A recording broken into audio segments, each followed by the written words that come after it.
official radio station for the 33rd Annual Convention and Exposition of the Home Builders here in WFAA, Dallas-Fort Worth.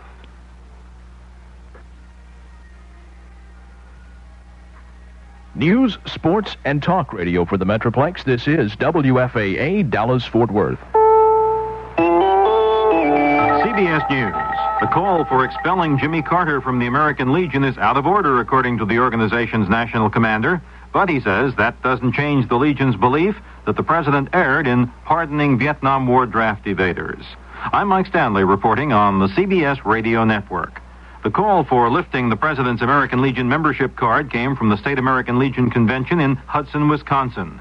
Delegates voted unanimously for a resolution calling on Mr. Carter's post number 2 in Americus, Georgia, to oust him, and further urged that he never be allowed membership in the Legion again. National Commander William Rogers says he was astounded by the action and told CBS News it was out of order. He explained, expulsion action must be initiated by a member's own post, then is reviewed by state and national executive committees. But his repudiation of the Wisconsin Legion action, said Rogers, doesn't mean he's changing his assessment that the pardon is socially divisive.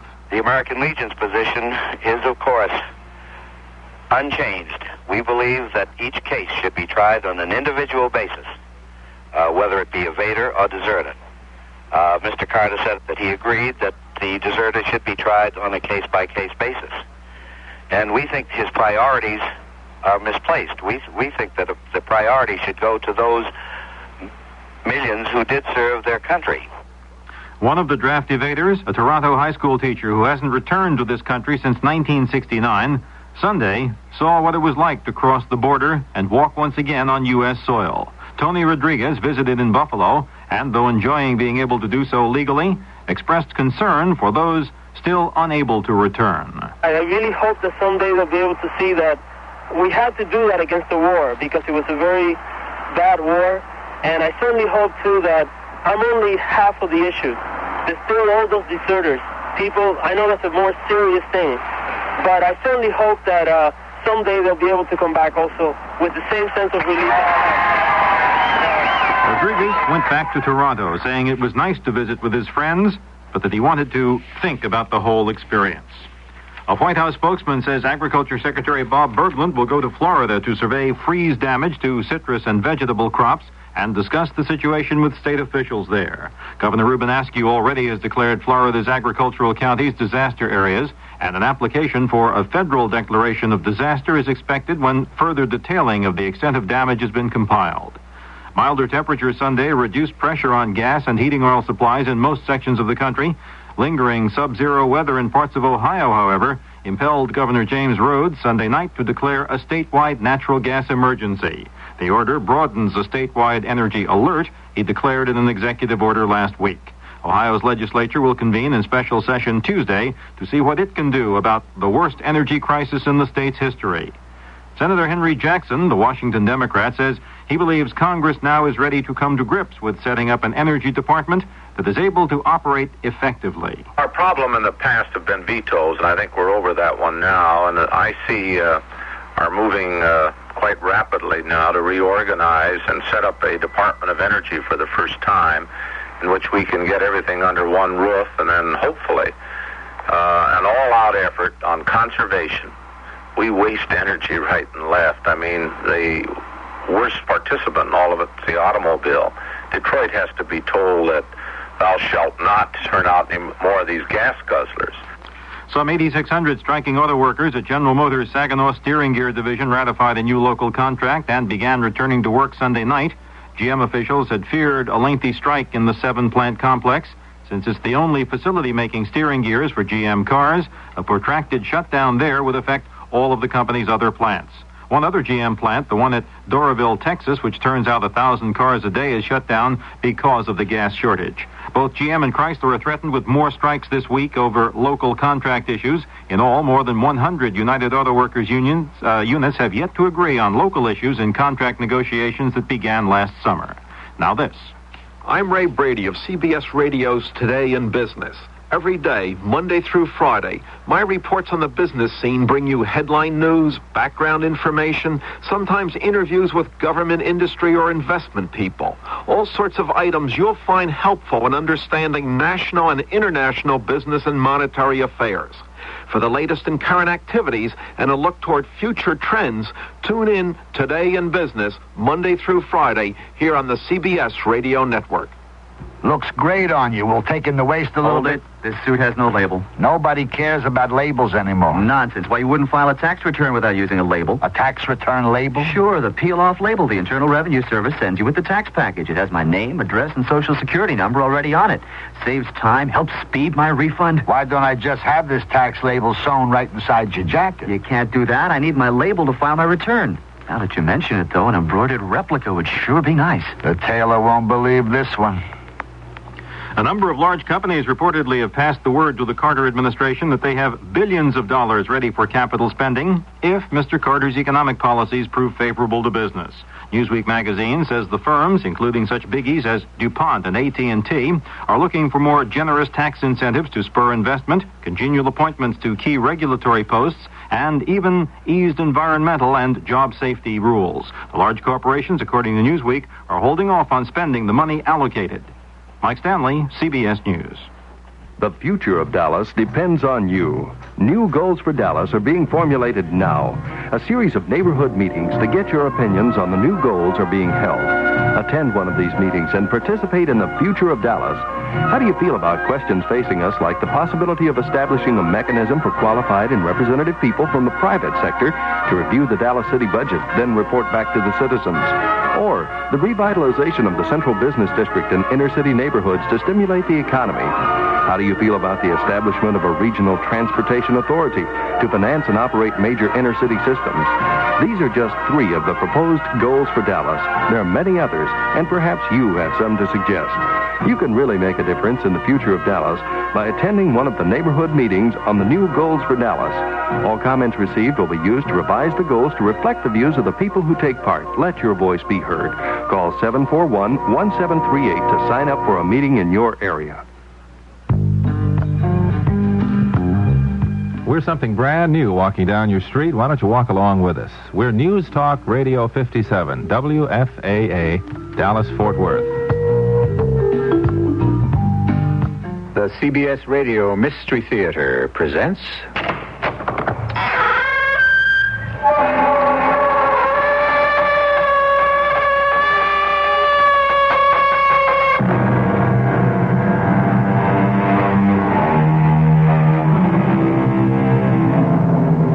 Come in.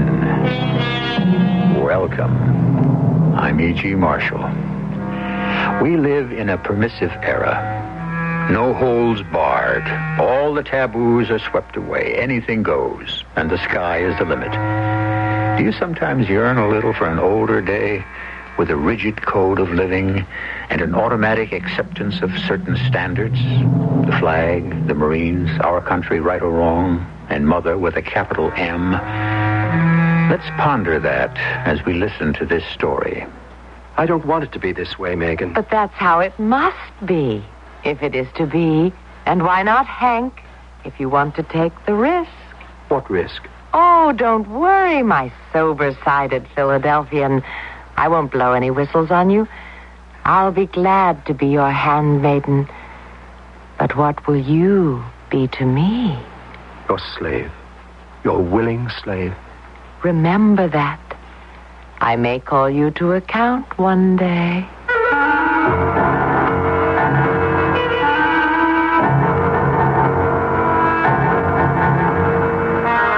Our mystery drama, The Living Corpse, was written especially for the Mystery Theater by Ian Martin and stars Herd Hatfield.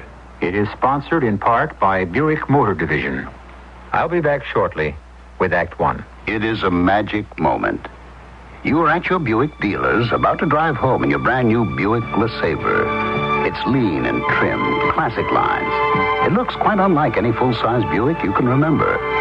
You get in. A heady new car smell surrounds you. Your LeSabre feels the way it looks, tight. You turn the wheel a little, No wasted motion in this car. Big brushed metallic gauges look back at you. That V6 engine is doing great. You rub your hand on the seat. 6 people could be really comfortable in here. You swing into your driveway. Your wife, the kids, the dog, everyone but the parakeet descends in the car and gets in. Off you go to nowhere in particular. Life and your new LeSabre are great. Maybe the dog shouldn't sit on the seats.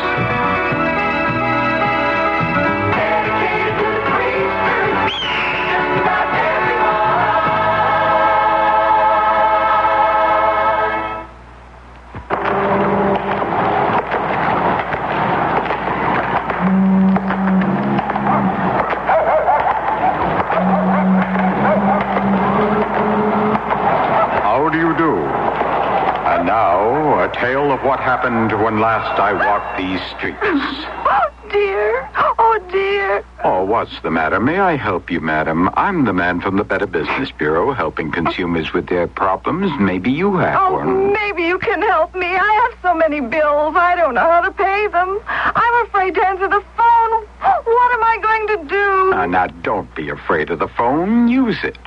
Call the people who are dunning you. Perhaps you can work out a revised payment plan which will satisfy them and take the pressure off you. Oh, thank you. Now, can you give me some money for a phone call? And that's the way it was.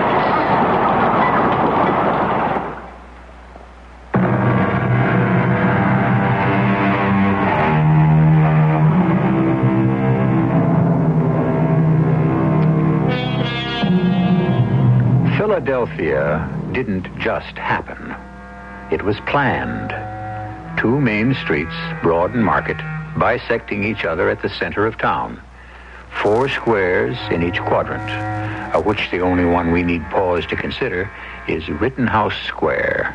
To own a house on Rittenhouse Square was to be the creme de la creme of Philadelphia society, and so, by extension, of the world. The Peabody House has been there since the square was built, and the family has never lived anywhere else. Why should they? After all, where else is anywhere? My name is Henry Gerard Flower Peabody. Most everyone says I was born middle-aged. Not to my face, of course. But I don't think I'm necessarily so stodgy. I'm a product of a very special society by birth and breeding, and naturally a certain decorum must be observed. But even though I was born in another century, I think I've kept up pretty well with the one in which I've lived 79 years of my life, in spite of my isolation ever since Mother died and the other. But before they locked me up and threw away the key, all those people would have been surprised to know that I wasn't at all what I seemed. Yeah? What do you want? May I ask to whom I'm speaking? I'm Lieutenant Quinn, Chief of Homicide. Who the deuce are you? A citizen of our fair city in pursuit of his duty. My name is Henry Gerard Flower Peabody V. Good Lord, there are more of you. The name travels in the family. Hey, now, wait a minute. You don't mean the Henry Peabody. I mean the son of... Look, you mean your mother is Mrs. Peabody? I should certainly hope so. That lives on Rittenhouse Square, the philanthropist like that gave all them millions to the church and charities and all like that? The same. Well, sit right down, Mr. Peabody. Now, what can I do for you? I don't believe I feel exactly like sitting. You see, I want to report a murder. How about that? You seen one committed? That's right. You know the victim? Of course. And the name? Megan. Megan? That's all? I don't know any other name. Just Megan. Well, a man or a woman? Don't be silly. A woman, of course. It means child of light. What does? Megan. It's short for Margaret in Welsh. Oh, is that a fact? Any idea who the perpetrator was? I am the murderer. But that was such a very long time ago. 45 years ago. And I'm starting with the end of my life. Perhaps I should start a little closer to the beginning. I was born in 1897 when William McKinley was in his first term, a Republican naturally. In 1901, when Mr. McKinley was assassinated and Teddy Roosevelt became president, I was 5 years old. And in 1915, when the Germans sank the Lusitania, I was 19, which made me old enough to be one of the first to sign up when America entered World War I 2 years later. Mother made quite a fuss. I just can't believe it. How dare you, Henry? It was my duty to my country. But without consulting me first? Mother, I am a man now. There's no need for you to go over to those backward countries with their dreadful plumbing while there's a war on. It's too late. I've already signed up and I'm of age. Oh, don't be silly. Jack Pershing is an old acquaintance of your poor dead father's. All it will take is a word from me. No, Mother. What did you say? No, Mama. I can't back out now. It isn't just me. It's my whole class. Class is just the point. There's no need for I meant my college class. Look, I couldn't back out on Fizzy. Lambert Fisdale has signed up too? I thought he was going to be a doctor. Well, that can wait. And what about your degree? That can wait, too. Mama, there's no use arguing with me this time. I've made up my mind. Just as stubborn as Henry IV, your dead father. Oh, it all comes from that man in the White House being a Princeton graduate. Wilson. Naturally, he got us into the war. He's a Democrat. Now it's up to us Republicans to get us out of it. That's not fair. Nevertheless, it is true, and it's the way I feel. As you can see, Mother was quite formidable. But there wasn't any use in arguing with her. Usually it was easier to submit with good grace. But not this time. This time I was going to have my way. Mother always reminded me of the joke. You can always tell a Harvard man, but you can't tell him much. Well, a Philadelphia mainliner dowager is in the same boat. You see, 3 years of college, my Army service, and then back to college to graduate, taught me that what was inside me didn't exactly go with my staid, sober outsides. Funny now, Fizz was absolutely different, even though he planned to be a doctor. Well, Henry, I'm certainly glad that's over. What's over, Fizzy, old bean? The war. What war? The one we've just... Henry, are you inebriated? Not on your tintype, dear fearless Fizzy of the fighting Fusiliers. Anyway, if I were, I'd be drunk, not inebriated. You mean the war we never got to fight? Well, that was hardly our fault. Of course it wasn't. Do you know, I suppose I should be ashamed, but I'm not glad it's over, not one bit. I never expected to feel so free and emancipated, ever. Now, that's a peculiar thing to say. Why? Isn't it time I was? Don't you want to be? Well, I don't consider myself enslaved. All right. You finish your moxie and I'll down my beer and let's go over to Aunt Molly's together. Aunt Molly's? Well, you must be off your rocker. Why, that's... A house of ill repute, eh? Now, that all depends on the point of view. I've never heard it anything but highly recommended, and I can vouch for that myself.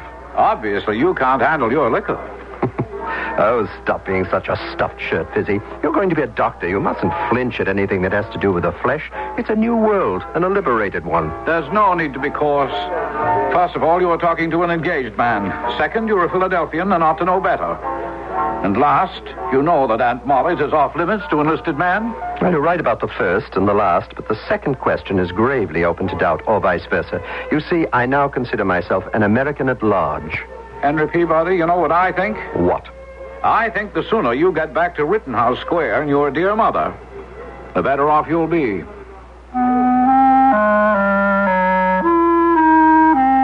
Oh, dear Fizzy, I couldn't have agreed with you less.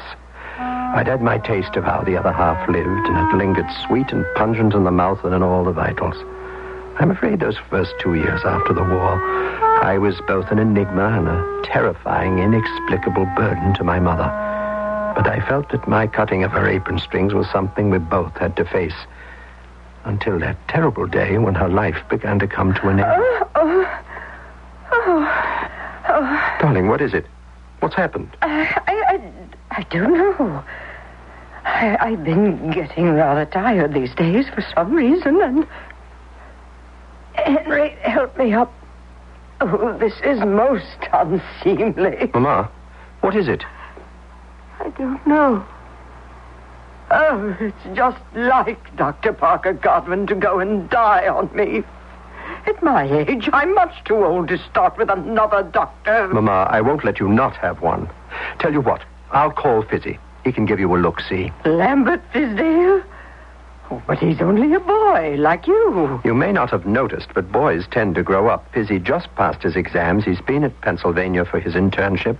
At least he could sort of talk things over with you. Well, perhaps it would be, in a manner of speaking, keeping things in the family. Why don't we ask him to tea? Say tomorrow or the next day? And Fizzy came to tea, very proper, in a pearl gray suit with a lavender tie and linen spats. Mother had what they have a name for nowadays, myasthenia gravis, terminal and progressively more and more limiting, needing almost constant nursing and supportive care, and most important of all, affection, cheer, and love to keep the spirits up and the feeling of despair down. I had found a kind of freedom, only to lose it for the next 10 years or so, and I have never regretted it. Because in a peculiar way, it's how I found the woman in my life. I suppose the only thing that kept me reasonably sane through those years, outside of the bottle, was Aunt Molly and her various demi-mondaines. I was on my way there across Rittenhouse Square that evening when all of a sudden...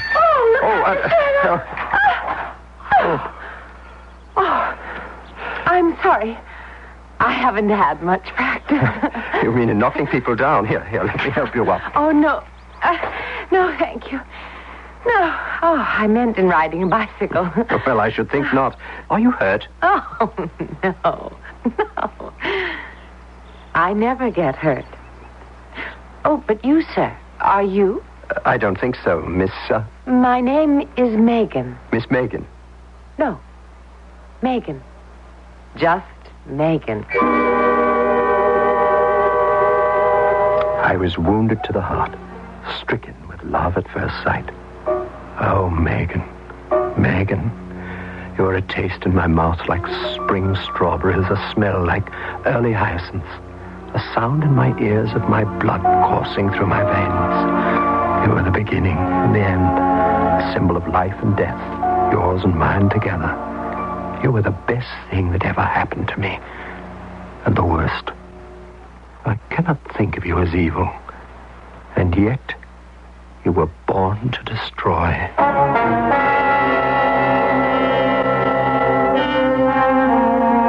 Megan, a strange and lovely name to taste on the tongue. Who was she?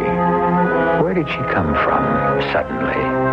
And how was she to affect the life of a man wrapped in a cocoon from which he ached to escape? I shall return shortly with Act 2. 55? Man, you gotta be kidding. My car won't run right at 55, and I get better mileage when I go faster. Come on, you're gonna have to have a better reason than that. All right, in the first full year, the 55-mile-an-hour speed limit law was on the books. 9,154 fewer people died on the highways than in the last year at higher speeds. 9,154 people didn't die? This station, the U.S. Department of Transportation, and the Advertising Council remind you to drive 55. It's a law we can live with. I'm Hyman Brown, producer-director of the Radio Mystery Theater. For 4 years now, we have been thrilling you with our haunting tales. Beginning Saturday, February 5th, we have something new for your children, your neighbors' children, and you. We'll take you into the realm of high adventure on a brand new series. Remember, adventure will be yours beginning Saturday, February 5th, on this station. Hello, this is Julius Irving. When I'm on the court, I can't allow myself to be distracted by anything, because basketball is a game of total concentration. The work of the March of Dimes also involves total concentration. The March of Dimes is concentrating on how to solve the nation's #1 child health problem, birth defects. And that's something that should concern all of us who want a healthy future for our children. As the facts stand now, more than 250,000 babies are born each year in this country with birth defects. But there is hope. The March of Dimes is supporting research programs that may one day find the means to protect the unborn and the newborn from birth defects. Researchers have already found ways to prevent some birth defects. I believe that with our help, yours and mine, the battle can be won. So please help the March of Dimes efforts and ensure a healthy birthday for all babies. Be as generous as you can and give to the March of Dimes. Thank you.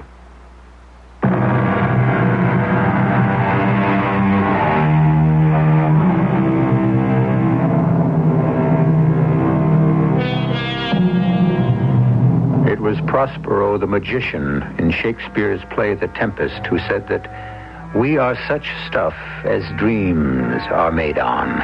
But he also went on to add, and our little lives are ended with a sleep. For nearly 50 years, Henry G.F. Peabody V has lived a strange life that sleep has not rounded or death come to still. Where has he lived it, and how? That's his story, not mine.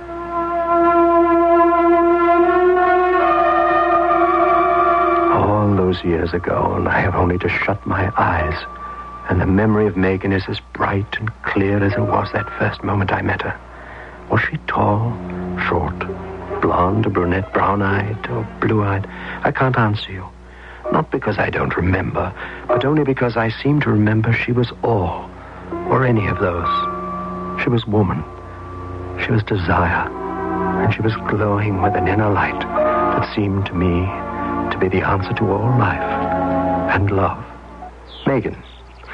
It's a lovely name. It's short for Margaret, and it's Welsh.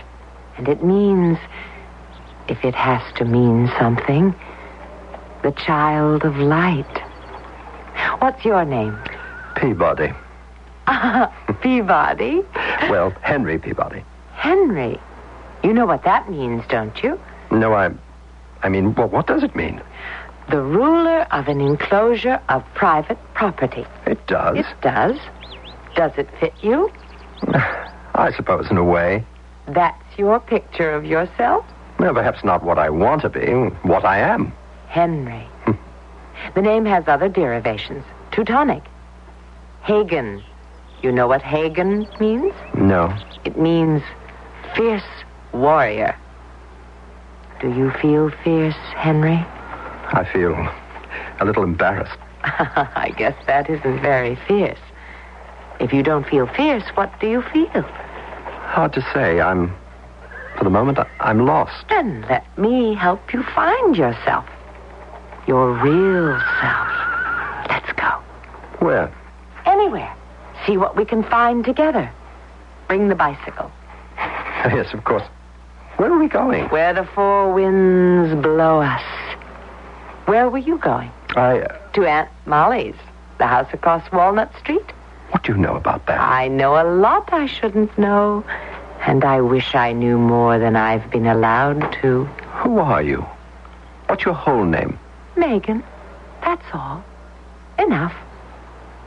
Take me as I am or not at all. I know. Let's go skinny dip in the fountain. What?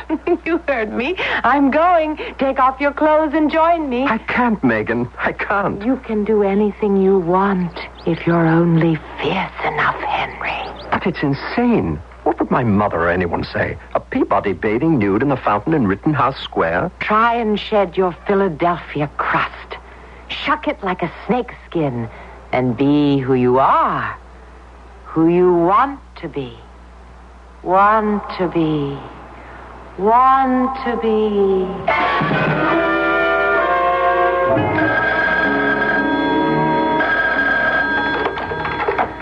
Hello. Yes, this is Dr. Fisdale. Who? Henry Peabody, Indecent Exposure. Well, of course, I'll be right down, arrange to bail him out. Well, it's all arranged, Henry. You're free to come home. But what on earth possessed you to... What happened to Megan? Who? Megan. The girl who was with me when I was arrested. Henry, there was no one with you. You were all alone in your birthday suit paddling in the fountain when you were arrested. I was alone? Is that all you're worried about? Have you seen the coverage in the bulletin? Did Mother? So far, I hope not. It's enough to send anyone into a decline. Now, my advice is to pay the fine, hush it up, and get back to the center track. You mean the main line? If they'll let you climb aboard. Henry, what possessed you? A girl who summed up all I was missing in life. And maybe you, Fizzy. Well, speak for yourself, Henry. I'm not in the process of going loony. What does that mean, going loony? I suggest you take a good, long, hard look at yourself and then ask me that question again. Now, let's get into old Lizzie, and I'll drive you home. If you'd asked me then, I suppose I'd have thought of it as my bill of divorcement, a term that was current. Certainly from that moment on, I was cut off from, not exactly ostracized, but just avoided by most of my acquaintances. I didn't care, actually. I had the long tribulation of mother, and here I'm only speaking of the physical problem of caring for her. And I had this other life, half-life, dream existence, whatever it was with Megan. Yes, Hank? I wish you wouldn't call me that. Oh, do you? Would you rather I said Henry Gerard Flower Peabody Fifth? You know I don't like that either. And I don't like it neither. That's why I call you... Hank. All right. Hank it is. Only... Only what? Only these chance meetings in the park. It's not enough, Megan. There must be, there has to be more between us. Why, Hank, are you making a proposal? No, well, all I meant was, can't we meet somewhere else? You should shun me, Henry. Why? Because I'm not safe. You don't know me or anything about me. Megan, I want to take you home to meet my mother. Oh, I don't think so. I don't think she could ever see me for dust. Why not? I have no family, no background. I'm not very safe at all. You want to take a girl home to meet Mother, take Prudence Holmes or Deborah Williams. I don't want Prudence or any other girl. I want... You want what? Me? Yes. Oh, Henry, ruler of the enclosure, be careful. I'm very dangerous. Who knows who I am? I might be Bronwen, the love goddess, or from Glencook in the southwest county of Dufed. Should you look below my left arm for the blue half-moon mark of the witch, or maybe if you listen too close, you might find me one of the 3 birds of Rhiannon. The what? Did you ever hear tell of them? Their song was so sweet that they could sing the dead to life, or put the living into the sleep of death. Don't I worry you, Henry? Don't I frighten you? No. You only make me love you more. I want to be with you. Live my life with you. Are you sure? It wouldn't be easy. I have no conscience, you know. Is that why you left me alone with the bicycle and not a stitch of clothing waiting in that pool? Oh, poor Henry V. What did you say when the policeman caught you? Once more into the breach? I'd rather have said once more into the breeches. But that's past and done. We've seen each other enough since then. Megan, there has to be a way I can spend time with you. How then? I've taken a little apartment on Chatham Street. Could we meet there? Or better still... Better still, would I move in and be there for you to come to? I don't want it to be this way, but But that's how it must be, if it is to be.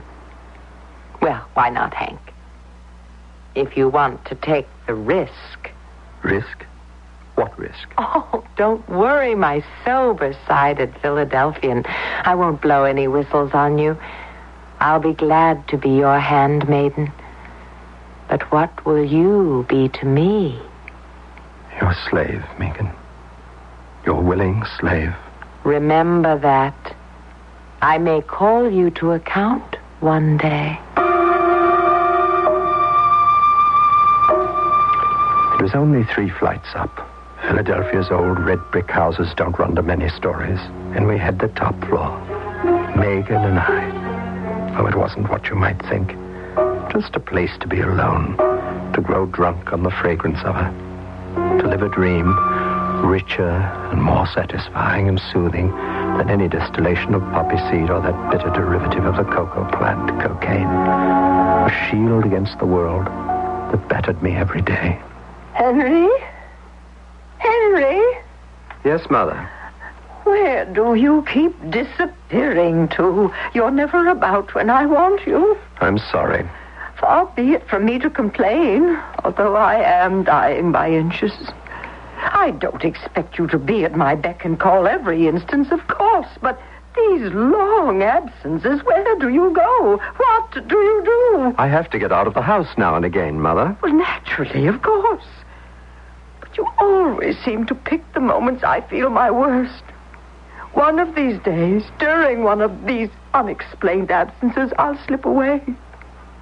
And you'll never forgive yourself, I hope, for not being here to brush back the angel of death.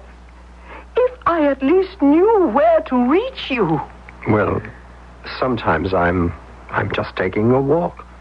Or having lunch with someone like Fizzy. Don't mention Lambert Fisdale's name in this house.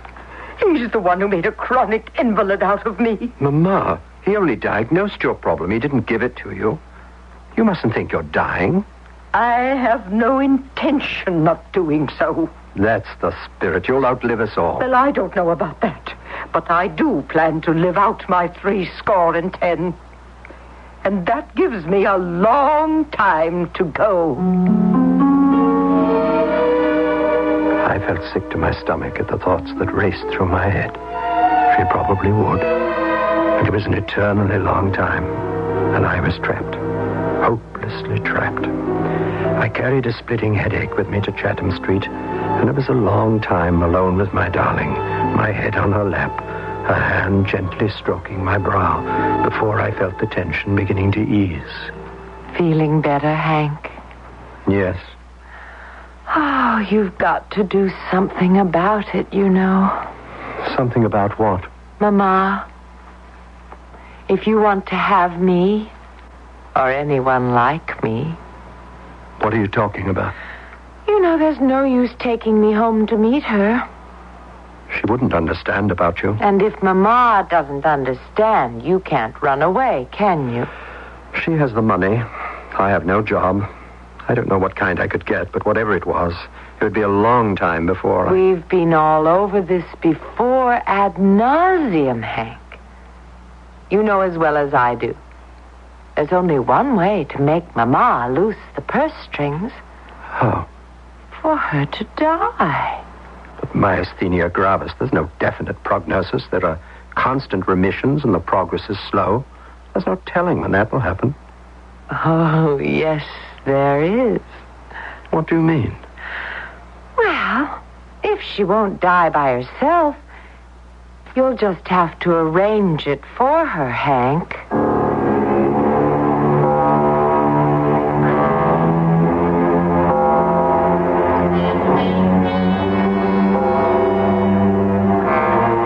And as poor Henry stares at her calm, untroubled face in horror, aware of all the sensual promise of his beloved, drawn irresistibly to her with desire, I think we should leave him to digest her shocking suggestion until I return shortly with Act 3. It's Athletes versus MS, multiple sclerosis. This is Frank Gifford with the word on the fight against MS.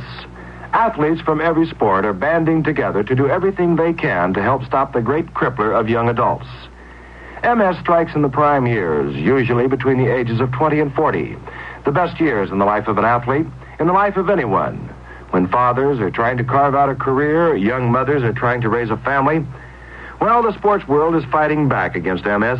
People like Brooks Robinson, Tom Seaver, and Eddie Arcaro. Right, this is Eddie Arcaro. Before now, the only team I've been part of is me and my horse, which isn't bad when you're riding such greats as Citation and Whirlaway. But I've joined the Athletes versus MS team because I know what this great crippler can do to a strong, healthy body. There may not be a cure for MS as yet, but there is hope through research. So join us. Support the work of your local chapter of the National Multiple Sclerosis Society. Thanks very much. Do you realize you're slowly becoming part of the fastest growing minority in this country? What? Would you mind standing up for a minute?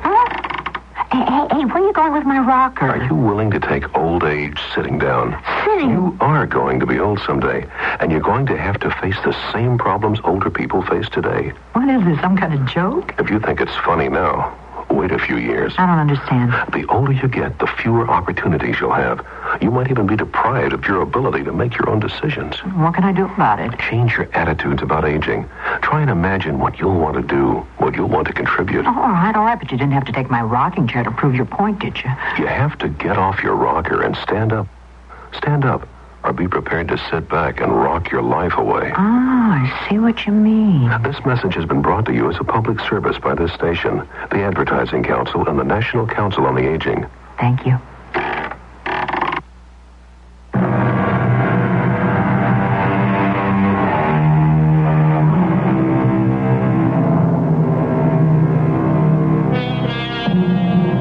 Murder? Is that what the ethereal Megan is suggesting? Is she perhaps, after all, as she herself hinted, a descendant in the second decade of the 20th century of some ancient line of Welsh witches? Or is she just a Welsh girl from West Philadelphia on a predatory quest for a rich man? Or for that matter, any girl who just is trying to create an air of mystery to gain what? Wealth? Social position? Power? Even today, across that gap of nearly half a century, the stinging shock that jolted me as I faced Megan and her amazing suggestion still sears and burns. Why not? She's going to die. But in her own good time. What's good about it? It could take years, and we're not growing any younger, either of us. Stop it. Stop it. Don't say anything. Oh, sooner or later, you're going to have to face it and make your decision. No, Megan. Yes, and it will have to be sooner, Hank. Sooner than soonest.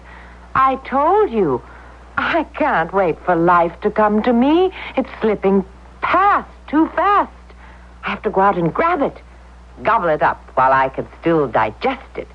Catch it before it passes me by. I won't listen to you anymore. I'm not going to stay. No, you can't run away from me, Hank. I have you in my spell. You can't get away. I can and I will. The faster you run, the closer I'll be on your heels. You can't get away. Never, never until she's dead.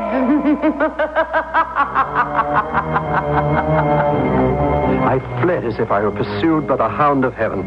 I was smothering, suffocating, my stomach churning, her laughter ringing in my ears. And then I was out into the front door, stumbling blindly into the street, the door closing behind me, careless of my usual precautions, before leaving that secret clandestine rendezvous and running full tilt into Fizzy before I could stop myself. Good Lord, man. Why don't you look where you're going?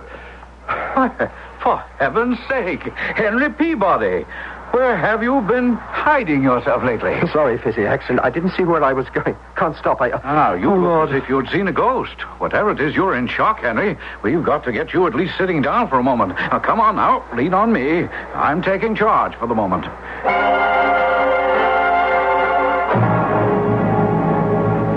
Now, go ahead. Finish that brandy. I'm not sure I... Do as you're told. You just sit back and let me loosen your tie. There. Let me see. No fever. But your pulse is racing as if you'd had an electric shock. What on earth happened to you? Something I can't talk to you about. Well, what are you doing in this part of town anyway? Please, don't question me. Now, don't tell me, Henry, you have a mistress stashed away in a little love nest. I'm not going to tell you anything. I can't, Fizzy. I wouldn't dare. But it's all in confidence. I wish I could ask for help, but I can't. There's no way. I'm speaking first as a doctor. I don't need a doctor. Well, then, as a friend. Or a friend. And I'm telling you, you do. I don't know what's happening to you, Henry, but you're a nervous wreck. Someone has to help you. No. No one can do that but myself. No one. Henry? Henry? Oh, where is that boy? Henry! Right here, Mama. Oh, yes. But where have you been all afternoon? I've had everyone hunting high and low for you, and no one could find a trace. I was with Fizzy. We had something to talk over. About me? No, Mother. You're sure? Well, why, dear? Because just about an hour ago, not so long after you left me, I had the strangest and most terrible attack. I saw everything double. And my hands and my arms and my eyes and my mouth was so tired, I couldn't hold them up. I couldn't swallow. I felt exactly as if someone was trying to choke me to death. I kept calling for you, Henry, and calling to help me, to save me. I'm sorry, Mama, but I'm here now. Yes, dear. You're here. And I feel so much safer. Oh, Henry, my darling, don't leave me alone again. I'll try not to. I don't want to die alone. And something tells me I will if you're not close by. Now, put another pillow behind my head, dear. Help me sit up a little. I still feel a little choked. Difficult to breathe. Henry? What are you doing? Just standing holding the pillow like that. Put it behind my back. I did as I was told, automatically. What was racing through my mind was the answer I might have made to Mother's question, what had I been going to do with that pillow? I mean, what might I have done with it? Hammering at the back of my brain was Othello's line just before he smothered Desdemona. Put out the light, and then put out the light. Appalled by the seed that Megan had sown in my head, even more appalled by the thoughts that had sprouted from it. For almost 2 weeks, I scarcely left the house, conscience-stricken and ashamed. I tended my mother hand and foot, resolutely trying to strike Megan out of my mind. But it was no good. Eventually, I found my way back to her.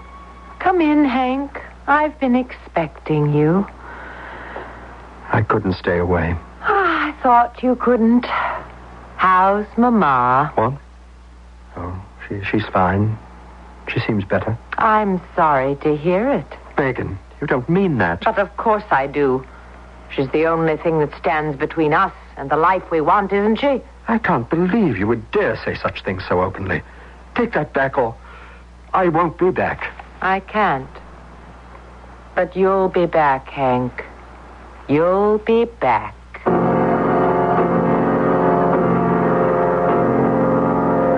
I swore I wouldn't. But the pull was too strong. Besides, there was something about the way she looked.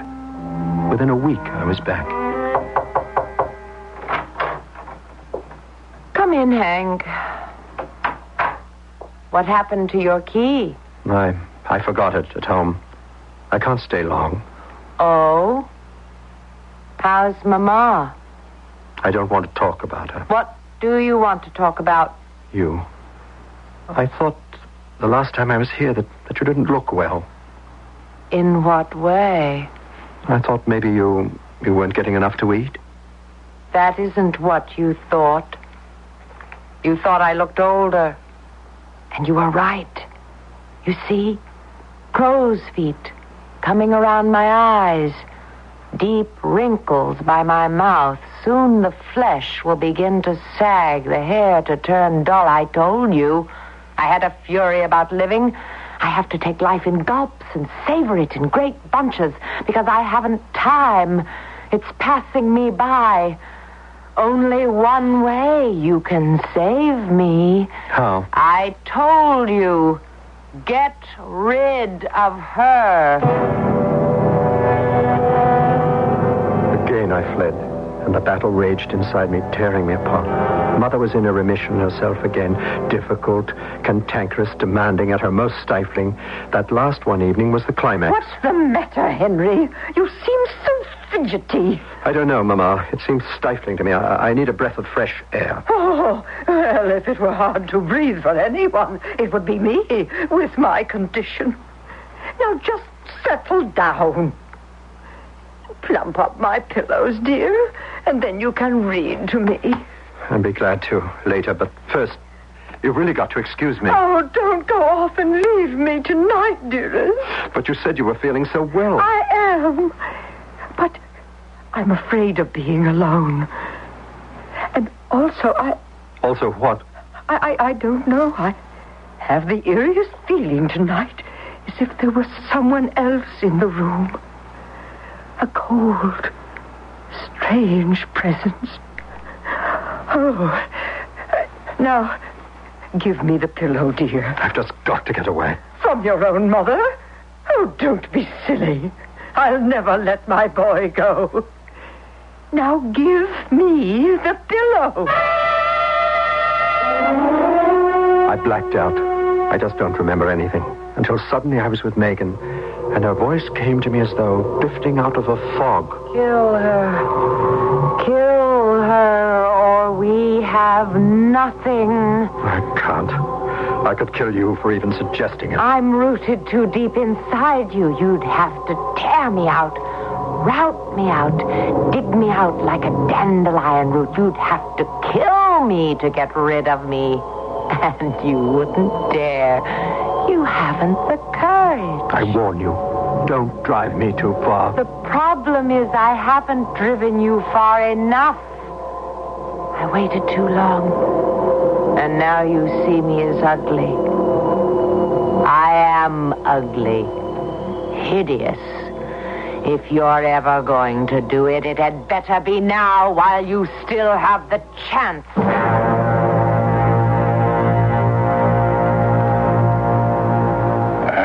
This is the apartment where you killed her? Yes. You say you smothered her with a pillow? That's right. Where is she? In there. The bedroom. All right, stay with him, Sergeant. I'll go have a look-see. What is going on here, Mr. Gerard?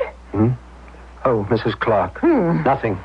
Nothing to bother you. I don't know about that. I do not like the police in my building. What has happened? You can ask the sergeant here. Better still, here comes Lieutenant Quinn. He can tell you. Excuse me, Lieutenant. I am Mrs. Clark, the landlady. I want to know what is going on. Well, now that makes two of us, Mrs. Clark. From what I can find out so far, nothing. Didn't you find Megan? There's no one in that other room, either dead or alive, Mr. Peabody. Peabody?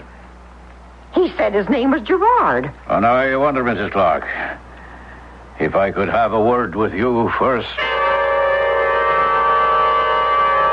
He took her aside, but not so far that I couldn't overhear what they were saying, even if it made no sense.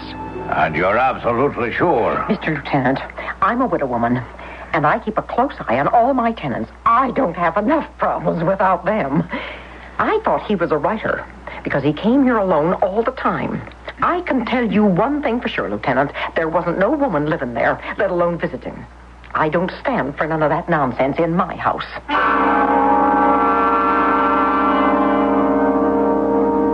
Where have you been, Henry? Does it matter? I think it does.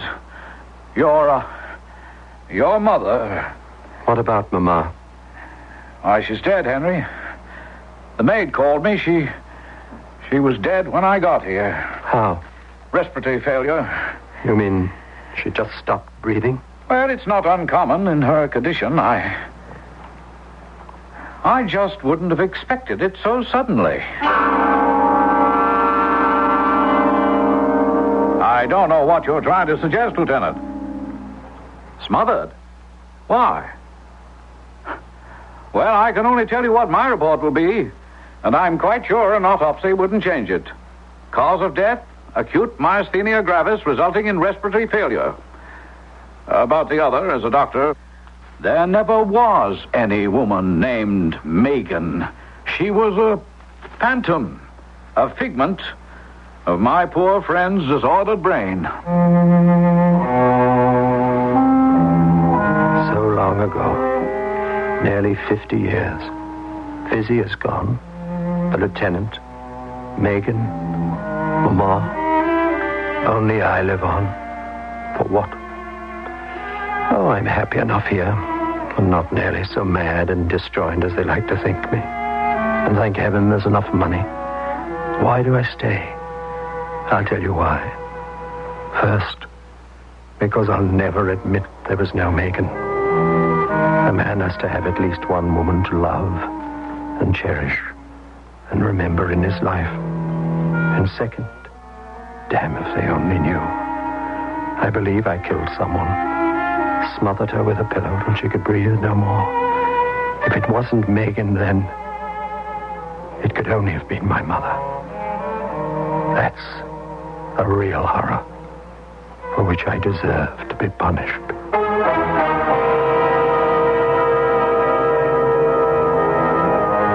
To quote from Henry Peabody's favorite poem, The Hound of Heaven, my mangled youth lies dead beneath the heap. My days have crackled and gone up in smoke. And when at last the hound caught up, he said, thou dravest love from thee, who dravest me. I'll be back shortly. Come along, you people, give your land its dues. The more you see of America, the better it'll look to you. Lead our living history in each friendly state.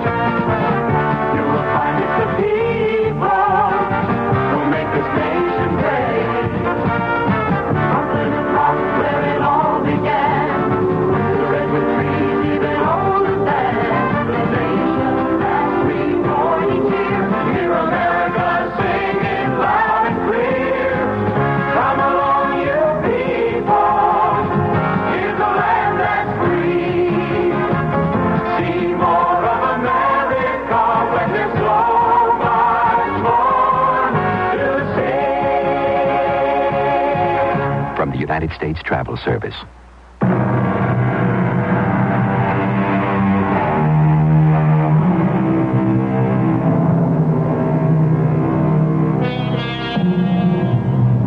The mores of any society are a pendulum that swings from side to side under the pressure of events and the changing whim of human nature.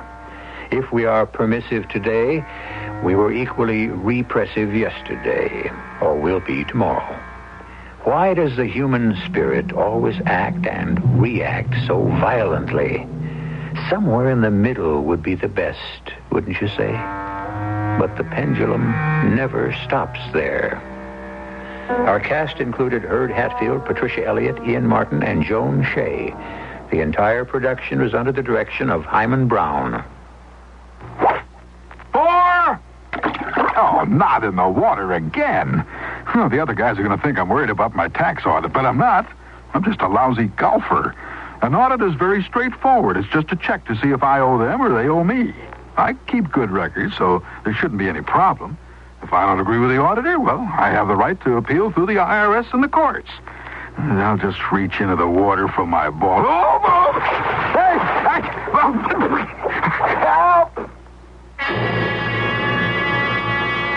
And now, a preview of our next tale. So, you admit there was an argument? It wasn't an argument, exactly. What was it? Nothing. Why, were you mad at her? I wasn't mad at her. Me and Louisa never argue. She wanted me to give up football. She wanted me to give up football, which is why I wound up being cut from the team. That's it. You didn't want to give up football. She wanted it. She was right. That's why you crashed the car. Will you put me back on the team? What's your name? You know my name. It's Chappie. Once and for all, and for the last time, what's your name? The Chopper. This is E.G. Marshall inviting you to return to our Mystery Theater for another adventure in the macabre. Until next time, pleasant dreams.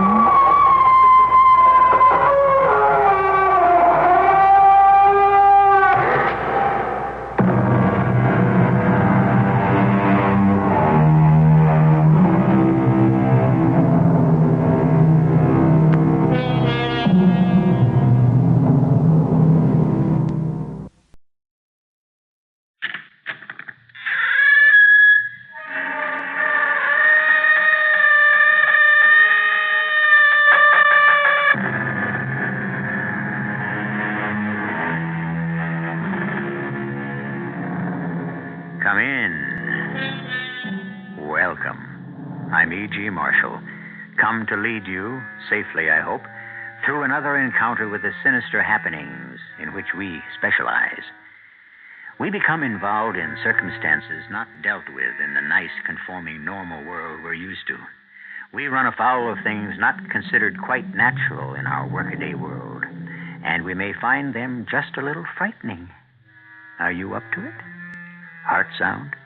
Nerves steady? Well then, our mystery drama, M-U-R-D-E-R, was written especially for the Mystery Theater by Field and Farrington and stars Larry Haynes and Ralph Bell. It is sponsored in part by Anheuser-Busch Incorporated, Brewers of Budweiser, and True Value Hardware Stores. I'll be back shortly with Act One. It only takes one glassful to know this beer. Budweiser is the king of beers. The crisp aroma of the choicest hops. And that famous snappy Budweiser taste that only the most careful brewing process and exclusive Beechwood aging can deliver. And deliver it does. A smoothness, a drinkability, and cold golden enjoyment you'll find in no other beer at any price. Anheuser-Busch headquarters, St. Louis, Missouri.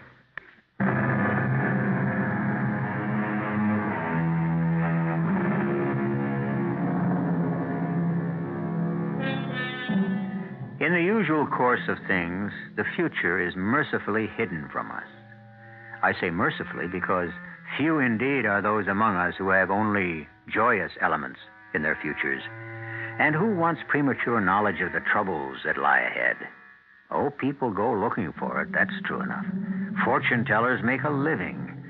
Tables tap and Ouija boards are brought out on quiet evenings at home.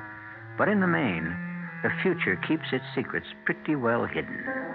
When it fails to do so, well, the results are unpredictable. Do you want to taste this, Helen, and see if it needs more wine or anything? Oh, sure. I'm glad you told me you're having beef bourguignon. I'm not sure anything else would have got Max out of the house tonight. Isn't he feeling well? Well, I've been worried about Max, Gwen. How come?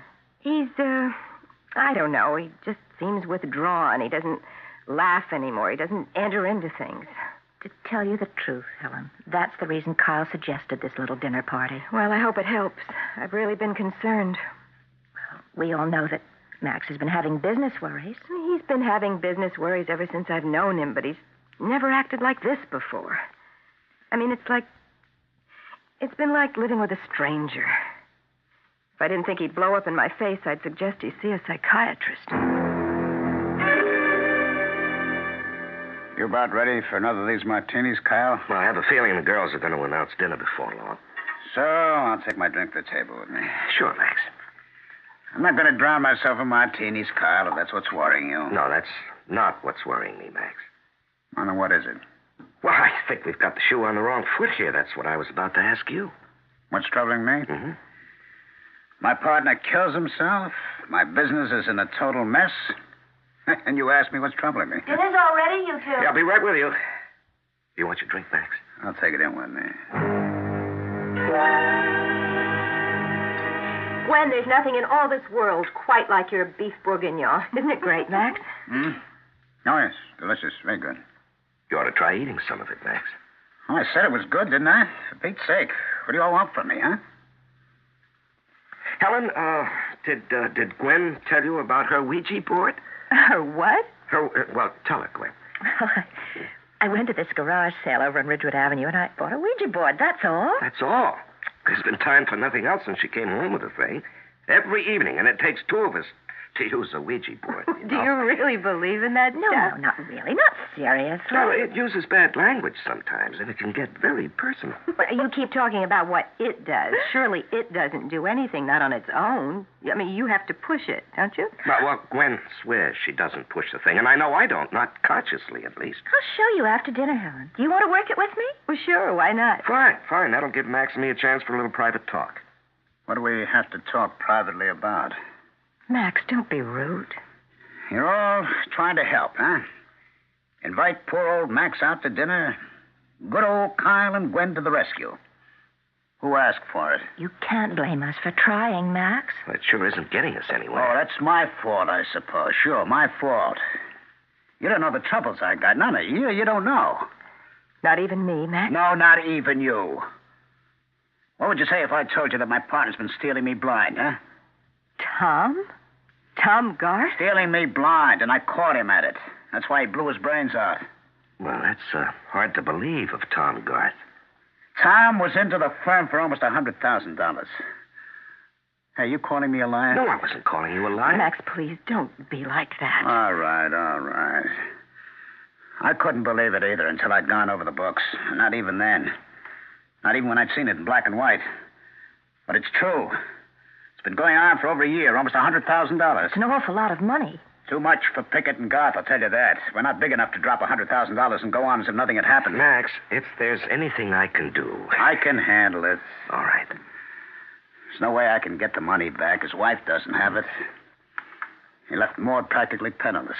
Penniless? Ah, well, I guess she has enough to live on, but not enough to account for that $100,000 he stole. Yeah, that's a mess, all right. Then why do we have to keep on and on about it? I'm sick to death of the whole thing. Max, while the girls are still busy out in the kitchen, well, I can't swing it myself. I don't have that kind of money lying around, but I have connections over at First National, you know, and if you need a loan to get you back on your feet, I'm sure No, wouldn't help. Might buy me a little time, maybe, but in the long run, wouldn't solve my problem. All right, we're going to play with Gwen's Ouija board. You don't play with a Ouija board, Helen. You work with it. Okay, play, work, whatever. You want to try it? I'll get it out. Carl, would you make some room so I can set it up on the coffee table? Sure. Now, don't get Helen hooked on the thing, Gwen. That's all I need, a Ouija board telling me to relax and take it easy. All right, now pull up the footstool, Helen. Oh, okay. That's what Carl always uses, because we have to sit on opposite sides of the table. All right. Now, let's see. We start with a planchette here in the middle. Planchette. That's what they call this little table thing that moves around on the board. This thing. Oh, all right, okay. All right, now rest your fingertips very lightly on the top of the planchette. Mm-hmm. Lightly. Sometimes the planchette even moves under your fingers. Sure it does. Oh, that's the wrong attitude. Now, come on. Sit quietly and think about the planchette moving. Mm-hmm. Concentrate on it. It doesn't seem to be doing anything. You have to be patient. Is there a message for anyone? It's moving. M. U. R. D. E. R. Murder. Good Lord. That's what it said. What about murder? It's going again. M. U. R. D. E. R. What is it you want to tell us about murder? Somebody's pushing the damn thing. I'm not pushing it, Max. M. U. R. D. E. R. Well, how about another rubber? I don't think so, Carl. I haven't been getting too much sleep. I'd like to get to bed early tonight. Besides, we're losing. Oh, come on. It isn't even 11 o'clock. We really ought to go, Gwen. We'd have been better off staying with a Ouija board. Too spooky for me. Well, you have to admit it works, though. Don't you, Helen? It's got a one-track mind, and it's morbid. M-U-R-D-E-R. Now, what kind of talk is that? Gruesome. Come on, Helen, let's go. So, listen, maybe you two can come over to our place next week. Give us a chance to get our money back. I'm going to be pretty busy next week, Helen. I don't know whether I'll have a free evening or not. Well, we'll play it by ear. Gwen, it was a lovely dinner. Thank you very much. Well, thank you. We'll see you next week or whenever. Yeah, so long, huh? Goodbye. Would you like a cup of coffee or something, Carl? No, I don't think so, Gwen. It wasn't a very successful evening, was it? What's the matter with him, anyway? Helen's right. He's like a stranger. Well, you can understand Tom's death upsetting him, especially since Tom had been embezzling the firm's funds. That's really hard to believe of Tom Garth, isn't it? Hmm. The Ouija board seemed to upset Max. Oh, you mean yelling murder? Upset me, too. You know, darling, I'm going to break that thing up for kindling wood.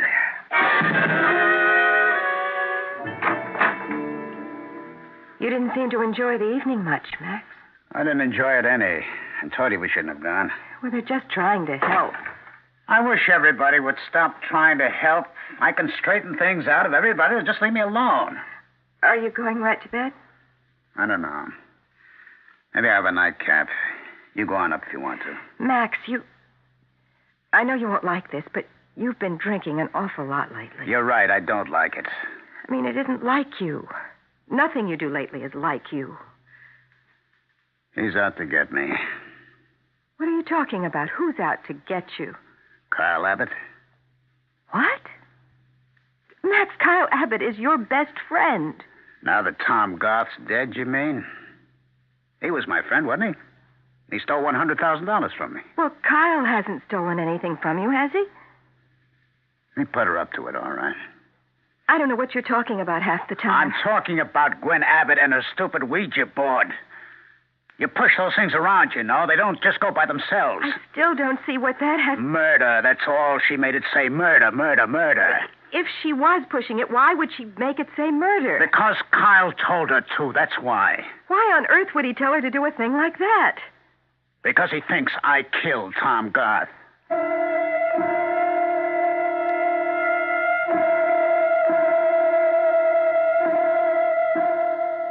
Should a Ouija board be taken seriously? Those who do, and there are more of them than you might think, these believers will tell you that the Ouija board is a means of communication with the dead. Myself, I am a professional fence sitter in these matters. I study the evidence and try to keep an open mind. There'll be more evidence to study when I return shortly with Act Two. Buy a Buick Opal anytime, and you get a sensational little car. One that's comfortable, fun to drive, built by Isuzu. Equipped with things like a 4-cylinder overhead cam Hemi engine, a short-throw 4-speed manual transmission, plus reclining bucket seats, tinted glass, and rack and pinion steering. But there's more. Because due to popular demand, Buick's extended its special Opal gas offer through November 30th. Which means if you have the good sense to buy a new Opal now, Buick will reimburse you for 200 gallons of gasoline. And with 200 gallons of gas in a new Opal, you can do a lot of driving. Of course, your mileage may vary, but even at the estimated EPA city mileage of 23 miles per gallon, that's 4,600 miles. And on the highway, Opal's EPA estimate is 36 miles per gallon. The Buick Opal gas offer, it's still on. See your Buick Opal dealer soon for details. Make your best deal, and Buick will make it better. 200 gallons better. There are over 50 Midas shops in the New York metropolitan area. Consult your yellow pages for the shop nearest you. All over the country, people are switching to Digel. Why? Because Digel is different. Because no plain antacid, liquid, or tablet can do what Digel does. Digel contains simethicone, the only ingredient found to be safe in the treatment of the trapped gas, which often accompanies acid indigestion, heartburn, and sour stomach. So switch to Digel, tablets or liquid. Use only as directed. Digel, deliciously different.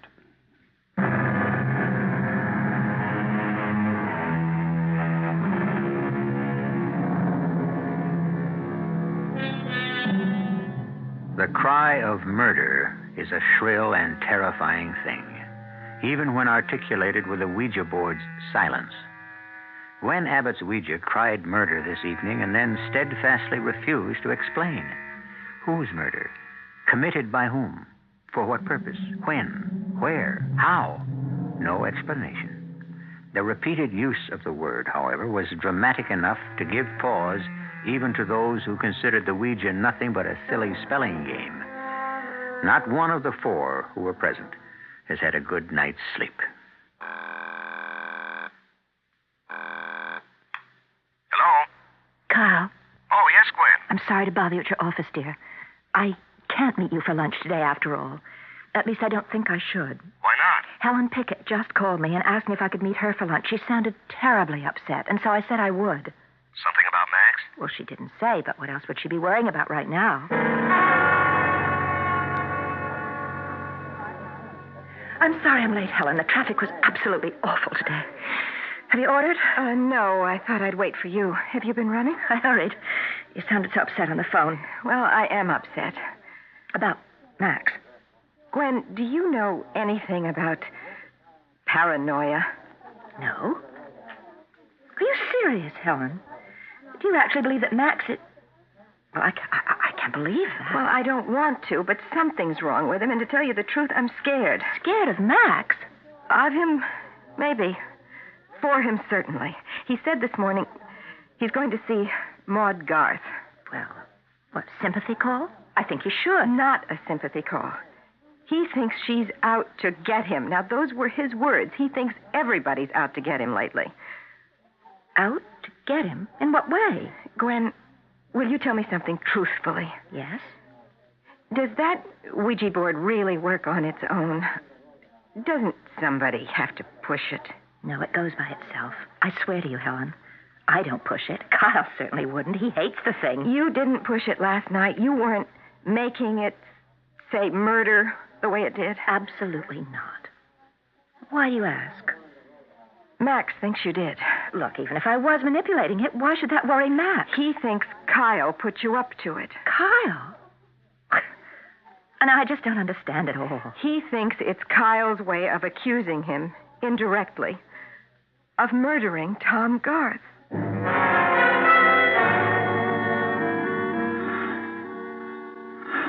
Who is it? It's me, Maud, Max Pickett. Hello, Max. How are you? Okay, I guess. You all right? Well, as all right as I can hope to be under the circumstances. Won't you come in? Thank you. Well, I'm afraid the place is in a mess. I'm in the middle of packing. Oh, you're going away? Yes. I found a little apartment. I'm moving. You know, this house is much too big for just me. Anyway, I seem to see Tom everywhere I look. Yeah, it must be pretty tough for you. I miss him a lot myself. Why do you keep looking at me that way? What way? Well, Tom was my friend, you know. We were more than just partners. We were friends. Well, I know that. And I can't understand why you think what you think. Think what, Max? I don't know what you're talking about. Well, you think I had something to do with Tom's death, don't you? That somehow I'm responsible for it? Max! Such a thought never entered my mind. No, I wouldn't expect you to admit it, not to me. Look, I have a lot of enemies. And you're one of them. I can see that clearly now. I come here and offer you help, offer you money, and you still sit there looking at me that way, thinking how best you can ruin me, huh? Max, that's not true. But I'll win out in the end. You'll see, Maud. I'm smarter than all of you put together.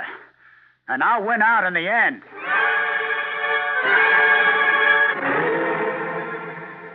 Are you busy, Carl? Oh, no, darling, not too. Come on in.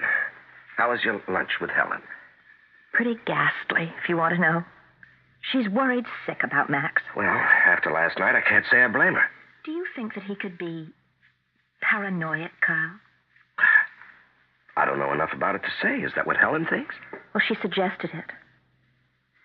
Kyle, how do you think Tom Garth died? How he really died? Well, suicide. I thought that was established. You don't think Max had anything to do with it? Well, good Lord, no, Gwen. Why would I think a thing like that? Max seems to believe you do. He believes that... Oh, come on. According to Helen. He thinks you put me up to making the Ouija board say murder. He thinks it was your way of accusing him of murdering Tom Garth. Well, Helen imagined it. No, I don't think so. Well, I'll get this settled once and for all. What are you doing? I'm calling Max at his office. I'm going to settle this. Pickett and Garth. Max. Yes. Is that you, Kyle? Yes, Max, I want to talk to you. All right. Go ahead. No, not on the phone. Will you have time after you leave the office this afternoon? I don't know. What is it you want to talk to me about? Well, I said not on the phone. You're not trying to set me up for something, are you, Kyle? Now, Max, what the devil are you talking about? I want to see you. Well, all right, where? Kelly's Pub, 5:30, be all right? Kelly's Pub, 5:30. All right.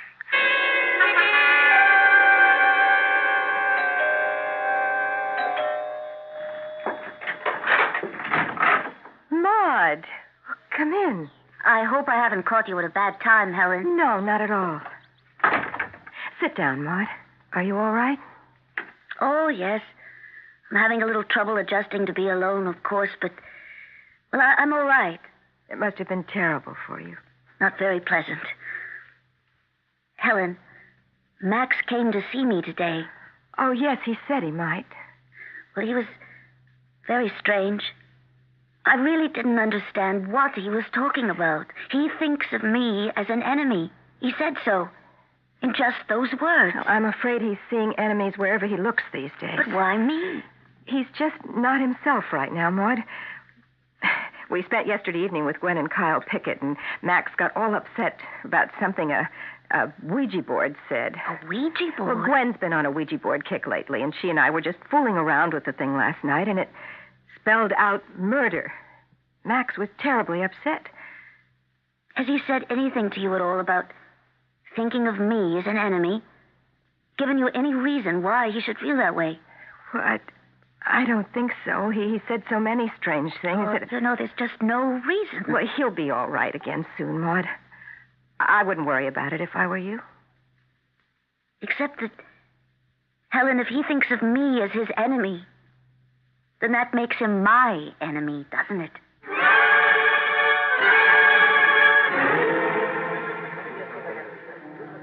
What'll you have, Max? Scotch and soda, I guess. Good. 2 scotch and sodas. Here, ready, please? How'd it go today, Max? Like every other day lately. Lousy. Is somebody else going to meet us here, Kyle? No, I told you I just want to talk to you alone. I know that's what you said. These days, though, I don't put much stock in what people say to me. I can't afford to. Everyone's so crafty. Oh, now you just imagine that, Max. Oh, sure. That's what you'd all like me to believe, isn't it? You must think I'm very stupid not to see what's going on. Nothing is going on, Max. I Nothing. suppose you call it nothing? Gwen making that damn Ouija board of hers keep spelling out murder, murder, murder? Well, Max, actually, that's what I wanted to talk to you about. Now, I understand you think that I've been making accusations against you. How do you know that? Well, there's no mystery about it. Helen told Gwen, Gwen told me. There, you see? See what? You're all working against me. Even Helen. Going behind my back, repeating things I've said in private, plotting against me. Good Lord, I can't even trust my own wife anymore. Max, what's the matter with you? Well, now, why would I accuse you of murder? What earthly reason would The same reason all the rest of them have, to destroy Max Pickett. Max, you've got to stop this. Oh, yeah. Now, look, I'm your friend. We've been friends for how many years We've now? known each other for a long time. That's true enough. We've been friends for a long time. Now, Max, you're not well. Oh, now we're getting around to that, are we? Next you'll be saying I ought to see a psychiatrist, huh? Well, I was going to suggest it, as a matter of fact. And then let it get around, right? Not only is old Max Pickett all the other things you accuse him of being, he's a loony, too. Right? Max, I think a good psychiatrist could help you. Help me what? Ruin myself? All right, forget the psychiatrist. Just listen. I want you to trust me. I don't care about the rest of them, whoever they are. I want to help you, Max. I'm on your side. Nobody's on my side. Well, I am. Will you just believe me and trust me? Okay. Sure thing, Kyle. I trust you. All right. And you don't believe that nonsense you were talking to Helen last night, do you? About accusing you of murder? Oh, of course not. It's ridiculous. I don't think you're serious. Hey, you see? You don't trust me.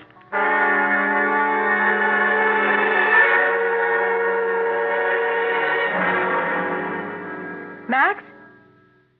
Max? What is it? Oh, I thought I heard you come in.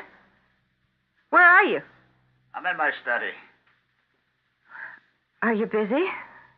Will I disturb you? I'm busy, but you won't disturb me. Why didn't you call out when you came in the way you usually do? I thought maybe... Max, what are you doing? I'm cleaning a gun. What does it look like? What for? I don't like dirty guns. Do you mind? I had a drink with Kyle a little while ago. Oh? Any special reason? Do we need a reason? We're buddies, aren't we? Old Kyle and I?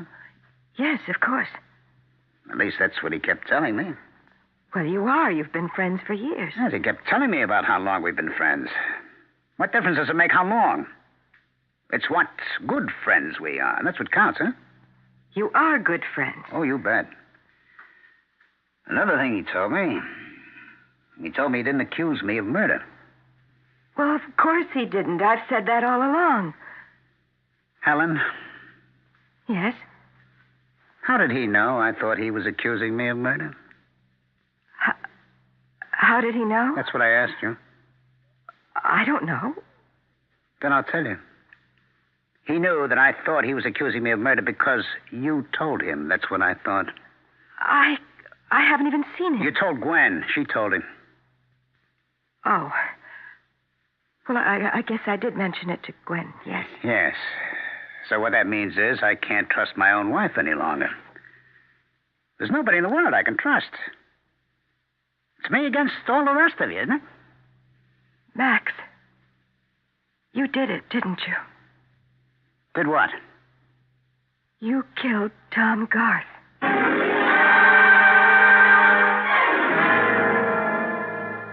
The human mind is an extremely delicate instrument. It serves us well when it is in proper working order, but it can serve us ill indeed when, through some maladjustment, it departs from its normal way and improperly dictates our purposes. We are prone in this condition, which is known as madness, to commit serious crimes, including the crime of murder. I'll be back shortly with Act 3. True Value Hardware Stores suggest a way to communicate how much you care. Give a Robin CB radio this Christmas. Hi, Pat Summerall to tell you why. CB radios have almost become a necessity for anybody who drives. You can use them to get directions, call for help, or to stay alert when driving for long stretches at night or in bad weather. And the Robin Mobile Transceiver Package, a 23-channel CB radio with 5-watt transceiver, antenna, and PA speaker, offers a Performance Plus. You get top-quality features plus good looks at surprisingly low prices. True Value Hardware Stores also offer the Deluxe Robin Digital CB radio, a 23-channel transceiver with superb sound reproduction. It features squelch control to reduce interference, a large digital channel readout, and a handsome wood-grain front panel. This Christmas, communicate how much you care. Give a Robin CB radio from participating True Value Hardware Stores. True Value. That's more than just a name. It's their way of doing business.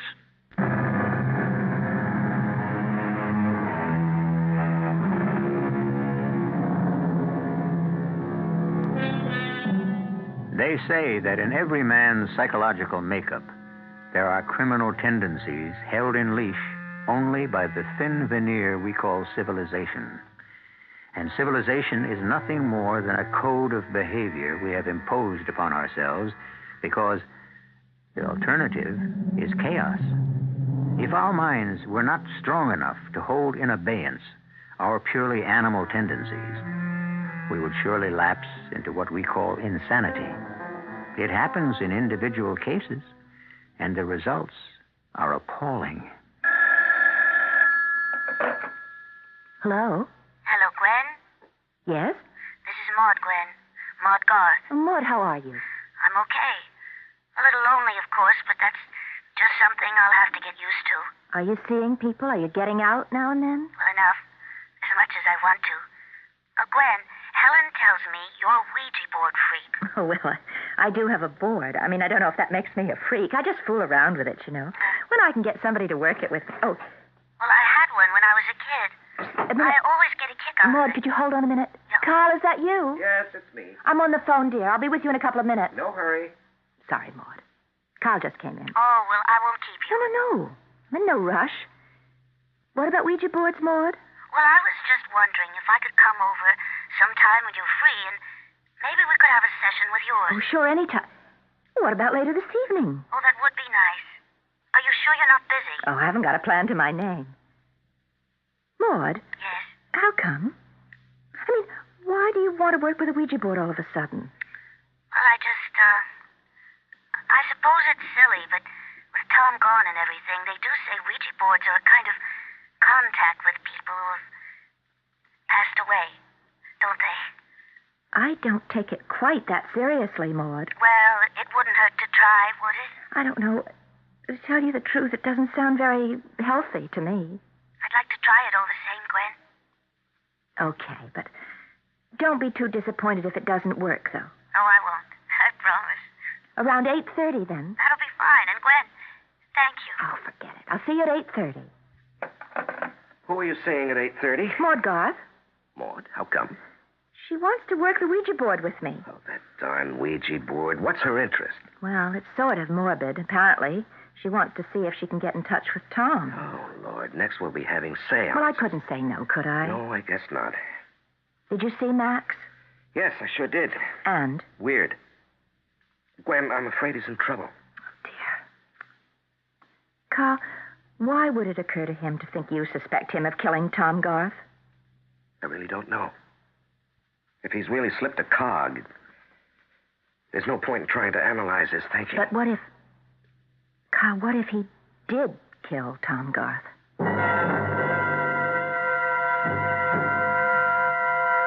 You're like all the rest of them, aren't you, Helen? You think I killed him? I only asked you. You couldn't testify against me, you know. You're my wife. Did you, Max? Yes. Well, he's the one who made it necessary. I didn't want to kill him. He just wouldn't have it any other way. Max, you really did. A man has to protect himself, Helen. That's biological. When you're in danger, you have to take steps to avoid the danger. It's what evolution is based on, survival of the fittest. Why, Max? Oh, Lord, why? He was threatening me. He should have known I'd have to do something about it. It was his fault. Threatening you how? He was talking about sending me to jail. Can you imagine that? We'd been partners and friends for all these years. He was going to send me to jail. Just the way he would a stranger. How could he have sent you to jail? He had the evidence, of course.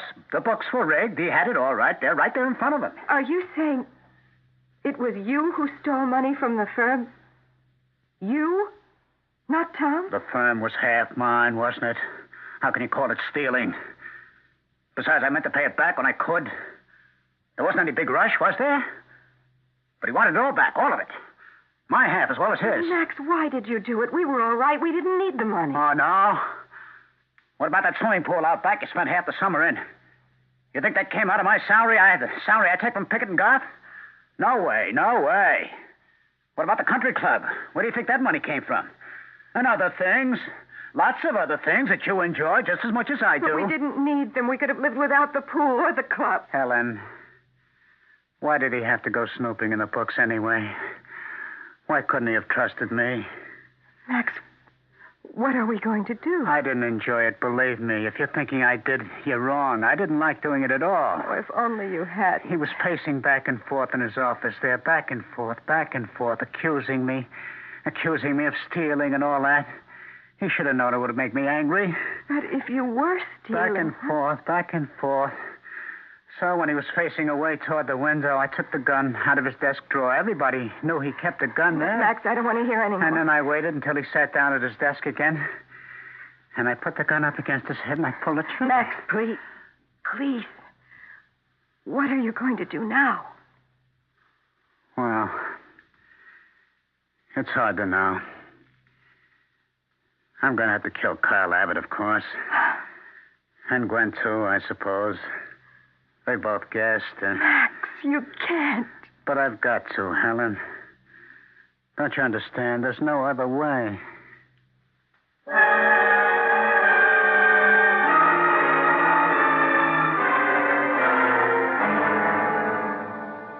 I hope I'm not putting you to too much trouble, Gwen. No trouble at all, Maud. Carl and I fool around with the Ouija board almost every night anyway. Yeah, well, we just fool around with it. We don't take it seriously, Maud. I'm not sure I approve of what you're going to try to do. Well, I just want to see if Tom is... if I can speak to him. Well, let's try it. Now, you know what to do, Maud. Oh, yes. You just ask it the questions. Oh, well, Is it possible to communicate with Tom Garth? Give it a moment. Ask again. I'm trying to get in touch with the spirit of Tom Garth. Is it possible to speak with him? It's moving. It's going up to the yes corner. Is this Tom? Yes. Is it all right where you are? Yes, again. Oh, now that I've done it, I don't know what to say. Do you have a message for Maud? M-U-R-D-E-R.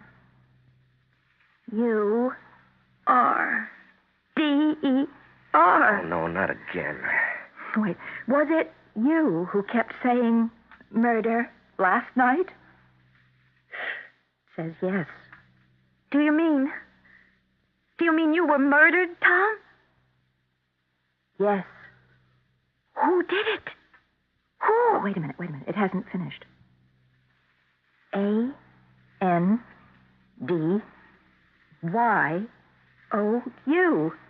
And you. Me?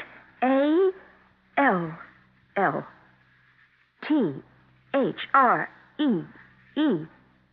All three.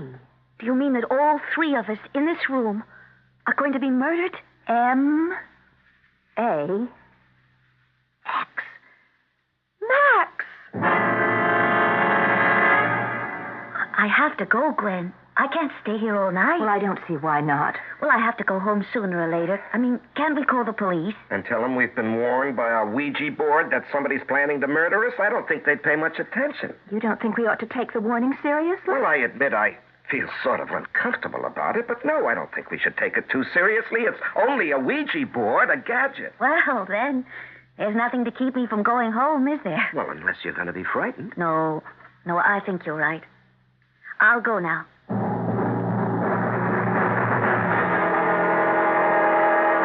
Where are you going, Max? Out. Are you going to the Abbott's house? I thought I'd pay them a call, yes. Max, you mustn't. If you leave here, I will call the police and tell them. I will. I'll call them and I'll tell them. Max, please, don't point that gun at me. You're like all the others. You bring it on yourself. I can't let you call the police. You'll spoil everything. Everything I planned. Max, please listen to me. You are sick. They will take care of you. The whole thing's been too much for you. The police will know that, and they will take care of you. I'm all right, Helen. Don't you think I'd know? I'm perfectly all right. I just know what has to be done, and I intend to do it. No, Max. No. I will shoot you, Helen. Honestly, I will. I'd rather not, you know that, but I will if you make me. Now, promise me you won't call the police. Well, if you won't promise. All right. I promise. I won't call the police. Carl, I'm worried about Maud. You shouldn't be any more worried about her than about you and me. The Ouija board said we'd all three get it. I don't think it's funny. Well, neither do I, darling, but I don't think we ought to let it get out of perspective in the other direction either. After all, it was a Ouija board that warned us, Gwen. It's a Ouija board, a toy. I don't consider it a toy. Well, maybe not, but neither is it an oracle. It must be Maud. She promised to call when she got home. Hello, Maud? Maud? No, it's Helen, Gwen. Helen Pickett. Helen, what's the matter? You sound so... Gwen, you've got to get out of there. You and Kyle. Get out of here? Out of the house right away. Go someplace where he can't find you and stay there. Don't let him find you there at your house. Find us? Who, Helen? What? Max. Don't you understand? Max is on his way there right now with a gun. He's going to kill you. Max is on his way here? He'll be there any minute. Just get out of the house. Run. What was all that? Max is on his way over here with a gun. That was Helen. She said we should get out of the house. Good Lord, did she call the police? No, I don't think so. Oh, darling, should we just go? We can phone the police from somewhere else. Oh, this will take a minute, darling. Hello. Yes, please. I'm calling from 434 Oak Street. We've been warned there's a man coming here with a gun intending to kill us. Yes, 434 Oak Street. Abbott. Kyle Abbott. Wait, he's on... Down, Fred, get down! Hello, did you hear the shot? Now, please get over here as fast as you can. Are you all right, Kyle? Yes, darling, are you? I'm all right. I'm so scared. Sit down. Just stay down, Gwen. Now, listen, I'm going to work my way around to the light switch. Careful. Hurry, Kyle, hurry. Yes, I've got it. That won't do you any good. Turning the lights off. You'd have saved yourself all this trouble, Carl, if you'd only minded your own business. You hadn't got nosy about Tom Garth. It's just a matter of time, you know, until I find the light switch. You couldn't leave well enough alone, huh? Why don't you answer me, Kyle? Why don't you say something? Did I get you with that one? Well, as soon as I find the light switch. Are you all right, Gwen? Are you? Yes, I'm okay. I hit him with a bookend. Can you find the light switch? Yes, I think so. Wait. Oh, he's bleeding. Well, I hit him pretty hard.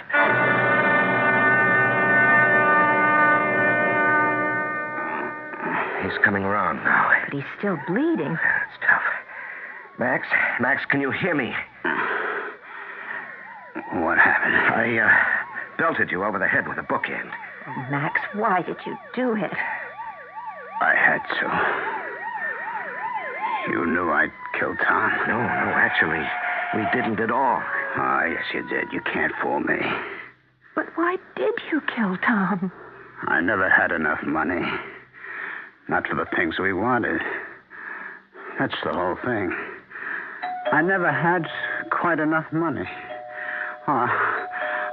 Don't let him take me. Please, don't let him take me. They won't hurt you, Max.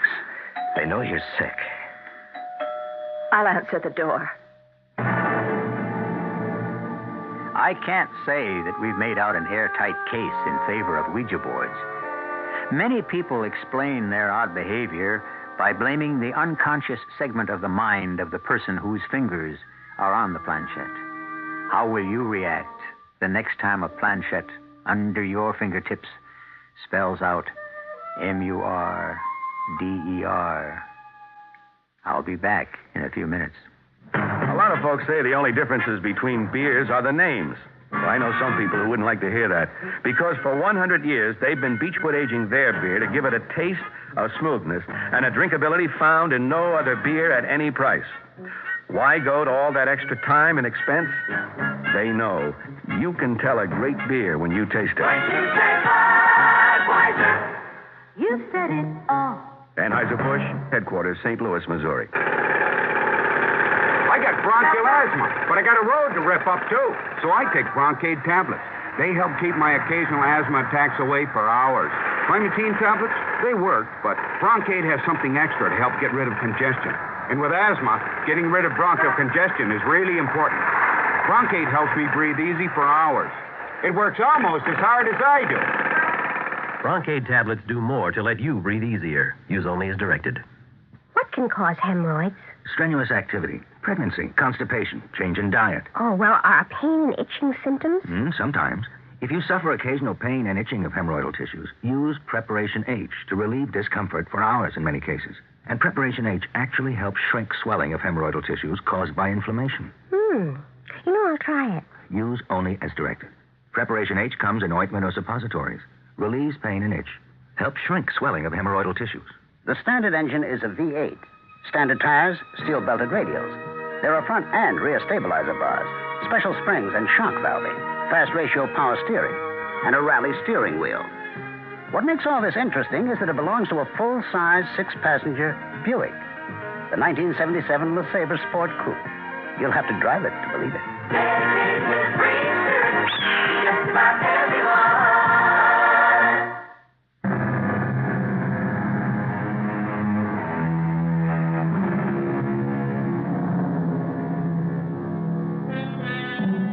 Three murders have been averted, and the mystery of a fourth one solved. And there's no denying that the Ouija board played an important role in this. Unfortunately, it appears to have been the Ouija's swan song, for it leans now against the back wall of one of the closets in the Abbott house. For Gwen, its charm is gone. When she dusts it each spring, she does her best not to study it too closely. For one set of letters stands out as though painted in red. M-U-R-D-E-R. Our cast included Larry Haynes, Ralph Bell, Terry Keane, Marion Seldes, and Marion Haley. The entire production was under the direction of Hyman Brown. Radio Mystery Theater was sponsored in part by Buick Motor Division. This is E.G. Marshall inviting you to return to our Mystery Theater for another adventure in the macabre. Until next time, pleasant dreams.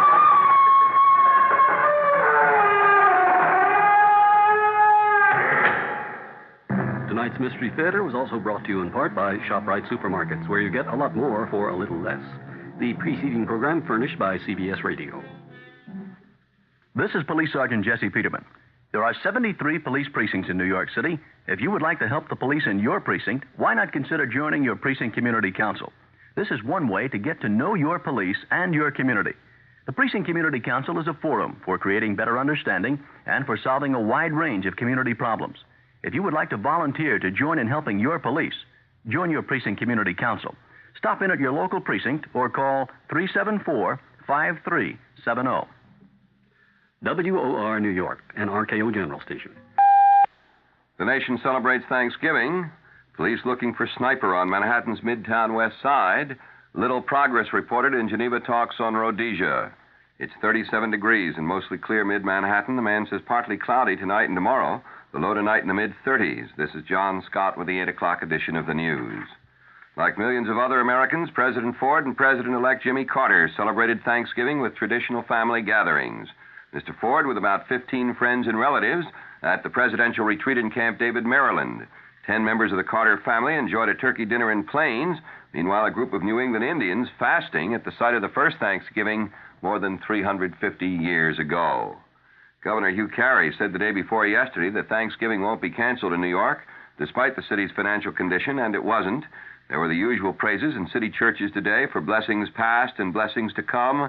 There were the usual outpourings of goodwill, and there was the usual Thanksgiving Day parade, Macy's 50th, complete with floats and helium-filled images of Smokey the Bear, Bullwinkle, and Mickey Mouse. Although most people watched the parade between 9 a.m. and noon today, it actually began at 2 o'clock this morning. That's when the 45 floats left the Hoboken, New Jersey factory where they're made and moved slowly through the Lincoln Tunnel to Manhattan. A little later, helium trucks blew up the 9 giant balloons, and the parade performers turned up as the morning went on. The governor urged New Yorkers today to consider adoption as a means of giving thanks. In his annual Thanksgiving Day message, the governor said more than 3,000 children remain institutionalized in the state because no one has offered to give them a home. The governor said the state is trying to locate parents who, in his words, have the courage and the love to provide care for these children. He urged interested persons to contact the state's Social Services Department. James Merrick of Glen Cove was walking his dog along the beach this Thanksgiving morning, and suddenly it was Christmas. There on the sand was a bag tied not with ribbon, but with white rope. Merrick opened the package, and behold, inside was a pile of $5 bills, or so it seemed. Merrick was ecstatic. In the midst of his family Thanksgiving dinner, he told WOR's John Wingate what happened. I come home with the money, and I didn't know what to expect, because I'd never seen that amount of money, especially I seen a $5 bill. I thought, oh my God, what am I going to do with this? So with that, I got my wife out and the boy next door, and they looked at it and they said, what's this? Well, my brother's a policeman, my father's an ex-policeman, and I got the police department up here, and we took the money down to the police station, they counted it out. The count reached $10,000, but alas, Christmas was short-lived. All the money was counterfeit. The WOR News Time, it's 3 minutes past 8. New Jersey health officials are bracing for an expected heavy demand for swine flu inoculations when special children's clinics open this weekend in the South Jersey and Jersey Shore regions. The officials say interest in the inoculation program was increased dramatically in recent days since a Missouri man was reported to have contracted the disease. The man who had not received an inoculation recovered.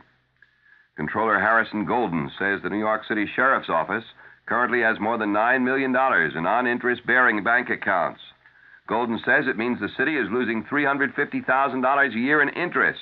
He calls it inconceivable that such a large amount of money should be placed in a bank without drawing interest. The sheriff collects money awarded to claimants by the courts and temporarily deposits the funds in escrow checking accounts. Golden's auditors say a total of $550,000 in interest could be accumulated from the money held by the sheriff's office, but part of it's on deposit with the Irving Trust Company, which provides $200,000 worth of computer services in return for the non-interest accounts. If the $200,000 in computer services is subtracted from the $550,000, the auditors say the city is still losing $350,000 in interest.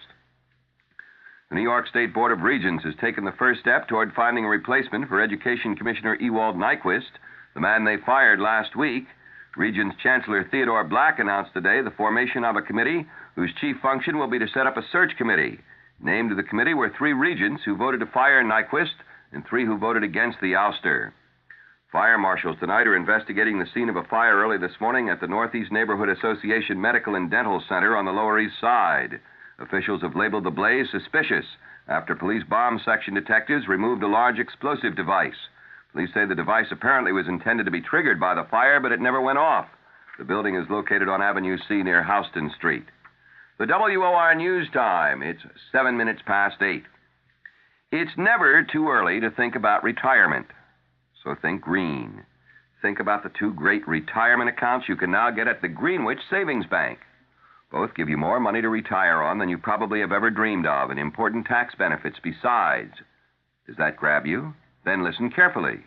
If your company has no retirement plan, federal law now lets you set aside 15% of your earned income every year, up to $1,500, in an individual retirement account at the Greenwich Savings Bank. You don't pay a penny income tax on this money, nor on the high interest it earns until you retire. The other retirement plan is for the self-employed. It lets you put aside 15% of your earned income up to $7,500, with both principal and interest also tax-deferred until retirement. Either way, these are untaxed dollars that earn high interest at the Greenwich Savings Bank. Don't miss this opportunity. Look for the lady or man in green at any office of the Greenwich Savings Bank and open your retirement account today. Member FDIC. It was 5 years ago last night that a man known only as D.B. Cooper hijacked a Northwest Orient jet, collected $200,000 ransom, and parachuted out of the plane over southwest Washington state. Into oblivion, perhaps. No trace was ever found of Cooper or the ransom, and federal lawmen doubt that he survived the drop into the woods. Certainly he jumped into folk legend. The people of the town of Ariel in Washington are having a celebration in honor of D.B. this weekend. WOR's Roger Skibbinus learned about it from general store owner Jermaine Tricola. We're going to have a Cooper's Caper Party. A Cooper's Caper Party? Uh-huh. That sounds good. I wish I could join you. To do is drop in. Yeah, drop in. You know what? You should be here. I should be out there. Now, tell me about the celebration you got planned Saturday. Well, we have a few boys dropping in. And we're serving buffalo stew. How many do you expect? I don't really know. This is mushroomed, and with the big park down below us here, we probably have quite a bit of room. Mm-hmm. Anybody parachuting in? Oh, yes. No kidding. Why all this folk hero attitude towards Mr. D.B. Cooper? Well, supposedly he had jumped up here in our area, and we've kind of put him in the legend category along with Bigfoot and the Sasquatch. Disagreement between 2 black nationalist leaders at the Geneva Conference on Rhodesia prevented any progress at today's session of the talks. There are indications that black leader Joshua Nkrumah is prepared to accept March 1st, 1978, as the date for transition to majority rule in Rhodesia. But his ally, Robert Mugabe, is reportedly holding out for a promise of transition within 1 year. In South Africa, the Johannesburg Star says 33 black Rhodesian guerrillas were killed this week in fighting among rival black factions based in Mozambique, but the guerrillas' Joint Military Command in Mozambique denies the reports. Despite U.S. opposition, the United Nations Committee today voted to condemn American military bases on the Pacific island of Guam. The General Assembly's Decolonization Committee adopted the resolution 60-21 with 42 abstentions. U.S. Ambassador William Scranton defended the bases, calling them an important contribution to the security of the United States and the Pacific region. Last year, a similar resolution was passed by a larger margin in a vote before the same committee. U.S. Commerce Secretary Elliot Richardson is continuing his trade promotion tour of Eastern Europe today with a visit to Yugoslavia. Richardson arrived in Belgrade for talks with government and economic leaders. His discussions in Yugoslavia will cover investment and trade issues. The U.S. Embassy in Tel Aviv says the body of a U.S. diplomat killed in an accident last night will be flown to the U.S. on Monday. James Dean was the first secretary at the U.S. Embassy in Tel Aviv. Dean died when a tour bus accidentally left a hilly road in the Negev desert. He was 36 years old. 9 other occupants of the bus were injured. A French company says in Paris that the government of Vietnam has asked it to set up a logistics base for oil exploration off the Vietnamese coast. The company also says it will set up offices in Saigon to help oil companies operating in Vietnam. Western oil companies have been negotiating with Hanoi for several months, but there have been no agreements so far. A group of journalists and broadcasters at the Voice of America is calling for independence for the agency. A Voice of America official says the group is telling the new administration it should not be associated with either the U.S. Information Agency or the State Department. The State Department isn't commenting, but a spokesman for the U.S. Information Agency says the agency director thinks Voice of America should remain a part of that agency. President-elect Carter has not indicated whether he favors independence for the Voice of America. The Voice of America is a radio network chartered to send news about the U.S. overseas.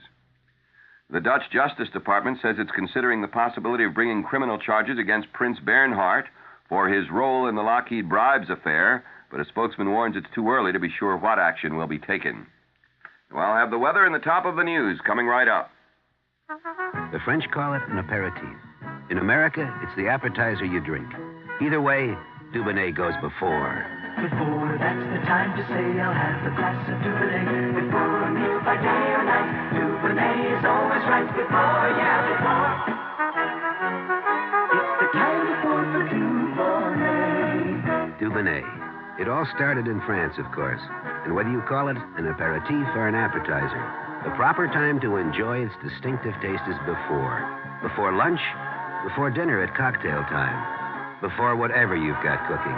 It's a wine that's right for your appetite. Dubonnet before. Made to make what comes after that much better. Before, yeah, before. It's the time before for Dubonnet. A product of USA, Dubonnet Company, New York, New York. And the Weather Watch update, partly cloudy tonight and tomorrow, followed by cloudy with a chance of a few showers tomorrow night and Saturday, the low tonight in the mid-30s. Then temperatures becoming milder with a high tomorrow in the low 50s. Low tomorrow night in the mid-40s. The high Saturday, 55 to 60. Outlook for Sunday, cloudy and mild with a chance of showers. Chance of rain, 10% tonight, 20% tomorrow, 30% tomorrow night. Right now in mostly clear mid-Manhattan, it's 37 degrees, the humidity 59%. The wind south-southwest at 8 miles an hour. The barometer steady at 30.12 inches. And the top stories, the nation celebrates Thanksgiving. Police looking for a sniper on Manhattan's Midtown West Side. Little progress reported in Geneva talks on Rhodesia.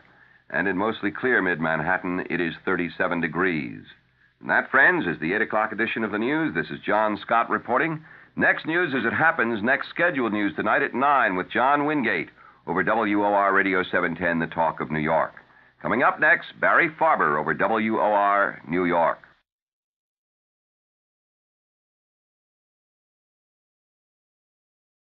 The Long Island court case could be the vehicle which finally establishes a legal definition of death. This is Lester Smith reporting for the 7 o'clock WR Radio News.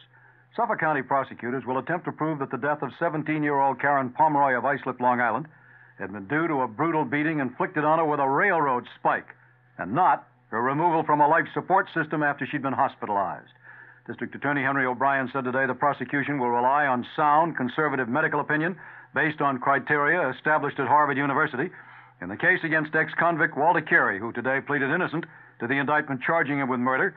Miss Pomeroy was mugged on her way home from school on November 29th and beaten over the head in a robbery which netted $1. A 6-3 United States Supreme Court decision handed down today has probably angered a lot of American women. The High Court upheld the right of employers to exclude pregnancy costs in their health plans. The ruling overturned a lower court decision on a suit brought by 43 women against General Electric, which had ordered the company to provide pregnancy benefits if the other disabilities were covered. The High Court ruling said the GE stand did not violate federal law. Jimmy Carter talked with some very influential Americans today about possible jobs in his new administration, and the interviews will continue at the governor's mansion in Atlanta tomorrow. Former Defense Secretary James Schlesinger and Columbia Professor Zbigniew Brzezinski, a top Carter foreign policy advisor, were on the list today, with Vice President Walter Mondale sitting in on the talks. Tomorrow, former Air Force Secretary Harold Brown, who is now the president of Caltech, will talk with Mr. Carter. Brown is considered a leading candidate for the job of Defense Secretary. Carter aides said there may be announcements of more cabinet appointments later this week. UN Secretary General Kurt Waldheim was reelected to a second 5-year term, and United States Ambassador William Scranton said he was very pleased with the Security Council action. Waldheim's approval came on a second ballot by a 14-0 vote after the first ballot saw China veto Waldheim in favor of former Mexican President Luis Echeverria. And we'll have more after this. It's Culligan's 40th anniversary, and your greater New York, Long Island, New Jersey, and Connecticut Culligan dealers are offering spectacular 40th anniversary savings. For instance, as a new customer, limited time special, when you rent a Culligan water conditioner for a year period, you get a 40% discount on the first 4 months rental rate. That's 40% off on the first 4 months rental rate, all because it's Culligan's 40th anniversary. You know, you've been wanting to have all the benefits of clear, filtered, conditioned water in your home. And now you can have an unlimited supply from every faucet. Get this limited time 40th anniversary special by calling your greater New York, Long Island, New Jersey, or Connecticut Culligan dealer. He's in the yellow pages, underwater. Call and say, Hey, Culligan man! Whatever the water problem, bad taste, bad smell, bad odor, there's a Culligan man in your community with equipment specially engineered to solve your area water problem. If your Culligan man can't solve your water problems, nobody can. Attorney Edward Rappaport, former counsel to the New York City Patrolmen's Benevolent Association, was elected to the New York City Council today, filling the vacancy created earlier this week by the resignation of Howard Golden, who is expected to be named the interim Brooklyn Borough President. The council's 3 black, 2 Puerto Rican, and 3 other members abstained from voting in protest against the Thanksgiving night fatal shooting of a 15-year-old black youth by Officer Robert Torsney, whom Rappaport represents. The council members criticized Rappaport for statements he had made in defense of Torsney, but the attorney said that he was simply performing his duty as a lawyer. State Motor Vehicles Commissioner James Meldon disclosed today that an investigation being conducted by his department has shown that employees at state and local offices have defrauded the state of millions of dollars. The commissioner said the employees had pocketed license and registration fees after tampering with the machine that validates the applications. Meldon said a department office on Staten Island had shown a loss of $100,000 in the last year. A lot of residents of Midtown Manhattan strongly object to the idea, but the City Planning Commission today approved the resumption of helicopter flights from the roof of the Pan Am building to the 3 area airports. The proposal still requires approval by the Board of Estimate. United Parcel Service employees who've been on strike for nearly 3 months vote on Thursday on a new contract proposal. If it is approved by the rank and file, the strike could be over on Friday. This is Lester Smith reporting. Next news as it happens. Next scheduled news at 8 o'clock with John Wingate over WOR Radio 710, The Talk of New York. We invite you now to listen to the WOR Mystery Theater, which presents Enough Rope.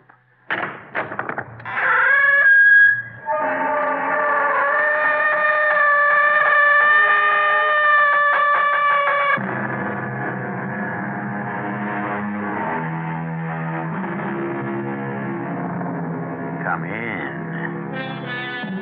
Welcome. I'm E.G. Marshall. Everybody, said Mark Twain, talks about the weather, but nobody does anything about it. That statement is all right, as far as it goes, but it doesn't go far enough. For instance, there are those people who try to do something about it. And are they successful? Some of them are. So why haven't we heard about them? The answer is, most of them don't want us to. Our mystery drama, Enough Rope, was written especially for the Mystery Theater by Sam Dan and stars Russell Horton. It is sponsored in part by Anheuser-Busch Incorporated, brewers of Budweiser, and Contact, the 12-hour cold capsule. I'll be back shortly with Act One. It is a magic moment. You are at your Buick dealer's, about to drive home in your brand new Buick LeSabre. It's lean and trimmed, classic lines. It looks quite unlike any full-size Buick you can remember. You get in. A heady new car smell surrounds you. Your LeSabre feels the way it looks, tight. You turn the wheel a little. No wasted motion in this car. Big brushed metallic gauges look back at you. That V6 engine is doing great. You rub your hand on the seat. 6 people could be really comfortable in here. You swing into your driveway. Your wife, the kids, the dog, everyone but the parakeet descends in the car and gets in. Off you go to nowhere in particular. Life and your new LeSabre are great. Maybe the dog shouldn't sit on the seats.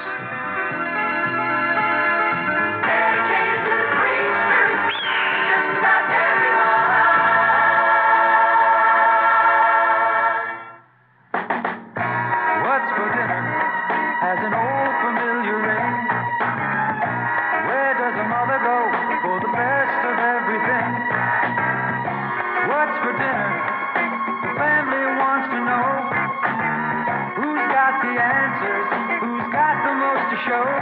ShopRite has lower prices. I like the prices on groceries, and I like the people that work here. I like the prices, and I like the quality. The prices.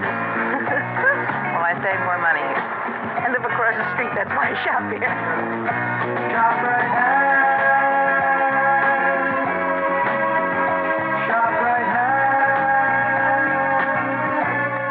ShopRite has great eating at the meat department this week. ShopRite split or quartered frying chickens, 43 cents a pound. Italian-style sausage, pork, and veal, 89 cents a pound.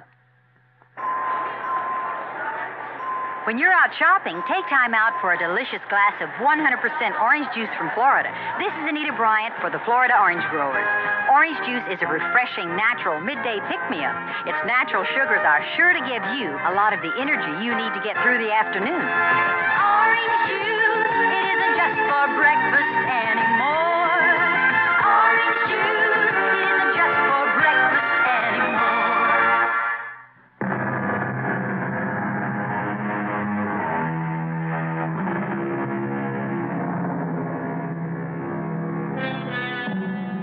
The concept of reality has intrigued, absorbed, challenged, and for all I know, even plagued philosophers throughout the centuries. What is real? Is anything real? Who are we? What are we? Isn't each of us merely a brief pause in eternity? Perhaps each of us is a dream. The philosophers get bogged down, and at the end, we're no wiser than we were at the beginning, which, if you want to look at it that way, could be the story of life. Well, so much for philosophy. How about some action? A young man is sitting on a horse. He has a rope around his neck. The other end of the rope is tied securely to the stout branch of a huge tree. Watching the scene are several grim-faced, determined men.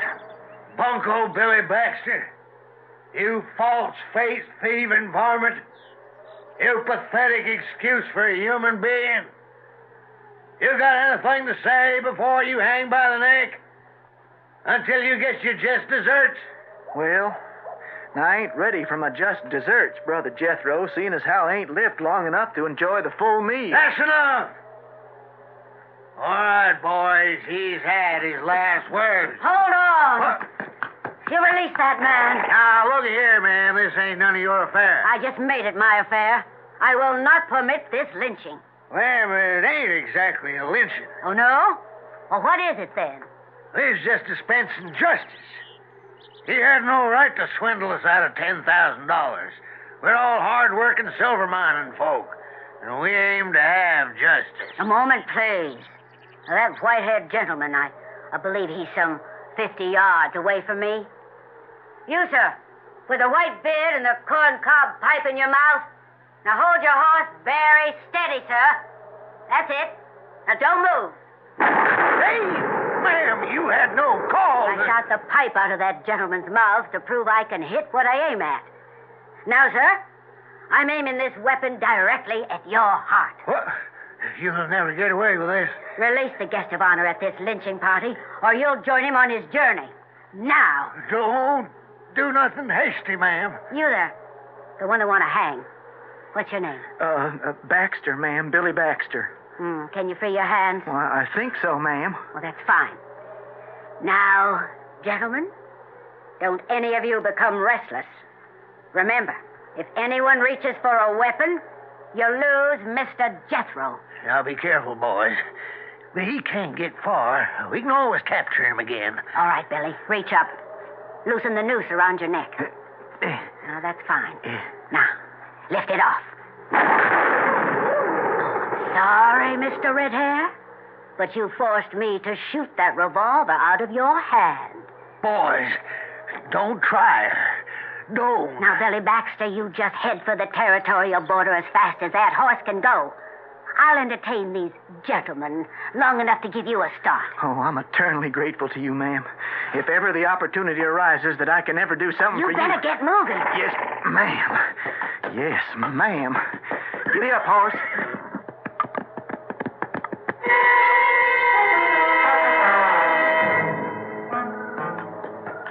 Hold on there. Who's that?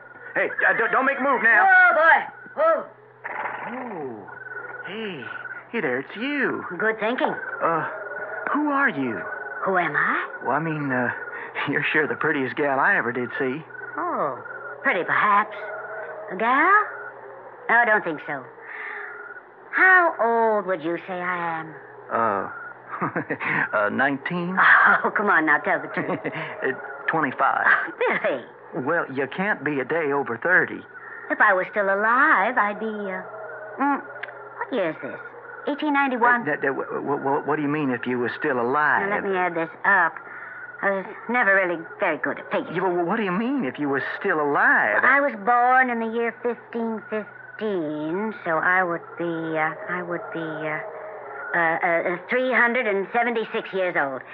Do I subtract that right? 1515 from 1891? Ma'am, that's impossible. Right, 376. Well, nobody could possibly be alive at the age of 376. Well, I didn't say I was alive. Well, if you ain't alive, what are you? I have crossed that great divide. I was born in Germany in 1515, the province of Cleves. Oh, ma'am, when you say that, I get cold shivers. Of course, I was a cousin of the Duke's daughter, the Duke of Cleves. Her name was Anne. You follow this? No, ma'am. Well, pay attention. My mother was Italian, so she named me Alida. I grew up and I became a companion to my cousin Anne. And do you know who she became? Anne of Cleves. Anne of Cleves? No, ma'am, The fourth wife of King Henry VIII. Did you ever hear of him? King Henry VIII of England? Oh, yeah. Yeah. Seems they had themselves a king with a lot of wives. 6. 3 Catherines, 2 Annes, and a Jane. Yeah, and he was always cutting off their heads. No, only 2 of them. Anne Boleyn and Kate Howard. Poor girls. Now, ma'am, what are you telling me? I was there when they met for the first time. They looked at each other, and each of them became sick. Now, here somebody says she's 376 years That marriage old. didn't last 6 months, and they decided to call it quits. And she goes on about Henry VIII. I was not only her lady-in-waiting, I was also her closest friend. So you can take it from me, that marriage was never consummated. Oh. Now, why are you blushing? Well, man, that sort of thing, it just ain't discussed in mixed company. Well, why not? Well, 'cause it ain't refined. Oh, it ain't refined. No. Well, was it refined of you to swindle all those poor miners out of their life savings? Well, now, ma'am, when you see sheep, get out the scissors, 'cause if you don't shear 'em, somebody else will. Oh, I should have let those vigilantes hang you. Next time I will. Well, to continue. Anne and I were sent home to Cleves. Well, both of us died the same year, 1557. I caught a fever. So you see, I'm really 42. How do I look for 42? You look beautiful. Now, what am I going to do with you, Billy? Do with me? Well, you saved my life. Oh, no, I preserved it. It remains to be seen if I saved it. Ma'am, why? Why did you save me? You don't know me. You could have been killed. It's my job to save you. Your job? Well, I'm your guardian angel. My what? I believe you heard me. My guardian angel? See? You did hear me. You mean there is such a thing as If there weren't, what would I be doing here? a guardian angel? You see, I died. I went to heaven. What do you want to do, they asked? Play a harp? Sing? Be a guardian angel? Well, that's what I picked. I do believe you're serious. Well, actually, I'm not old enough to be a full-time guardian angel. You ain't old enough. Oh, no. You need a few thousand years of experience. So what I get now is relief work. You know, when the regular GA goes on vacation or needs time off, I fill in. I don't understand any of it. Well, who says you have to? Anyhow, I'm supposed to fill in for your regular GA for a while. I didn't know I had one. Now, everybody's got one. She never did anything for me. Well, how do you know? Your guardian angel is only required to make sure you get what you really deserve. And you decided I didn't deserve to hang. Oh, not just for swindling. By the way, what was that swindle, anyhow? I heard a man say something about $10,000? No, it wasn't that much. I don't know what them rubes are so upset about. I sold them 100,000 acres of land at only a penny an acre. What kind of land? Well, it was, desert.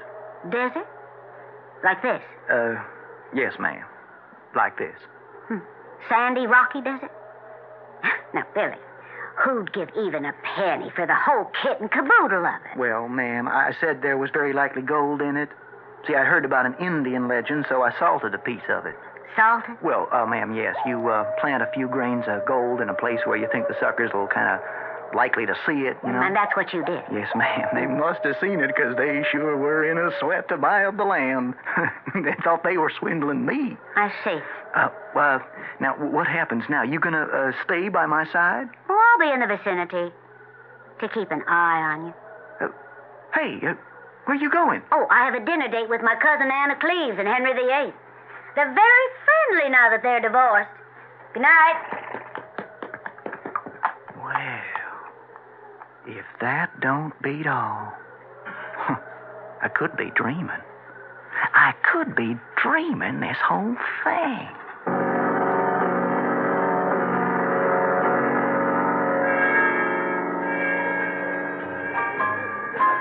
Bartender, I'm buying a drink for every man, woman, and child in the house. Hey, it's Bunko Billy Baxter. You didn't get hanged? Yeah, it's Billy Boy Baxter, and where I am, the action is. Hello, Billy Boy Baxter. Oh, Chastity. Chastity Cleveland, my own true love. Come on, sit down. Hey, have you been true to me? I've been as true to you, Billy, as you've been true to me. Who was the woman? What woman? The woman who saved your life. I've never seen her before. You're lying to me, Billy. Chastity, honey, it's the honest truth. That woman rode up to a lynching party of 47 armed and angry men all by herself and shot 5 of them out of the saddle. And no woman would do that for a man unless she was mad with love for him. Well, she is my guardian angel. What are you trying to tell me? The truth. If I ever see her around here, Billy, Oh, honey, ain't you glad to see me?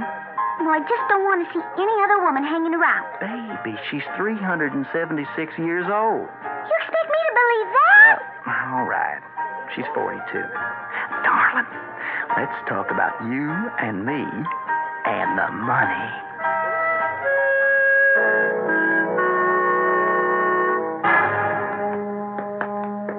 Whoop-a-die-ya-yo, get along. Hello, Billy. Whoa there, Buck. Oh! Oh, it's you. Glad to see me? Yes, ma'am. All right then, Billy. To business. Business? Mm-hmm. We have some unfinished business. Meaning what, ma'am? Oh, call me Mother, Billy. Sounds so much more intimate than ma'am. Well, yes, ma'am. Mother. What's the nature of this unfinished business? Well, it has to do with what the Bible calls the root of all evil. Yeah. I assume you're talking about money. And you assume correctly. I have in my mind the sum of $10,000. $10,000? To the penny. It's the sum you stole from Mr. Jethro and his friends in the silver mining community of Dead Man's Gulch. Oh, that money. Yes, indeed. Well, what about it? What about it? Well, Billy, I want it.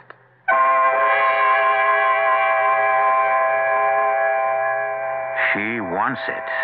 Is this a way for a guardian angel to talk? Now, you happen to be in possession of practically all of the facts in the case here. Who is our friend Alida? We know who she says she is, but is it true? On the other hand, why should we doubt her? But then, why does she want the money? We keep getting in deeper. Who knows how much further we'll go in the second act? Hi, I'm Gene Kelly. And I'm Henry Winkler. And the two of us will be co-hosting one of the biggest TV specials of the year on Thursday evening, December the 9th, 9 to 11 p.m. Eastern Time on the CBS television network. It's called America Salutes Richard Rogers, the sound of his music. 2 hours of the best show music in the world, performed by stars like Diane Carroll, Vic Damone, Sammy Davis, Sandy Duncan, Lena Horne, and John Wayne. And many of your all-time favorite musical scenes from movies like South Pacific, Oklahoma, and Carousel. Oh, it's going to be incredible, Gene. Right you are, Henry. And I'm proud to be a part of this tribute to a real musical genius. You said it all. So remember, everyone, Richard Rogers, The Sound of His Music, Thursday night, December 9th, CBS TV. Check your local listings for time and channel. 2 wonderful hours of family entertainment. Brought to you by Anheuser-Busch St. Louis, brewers of Budweiser, the king of beers. You know, there's no mystery of the fabulous flavor of real imported Polish ham. They're fully cooked, always easy to prepare. So say goodbye to cooking over a hot stove when you'd rather be out having fun. Now, how do you do it? Well, you just slice Polish ham for delicious sandwiches, or pile it up on salads, or cube it for casseroles. Any way you serve it. Crackus or Atalanta always make delightful, ready-to-eat, enjoyable meals. They're conveniently packed in 2, 3, 5, and 7-pound tins, or ask for any quantity you need, sliced from the large 12-pound size. And keep an extra can of Crackus or Atalanta ham in your refrigerator. You'll love the convenience, and your family and guests will love its great taste. Polish hams have been imported for more than 25 years by New York Commodities Corporation. Available at all Acme supermarkets.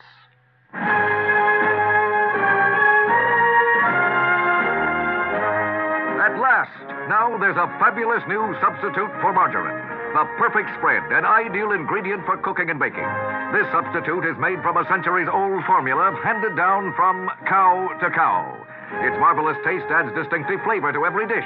And the substitute is loaded with natural vitamins. It even has the same calorie count as margarine. And this amazing discovery is made without chemical additives because it comes from pure whole milk. Yes, it takes 11.5 quarts to make 1 pound. And what is this delicious natural product called? Butter.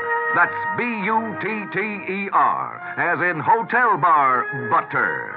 So, members of the margarine generation, let's all delight in the taste thrill of real hotel bar butter. Let's spread the good word. Butter. Hotel bar butter.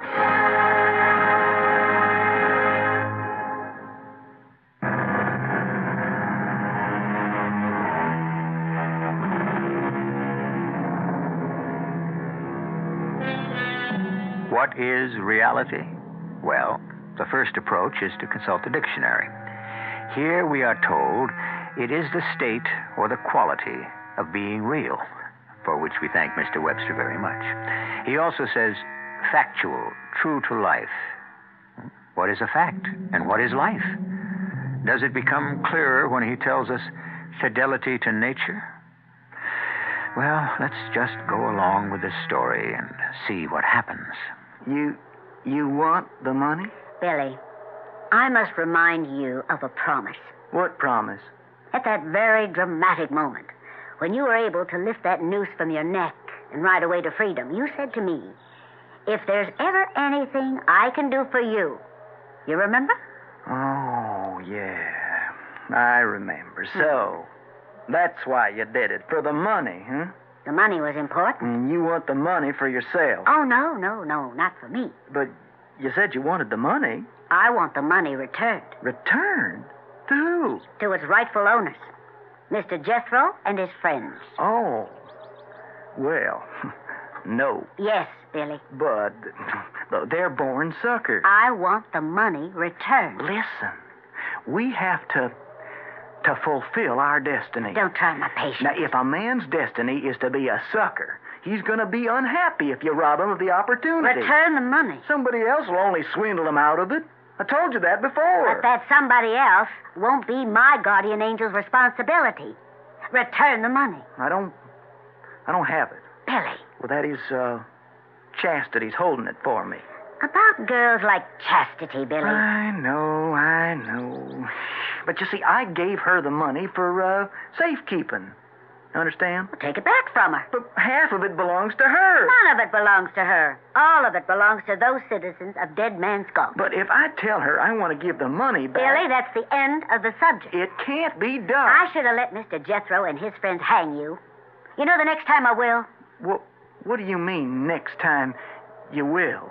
That should be obvious. What do you mean? Billy, it's always a matter of time for a man in your profession, isn't it? Sooner or later, the flim-flam falls flat. And the marks the suckers, the rubes, whatever. They put the rope around your neck. Don't even joke about it. Oh, I'm absolutely serious. And so, you must mend your ways. You must return the money. And you must seek honest employment. But I can't. Very well. A week from now, a month from now, a year from now, the scene shall be reenacted. Oh, the place will be elsewhere. The supporting cast will be different, but the central character will still be you, and the rope will be around your neck. And this time I shall stand by, unseen and silent. You mean you won't save me? Oh, yes. I shall save you. Truly save you. Save you from a further life of crime. Escort you from this world of temptation and sin into a higher, purer place. No. Then you must return the money. But, Chastity's got it. What can I say to Chastity? Oh, something will occur to you. Oh, you don't know Chastity. When she gets her hands on a silver dollar, she strangles the eagle to death. You're crazy. Now, Chastity. You've been out in the sun too long. Believe in me. You've been eating some of that local wheat out in the desert. Now listen to me. Or smoking. Chastity, this will be bread cast upon the waters. You never read the good book? Bread cast upon the waters floats, but hard currency sinks. Darling, have faith. In who? In me. What's the scheme? Scheme? Oh, I know you, Billy. You ain't giving this money back to the suckers out of the goodness of that stony heart of yours. Let me hear it. Darling, I have seen the light. Oh, sure. Where am I heading? That's what I want to know. Toward a rope. Toward a certain fatal sunrise and a hanging tree. Chastity, help save me. I'm frightened. I bet. Now, don't mock me. I am looking into the awful face of fear. Don't leave them hang me. Who's going to hang you? They will. Sooner or later. I'm mending my ways. I'm going to labor for my daily bread. You're going to what? Live by the sweat of my brow and the fruits of my toil. I'll work in a store. A dry goods store. Billy, I never heard you talk like this before. Yeah, and I never heard me talk like this either. Well, what's come over you? Oh, I don't know. It's a kind of new spirit. You mean you'll take a job? Yeah. In a store? Well, why not? Well, you don't have to work in a store. You can own a store. We got 10,000 silver dollars. We can buy a store. No, Chastity. Stolen money cannot lay a secure foundation for an honest life. You mean we'd have us a little house and little children? Yeah. And we would obey the commandment to be fruitful and multiply. Oh, Billy, it sounds wonderful.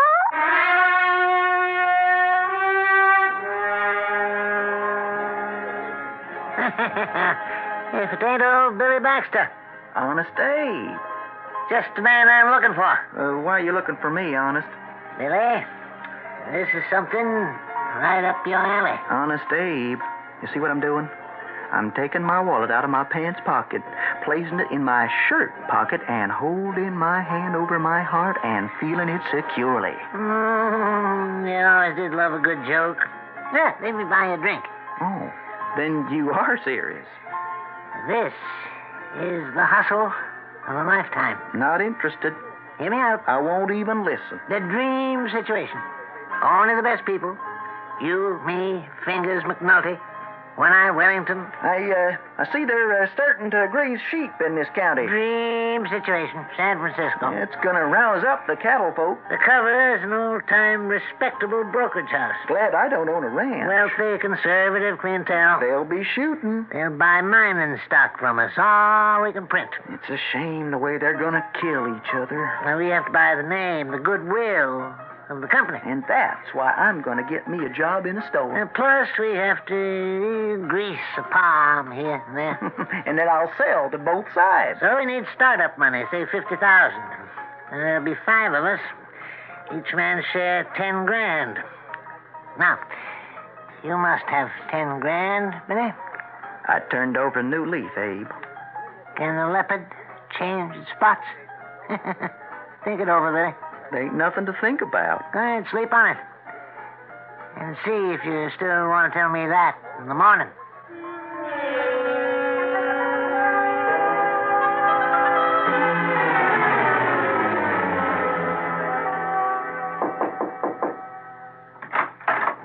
Oh, it's you. May I come in? Well, would it be proper and all for you to come inside a gentleman's room? Close the door. I just saw Chastity leave here after she'd brought in several very large, very heavy leather bags. Well, she's a big girl. I assume it's the $10,000? Yeah. Then I assume we are ready to return to Dead Man's Gulch. Well... Are we? Are we? Well, are we? No. No, we ain't. For what reason? Well, for the reason that I decided I ain't going to give back the money. I changed my mind. You changed your mind? Mm-hmm. Honest Abe's been talking to you, hasn't he? How did you know? Oh, I saw the two of you with your heads together in the saloon last evening. Well, what if he has? What is he, soldier? Well, you're a guardian angel. You're supposed to know everything. If you're so smart, you tell me. Let me tell you what I see in the future. I see a jail, a cell, and I see you inside. And that is the finale of the scheme.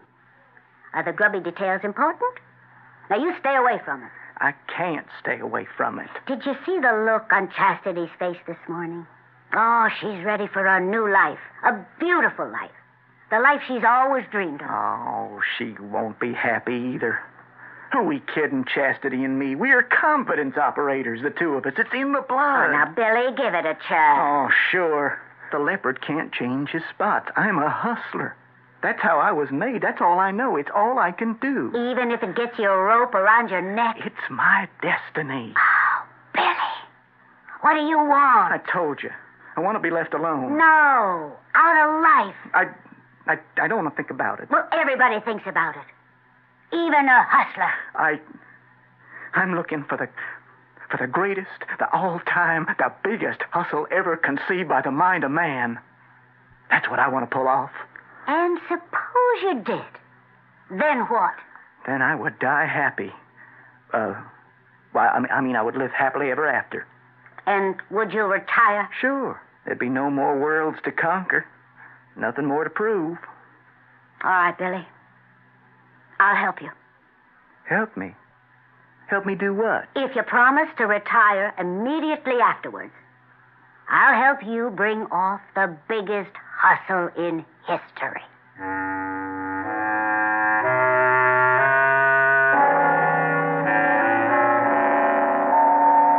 Listen to who's talking. You've heard of marriages that were made in heaven, but swindles, con games, hustles? Well, a word of caution. It's all a matter of how these things are defined. And we're going to have some definitions when I return shortly with Act 3.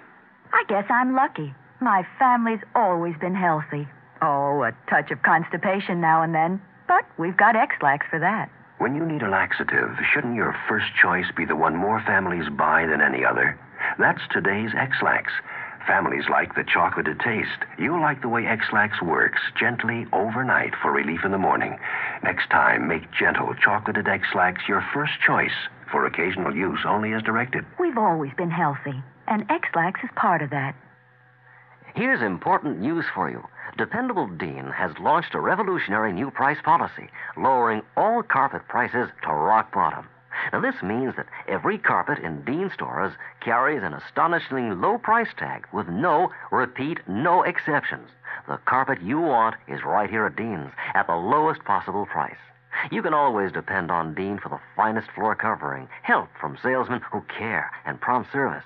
And right now, you can get 12-inch by 12-inch Ken tile touchdown vinyl asbestos floor tiles for only 33 cents each. Yes, 33 cents. Install a beautiful 10-foot by 10-foot floor yourself in 2 hours or less, and for under $35. So come to Dependable Dean and save on tile, on broadloom, and remnant rugs. Dean stores are located throughout New Jersey, and they're open Monday through Saturday from 9:30 a.m. until 9:30 p.m. And remember, you can't spell dependable without D-E-A-N.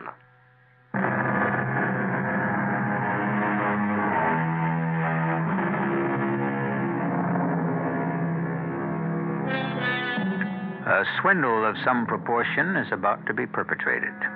Usually, these things are the work of the devil.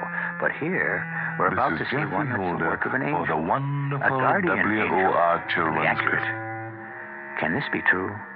Did we hear her right? Let's check back. Billy, I'll help you bring off the biggest hustle in history. You can't be serious. Why? Well, you're my guardian angel. I know. But you see, Billy, you're an infectious person. Your enthusiasm is hard to resist. But a swindle? Well, it'll be a kind of a borderline swindle. Yeah, but now won't you get into trouble? Probably not. At most, a reprimand. I'll chance it. Why? Why are you doing this for me? First, ask me what I'm doing for you. Well? First, you return the money. Yeah. The question is, how? Just, hand it over, huh? No. You see, you sold land. Yeah, worthless land. Was that land created by the Lord? Yes, ma'am. Well, since everything created by the Lord is precious, then there is no such thing as worthless land. Well, in a manner of speaking, however, it ain't rained on that land since the year one. Yeah, that's true. And it ain't never gonna rain there either. Who says so? Well, who says so? Well, it ain't ever likely to. It could. How? If somebody put in a good word to the rainmaker. The rainmaker? Mm-hmm. He's a friend of mine. Are you sure you know what you're talking about? Certainly. What does it take to make a land of milk and honey? Well, I never thought about it one way or another. Rain. Rain creates a land of green valleys and blue waters. Rain yields up the treasures of the earth. Yeah? Of course. Well, I still don't Now go to those people and say... Yeah, but no, wait, what's the swindle? Well, you swindled them once when you sold them worthless land. Now swindle them again by buying it back. Well, how is that a swindle? Because it will be worthless land no longer. How? My friend the rainmaker. I'll ask him for a little rain. But... Will he give it to me? The best parties upstairs are given by Henry VIII, and they're very exclusive. Not everyone who wants to gets to go. I could arrange for him to be invited. So he could just as easily arrange for a little rain to fall. You'd need more than a little. I know. Torrents. Cloudburst, of course. And those 100,000 acres. Right in the middle. Yeah. And once the grass grows and the trees... Think of what that land will be worth. I'll get it back for a penny an acre. I'll sell it for millions. For millions. A land of milk and honey. The hustle. The greatest hustle in history. And it's mine. All mine.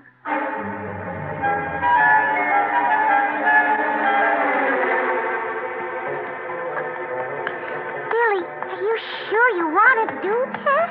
Yes, Chastity, darling. Well, it ain't too late to head for San Francisco. No. I spoke to Honest Abe. It's tempting, Billy. Tempting. Yeah, I know. He said it could be the hustle of a lifetime. Put it behind you, darling. Billy, you going to be strong enough to go through with it? Yeah. Well, be strong enough for two, because I'm going to weaken. Well, now, Chastity, you just think of that little cottage. Little curly-headed babies. Yes, Billy. That's what I'm doing. That's why I'm starting to weaken. Have faith, Chastity. Have faith. Hey, it's Billy Baxter. Get a rope. Now, hold on. Why should we hold on, Billy Baxter? Why shouldn't we hang you right here now? Because I got something to say. You got nothing to say to us. Sir, you look like a God-fearing man. Billy Baxter has learned there is something greater than the grubby crisp of gains. Billy Baxter has found humanity. Yeah? What's that mean? I'll tell you what it means. Yes, I lied to you. Yes, I stole your money. Yes, I deserve to hang, but I was spared. You were there. You saw me spared. Wasn't it a miracle? Wasn't it the work of the Lord? Answer, Brother Jethro, answer. Well... Why was I spared? Because I prayed. I pray, Lord, spare me, and I shall change my sinful ways. I have sinned. I shall repent. Gentlemen and ladies of Dead Man's Gulch, I sold you worthless land, barren, rocky, sandy waste. What can I do to atone? I shall buy it back. I stand ready to buy it back. I have your stolen $10,000. Let me buy it back from you and get myself in right with the Lord.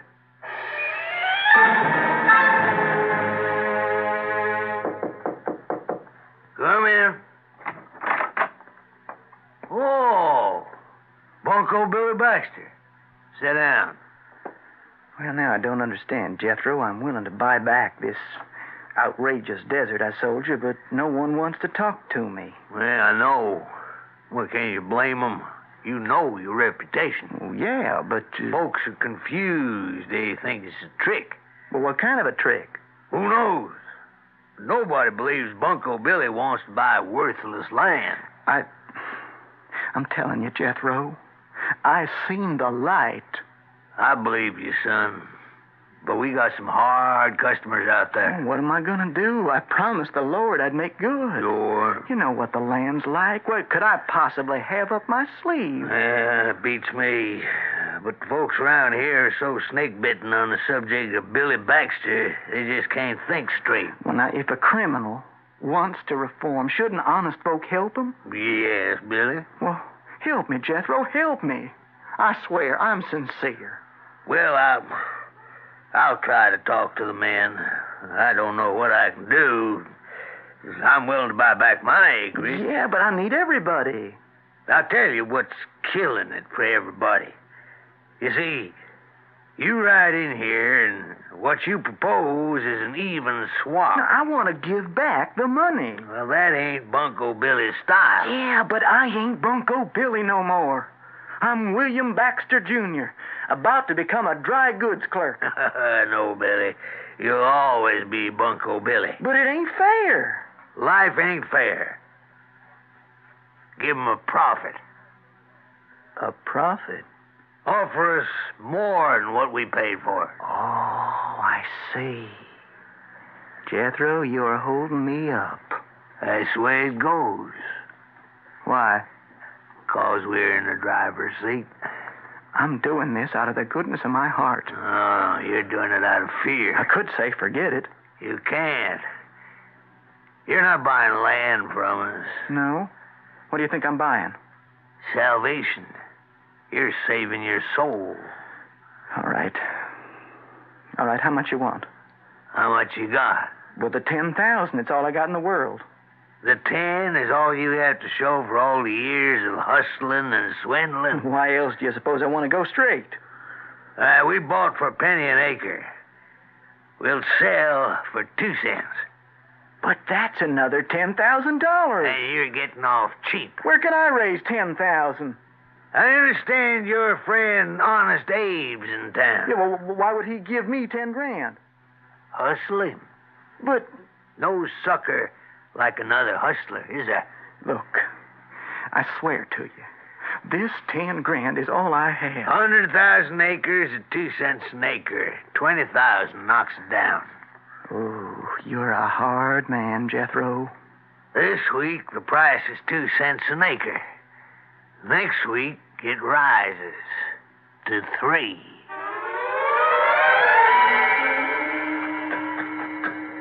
Billy? Oh, I was looking for you. They're holding me up. Well, it's to be expected. What am I going to do? Oh, you can raise another 10, Billy, from Honest Abe. Abe?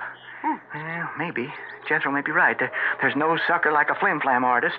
It's because you want to believe in your own hustle. Well, even at 20,000, it's far and away the greatest swindle of all time. Is that thunder? I didn't hear anything. Well, it might have been my imagination. Then again, may not be. I did speak to my friend, the Rainmaker, and he may be preparing. Well, don't let it rain now. Oh, of course not. No, you'll kill it. Not till I get the deeds. All right. The very next day after you buy the land back, there is going to be a rainstorm the like of which you have never seen.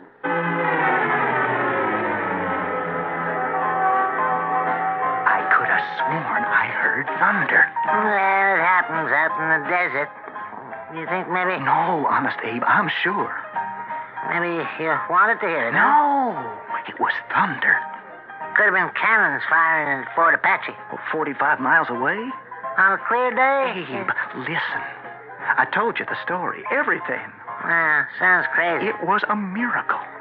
Oh, I wish you could have seen her. A guardian angel? Abe, you know that crowd in Dead Man's Gulch? Yeah? Well, they'd as soon shoot you down as look at you. Oh, that's true. They had that rope around my neck. They had blood in their eyes, and she rode up just as calm as you please. But she shot the pipe out of Jack the Strangler's mouth. Jack the Strangler? Yeah, and nobody made a move. Now, could a human woman scare them like that? Oh, Abe, they felt her presence. Come on.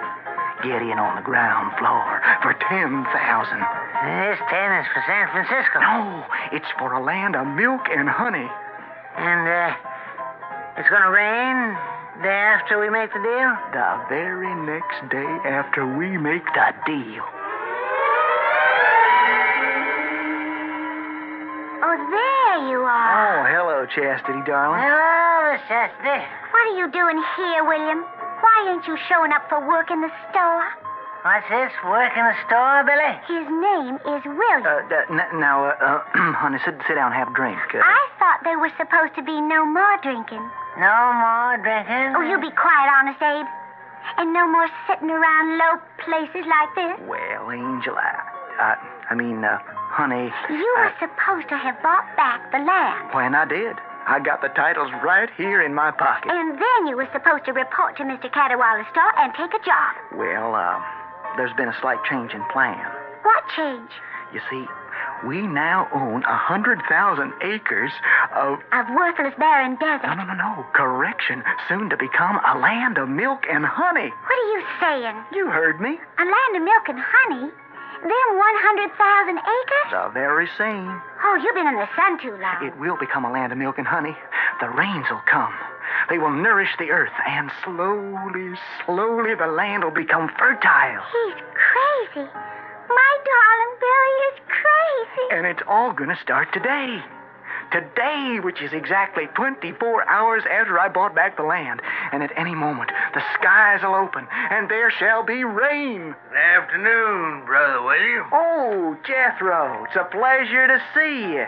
What are you doing in this sinful town? I made a little profit on a little land deal, and I just thought I'd have me a good time. Well, you do that, Jethro. You enjoy yourself. I hope you brought a raincoat and a poncho and boots. Whatever for? You'll find out. What'll I find out, Brother William? Oh, there's my wife. I told her to meet me here. I'd like to introduce you. Alita, honey. Right over here. Alita. Lovely woman, ain't she? Henry Jethro, what are you doing in a low dive like this? Alita, honey, I'd like you to meet a nice young fellow by the name of Bunko Billy Baxter. How do you do, sir? But she's beautiful. Of course. But she's more than that. She's my guardian angel. And in the end, it's the con man who becomes the biggest sucker of them all. Because the soul he sells is always his own. His ultimate victim must be himself. I hope you don't think I'm conning you when I insist I shall return shortly. Put your trust in what you feel. Put your trust in what is real. Give your cold to contact. Real medicine for real colds. Here in my hand is a little capsule.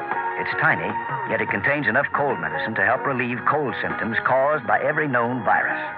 It's Contact. The same 12-hour Contact you can buy. This year, Contact with its tiny time pills will touch more lives, help more colds than any other cold medicine, tablet or liquid. Think about that the next time you're sick. Sneezing, dripping, all clogged up. Then let us help you with real medicine. like contact. We're number one in the whole world. Give your cold to contact. Real medicine for real cause. Take all the direct.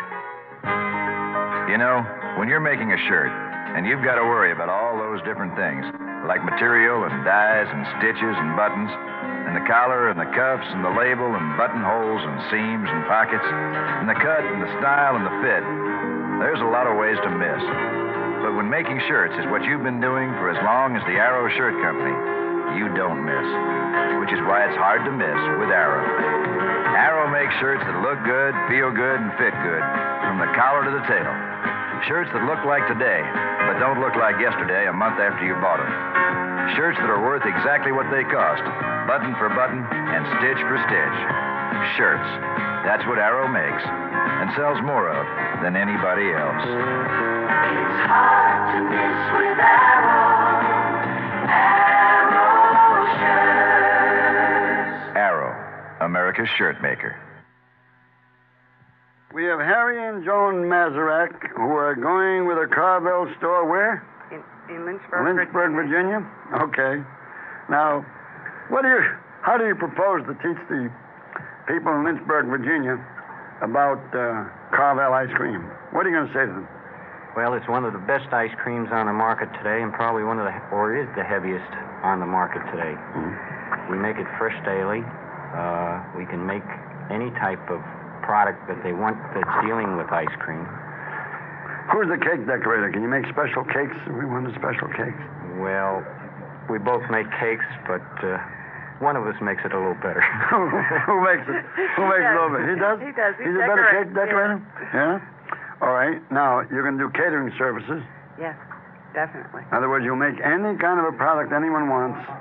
Right. Any way at all. Right. And you're located in Lynchburg, Virginia? Yes. Correct. Thank you. This is Jeffrey Holder for the wonderful WOR Children's Christmas Fund. Every year we ask you to give to the WOR Children's Christmas Fund. But have you ever wondered just what your contribution actually means to the children?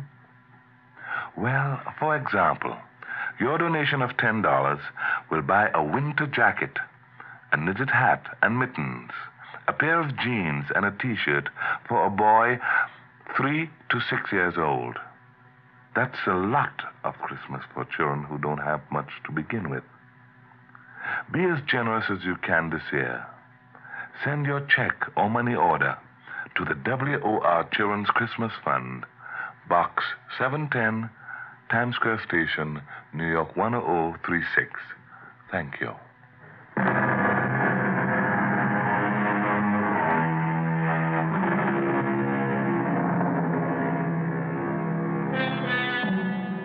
We have endeavored to present an exercise in reality, how to determine its existence. Well, would you like to get bogged down even deeper? What could be more real than a court of law? What could be more real than a specifically worded statute? Okay? So, how come the highest group of judges in the land can actually split right down the middle on reality? However, all of you should reach a unanimous decision to tune us in 7 times each week. Our cast included Russell Horton, Robert Dryden, and E.V. Juster. The entire production was under the direction of Hyman Brown. Radio Mystery Theater was sponsored in part by Buick Motor Division.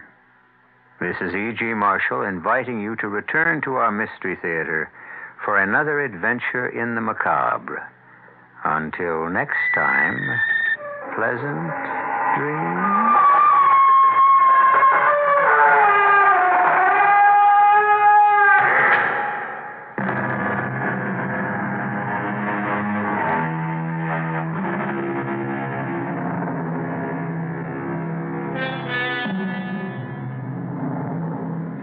Tonight's WOR Mystery Theater was also brought to you in part by ShopRite Supermarkets, where you get a lot more for a little less. The preceding program was furnished by CBS Radio. And now these notes for you from our community calendar. WOR's George Meade will speak at tomorrow evening's meeting of the Spuyten Duyvil chapter of Women's American Art. The meeting is at 8:30 at the Churchill Club, and that's at 2500 Johnson Avenue in Riverdale, New York. The community is cordially invited to attend. Remember to get those Christmas cards in the mail by December 10th if you want to be sure they get to their destination by Christmas. That's a reminder from WOR and the U.S. Postal Service. Friends of the Arts will present a Christmas medieval fair at Coe Hills Planting Fields in Oyster Bay, New York. Saturday and Sunday, 11:30 a.m. to 3:30 p.m. The number to call is 516-676-8286. This is WOR New York, the talk of New York. Stay tuned now for the news at 8 o'clock with John Wingate. At the tone, 8 o'clock. Booze Air. Bronfman's case goes to jury. They are beamed to go to Plains. Accusations about oil and politicians in New Jersey. It is 42 degrees. That's 6 Celsius in mid-Manhattan. Weather Watch outlook. Rain ending this evening. Then partial clearing and turning sharply colder later tonight. Partly sunny, windy, and cold tomorrow with a high only in the middle 30s. Good evening. John Wingate with the 8 o'clock news, featuring each night what they think about the market, the stock market column, and the opinion of those whose business is Wall Street. Seagram heir Samuel Bronfman's kidnap case has gone to a state Supreme Court jury in White Plains, New York. The panel of 7 women and 5 men got the case at 6:09 p.m., but the jurors have gone out to dinner before beginning deliberations tonight. The jury spent most of this afternoon listening to the charge, a review of the legal problems in the 8-week trial by Justice George Beisheim, Jr. If the jury decides to convict, accused kidnappers Mel Patrick Lynch and Dominic Byrne could face a minimum 15 years in prison and a maximum of life. Earlier today, Prosecutor Jeffrey Orlando spent 90 minutes summing up the state's case against Lynch, a 38-year-old New York City fireman, and Byrne, a 54-year-old limousine service operator. Orlando belittled the defense claims that there was homosexual love between Lynch and Bronfman, and that the kidnapping was a hoax engineered by Bronfman to get ransom money from his father. Orlando said, quote, "Sam Bronfman doesn't need money. If Sam Bronfman wanted anything, all he had to do was to go to his dad." Unquote. New York State officials say millions of dollars have been stolen from motor vehicle offices, and stricter accountability is in store. Motor Vehicle Commissioner James Melton says the money has been stolen over the past 50 years by clerks from registration and license renewal fees. Full investigations have been conducted recently in 5 of the state's 109 license and registration offices. Stealing was uncovered in all 5. Melton says the Cayuga County office was so bad it had to be closed. Stealing was also detected in the Dutchess County, Genesee County, Nassau County, and Staten Island offices. Melton says henceforth there'll be new accounting methods and equipment to detect and prevent such stealing. The mayors of Syracuse and New York City, Mayor Abe Beame of New York City, will be among 7 mayors to meet with Jimmy Carter next Tuesday in Plains, Georgia. Syracuse Mayor Lee Alexander says they will discuss the future of the nation's cities and the Carter administration's urban policies. Also on hand will be the mayors of Detroit, Newark, Milwaukee, New Orleans, and Anchorage, Alaska. WOR 710 News Time. 3 minutes past 8 o'clock. If you were to come to France, you would see that 4 excellent champagnes, Piper, Moet, Mumm, and Charbot, cost about the same. Yet in New York, a bottle of vintage Charbot champagne costs only $8.99, about $5 less than the others. I, René Charbot, would like you to know why. When the Piper, Moet, or Mumm leave France, they first go to large importers, then to distributors, so the price goes up twice.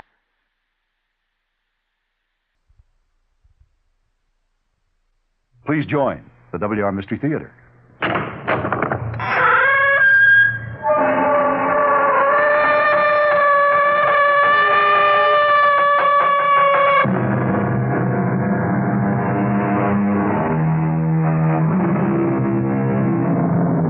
Come in. Welcome. I'm E.G. Marshall, the man who delivers your daily supply of chills and goosebumps. On Mystery Theater, where almost nothing is impossible and the improbable is commonplace, we often deal with things to come. And while we don't set ourselves up as an authentic oracle, we do sometimes give you something to think about. and to shudder over. Listen and see if you don't agree. Our mystery drama, Identity Crisis, was written especially for the Mystery Theater by Fielden Farrington and stars Gordon Gould. It is sponsored in part by True Value Hardware Stores and Buick Motor Division. I'll be back shortly with Act One. The standard engine is a V8. Standard tires, steel-belted radials. There are front and rear stabilizer bars, special springs and shock valving, fast ratio power steering, and a rally steering wheel. What makes all this interesting is that it belongs to a full-size, 6-passenger Buick, the 1977 LeSabre Sport Coupe. You'll have to drive it to believe it.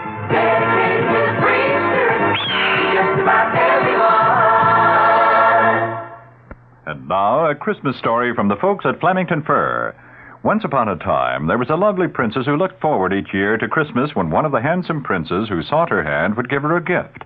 One Christmas, a very practical prince gave her a microwave muffin warmer with a stereo tape deck. Somewhat useful, very expensive, but not what a princess dreams of. The next Christmas, a very observant prince saw that all the fine ladies were wearing jewelry made of unicorn horns.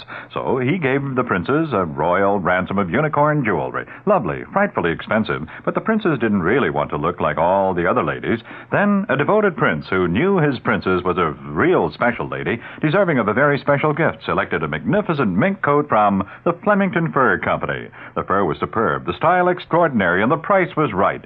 That Christmas, the princess at last received the gift she had longed for, her own exquisite Flemington fur, and they lived happily ever after.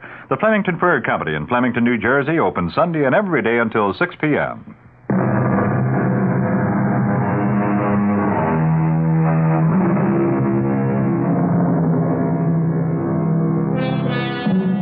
What do you suppose your great-grandfather would have said if you had told him that one day men would fly to the moon, land there, and plant an American flag, too? That a man's heart could be taken from his body and put in another man's body to replace his ailing one? That by clicking a button here on Earth, you could take a picture of a rock pile on Mars? He'd tell you to go and have your head examined. Well, what would you say if we suggested that someday in the future, not only heart transplants, but brain transplants would be possible? Ridiculous? Maybe. Or are you perhaps just being a grandfather when you say so? Come in, Mrs. Hollis. Thank you, Doctor. And this is Mrs. Kemperer? That's right. I suppose you're wondering why I've asked you to stop in at my office, both of you at the same time. I did wonder about it. Well, you two have one thing in common. I suppose you know that. Our husbands. Yes. Both your husbands are in critical condition. In terminal condition, unfortunately. You've both been told that separately. Yes. Yes. What I want to suggest now is that it may be, I say, possible to save one of them. And it's just possible that the one whole man may continue to live. But if they're both... Which man? Hear me out, please. Mrs. Hollis, your husband is suffering from massive internal injuries sustained in an automobile crash yesterday. Yes? He's being kept alive from minute to minute. But I'm afraid he can't possibly last much longer. I was told that yesterday. Yes.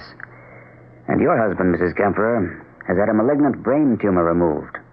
The operation could be called successful in that the tumor was removed and your husband is still alive. But brain damage has already been done. And, of course, that cannot be repaired. I understand that, yes. He will not improve. And he cannot be expected to live in this condition for more than, say, a few weeks. Yes. So you've already told me. Now, Mrs. Hollis, your husband's brain was undamaged in the accident. What are you suggesting? A brain transplant. A brain transplant? I've never heard of such a thing. The fact is, it's never been done before. Not with the human brain. Well, then... But I've been experimenting with animals for many years. My last 3 experiments have been completely successful. Completely successful. And you think it can be done with our husbands? You must understand that I cannot promise success. It still must be called experimental. Techniques will be needed which have not yet However, I believe that it can be done. Oh, it's quite overwhelming. The thing is, to put it bluntly, we have absolutely nothing to lose. Your husbands are both going to die. There's no question whatever about that. Maybe this way, if the surgery is successful, we can save one man. Well, what do you think, Mrs. Hollis? I don't know. I'd ask you both to sign releases, of course. As he says, there's nothing to lose. Well, I suppose not. I wish I could ask Andy. Unfortunately, that's impossible. At least we'd be doing something. I suppose you're right. Yes. Yes, of course you are. All right, I'll sign the release, Dr. Peters.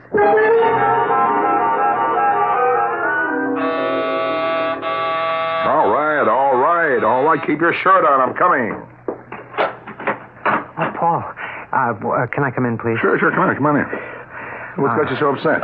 Well, there's this doctor, Dr. Peters. Yeah.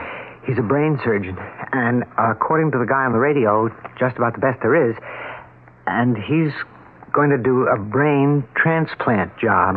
Brain transplant? That's right. That can't be done. This Dr. Peters, he thinks he can do it, and he's going to try. Maybe he's doing it right now. Well, that's interesting, but... Do you want to know whose brain is getting transplanted? Okay.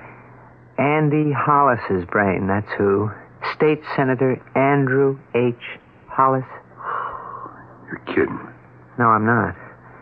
He was in this auto accident yesterday afternoon. Did you hear about that? No. Was he badly hurt? I guess he must have been. He was busted up pretty good. And they got this other fellow there in the hospital. I can't remember his name. He's dying from brain cancer. And they're going to transplant Hollis's brain into the other fellow's head. Well, maybe Hollis will die before they get a chance to operate. I told you, the radio guy said they were going to try any minute. Yeah. I gotta think about this. You think that Hollis, well, you know, when they get the switch made and everything, you think he'll shoot his mouth off? I don't know. Now just shut up and let me think.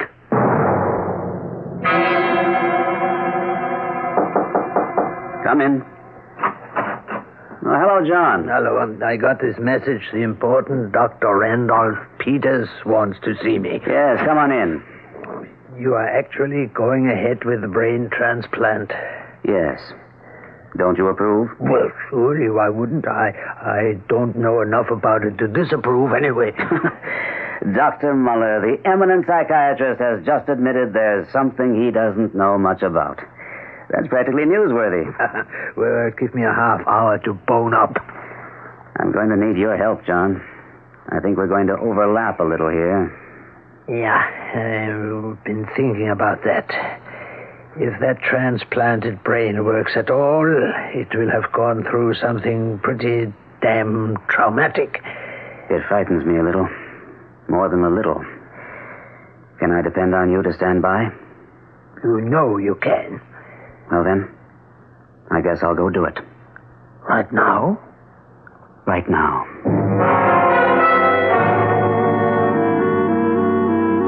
I think we've got a serious problem, Carl. Yeah? On the kind of Hollis? Well, you don't have to be a doctor to know that Hollis is going to be in pretty rough shape. Well, you know, his brain is after his operation. My guess is he's going to be delirious for a while. He's going to be babbling, and if he babbles about the wrong things, well, we could be in a lot of trouble. I guess so. Turnpike repaving job. Good Lord, if they ever start checking on everything we've contracted for since Hollis has been chairman of the State Senate Public Works Committee. Oh, boy, we will have had it, Carl. Yeah, like the Cedar River Bridge. Morrison and Dunlap could be finished, all washed up. Yeah. But why would he want to talk? He's no cleaner than we are, is he? But they haven't been playing games with our brains. There's no way of knowing what his brain may spill. So, what can we do about it? Maybe the operation won't be a success, huh? No. And maybe it will. So? I don't know.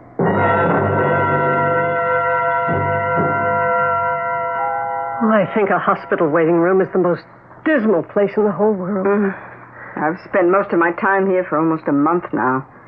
Has your husband been sick that long? Well, his operation was a month ago. He's been sick a lot longer. Oh, it must have been dreadful for you, Mrs. Kemper. It wasn't nice. You know, it seems we're going to be seeing a good deal of each other. Don't you think we'd be more comfortable on a first-name basis? Yes, I do, Esther. I think I'm still in shock. They called me yesterday afternoon and said Andy had been in a bad accident, and I haven't really been able to grasp it. Yes, it must have been a terrible shock. I've had almost a year to adjust to Ralph's situation. You called your husband Andy. Is he Andrew Hollis, the state senator? Yes. They asked him. They've been talking to him about running for governor. Oh. It doesn't seem fair, does it? A man in his prime. Nothing but good things to look forward to and... No. What is it? That man just coming in. I'm sure he's here to ask about Andy. I don't want... Mrs. Hollis, they told me I'd find you here. How's Andy? Well, we don't really know. Didn't they tell you what's happening? I heard it on the radio. Brain transplant, they said. Yes. He's there in the operating room now. Oh, well, I'm sure everything's going to be okay. Everything can't be okay, not for both of us. This is Mrs. Kemper and Mr. Morrison. How do you do? How do you do? You're the other fellow's wife. Yes. Do they say how long the operation's supposed to last? No, a long time, I should think. Well, I guess I'll just wander around and, be nosy. If there's anything I can do, Mrs. Hollis, anything at all. Well, thank you. I think not. Well, then, I expect I'll be seeing you later on. I can't stand that man. Is he a friend of your husband's? Oh, a business acquaintance, a contractor or something like that. In politics, you have to be nice to all kinds of people. I've always wished Andy didn't have anything to do with Paul Morrison. I think he's a thief.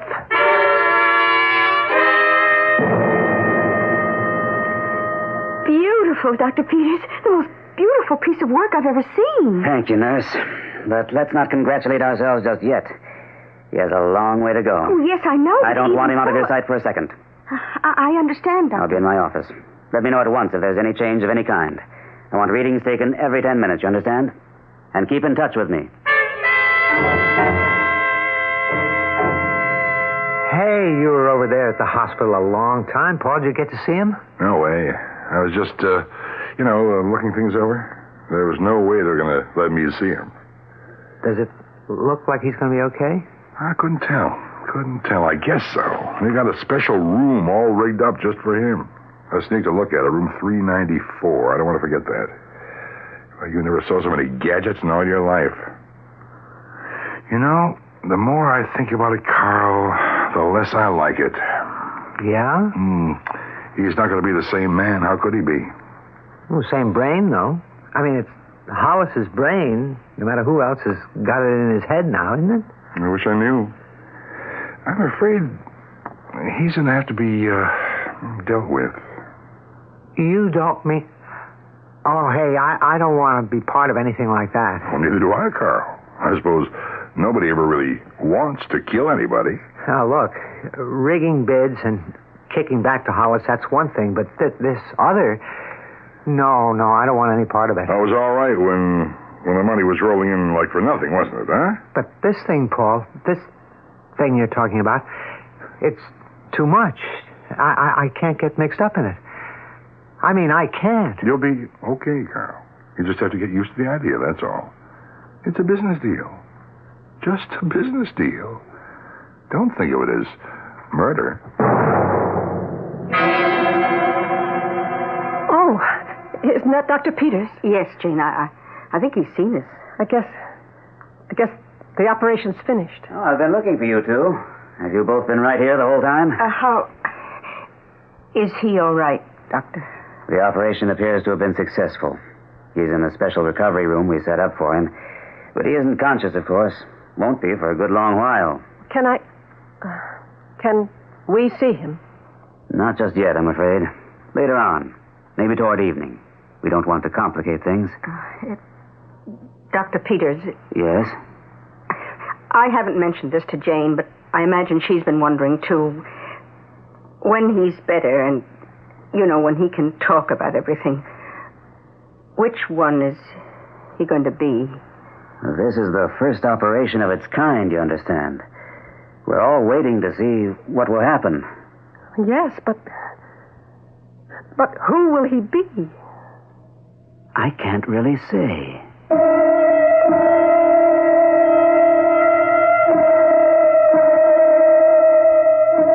A good question. Who will he be? You have the brain of Andrew H. Hollis in the body of Ralph Kemperer. And by which name do you call him? More important, to Jane Hollis and Esther Kemperer at least, whose husband is he going to be? Which aspect is dominant, the physical or the mental? By which of the two forces is identity established? Perhaps we'll see this tangle unraveled when I return shortly with Act Two. The table looks wonderful, Oh, sweetheart. thank you, darling. Reverend Berkey will just love it. Thank you, darling. The dishes, the silver... Wait a minute, what's this? New Minute Maid 100% pure lemon juice. Why? Because they use only fresh lemons. Why are... Because we're having lobster, and lobster needs lemon. No, why aren't we... Because the leading lemon juice is reconstituted. It has chemical preservatives. Oh. Minute Maid lemon juice is pure lemon juice, and it's frozen for freshness. Oh. Here, just taste Minute Maid. No, I don't have to. Oh, come on, you can taste the difference. Oh, boy. Tastes like different. Sure, it tastes like lemon. Minute Maid has the juice of 6 fresh lemons in this plastic squeeze bottle. What? Oh, at the door. Oh, I'll let him in. Oh, Reverend Berkey. Good evening, good evening. Hal, here's Reverend Berkey. Why is your husband talking like that? I was tasting the lemon He was tasting new Minute Maid 100% pure lemon juice. He's been at the cooking, Sherry. No, yes, Reverend, honestly, it was the lemon. New Minute Maid 100% pure lemon juice in your grocer's freezer case. It's got a fresh taste. People really notice. What's for dinner has an old familiar ring.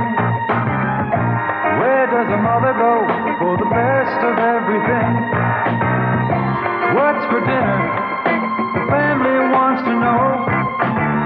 Who's got the answers? Who's got the most to show? ShopRite has lower prices. I like the prices on groceries, and I like the people that work here. I like the prices, and I like the quality. The prices. Well, I save more money here. I live across the street, that's why I shop here. ShopRite has. ShopRite has.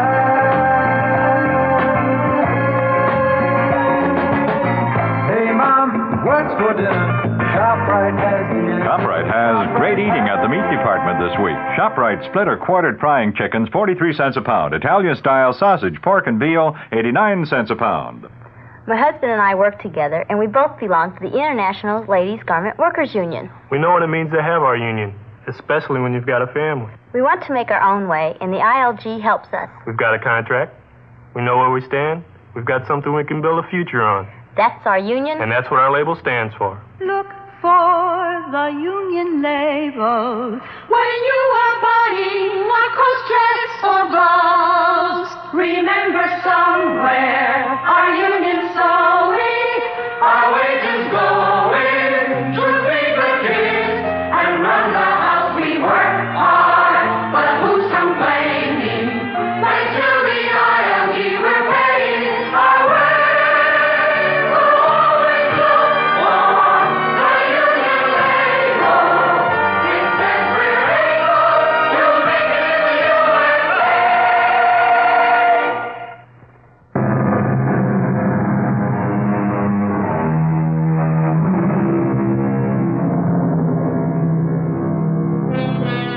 It is generally agreed that there is a spiritual quality in the makeup of every man and woman, quite apart from the mental and physical. Call it soul, essence, basic element, whatever. Now, should surgery, as has happened here, place the brain of one man with its millions of memories, its education, and its convictions into the body of another man, will the essence of which we've been speaking, the soul, weigh heavily enough to determine identity? What are we going to do, Esther? I don't know. I've been thinking about it, Jane. If Dr. Peters doesn't know... He'll... Whichever one he is, He'll be a stranger to both of us. It's worse. It might almost have been better if... We'll just have to wait and see, Jane. What else can we do?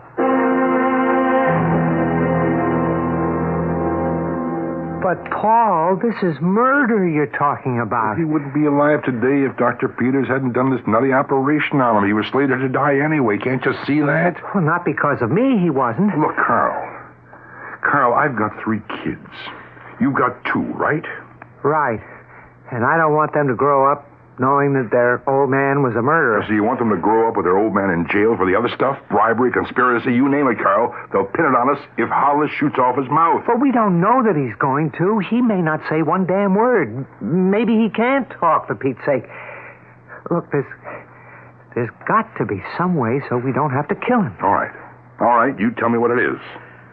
I haven't had a chance to think about it yet. Well, you can think until your head drops off, Carl, and you won't come up with anything but what I've come up with. It's my way or nothing. We've got to kill him. I don't know if I could. You can. Well, we got plenty of time. He won't be out of the hospital for a good long time. At least there's no rush, We don't have any time at all.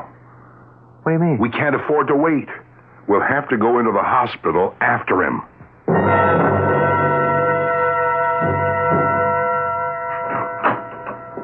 Hello, Andy. Oh, hello, John. Come on in. Congratulations. They tell me it was absolutely beautiful. I was sure you could do it. Thanks. Sit down. Why you look so glum? Come on, Randy. You've just completed maybe the most brilliant piece of surgery in medical history. I want your advice, John. All you have to do is ask. I'm worried about this brilliant piece of surgery. Worried? Isn't he doing all right? He's alive. The body has accepted the brain, so far at least. But that's not my problem. So, what is? There are 2 women sitting out there, Mrs. Hollis and Mrs. Kemper. Which one is waiting to see her husband? I'm beginning to think I've got a tiger by the tail. He is still unconscious, of course. Will be for I don't really know how long. The only thing we can do is wait and talk to him when he can talk. How about an educated guess right now? How educated would it be? Well, my guess would be that identity would go along with the brain. I mean, at least lean very heavily in that direction. So you think it'll be Hollis? It's only a guess. You can't discount the body, certainly. There's a whole nervous system in there, of which the brain is only a part. The most important part, granted, but still only a part. But if the body doesn't reject the brain? Physically, you mean? Well, and I'm guessing, of course, all that does is place the brain and the rest of the body in contention. Anything could happen. The body is long accustomed to taking commands from the brain. How is it going to respond now? And the brain, when it doesn't get the responses it expects, if it doesn't, well, who knows? Who's to say it won't break down completely? Well, that was a chance I knew I'd have to take. It's the identity problem that's got me worried right now. Yeah, I have only one suggestion. Wait until he can talk to you, and then ask him who he is.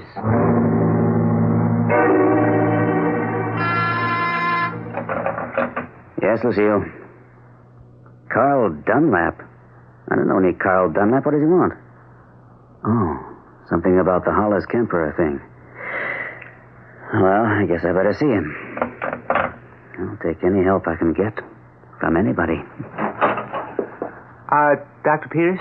Yes, come in. Oh, thank you. I'm Carl Dunlap. Yes. I don't believe we've met before, have we? No. I was a business associate of Andy Hollis. Is he going to be okay? He's doing as well as can be expected. Well, that doesn't mean anything much, does it? Well, he's in intensive care right now. The operation was successful, as far as we know at this point. What's your interest? Well, you see, we had this business proposition, and it was hanging fire when he had his accident. Now, I can't go ahead with it without word from Hollis. You won't get any kind of word from Mr. Hollis for a good long while yet. Well, this is a really big deal. There's over $1 million tied up here. It's kind of a mess unless I can get to talk to Hollis. I advise you to find another way to straighten out your affairs, Mr. Dunlap. It may be several days before Mr. Hollis will be allowed visitors.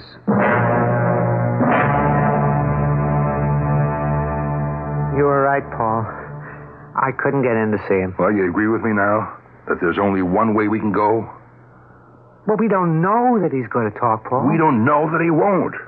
Look, I don't want to gamble, Carl. No, I guess I don't either. Good. Then it's settled. Now, all right, now here's where we do it. The easiest thing in the world is to impersonate a doctor. You put on a lab coat, hang a stethoscope around your neck, and you're a medic, right? I guess so, as long as nobody asks you for a pill. That's good enough for walking down the hospital corridor.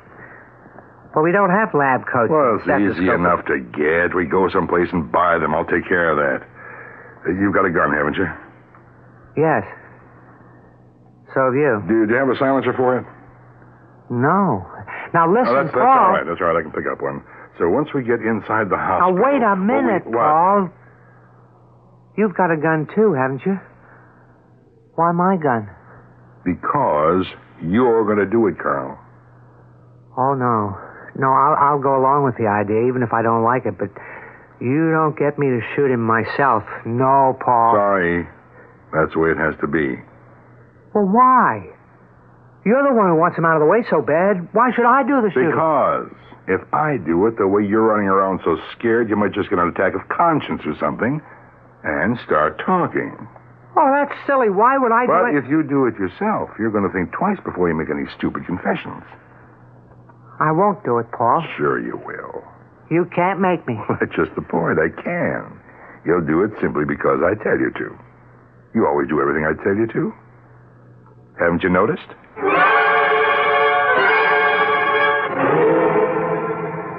They sent a couple of containers of coffee back from the nurse's station. They've been so nice. Oh, I hope you like milk and sugar in yours. I didn't know. Oh, that'll be fine, Jane. Just so there's some coffee in there. Oh, it's going to be a mess, isn't it, Esther? For us? I'm afraid so, yes. What we need here is a Solomon. I suppose when he wakes up, when he regains consciousness, he'll know who he is. It's strange. At first I was feeling so grateful to your husband, to you, for donating his brain to Ralph. Now I'm beginning to wonder if it isn't the other way around. Your husband donating his body to Andy? I guess that's what it will amount to. Oh, Lord, I'm so confused. And another thing I've been wondering, where are we going to stand legally? I hadn't even thought about that. To tell you the truth, I'm not even sure how I want it to come out.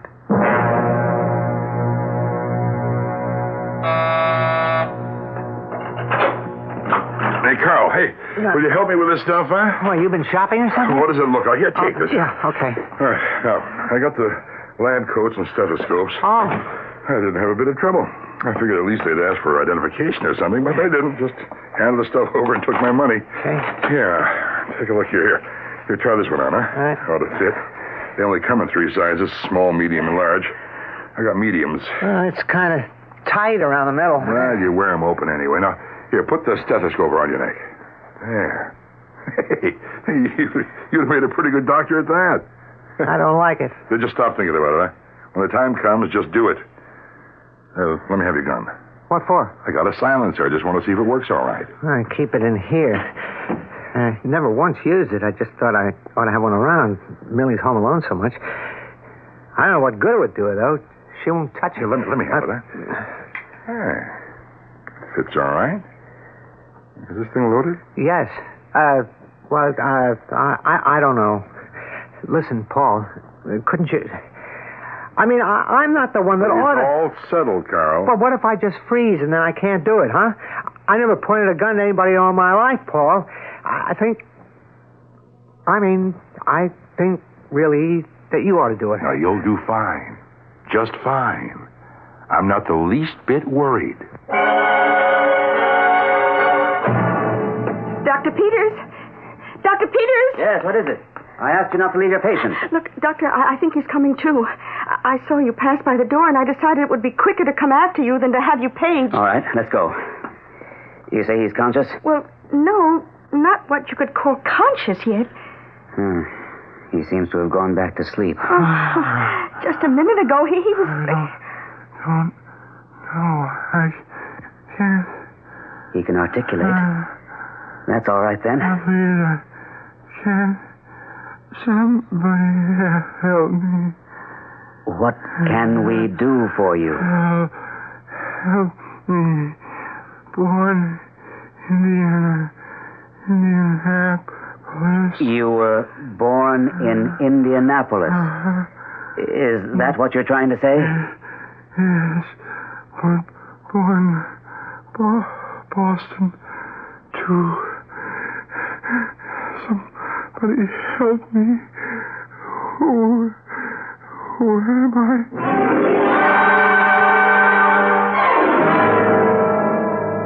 Who am I?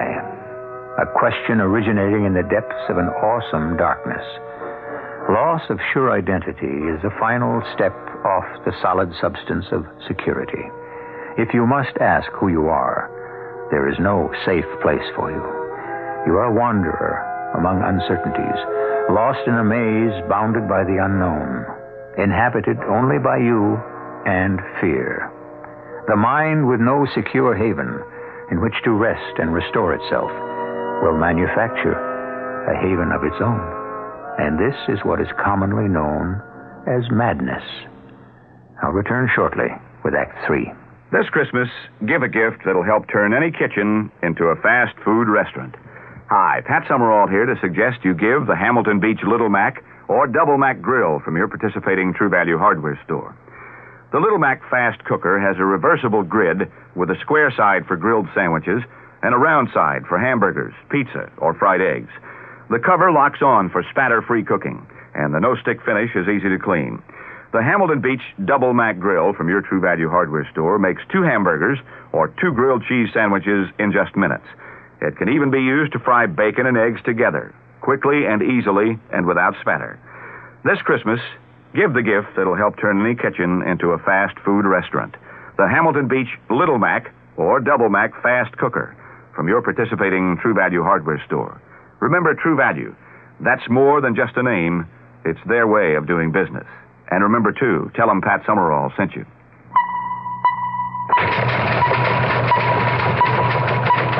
The story is appalling. A flagrant scandal in the Bronx. Welfare parents receiving at least $10,000 this year while their young children groveled helplessly, infested with lice. Read Saturday's New York Daily News for the incredibly shocking details. Investigative reporter Dick Brass tells how social workers visited the home and did nothing to alleviate the devastating conditions. Learn about the mother arrested for endangering her children's lives and the stepfather arrested for raping one of the girls aged 12. A family that's crumbling into pieces, Saturday in the Daily News. Also in the Daily News Saturday, an inside tip for Christmas shoppers with extra money to play with. Pinball machines are in and flashing their bing-bing all over the metropolitan area. Reporter Donald Flynn has the scoop on the biggest craze around today. In the entertainment pages, news movie critic Ann Guarino interviews Richie Pryor, movie star and millionaire who says, "I still can't get a cab to take me to Harlem." Good reading Saturday in the New York Daily News.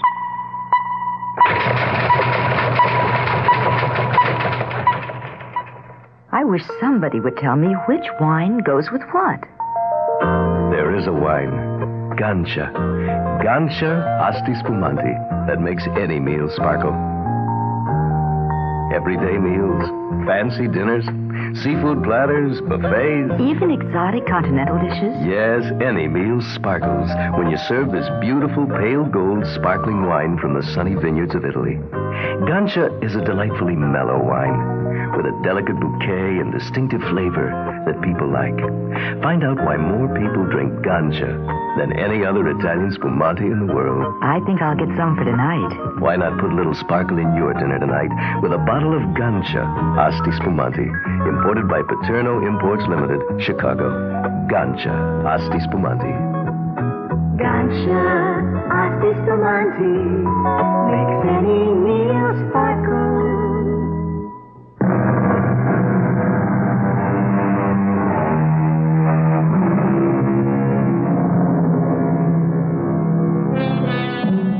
Who can say with authority what the brain is to the body, or the body to the brain?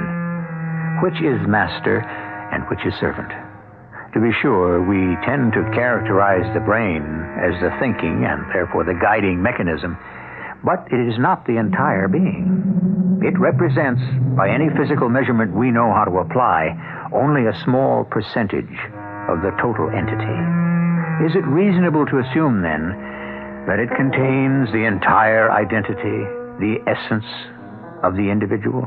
Well, John, you're the psychiatrist. You've talked to the patient. What do you think? I think, as you said before, you have got a tiger by the tail. This is completely outside my experience. Outside anybody's. But I will tell you one thing. You have opened up a whole new, unexplored territory. If brain transplants are to develop, we are going to have to scurry about and build a new psychiatric framework to contain them. You're stumped? We're stumped, yeah. I have 1,000 questions, no answers. Well, that's a start, at least. The questions have to come before the answers. What are some of them? Well, this Hollis brain of yours has some Kemperer memories. He has demonstrated that. Kemperer was born in Indianapolis and Hollis in Boston. Hollis Kemperer, for want of anything better to call him, now states that he was born in Indianapolis and Boston. Incidentally, I think his mentioning it indicates that he is trying to cope, trying to come to terms with the discrepancy. Anyway, what this means to me is that there is a memory, the Indianapolis memory, outside the brain. And the way I learned it, memory is strictly the brain's province. Spinal memory? Who knows? There's not supposed to be any such thing. You know, the temptation is to turn metaphysical. Metaphysical? The soul, the unsensed, unmeasurable something that makes us more than mere matter.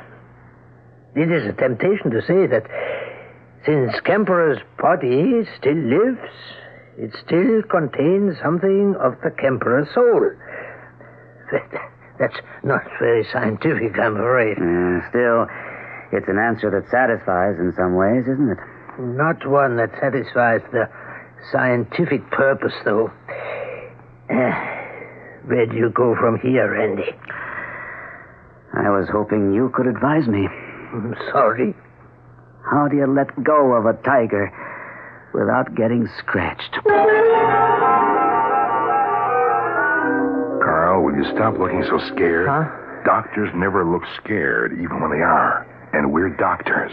I can't help how I look. I am scared. Well, don't be. We're just two doctors walking down a hospital corridor talking shop talk. Now, his room number is 394, 3 doors down on the other side of the hall. You see it? Partway closed? Yeah, I see it. What if they moved him to another room? They wouldn't. They've got him plugged into so many gadgets in there. It'd be just too much trouble to move him now. You know what we do, right? I guess so. We take a look in the door. If the doctor's in there, we just walk down the hall and wait for him to leave. If there's nobody there but the nurse, we go in and order her to leave. Order her? We are doctors. You keep forgetting. Nurses do what doctors tell them to do. Okay. And then when we're alone with them, you just do it, that's all.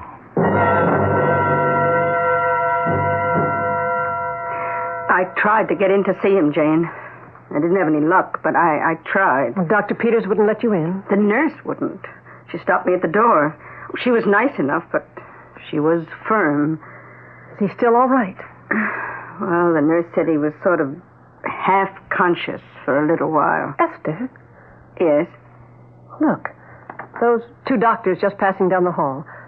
Did you get a good look at them? Not very. Well, what about them? One of them was...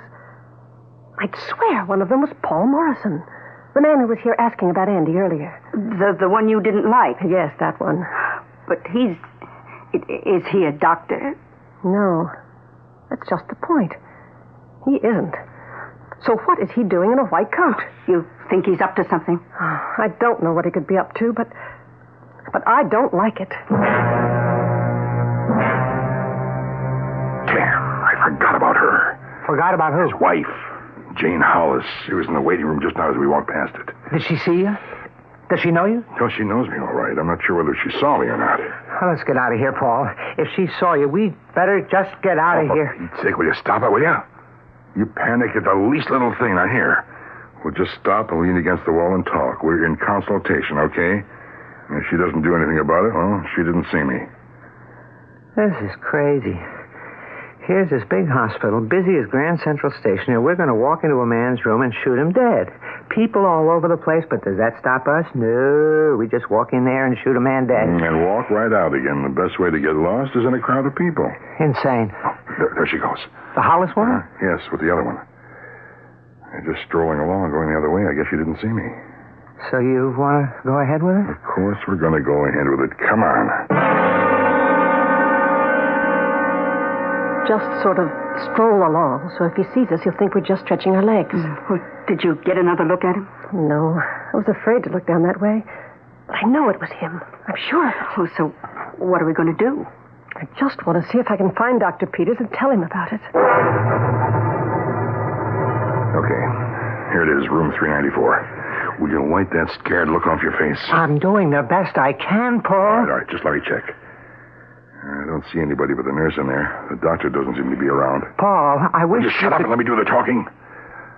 Nurse? Oh, you startled me. Is this Dr. Peters' patient? Yes, Doctor. Dr. Peters has called us in for a consultation. We expect him any minute. Will you please leave us alone with the patient? Oh, Dr. Peters instructed me to stay with the patient. Well, we'll be with him. You needn't worry. I don't like to go against Dr. Peters' instructions. We will take the responsibility. We expect Dr. Peters momentarily. Meantime, we can save time by examining the patient while we're waiting for him. I could stay and assist you. I mean, if there's anything you want to know... Nurse, I've asked you to leave us. Yes, Doctor. Paul. What is it? We got in the wrong room or something. What are you talking about? That's not Hollis. Look at him. I never saw that guy before in my life. Of course it isn't Hollis, you idiot. They transplanted Hollis's brain into somebody else. Oh, yeah, I forgot. Well, then how can we be sure? I mean, if we never saw the guy before, how do we know we're in the right place at all? We are. All right. Do it, Carol. Paul, please, if you just listen to me, I don't think... Do it!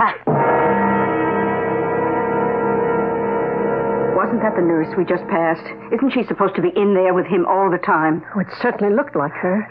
You think we ought to go back and make sure he's all right? Somebody probably came in to relieve her. I just want to see Dr. Peters. Okay. Oh, hope he's in. Dr. Peters? Yes? Oh, Mrs. Hollis and Mrs. Kemper. What can I do for you? We just saw an odd thing. Odd thing? There's a man I know slightly, a business associate of my husband's. I don't like him, frankly. I don't trust him. I just saw him out in the hall, dressed like a doctor. And he isn't a doctor? He certainly isn't. Would it be possible for him, and, he had somebody with him, would it be possible for them just to walk into a patient's room without anyone stopping them? If you're afraid that's what he's going to do, there's no cause for alarm. There's a nurse in there. Oh, but she isn't, Doctor. We just saw her out in the hall.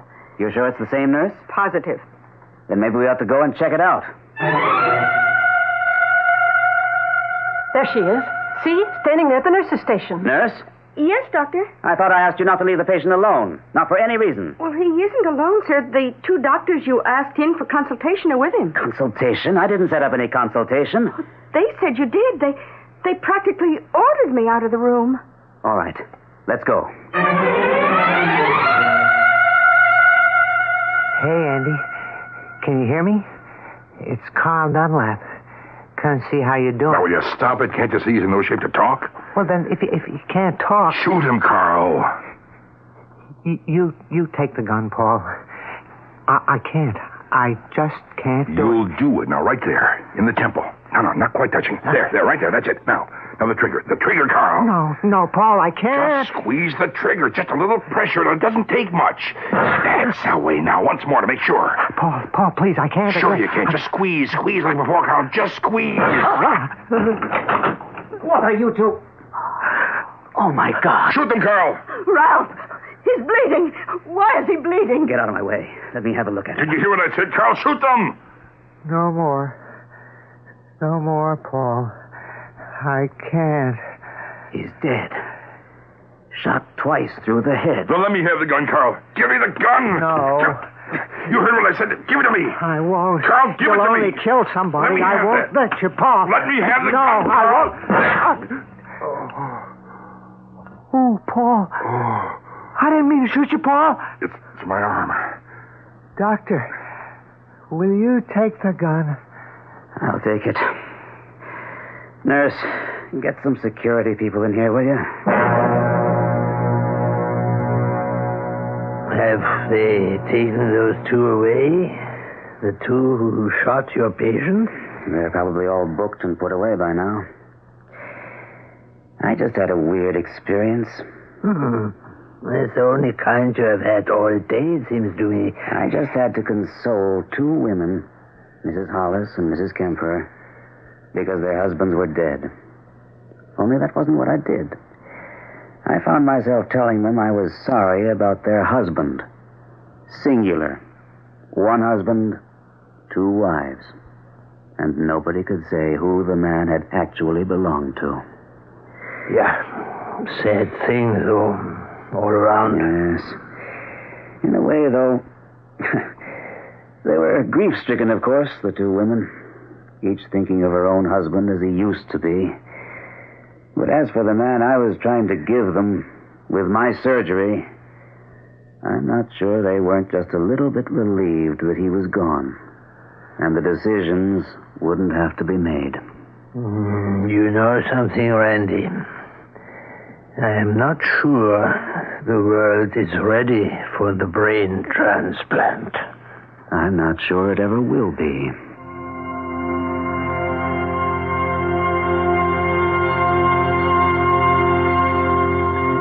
Perhaps we should be just as glad that the brain transplant isn't ready for the world.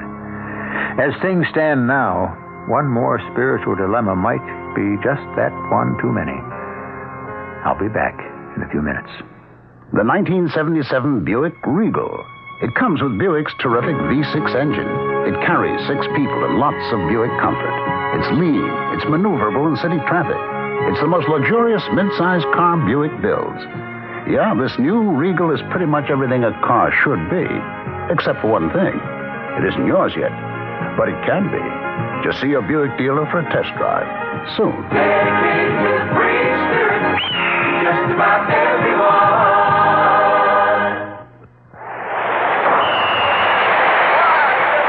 Here's Dennis Potvin of the New York Islanders. Folks, I'm a hockey player first and a football watcher second. And I'll tell you where you can watch some great college football on TWA. Right now, they're showing films of the players most likely to make All-American this year. You'll also see the 1976 candidates for the Heisman Trophy, scoring points for this great prize. It's a terrific show, and it's only on TWA, where every seat is on the 50-yard line. Fly TWA to the West Coast.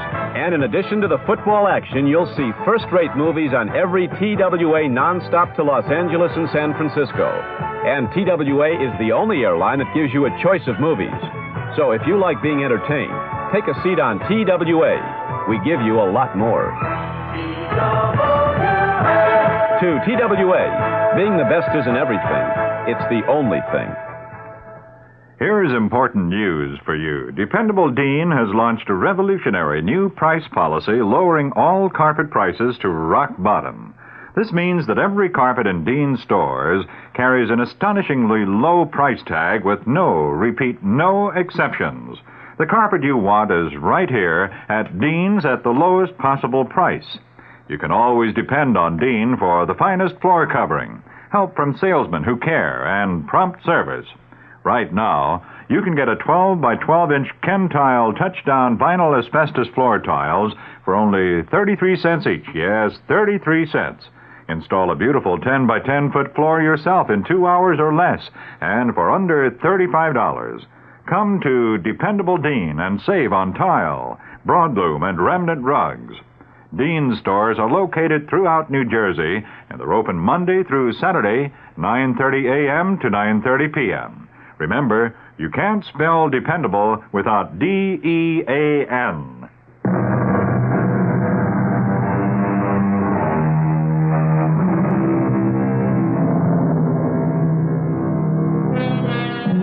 With the human mind striving as it always must toward the accomplishment tomorrow of today's impossibility, it's not surprising, perhaps, that among the blessed miracles performed, some heinous enormities are also perpetrated. It may be that the transplanting of a fine mind from a sick body to a healthy one would be a good thing. But wouldn't it present the kind of problem our story has dealt with? How could it not? Our cast included Gordon Gould, Ann Williams, Bryna Rayburn, Robert Dryden, and Joe Silver. The entire production was under the direction of Hyman Brown. Radio Mystery Theater was sponsored in part by Contact, the 12-hour cold capsule. This is E.G. Marshall inviting you to return to our Mystery Theater for another adventure in the macabre. Until next time, pleasant dreams.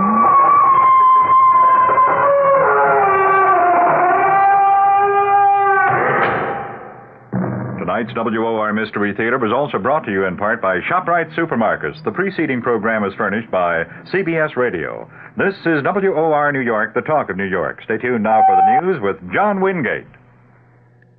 Verdict has Sam Bronfman mad. That Navy Skyhawk, was it shot down? Jimmy Carter on the economy. It's 43 degrees, 6 Celsius in clear mid-Manhattan.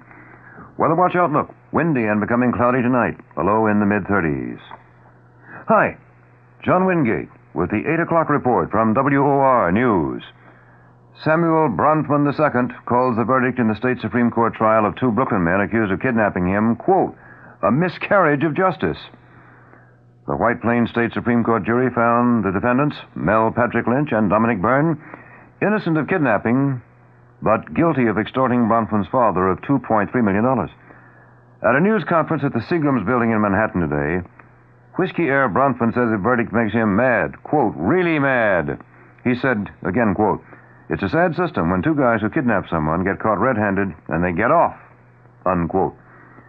Sam Bronfman says he thinks that in this case, the system didn't work. He says he hopes the verdict will not deter other victims of violent crimes from helping to prosecute those who abduct or assault them. Present at that news conference were Sam's mother, Ann Lowe Bronfman, Sam Bronfman's wife, Melanie, his brother Edgar, and Edgar's wife, Georgiana. New York State Senator Roy Goodman, family friend of the Bronfmans, comments on the verdict. I have known Samuel Bronfman all of his life. He is a close personal friend of mine and of my family's. I saw him frequently in the months prior to his kidnapping, during which he was employed as an intern in my New York City Senate office. The allegations of the Lynch-Byrne defense attorneys concerning Sam Bronfman are, in my judgment, absolutely preposterous. I'm deeply shocked that a jury would accept the word of the accused over the word of this extraordinarily fine young man of good character. A very grave miscarriage of justice has occurred in New York State today. Story coming up. Was that Navy plane shot down? WOR 710 News Time. 2.5 minutes past 8 o'clock. The U.S. Navy announces it's investigating the possibility that one of its A-4 Skyhawk jet fighters was shot down in the Atlantic off North Carolina by a Marine Corps F-4J Phantom jet. Sources say there are indications it was struck by a heat-seeking missile. The Navy jet's pilot, Lieutenant Jerome Petkowski, a native of Chicago, ejected and was rescued by a Marine helicopter. Petkowski, currently living with his family in Virginia Beach, Virginia, is being checked over at the Marines' Cherry Point, North Carolina Navy Hospital. A deadly green cloud of poisonous chlorine gas leaking from a chemical plant drifted westward across the Mississippi River. Government officials ordered about 10,000 persons to flee the area, and they've called out the National Guard. No injuries are reported, but several highways are closed, and ships are being kept out of a 10-mile section of the Mississippi. State Commissioner of Administration in Louisiana, Charles Romer, directing operations from Baton Rouge, 4 miles from the plant, said the National Guard would be used to protect the property of evacuees who were moved 10 miles downriver to Louisiana State University. About 6,000 of those fleeing the gas are students at Southern University. The rest are residents of a predominantly black area surrounding the university. Romer said it would take 6 to 8 hours for that leaking chlorine to stop. Jimmy Carter says if the economy needs help next year, job programs are his first priority, supplemented by tax cuts if necessary. But Carter made it clear in a news conference that he has not made any final decisions. He told newsmen he would like to move as fast as possible with public service jobs, job training programs, and public works projects. The incoming chief executive said that he cannot do with job opportunities, that what he can't do with them, he'll do with the tax cut. News conference followed a tour by Carter and Vice President-elect Walter Mondale of the Pentagon's secret war room.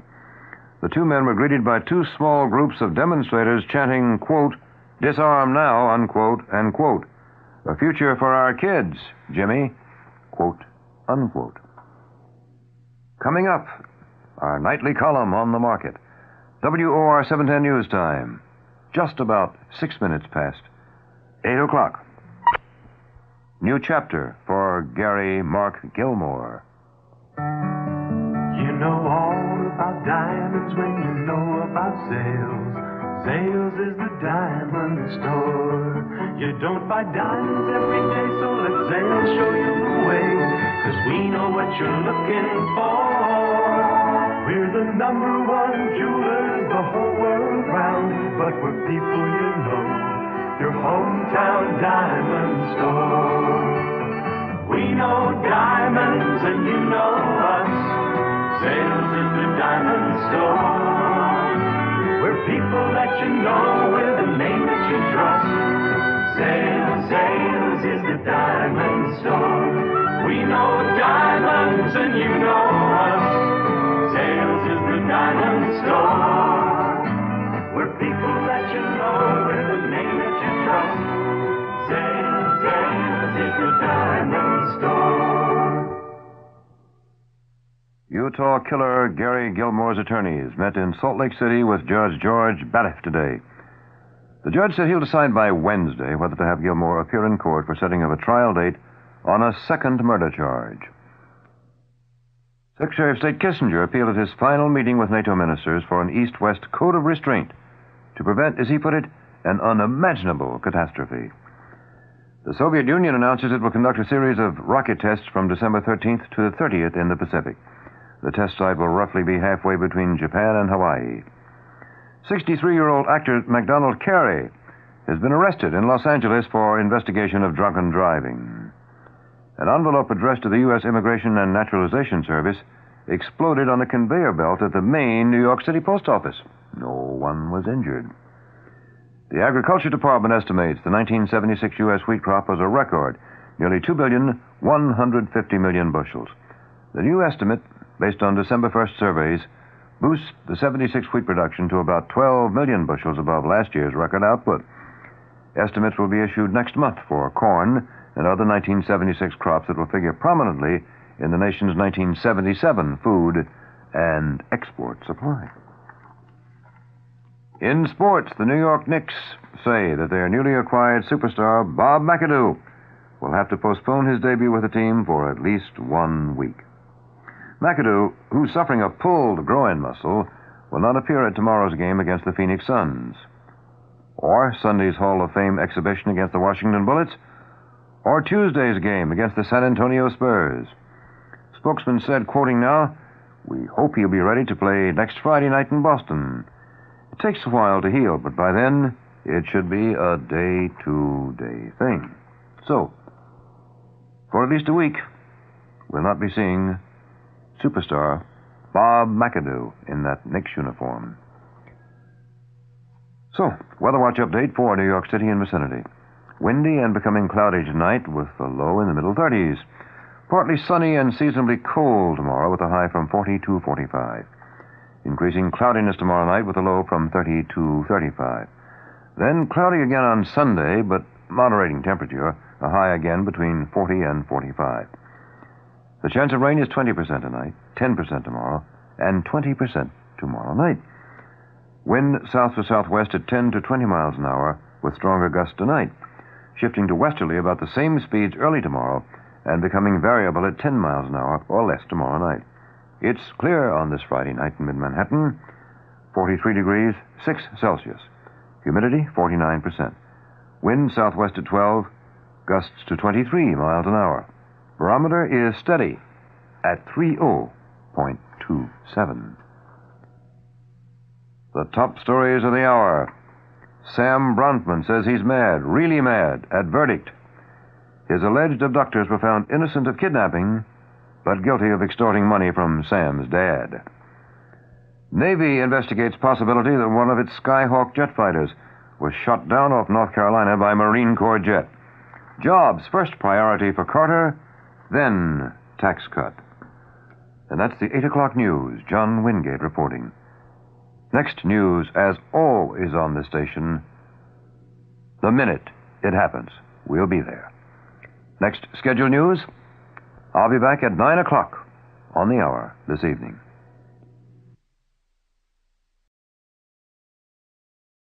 And now WOR invites you to listen to the Mystery Theater.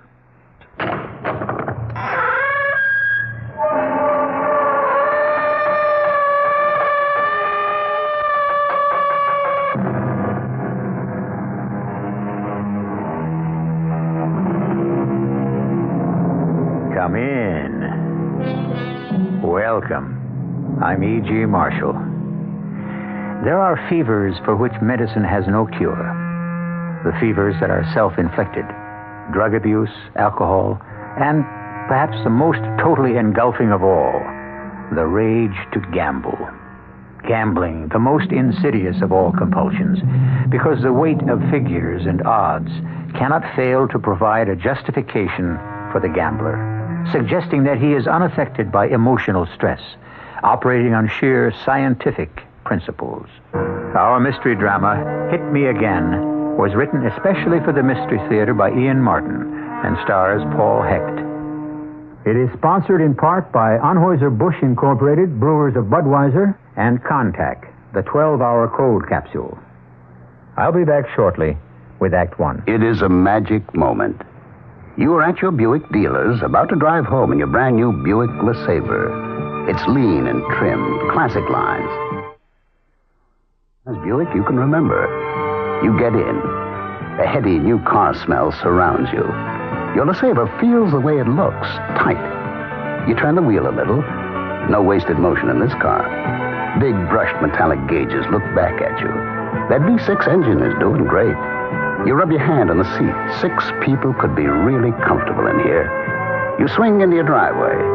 Your wife, the kids, the dog, everyone but the parakeet descends in the car and gets in. Off you go to nowhere in particular. Life and your new LeSabre are great. Maybe the dog shouldn't sit on the seats.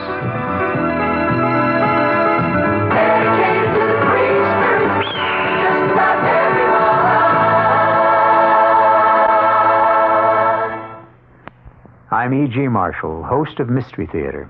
It's Christmas time, and you are Santa Claus, the spirit of Christmas. And with your generosity, the reality of Christmas will be brought to thousands of needy children in the WOR listening area.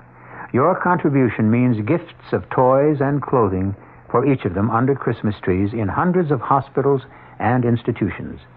You light up those little faces on Christmas morning because you have taken the time now to send your check to the WOR Children's Christmas Fund. The nicest thing about your contribution is that 100% of it The entire amount is used to buy gifts for the children. Send your check today to the WOR Children's Christmas Fund, Box 710, Times Square Station, New York, 10036. Thank you.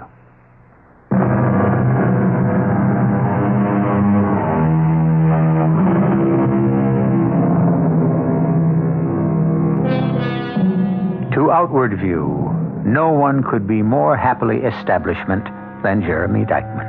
A nice button-down bridge-playing commuter from Westchester, financial consultant in a brokerage firm, already tabbed to go all the way to the top, an expensive split-level ranch house in the suburbs, and a honey-colored wife. The epitome of the American dream, except that for one reason or another, there are no children yet, till the evening this story begins. Hi, darling. I have the martinis already. Great.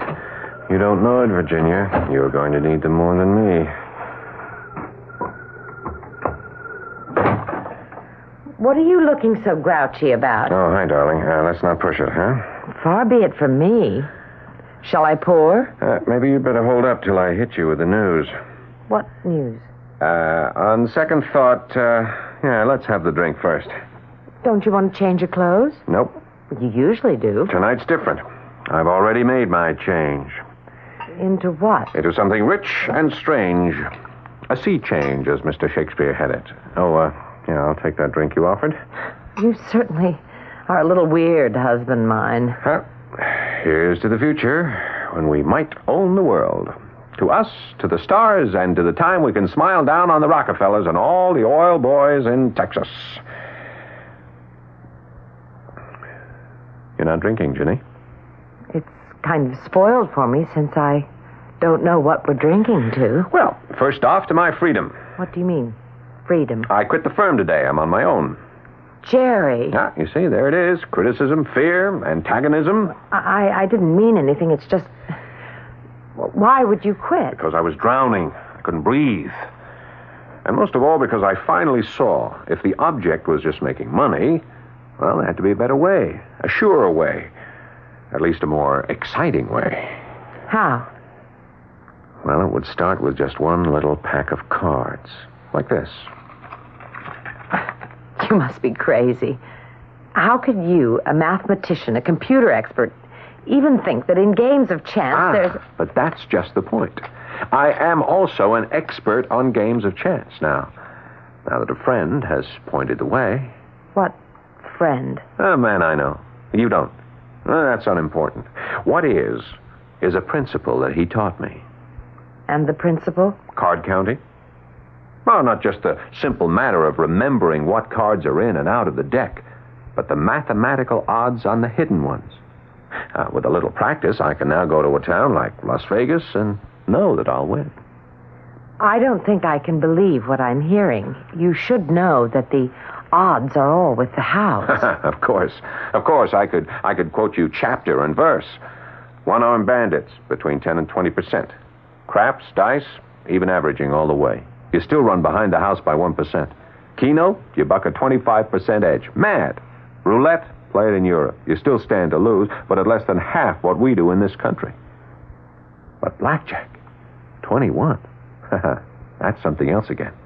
What are the odds there? Never mind what they are in actuarial figures. The point is that the odds can be tipped. In the bettor's favor? There is no reason to do worse than 50-50. And if you really watch what you're doing and learn to play your luck, you can draw down from the house. And you quit your job because that's what you expect to do? Oh, I quit my job for so many reasons. I guess you'll be the only one to regret it. Well, that isn't fair, Jerry. I'll be with you. Oh, will you? Are you ready to give up the house or all your friends? What do you mean? Look, if I play cards, Ginny, I have to go where the play is. Vegas, the islands, Europe, Macau. I mean, it's a gypsy life, but it's not all that bad. But what do we do with the house? Well, sell it. Rent it. Who cares? We have no children, no ties. You mean you'd just wander and gamble? Yeah. I know what's at the bottom of all this. What? I never gave you a child. Or I never gave you one? Is that why you're doing this? I'm not doing it. It's already done. Now, where do we go from here?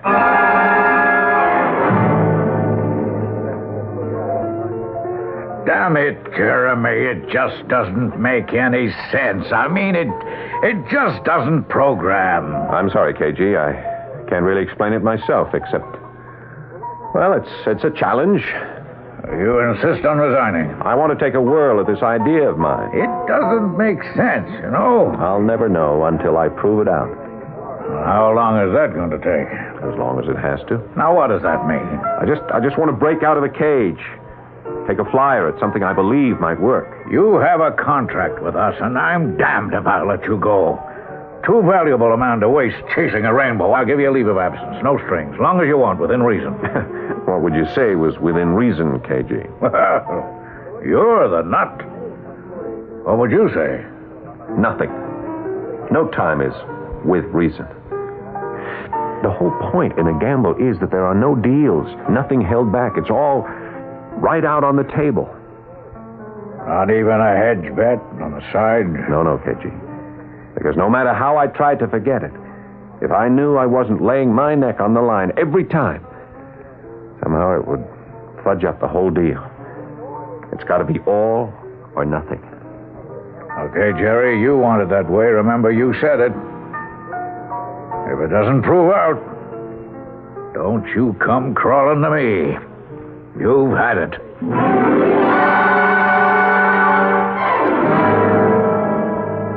It's all so senseless, Jerry. I won't defend it. But you're going through with it. Yeah, something I got to do. But I don't. Well, that's up to you. If I walked out, you wouldn't even try to stop me? I wouldn't have any right. Darling, would you see Frank first? Just talk it over with him. It wouldn't do any good. What do you mean? Well, I guess you could say a closet gambler. What does that mean? I've been gambling for years without you ever knowing. Horses, football games, the numbers, dice, cards. Maybe it's just a reaction to what I've always done for a living. Always dealing with about as close to predictable results as possible. God, what am I talking about? I sound like I really needed Frank when actually he's the last person in the world I need. A psychiatrist. Virginia, he's perfectly right. Jerry is? About not needing a psychiatrist. Well, that's a terrible thing to say. I'm trying to be honest. There are certain areas where, at least I feel, psychiatry doesn't work. Alcoholism, drugs, and gambling. In many ways, gambling is the worst compulsion of all because there is a kind of arguable rationale for it. You can get rich quick. And that's what our society seems to be all about. Well, you're not much help, Frank. I don't really know how to be, Virginia. First off, anyway, Jerry'd have to come to me by himself. You know he'll never do that. Yeah, so that brings me to something else. He isn't my patient. But what about you? Well, we're friends, for heaven's sake. Do you think I need a psychiatrist? It could have been the real reason you're here. Don't be silly. I'll try not to be. You're walking the ragged edge. You're going to have to fall one side or the other. Either way, I think you'll need help. What do you mean, either way? We don't have to cut corners, Virginia. Either you go with him or you walk out on him. One way, the only thing I can offer you is something to stave off hypertension at the least. The other... What about the other? Well, you are the girl I loved and lost. You'd still be interested in damaged goods. I only see the goods. The damage could be repaired if you break away. Is that what you'd advise me to do? You'll have to make that decision. I guess I've already made it, Frank. Now that I found out that Jerry has had a mistress for all these years, I'm not about to settle for second best. Let him get married to Dame Fortune, and I wish both him and the lady luck.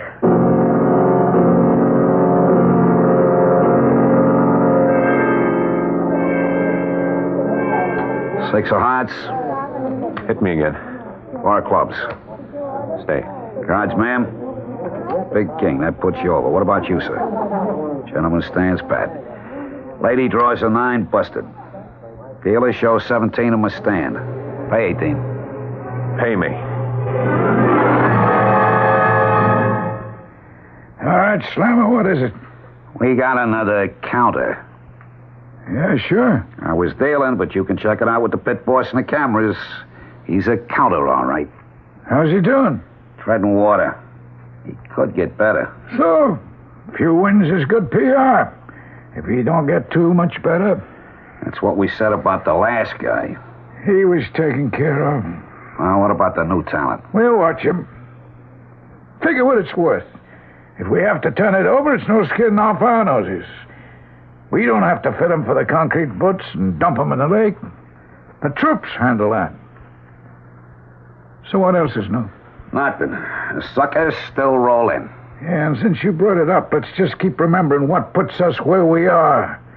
Anybody takes a real shot at throwing a monkey wrench in the works ain't gonna be around to even have the chance.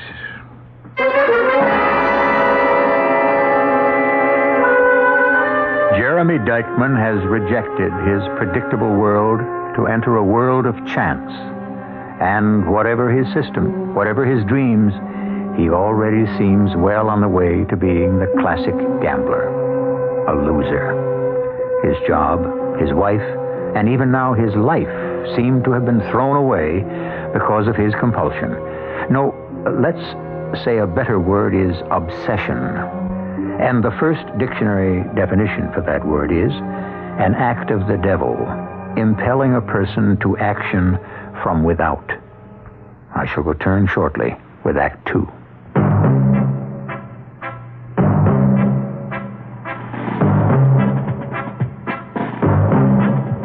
When you say but, you've said a lot of things nobody else can say.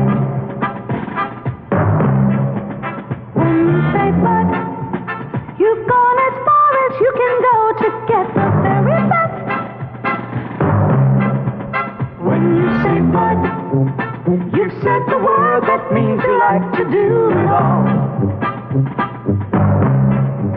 When you say but, you say you care enough to only want the king of beers. There is no other one. There's only something left. Because the king of beers is beating all the rest.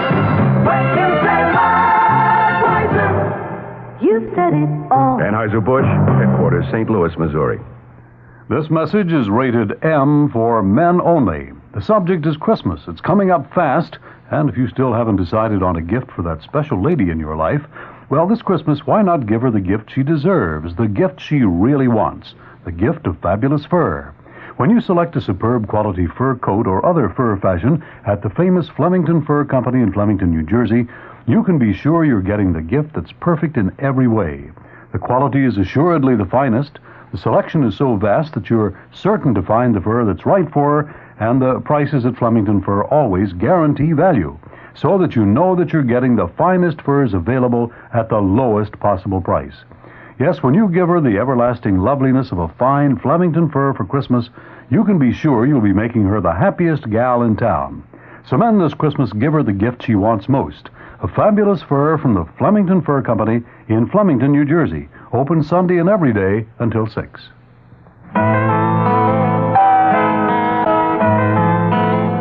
Ah, Madame Rochasse, je vous adore. Ah, Madame Rochasse, pour moi, vous êtes toutes les femmes. In France, romance is a national passion. So is Madame Rochasse. Because there's never been a more romantic fragrance or a more beautiful interpretation of what it means to be a woman. Madame Rochasse, perfume and eau de cologne. Ah, Madame Rochasse, vous êtes l'essence même de mon amour. The fragrance is so extraordinary, so unlike anything you've ever experienced. You'll understand why there's never been a more beautiful interpretation of what it means to be a woman. Madame Rochasse, perfume and eau de cologne. But why wait for him to make a gift of it? Discover Madame Rochasse for yourself. one of the sensual things in store for you. Parfum Rochas, available at Bloomingdale's and all fashion branches.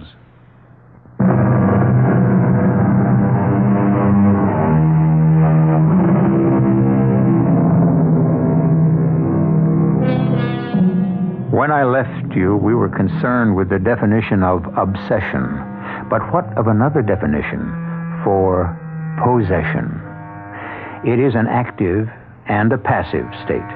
Active in the sense that one takes over something or someone. Passive in that you are the one taken over. As, wouldn't you agree, Jeremy Dykman has been? Hello? Hi. It's Jerry. Jerry, where are you? Same old stand. How you, Jen? Don't call me that. Sorry. Has too many overtones I don't like. Okay. Virginia. That has some overtones I don't care for either. I'll settle for Ginny. Okay, Ginny. How are you? I survive. What's more to the point? How are you? The same. You don't sound as if it's good. It isn't. Are you out of money? Just about. Oh. But not out of hope and belief. Oh. Why did you call? Oh, just to touch base and... That's good, because And to ask you one thing. What's that? I don't know about lawyers, but our agreement is pretty well drawn up, isn't it? Yes. And part of it was we could split the joint account. Yes. Well, I don't mean to make it anything difficult, but could I draw on that $1,000 or $2,000 right now? I kind of need it. That's all right with me, Jerry, but... But what? Don't throw it away. Jerry, please, don't throw everything away. But why make it tough? Do I get it or not? Wouldn't you rather have me? Oh, for heaven's sake.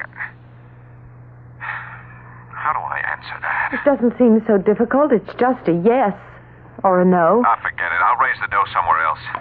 Jerry? Jerry? Oh, no. Oh, Lord, why? Why?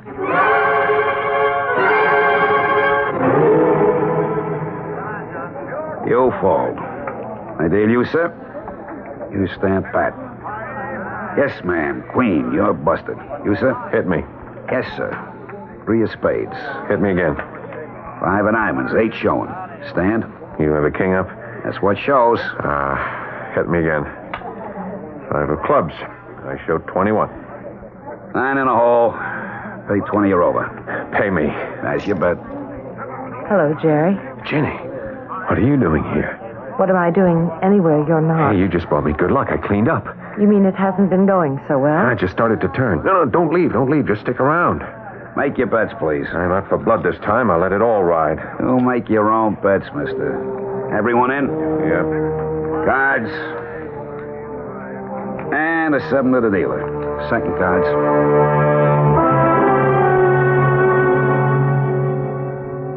Ginny? Ginny?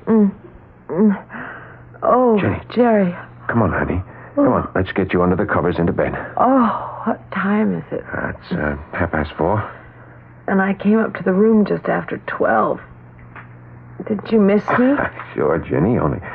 Well, I figured you were tired. I wanted to get to bed. I was tired. Tired of that silly game. Same old thing over and over again. Not tonight, not tonight. Not the same thing one bit. Look, I think I've got it all put together. All what put together? The system, the counting, the way to beat the house. Look. Oh, read 'em and weep. 3,500 gilt-edged American dollars that I parlayed at the 21 table out of my last 300. You won. Oh, you better believe it, baby. From here on in, we've got it made. Got what made? Us, life, the big stake. Oh, darling, you don't know what luck you brought me and how I'm going to need you now. How will you need me? I have got the whole system now. It proves out. It works. It's infallible. I know it. Even if they switch to more than one deck, even as many as 4, the constants are set. It's just adjustment. What I have to do is study, and practice and study. And you can help. How? Look, here's a pack of cards. Brand new. Now, I'll shuffle. Clear off the table there, huh? Jerry, there's something I want to say first. Now, look, in a moment, honey, I just want to show you how it works. And no tricks, just me and my mind against the house. Clear the table. Okay. Now, deal. Jerry, I don't know anything about blackjack. You know how to handle cards, you play bridge, gin. Hey, take the cards. I will say 4 hands and the dealer. I'll be number 1 hand, 3 dummies, and you're the dealer. Jerry, please listen to me. Deal me a card. All right. 3 more face down to the dummy players. And now yourself 1 face up. Fine. Now, deal all 5 of us another card face down. Now, the object is... to get as near 21 in your card count without going over, because that's a bust. But to score more than the dealer's count to win. Oh, Jerry, honestly, I couldn't care less Listen. Just Just let me show the beauty part here. Now, I've got a 10 and a 3. So I ask for a hit. Deal. 5 of diamonds. I stand on that, but that's +1 card in my system. Next guy. Hit him. Deuce. Hit him again. A 10. That busts him. But the 10 is a -1 card, so they cancel out. Hit the next guy. 6. He stands. But that's another +1, though, because it's a 6. Now try the last one. Deuce. Hit him again. 4. He stands. But that's 2 more pluses. That's +4. But who wins? In this case, you had to stand on 17 as the dealer, so I win. But that's not important. It's only 1 hand. What counts is, if the plus score stays high, I bet more units. Higher wagers. Why? Because the longer the plus score stays high, the more chance there is to draw down a face card or a 10, because more and more of them are left in the deck. And the thing is, to keep it all computed in the head. And that's why you can be so valuable. Me? You can deal for me, set me up in game conditions, allow me to concentrate on the count.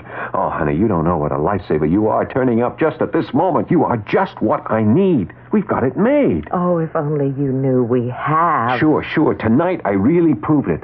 I can play the house at the worst 50-50 on my system, and most times I can tip the odds my way. What more do you want? What we had, Jerry. Just what we had. No pie in the sky, and not this sickness that's got you. What's wrong? I wanted to tell you something. Now doesn't seem the time. Where are you going? Away from you. To another guy? No. Maybe. Maybe there's one who wants me. Frank Dexter, I'll bet. Yes. You could be better off.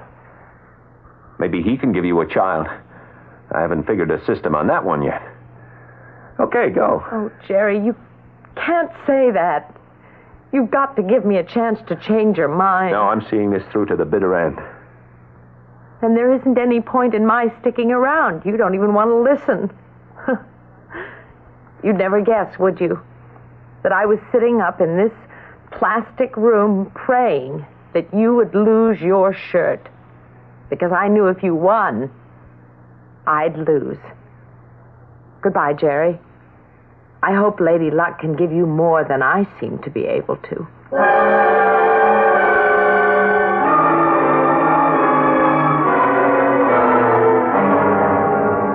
And you didn't tell him, Virginia? No, Frank.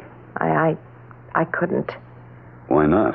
I mean, it's his right to know. It wouldn't have made any difference to him.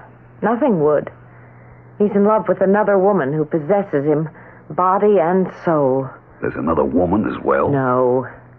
Just the same old spellbinder, Lady Luck, Dame Fortune, the Queen of Spades, whatever you want to call her. But if you had told him your news, perhaps that Do might... you honestly think it might, Frank? You were the one who first diagnosed Jerry's sickness. Gambling fever, chronic, prognosis negative, no cure. Oh, and you were right.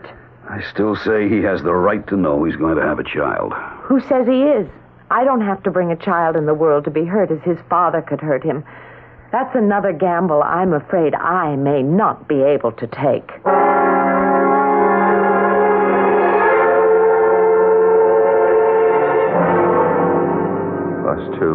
-1, -2, even. +3. Yeah, in a minute. When do you split 9s? When dealer shows no 7s, but anything from 2 to 9. What? You understand? You see it now, Ginny. Not Jenny. Who are you? The woman you really love. I love Ginny. Your little queen of hearts. Don't worry, Jerry. Look at her closely in the pack. So like, and yet so unlike. I'll make you forget her light beauty for my dark one. Who are you? Your Lady Luck. Just call me the Queen of Spades. What? Oh, it's the phone. Yeah, what is it? Oh, yeah, that's right. I'm sorry. I did leave a call. I don't know. Thank you. Oh, give me room service, will you? Come. Tally sheet, Ace. Oh, yeah, put it down, Slim. I'll check it out in a moment. Good night. Could be worse. The counter took us for a bundle. How much? About 12 grand. Yeah, it's a nice run sum, huh? That's 4 times in the last week he stings us. Yeah. Do we move in on him? We might just have to. Waste him? I'm going to think about that, Slammer. I'm going to do a lot of thinking about that. Well, Jeremy Dykeman may have found a formula for winning at the tables, but it looks as though he's a loser all the rest of the way down the line. He's lost his wife, he's lost his child, and now 2 very hard men are in the process of considering whether or not he might lose his life. I'll return shortly with the last act in this drama.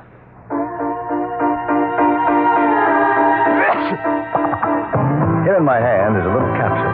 It's Contact. It contains enough cold medicine to help relieve cold symptoms caused by every known virus.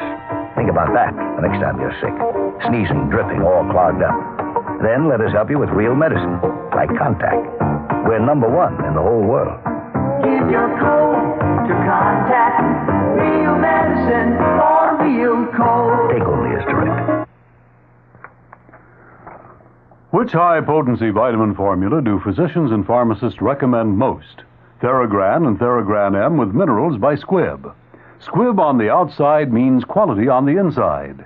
And right now you can take advantage of a really great offer. Buy the combination Theragran or Theragran M pack of 100 plus 30 tablets at a special low price.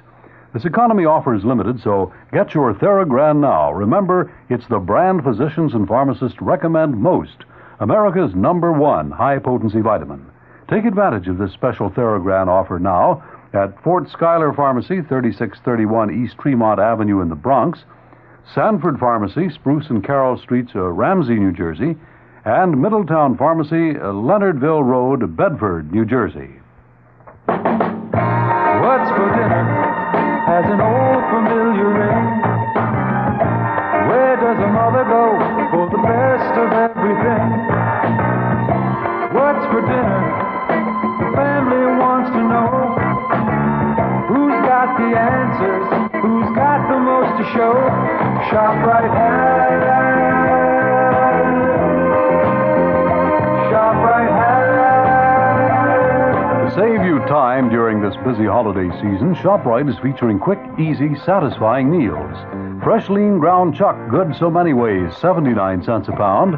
ShopRite hamburger rolls, 10-ounce packages, 3 for $1. ShopRite king-size beef franks, another year-round favorite, 89 cents for a 1-pound package. ShopRite mixers, 28-ounce bottles, 5 for 99 cents. And for all your holiday needs, toys, trimmings, and wrappings, too. ShopRite, the holiday place.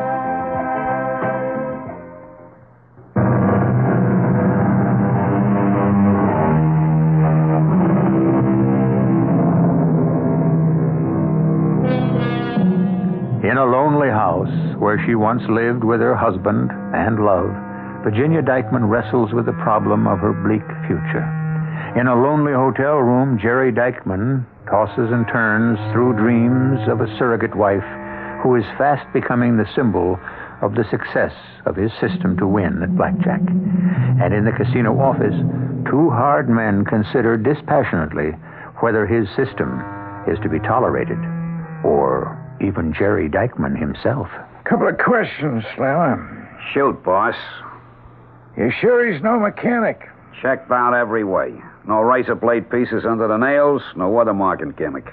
No computers like the guy had last year under his raincoat. No switches. You saw the films. Yeah, I studied them. I agree. Just a straight counter. Them guys really get to me. Well, why do you get so mad at him, Slammer? There are still plenty of suckers to even it out. And a fair to heavy winner within reason is good public relations. Yeah, but a counter. Everybody's a counter one way or another at blackjack. Some are just better than others.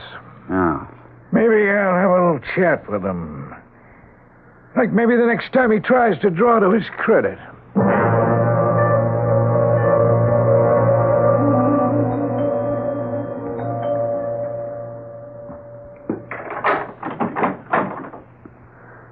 Oh, evening, Frank. Virginia, I've been a little concerned about you. I tried to call, but the phone was busy.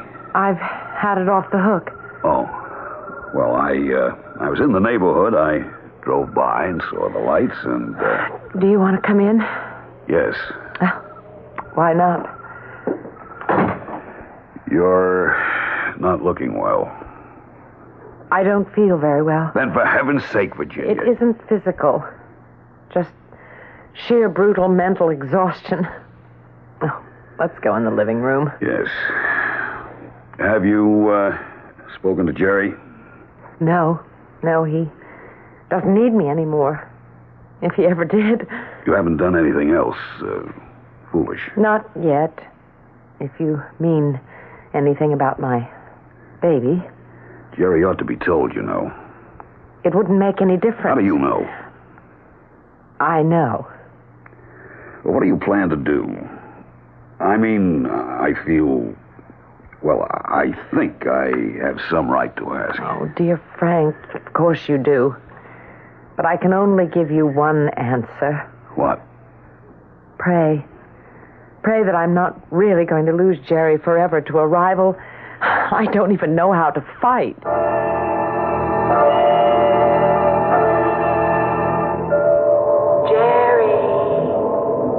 Jerry, what are you dreaming about? Jenny, how can I make you understand? It isn't Jenny. Jenny's gone. It's me now, Jerry. Me. Who's me? Your lucky queen. The Queen of Spades. No, I don't. I want Jenny. Jenny's gone, Jerry. She's long gone. Time to wake up and start counting. Oh, counting. Oh, I'm so tired. Oh, why go on with it? Because you can't help yourself. It's the challenge. Nothing matters but the challenge. What? I can earn money other ways? It isn't the money. It's the dream. The pursuit. The battle that you love. I love Jenny. Not anymore, Jerry. Not anymore. It's me you love now. Me. Your lady of fortune. You can't take your love from me because only I can show you the way. Only I. No. Wait, what? Oh, the phone. Yeah? Who? No, I won't accept the call. Tell Dr. Dexter the patient is long since out of his hands. Be an angel and send me up some coffee, will you? I gotta clear my head before I get back to the casino.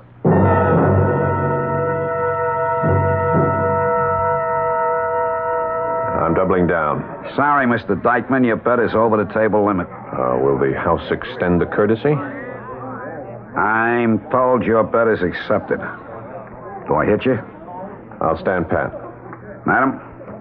1 card, a queen, busted. 1 card to you, sir. 5. Again? King puts you over on the table. 2 to the next gentleman. Hit again. 10 of diamonds. House wins. And the last gentleman stands pat. Dealer has a 6 showing, 10 in the hole. Dealer must draw. 5 of spades to the house. 21, pay no one. Sorry, Mr. Dykeman. Yeah, well, you win one, you lose one. Well, that wipes the 5,000 in chips I started with. Would you ask the pit boss to credit me with another 5? He signals me we can't extend that credit. I have 25,000 on deposit. Well, I'm sure it can all be arranged if you don't mind just stepping over to the cashier's cage. Okay, hold my seat, would you? I'll be right back. Come in, Mr. Dykeman. What's all this runaround, Mr. Drew. Ace Drew. You want to make any jokes about it? No jokes. None of this is very funny. I have 25,000 on deposit with you, and I ask for 5,000 credit, and the dealer ducks it to the pit boss to the cashier's cage, and finally I end up here. Look, I want to know what's the runaround. You play blackjack, Mr. Dykeman. What do you know about counting? Well, I know an ace counts either 1 or 11. What percentage of plus or minus cards are out of the deck, or what the percentage on a stiff is, or when to bet maximum when you read the deck is flush, or 1,000 other tricks. What are you leading up to? Are you going to close your tables to me? Our competitors already have. This here's the only game in town for you. No, I don't want to close it. You're too valuable to us. Me? How? Well, the more you hit, the more the rubes try to follow you. The only thing is, you're getting too much action. That's why I wanted to see you private. A deal? A deal. I leave you alone. You count all you want. I just want my cut. How much? I'll settle for 75%. What? To you? To me. Who, brother? Am I in the lion's den? And the lion takes his share. Suppose I refuse. You don't play anymore. That is still the Caribbean, Macau, the islands. If you get there. What does that mean? You'll figure it out.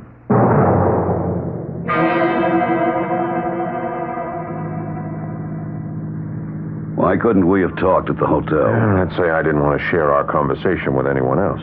You mean your room is bugged? I mean my life is wired, programmed, computed. Pick the term of your choice.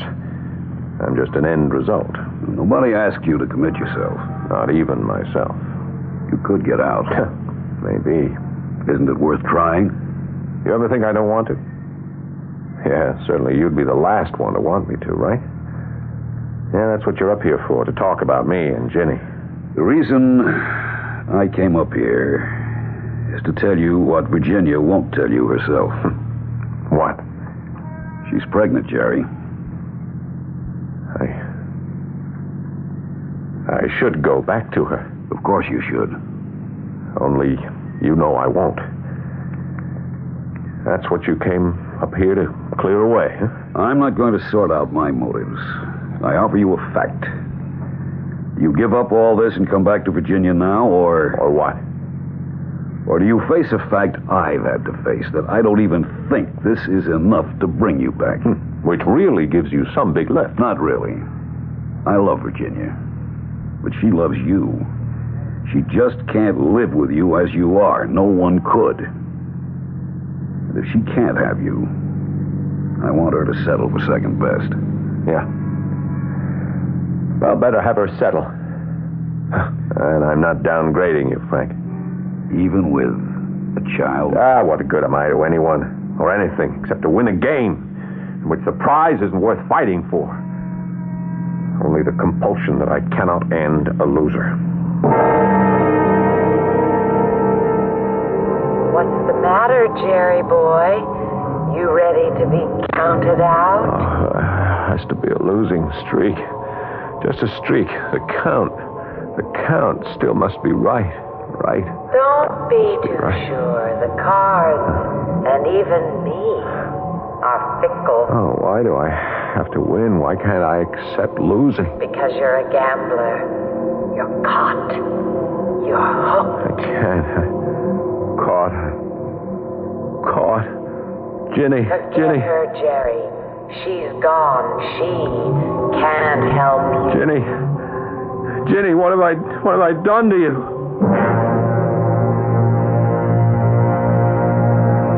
Stay or hit, Mr. Dykeman? I want to double down. The house will accept the bet. Yeah, look, get Ace over here, huh? He's right at the next table. Mr. Drew? Yeah, what is it? Gentleman wants to talk to you. Oh. What can I do for you, Mr. Dykeman? I want you to raise the table limit. How high will you go? How high do you want to push it? You want to let me bet $5,000 a deal? You got your limit. Okay, dealer. $5,000 says I can beat your probable 20, draw to 18. Hit me. Blackjack. Pay me double. Gentleman has a jack and an ace. House pays double. Hit me. Deuce. Hit me. 5. Hit me. Big ace to give me 5 under at 21. Hit me. 10 of spades. 9 and deuce in the hole. Name of the game, 21. Go ahead. Beat me. Dealer has a queen up, 6 in the hole. He draws 7 of clubs. House pays everyone.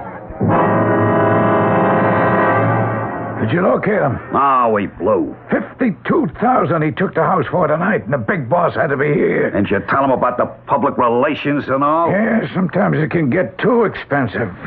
So we fine him. If he's smart, he'll duck out on his high. Yeah, but if the big boss... Well, let me handle him. Certain reasons I don't want him to look into this whole deal too careful. I can handle the roasting we took just so long as Mr. Jerry Dykeman never shows up again. I can't believe it, Jerry. But I want to. You can, my darling. My little mother-to-be. I can promise you I'll never gamble on cards again as long as I live. Darling, I don't mean to doubt your promise, but how... How can you be sure? Yes. Well, it won't be easy. But let me try to explain. Gambling is a macho thing. It's no use denying it. I bet my manhood against the house, trying to make me just another nobody. I mean, they have the odds, and I tried to beat them. And if I flogged my brain 24 hours a day, maybe I found a way to make them close to even. But then, suddenly, a miracle happened. A miracle? I can't explain it, and I don't intend to try to. But something happened which means I will never touch a card game again. What is the miracle? Well, it's all gone. The thrill, the combat. What makes machismo work, I don't know how or why, but... Ginny, before a dealer deals any card, I can see exactly what it is. I mean, it isn't a matter of winning or losing. I know. So it's like taking the alcohol out of whiskey, the kick out of heroin. What's the point without that? So I'm home. I'm home to stay. I only wish I knew what miracle made it possible. Oh, darling. Will you buy me, huh? What do you have to say? Just something very simple. And don't ask me what it means. I get at least one free statement without question. What? Don't ever underestimate the power of prayer.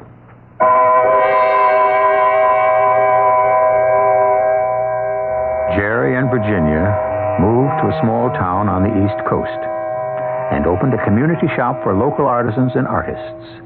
It enjoys a comfortable success, and not the least of its values are Jerry's watercolors, which are fast becoming collector's items. So, with apologies, May I paraphrase an old aphorism? It's better to have lost and won than never to have lost at all. There are two kinds of first-class service. First-class, and second-class, first class. As the Red Baron of Lufthansa German Airlines, I would like to explain the difference.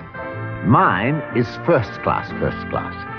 There is fresh orange juice, freshly scrambled eggs, fresh flowers, caviar, and you'll find at least 7 entrees on the menu. Just a few reasons many professional travelers call mine the best first-class service across the Atlantic. But I won't go into greater detail about them. There's a better way for both of us. Fly my first class on your next trip to Europe. You'll never fly second class, first class again. Fly with the Baron. He knows how to travel. Go with Baron on Lufthansa German Airlines. Here's a free minute from Pippin, Broadway's musical comedy sensation, directed by Bob Fosse.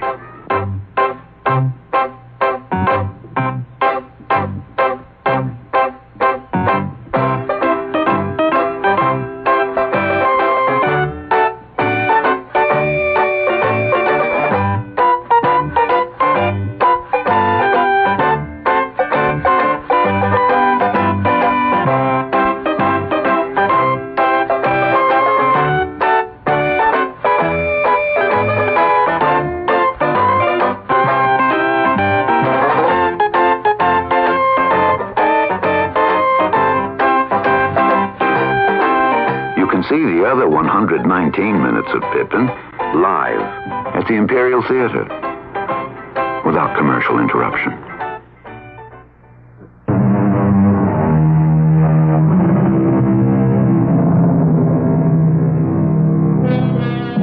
Perhaps the most curious psychological factor in the gambler's makeup is that one would think that constant losses would eventually lead to a cure, teach him that he can't win. But the truth is that the gambler is the one man who expects and welcomes failure.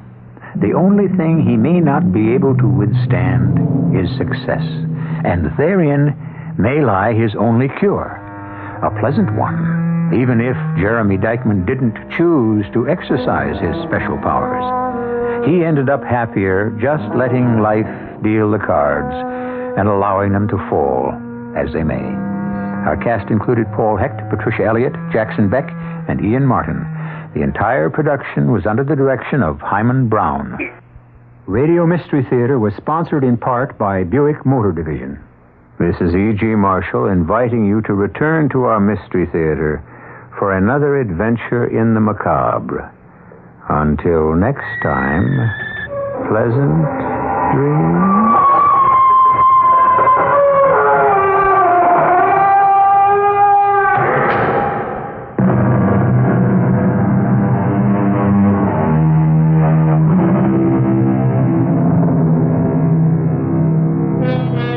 Tonight's WOR Mystery Theater was also brought to you in part by ShopRite Supermarkets, where you get a lot more for a little less. The preceding program is furnished by CBS Radio. This is Jeffrey Holder for the beautiful WOR Children's Christmas Fund. Christmas here at the hospital would not be the same for our little patients without the continuing interest and support of the WOR Children's Christmas Fund. Those words are from the Memorial Sloan Kettering Cancer Center. And that's what the fund is all about. Give your support again this year. Send what you can to Box 710, Times Square Station, New York 10036. This is WOR New York and RKO General Station at the time signal, exactly 8 o'clock. Carter's economic brain and what he calls himself. Death on 42nd Street. Taxi fares in New York going up? It's 13 degrees, that's minus 10 Celsius, in very cold and windy mid-Manhattan. Weather Watch outlook, high wind warnings in effect for this evening. Bitterly cold tonight with northwest winds gusting to more than 40 miles an hour at times this evening. Hi, John Wingate with the 8 o'clock report from WOR News. The man President-elect Carter is expected to name as chairman of the Council of Economic Advisers now describes himself as a liberal economist. Charles Schultz got his doctorate degree in economics from the University of Maryland in 1960 and has taught economics at Indiana University and Maryland. He's a native of Alexandria, Virginia. Schultz, now 62 years of age, was budget director under former President Lyndon Johnson from 1965 to 67. He has been a senior fellow at the Brookings Institution, a think tank, since 1968. At Brookings, Schultz helped author a number of major studies, including a 1975 report on the impact of the 1973 increase in world oil prices on the American economy. The study concluded that the full impact of the price increase should be felt and passed through the economy by 1980 without lasting adverse consequences. Schultz has also argued the Nixon administration made a mistake by trying to fight the inflationary effect of the oil price increase through conservative economic policies. Schultz contends the Nixon policies helped bring on the recession of 1974 and 1975. Violence in Midtown Manhattan. One parole officer killed. A woman passerby wounded when a man allegedly opened fire on busy 42nd Street. This during the noon hour. The man who reportedly fired the shots was released from Taconic State Prison 2 months ago. WOR gets these details from New York City Police Inspector Milton Schwartz. 3 New York State parole officers, on information that they had, were looking for a parole violator, a man by the name of Donald Wiggins. They went to 16 East 42nd Street, and there, Wiggins apparently recognized one of the parole officers as being a parole officer. He tried to leave, and they tried to stop him. One of the parole officers tried to stop him by wrestling with him. Wiggins had a .32 caliber revolver. At that time, he fired 2 shots, striking the parole officer, and that officer subsequently has died at Bellevue Hospital. He fired another shot, which struck a female, a bystander, and she's in Bellevue Hospital now, and her condition is serious, but at this time, she's not likely to die. New York City Police Inspector Milton Schwartz. Cold outside. 13 degrees. May get colder. WOR 710 News Time. 3 minutes, exactly past 8 o'clock. The Supreme Court has sent the Gary Gilmore case back to the state of Utah. The fate of that convicted killer, who has said he'd rather die than face life in prison, now rests with the 4th District Court in Provo, Utah. The High Court refused to further postpone Gilmore's execution. Lawyers for the death row inmate last week called on the state court to free Gilmore. They said a condemned man to be executed not less than 30 days, nor more than 60 days from the date of his sentencing, unless he appeals. The legal period expired 6 days ago. The Supreme Court justices today voted 5-4 to deny a request from Gilmore's mother that her son's life be spared until lawyers representing her could file a formal appeal with the High Court. Earlier in the day, it appeared the court had postponed, at least for 1 week, any decision in the Gilmore case. But that was not the case. New Jersey legislators are considering death penalty legislation. WOR's Ed Nash reports. The state Senate is going through an unprecedented evening of soul-searching. This is the debate on a capital punishment bill introduced by Senator John Russo of Ocean County. Without much difficulty, Russo won approval for amendments to his bill.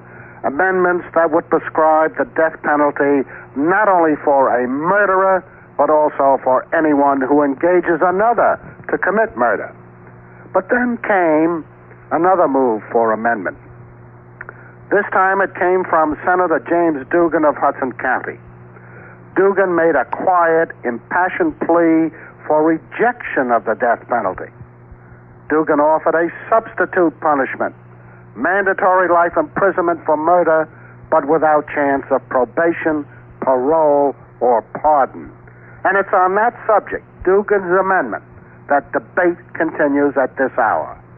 This is Ed Nash, WOR News, at the New Jersey State House. Cold outside, 13 degrees, all of 13 on the 13th of December. WOR 710 News Time, 6 1/2 minutes past 8 o'clock. Put on a happy face at your vision center. Yes, stop into Hillman Cohan Vision Center, grand opening in Fort Lee, in Linwood Plaza Shopping Center, Route 9W. Open daily, 10 to 9, Saturday, until 5 o'clock. Fleet owners of New York City taxis have made a proposal which their taxi drivers have accepted tentatively. This prevents a threatened strike. Both sides have agreed to ask the Taxi and Limousine Commission to okay a fare increase of 13%. Industry spokesman Arthur Gore tells WOR's Lester Smith this fare hike will be used to cope with rising costs.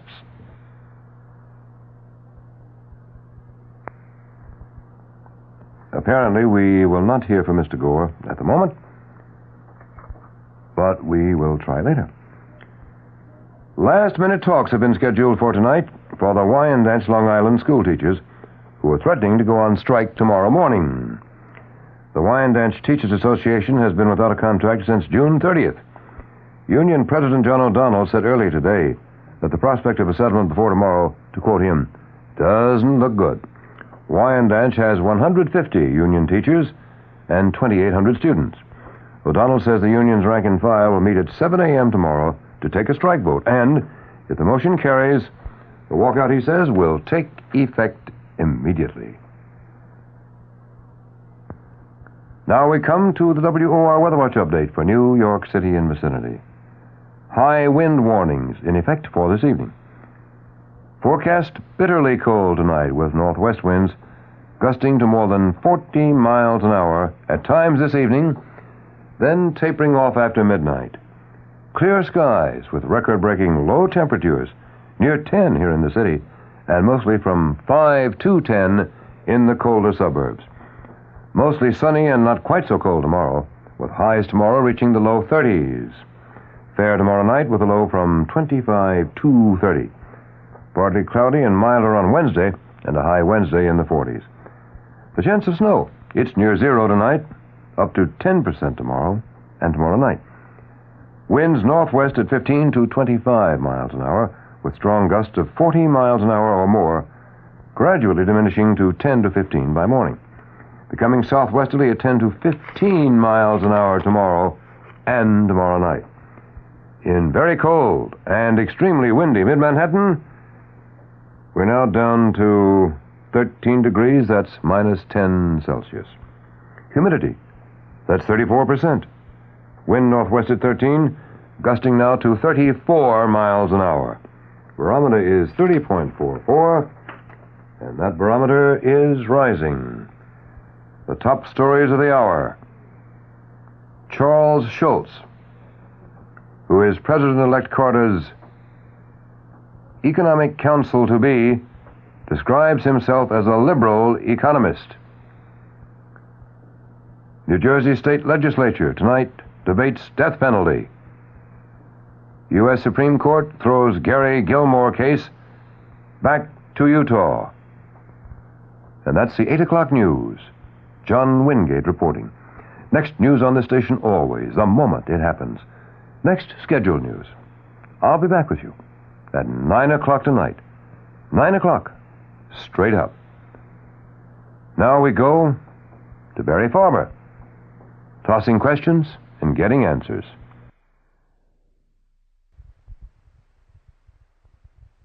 We invite you now to stay tuned for the Mystery Theater.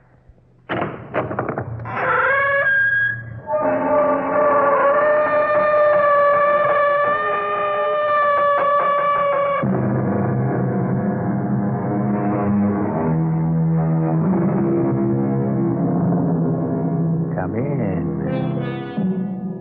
Welcome. I'm E.G. Marshall. I am a parcel of vain striving, by a mere chance held together.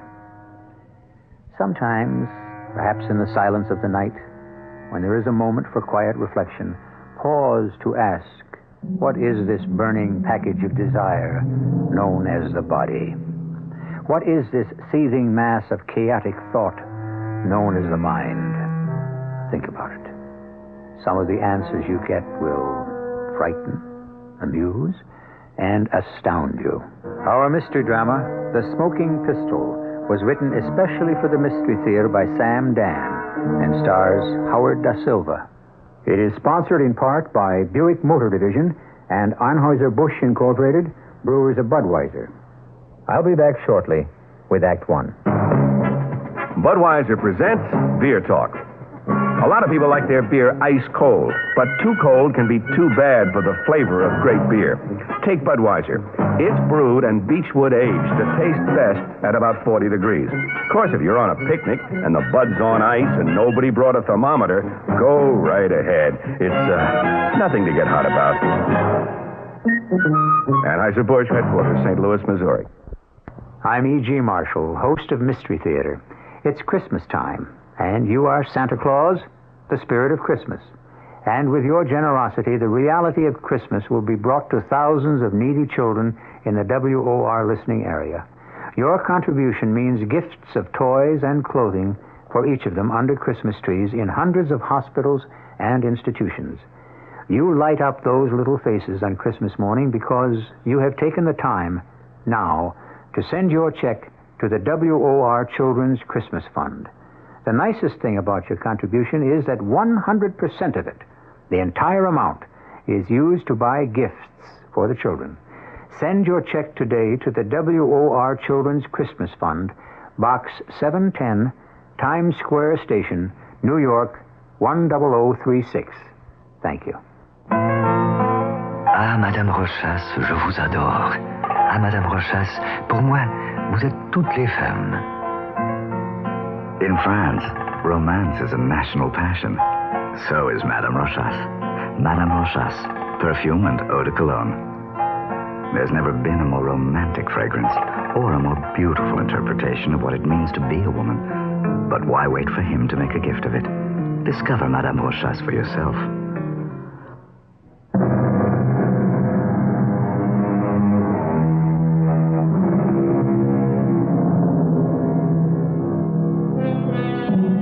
Sed quis custodiet ipsos? Asked the ancient Roman poet Juvenal. But who is to guard the guards themselves? Those who watch over us, those to whom we entrust the right to use the awful power of the state in our name. As you can see, it's not a new problem, for the guards themselves are also human, which means they are neither better nor worse than the best or the worst of us. This has been a bad day for Detective Lieutenant Harry Reinfield. Quite possibly the worst day he has ever known in his life. Harry, I don't know what to tell you. I'm so sorry. I saw him, Jim. I just saw him. I got hot coffee here. He was laying there. Let me pour you a cup. Huh? He didn't even look dead. What's he doing in the morgue, I said. Here. Drink this, Harry. Drink it. What's this 21-year-old kid doing, laying on a slab in the morgue? He don't even look dead. You want to go home, Harry? But then you look close and there it is. Maybe you should come home with me, Harry. Just a little black hole. Stay with Belle and me tonight, Harry, and get some sleep. And it's my fault. No, it isn't. He was crazy to be a cop. Why do you want to be a cop, I asked him. Go to college, I told him. He went to college. Yeah. The day he graduated, he joined the cops. What did he need it for? I gave the department 25 years. Shouldn't that be enough for one family? He could have made something out of himself. He made something out of himself? Yeah. Well, here's how it is right now. I'm out to get the punk that killed my boy. I know how you feel. If I have to spend the rest of my life, I'll get him. And, Jim, this is between you and me. Don't expect me to bring him in. Harry. So look at me, Jim. Harry Reinfield, Detective Lieutenant Harry Reinfield, ace homicide sleuth.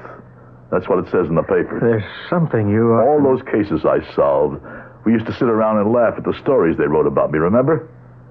We know what police work is, don't we, Jim, huh? Don't we? Sure, Harry. All those cases I solved for the city, for the law, for the taxpayers, for the department. Well, now I'm going to solve one for me. I'm going to crack one, break it wide open. Nobody's going to stop me. And when I get my hands on that... Harry, sit down. Don't you give me orders. I'm your superior. I got the right to give you orders. Not today. Sit down. We got him. You what? I said we got him. You brought him in? Yeah. Who have you got? Well, he was there on the corner of Collins and Maple, a gun in one hand, Jerry's wallet in the other, some glassine packets of horse scattered on the ground. Go ahead. Well, what more do you need? What more does the DA have to produce for first degree? It was a drug bust, and the punk had a gun, and... Yeah? Yeah, what's the punk's name? Mason. George Mason. Has he got a sheet? Oh, some little stuff, break and entry, assault. Where is he? Down in the holding pen. I want to look at him. Harry, would that be such a good idea? I want to see the punk that killed my son. Maybe you shouldn't, Harry. Not now. Not the way you feel now. I said I'm going down to the tank. On your feet, punk. What's your name? You have a name, don't you? Okay, that doesn't matter. So, you confessed yet? Let's hear the answer, punk. Has he confessed, Jim? He won't say a word. He won't say a word, huh? Quiet little punk, right? So, let's go over what happened again. There's this young undercover cop, and he arranges to make a buy from you, right, punk? On the corner of Collins and Maple. You meet. You hand over the junk, he flashes the badge, and you pull a gun, right? Right, punk? What's the matter? Now answer me. He doesn't have to talk, Harry. And you pull the trigger. You kill the cop. That's what happened, right? Harry, you know the law better than anyone else around here. He doesn't have to say a word. Oh, yes, he does. He does, and I'm going to make him sing the loudest song you ever heard. Are you crazy? You can't rough this kid up. He's going to talk, Jim. Lay a finger on him and you destroy the case. He'll get away with it. The judge will have to throw it out of court. Never going to get to court. Harry, you're crazy. No, Jim, he killed my son. Put that gun back in the holster. Don't try to make me, Jim. You're a police officer. I'm also a father. That is, I was a father. You took an oath to uphold the law. There's another law, an older law. An eye for an eye. Now, punk, you're gonna die. Harry! Confess, punk. Don't go to meet your maker with a lie in your soul. Don't go with a sin in your heart. Confess now. Confess to me, and I'll forgive you. And I'll send you out of the world clean. You're crazy, Harry. Come on, punk. Confess before I pull the trigger. Jump him, Carter! What? Hold it, Carter! Hold on to him! I'll kill him. You're not gonna... Hold on to that gun hand, Carter! Now, hold on! You can't stop me. You asked for it, Harry! I'm sorry, Harry. I'm sorry.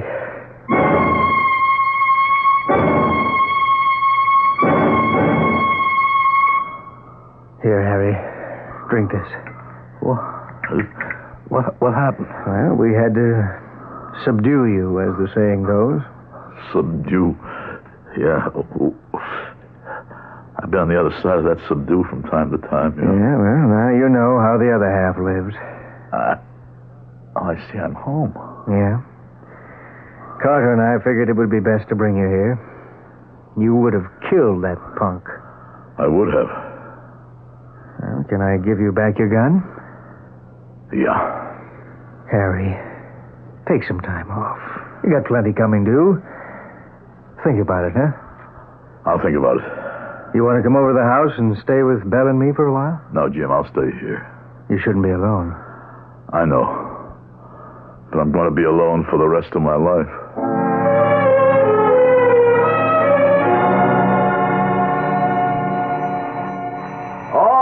All right, I hear you. Yes? You're Lieutenant Reinfield. Yes? May I come in? Well, It's very important. Important?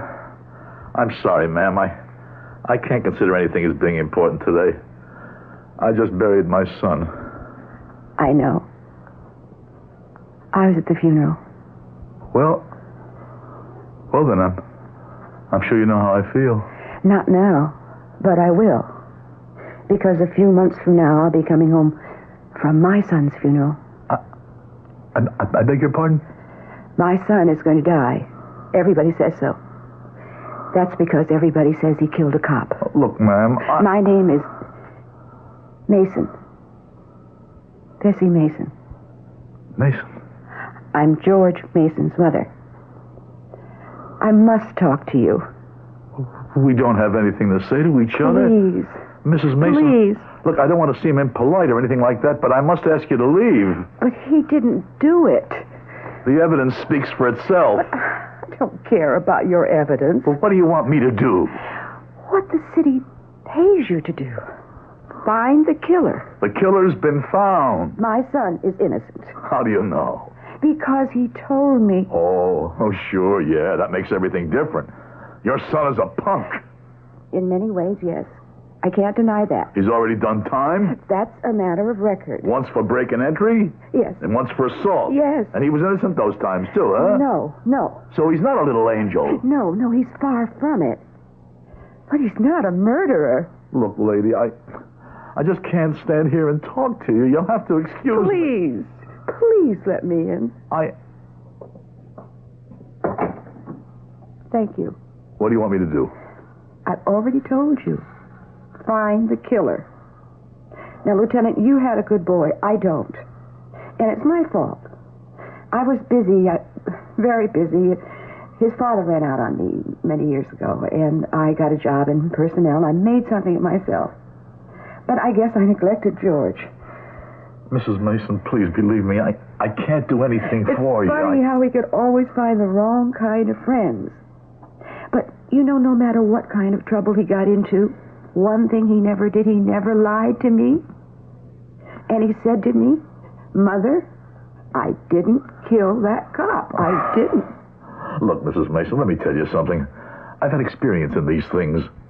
He has to hold on to you. You're all he's got. And so he has to deny it. But I believe him. And by denying it to you, he denies it to himself because he doesn't want to believe he committed murder. I believe him. Yeah. Why don't you believe him? Why should I believe him? Because you're the best detective on the force. Okay. Look, Mrs. Mason, I can understand how you feel, but what you're asking me to do is... What am I asking you to do? The thing you do best. I read the papers. Don't believe what you read. Oh, it isn't true. What they say, that Harry Reinfield is an intuitive detective, that he has a feel for how a case should be. Oh, that's just newspaper talk. Mrs. Mason, on the basis of information and evidence assembled by the police department, the district attorney has asked for an indictment. It's over. Have you been fair to me, Lieutenant? I don't know what you're talking about. I think you do. Have you been fair to my son? Of course, he's only a young punk in your eyes, but he is entitled to justice. He'll get it in court. But he isn't getting it from you. Now, do one thing, Lieutenant. Please. Assume that it wasn't your son who died. Suppose it was just another homicide victim, and you were the investigating officer. Now, would you be satisfied? Mrs. Mason, I have to ask you to leave. All right. All right, I'll go. But I've asked the question, and you have to answer it. I don't have to answer to you. That's true, you don't. But you do have to answer to yourself. He had the gun in his hand. He doesn't deny it. He had my son's wallet. He doesn't deny that either. Well, what's everybody supposed to think, then? I don't know what everybody's supposed to think. I want to know what Lieutenant Harry Reinfield thinks. What ideas are in his head? What does he see? I know my son is innocent. Won't you prove it, Lieutenant?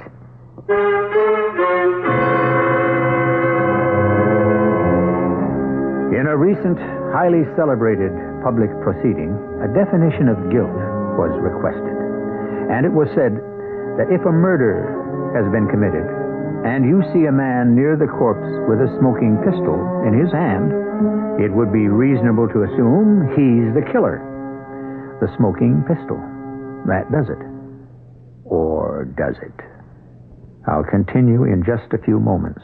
When you feel it coming on, and you've got no time for it, catch it before it catches you. Give your code to contact Real Medicine for real colds. Here in my hand is a little capsule. It's tiny, yet it contains enough cold medicine to help relieve cold symptoms caused by every known virus. Every known virus. It's Contact. The same 12-hour Contact you can buy. This year, Contact with its tiny time pills will touch more lives, help more colds than any other cold medicine, tablet or liquid. Think about that the next time you're sick. Sneezing, dripping, all clogged up. Then let us help you with real medicine, like Contact. It works all day, all night. We're number one in the whole world. Take only as directed. Give your code to Contact Real Medicine for real colds. There are many differences between skiing a mountain and skiing an Alp. As the Red Baron of Lufthansa German Airlines, I'd like to tell you about a few. In my Austrian Alps, you'll find the world's top ski instructors. Runs that measure 6 miles, 4,000-foot vertical drops, ski villages that count their history in centuries and their ski lifts by the dozens, and the possibility of skiing an entire week without crossing your own tracks once. Those are some of the differences. One thing, though, isn't that different. The price.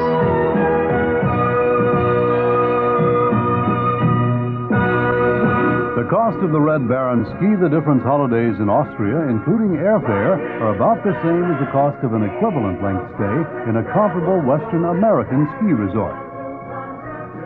Kitchen Lib means less cooking, more time for fun. So whether for family dinners, parties, or friends dropping in, Polish ham is your answer. Krakus or Atalanta brands. These are fully cooked right in the can. All gristle and bone have been removed, so you buy only lean, tender meat. Now, this is great for your budget, too. All you need to do is open the can and slice whatever quantity you need. Of course, you can also heat Polish ham if you prefer, if you want a warm meal. Krakus and Atalanta are the only imported hams to have continuously earned both the Parents Magazine seal of commendation and the Good Housekeeping seal. All this and great flavor, too, in handy 2, 3, 5, or 7-pound tins, or sliced in whatever quantity you need.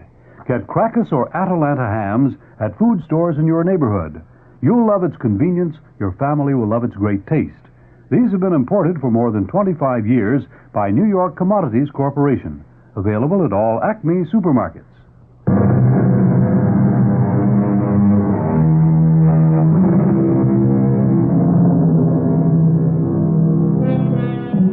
The victim, a young undercover cop named Jerry Reinfield.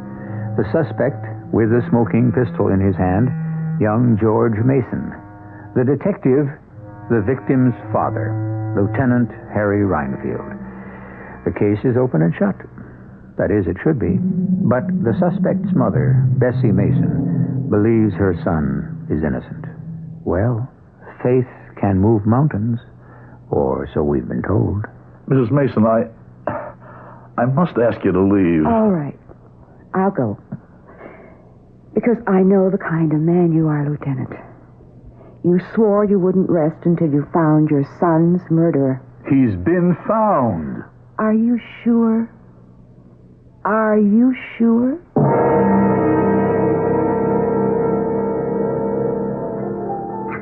What are your plans, Leona? Plans? I don't know. I haven't made any. Are you going to? I suppose so. One day. Thanks for taking me to dinner, Dad. Thanks for calling me Dad. I guess today it would have been official. Yeah. I'm sorry, Leona. A quiet little wedding. That's what we wanted. You'd have made a good wife for a cop. Oh, how do you know? You've known me such a short time. Whirlwind courtship, that was Jerry. Love at first sight. It's the only kind there is. Jerry. He met me at a party on a Friday night. He proposed to me on Saturday morning. I said yes Saturday afternoon. Saturday night, he tried to talk me out of it. Why? He suddenly realized, he said, how dangerous a cop's life can be. He didn't want me to be a cop's wife, especially his wife. Doing undercover work, he'd made a lot of enemies. Yeah, I know. After some pretty good arrests, there were threats made on his life. Yeah, we all get those. He tried to talk me out of it, but by then it was too late. I was in love with him, too. I know how you feel, Leona. But you're only 22. Life has to go on. I suppose it does. Although I wonder why. You think so now, but time will pass. You'll find another guy. I know. That's why it's so awful. That night, he was supposed to come over for dinner. And he said, I'm going to be late. I have to meet a fellow all the way across town, corner of Collins and Maple. Collins and Maple. I said to him, Jerry, this is confidential. How can you tell me? He gave me that smile of his and said, you mean I can't trust you, honey? I used to tell his mother everything, too. You're not supposed to, you know. I was so scared. It's such a dreadful neighborhood. And he laughed and said, if you're out to make a drug bust, you don't usually go to the high-rent district. One consolation. At least they got the killer. Yeah, we got the killer.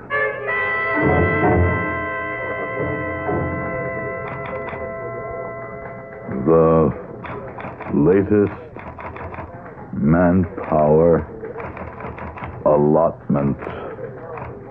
Allotment? Is that one L or two? 2 L's. Huh? What are you doing here? My son goes on trial tomorrow. Look, Mrs. Mason. I tried to get you at home, but you're never there. Mrs. Mason, I've already told you, there's nothing I can... I know what you told me. I've come here to ask you a few questions. I'm busy, and besides, there's no use... Questions you should have asked yourself. Now, who was your son supposed to meet? We know that, a drug pusher. Right, not anyone of great importance, just a pusher. Your son. Let's say it was my son. Why would my son kill him? Because, A, your son spotted him as a cop. Or B, after my son identified himself, your son decided to shoot it out. You're forgetting C. Your son's gun was still in his holster. Your son felt safe. Why? Because he knew he was going to pick up a small potato. That describes your son, doesn't it? But small potatoes don't kill cops. Why? You know perfectly well, if my son was pushing drugs, he'd be part of an organization. You know they protect their own. You know that he would get a suspended sentence, maybe a few months in jail. That's how it usually works out. Why kill? Reasonable, logical. But your son just lost his head. My son didn't do it. And your son wasn't there merely to catch a small-time pusher. He was being set up. By who? Well, am I a law officer? Do I have the resources of the police department behind me? Why would my son be set up? Well, maybe he was too good a cop. Maybe somebody didn't like him. If your son didn't do it, why was he there with a gun in his hand? Why don't you ask him? The other officers in the case have asked him. Then why didn't they listen to his answer? Really listen. Mrs. Mason. You know I'm right. What do you want from me? Now, why are you angry? I'm just a mother, and not a very good one.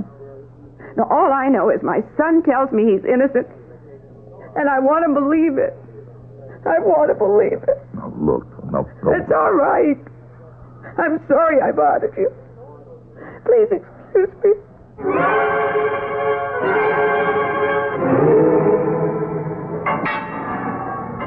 Okay, Pete. I'll bang on the door when I want to see you. No, God! Don't leave him in the cell with me. He'll kill me. Ah, shut up. See you later, Pete. Don't go. He'll kill me. I said shut up. Well, what do you want? The truth, punk. I got a name. It's George. George Mason. To me, you're still a punk. You can't kill me. I'm not gonna kill you. What do you want from me? What are you doing here? Your mother wanted me to talk to you. My mother? You mean my old lady asked you to come here? And I'm doing this for her sake. Yeah.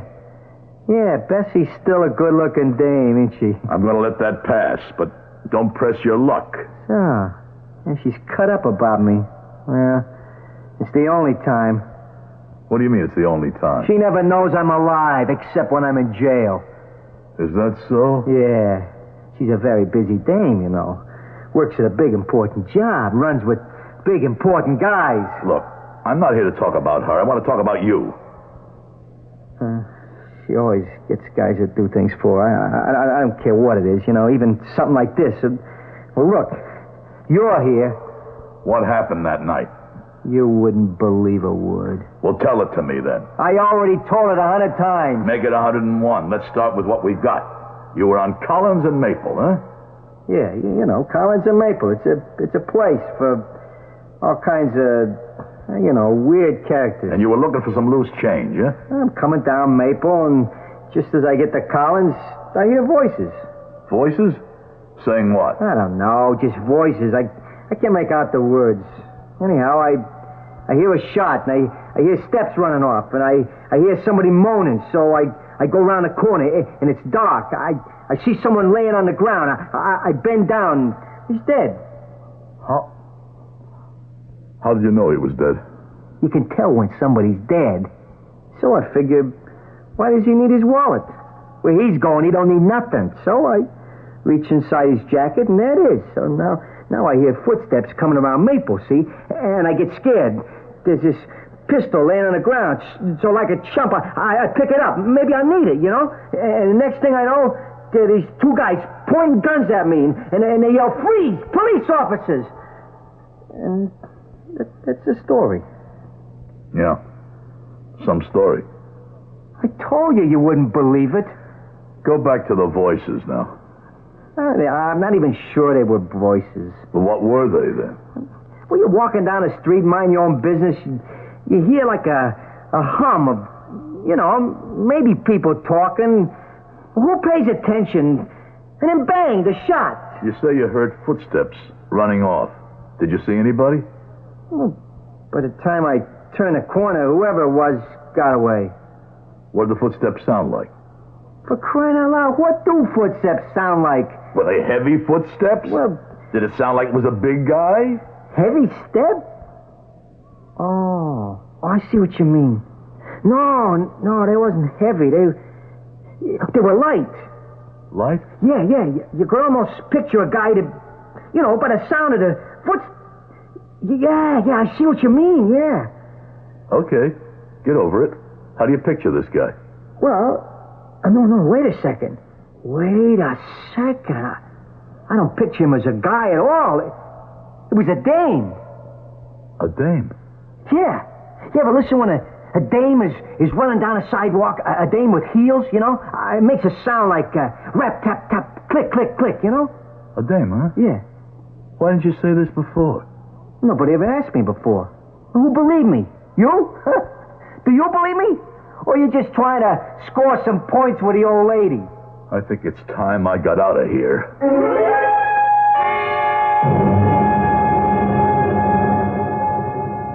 Harry, we were all through this. We went over it with his partners, Carter and Fordyce. He said to them, "I'm making a contact at Collins and Maple, 9 o'clock. They were there to back him up. They had to keep out of sight. They saw him go around the corner, then they heard the shot.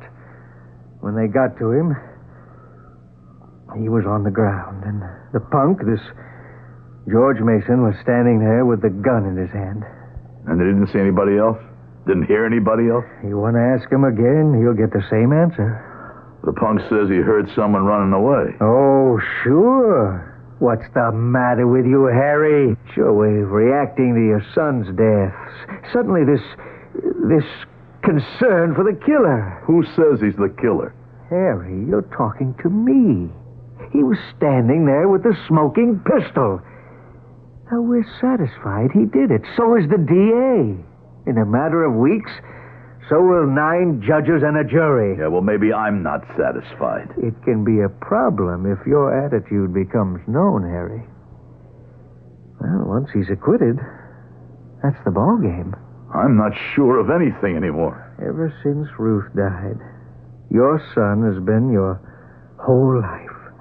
I know that. And now, suddenly he's gone, and you've got nothing and nobody. Well, that has nothing to do with it. This Mrs. Mason is a very good-looking woman. And that has nothing to do with it. You sure about that? You're lonely, Harry. She means nothing at all to me. Nothing. I got a hunch about this case. Harry, the two of them, the punk and his mother, they could be working this together, playing you for a sucker. Yeah, maybe. Well, you admit it's possible. Oh, anything's possible. Everything's possible. All right. All right. What are you going to do? I'm going to nail it down. How? I don't know yet. I've got a hunch. And as far as it goes, it's crazy. But I'm going to run it down. All the way down.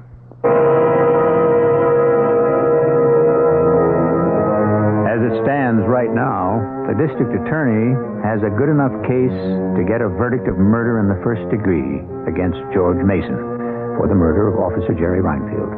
He had the smoking pistol in his hand. Why shouldn't Lieutenant Harry Reinfield be satisfied with that and let the law take its course? Why? I'm sure we'll find out in Act 3. Ever taken a close look at a glass of Budweiser? The Budweiser brewmasters have. In fact, they've been looking closely at Beechwood Age Budweiser since it was first brewed back in 1876. And you know something? After 100 years of looking, they still think the only thing more beautiful than a glass of Budweiser is the taste of Budweiser. A taste that speaks for itself, loud and clear. Anheuser-Busch, headquarters, St. Louis, Missouri. The 1977 Buick Regal. It comes with Buick's terrific V6 engine. It carries 6 people and lots of Buick comfort. It's lean, it's maneuverable in city traffic. It's the most luxurious mid-sized car Buick builds. Yeah, this new Regal is pretty much everything a car should be, except for one thing. It isn't yours yet, but it can be. Just see a Buick dealer for a test drive soon. Just about everyone.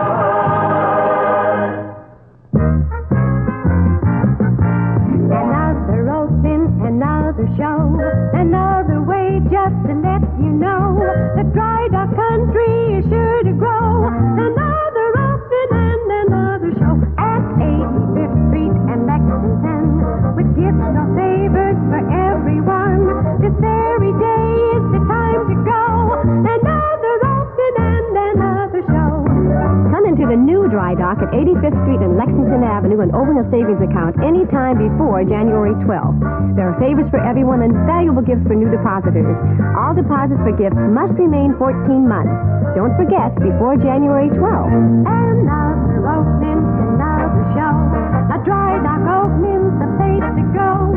For gifts and favors, come say hello. A Dry Dock opening and another show. In White Plains and Katona, too, Dry Dock Savings Bank, member FDIC. Here's something to cheer about. It's the great value you get at Cheers Steakhouse. Right now, Cheers is featuring a planked sliced steak dinner that's almost unbelievable. For $7.50, you get French onion soup, unlimited quantities of Cheers' famous salad with delicious house dressing, the highest quality planked sliced steak served with Duchess potatoes, garden fresh vegetables, grilled tomato, and crispy onion rings. For dessert, make your own ice cream sundae or experience Cheers' homemade cheesecake. Linger over an after-dinner cordial in a delicious Swiss chocolate cup. Complimentary champagne, too. You get all this at Cheers for only $7.50 per person, served for 2 or more. Other entrees reasonably priced. Cheers Steakhouse has a 20-year reputation for superb food and gracious service. Parking is free after 5 p.m., and now Cheers is open Saturday from 5 to 11 p.m. Cheers Steakhouse, 120 West 41st Street. For reservations, call 244-8810.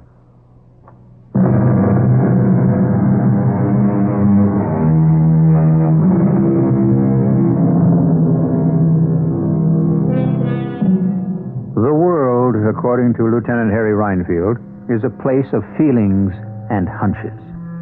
Yes, people do pay lip service to something known as facts, but there's nothing factual about the truly important things in our lives. Do we consider facts when we love? Do we look for facts when we hate? Do we require facts to support what we believe? And what is a fact, anyhow? Do any two people look at the same so-called fact in exactly the same way? You, busy, Harry? Yeah. Doing what? I'm looking through this file. Which file is that? The threat file. What for? These are all the letters we get threatening to kill cops. Harry, this is stuff written by nuts. Who else commits murder? Harry, this thing is so obvious. George Mason has to be the killer. What are you doing to yourself? This is how I work. Is this the theory we're going on now? Some nut sends a letter threatening to kill a cop?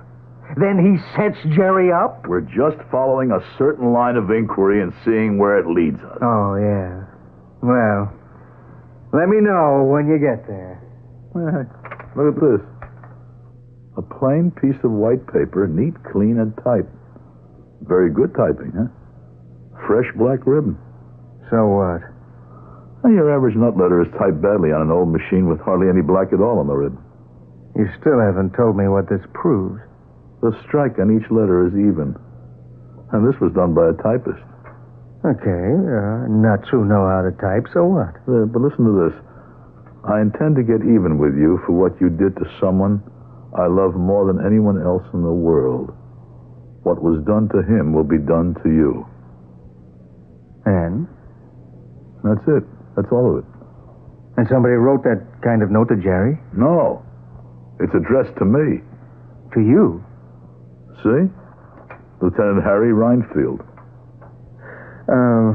Okay, for the sake of argument, somebody's out to get you. So they call to set up a trap.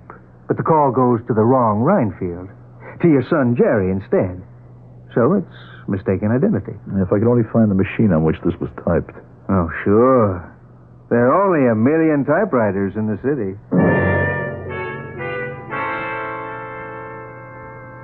Look, Lieutenant, I told you. I couldn't make out what them voices were saying. Now just relax. You're not giving me any help. The voices now. They were low? I could hardly hear them. Well, what did you hear? Now, just be quiet. Don't say a word. Now, you're walking down the street at night.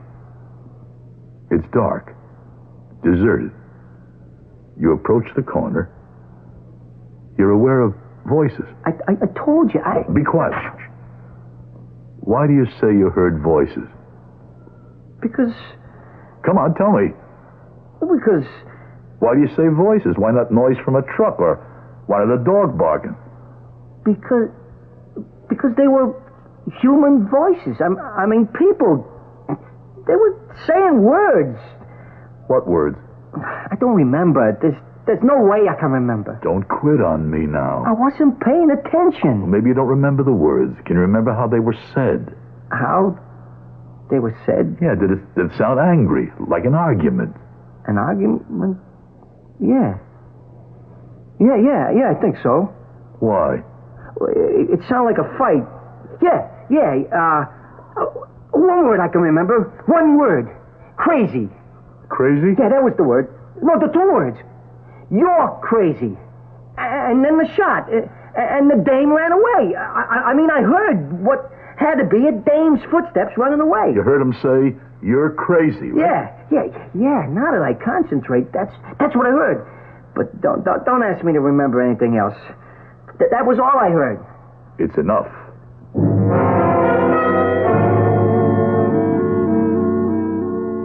The question is, what did I ever do to anybody that would make some dame want to kill me? Harry, where are you getting all this from? The note was written by a woman. How do you know? We agree it was done by a professional typist, huh? Well, there are plenty of men who are professional typists. Yeah, but George Mason says he heard a woman's footsteps.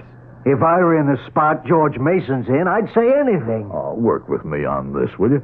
What did I ever do to anyone that would make some dame want to kill me? Now, this note was received on April the 18th, which means that whatever it was, it happened before that date. Now, what did I do? It beats me. You were the one who said it could have been mistaken identity. Someone's out to get me. They call me to set me up, except they get Jerry by mistake. So this dame meets Jerry and says, Lieutenant Reinfield, I'm going to kill you. Or something like that. And she has a gun, and Jerry says, you're crazy.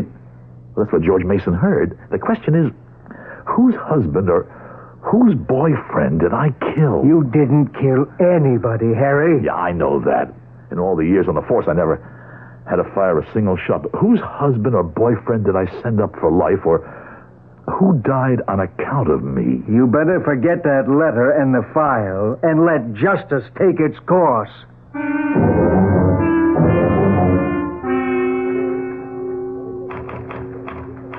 Lieutenant. Oh.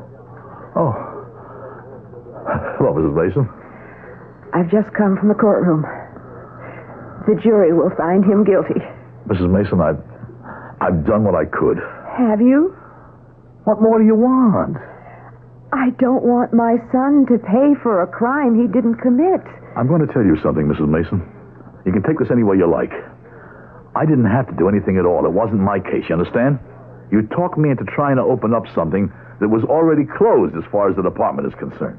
I thought you were proceeding out of a sense of duty. Oh, that's just conversation. Look, I went as far as I could, and it wasn't easy. What I'm doing could be prejudicing the state's case against your son. Well, our lawyer doesn't seem to be getting much mileage out of that. I don't know why I'm doing this. Am I doing this because you're an attractive woman? We're very much alike in certain ways. We go by intuition. I follow mine all the way. And usually you go all the way with yours. Except this time. I don't know what you're talking about. Now, don't fence with me. Are you protecting somebody? Who? You tell me. Now, there's one last question. What would you do as a matter of routine in an ordinary case that you haven't done here? Nothing. I've done absolutely everything. I've... Yes? What? Well, but it's not important here. What's not important? Well, going on the theory that your son is innocent, who knew my son would be on that street corner? Well? Nobody. Nobody? Well, there's two partners. I eliminate them. And nobody else? There was nobody else. Yes? There was somebody else. Who? Oh, that's impossible. That's impossible. Is it impossible, or do you want it to be impossible? Mrs. Mason, I need your help. Here, read this note. I intend to get even with you for what you did to someone I love more than anyone else in this world. What was done to him will be done to you. Now, why do I believe that Jerry was killed by mistake? Maybe that was how the killer wanted to get back at me. Who's the killer? The one who typed this note. Now, if the person who knew where Jerry was going to be that night also had the machine on which this was typed, I've broken the case. Are you still willing to help?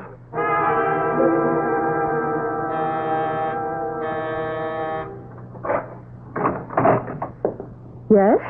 I'm sorry to ring your bell this late. I just moved into the building. Do you have a typewriter? Yes, why? Miss... I see your name is Lewis. Leona Lewis. Miss Lewis. My name is Smith, Mrs. Smith. I have to fill in this lease form and drop it off to the landlord's office first thing in the morning, and my typewriter broke down. I know it's an imposition. Oh, it's all right. Come on in. See, I have an electric, and when something goes wrong... So there it is on the table. You don't have to take it out of the case. Oh, thank you. Oh, I see you're packed. Are you moving? Yes. Going back home. Home? The Midwest. There's nothing here for me anymore. Oh, this is a very good machine. I keep it that way. Learned it from my father. He was a first-class machinist. Was? Yes. He died. Oh, I'm sorry to hear that. Was he ill? He had a sickness there's no cure for. Have we met before? I don't think so. You look familiar. What was, what was the sickness? A broken heart. You see, my brother had been sent to prison. Oh, that's awful. And my brother died there in an accident. Oh. I wish I knew why you look so familiar. No, I've seen you somewhere recently. Oh, finished. Thank you very much, Miss Lewis. When my brother died, it killed my father. The grief was too much to bear. Oh, well, I understand, but those things can't be helped. Oh, don't say that. I was able to help it. Really? Yes, very much. Wait. Now I know where I've seen you before. Your name isn't Smith. It's Mason. Your picture is in tonight's paper. Your son is on trial for the murder of that cop. Don't say that. Cop. He was your fiancé. So that's why you wanted a sample from my typewriter. Yes, and I've got it. Well, you won't keep it. I don't see how you can take it from me. I can. Just don't make me use this. Now, shooting won't help you. Oh, it'll help me. No, you can't kill me. I won't have to. You see, first you will place that paper you typed on the table. That's it. And now you will walk into that closet. It's not going to help. We know that you killed Jerry Reinfield. Who knows? You? What can you prove? I'll destroy the paper. I'll lose the typewriter where no one can ever find it. And it all comes down to your word against mine. Why? Why did you kill him? The idea was to kill him so his father would know how it was with my father. But he must have been a nice boy. Yes. That's why I had to kill him quickly. I was starting to fall in love with him. Okay. Now get into that closet. Oh. Open the door. Inside. Oh. And now, let's get out of here. Get rid of the gun and the typewriter. Hello, Leona.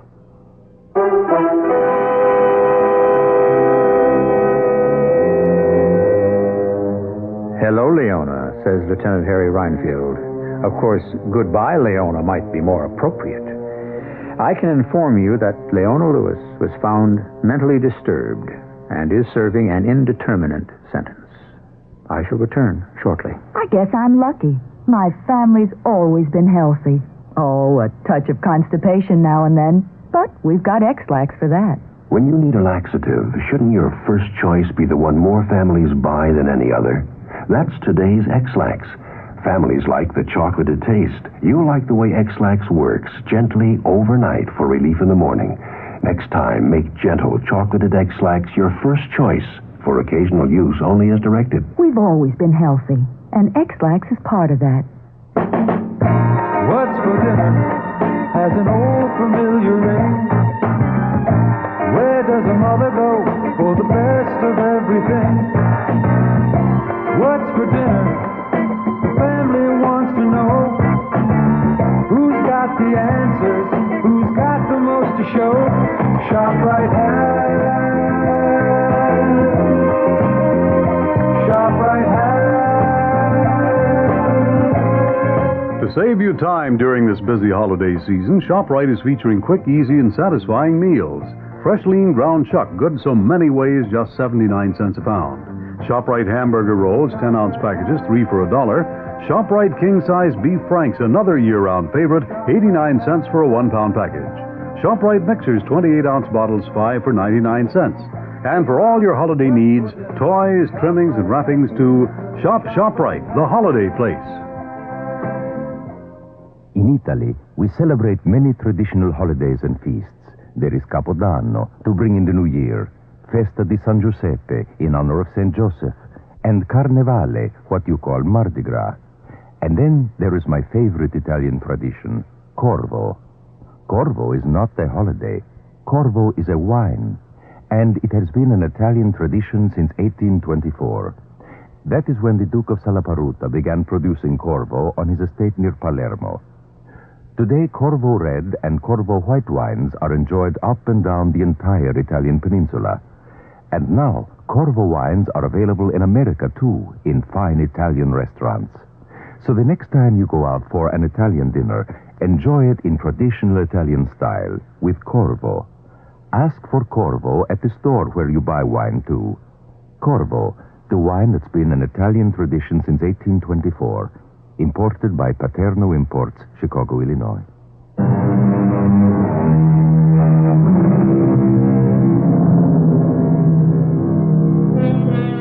Well, now, you talk about facts.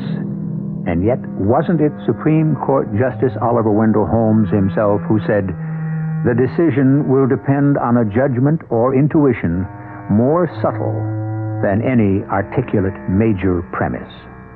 Yes, it was. And so what you should do is follow your own subtle intuition and attend us here on this spot on your dial.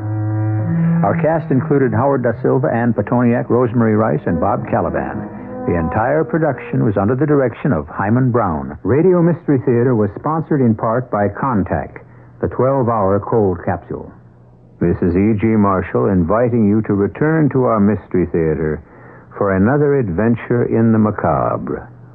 Until next time, pleasant dreams.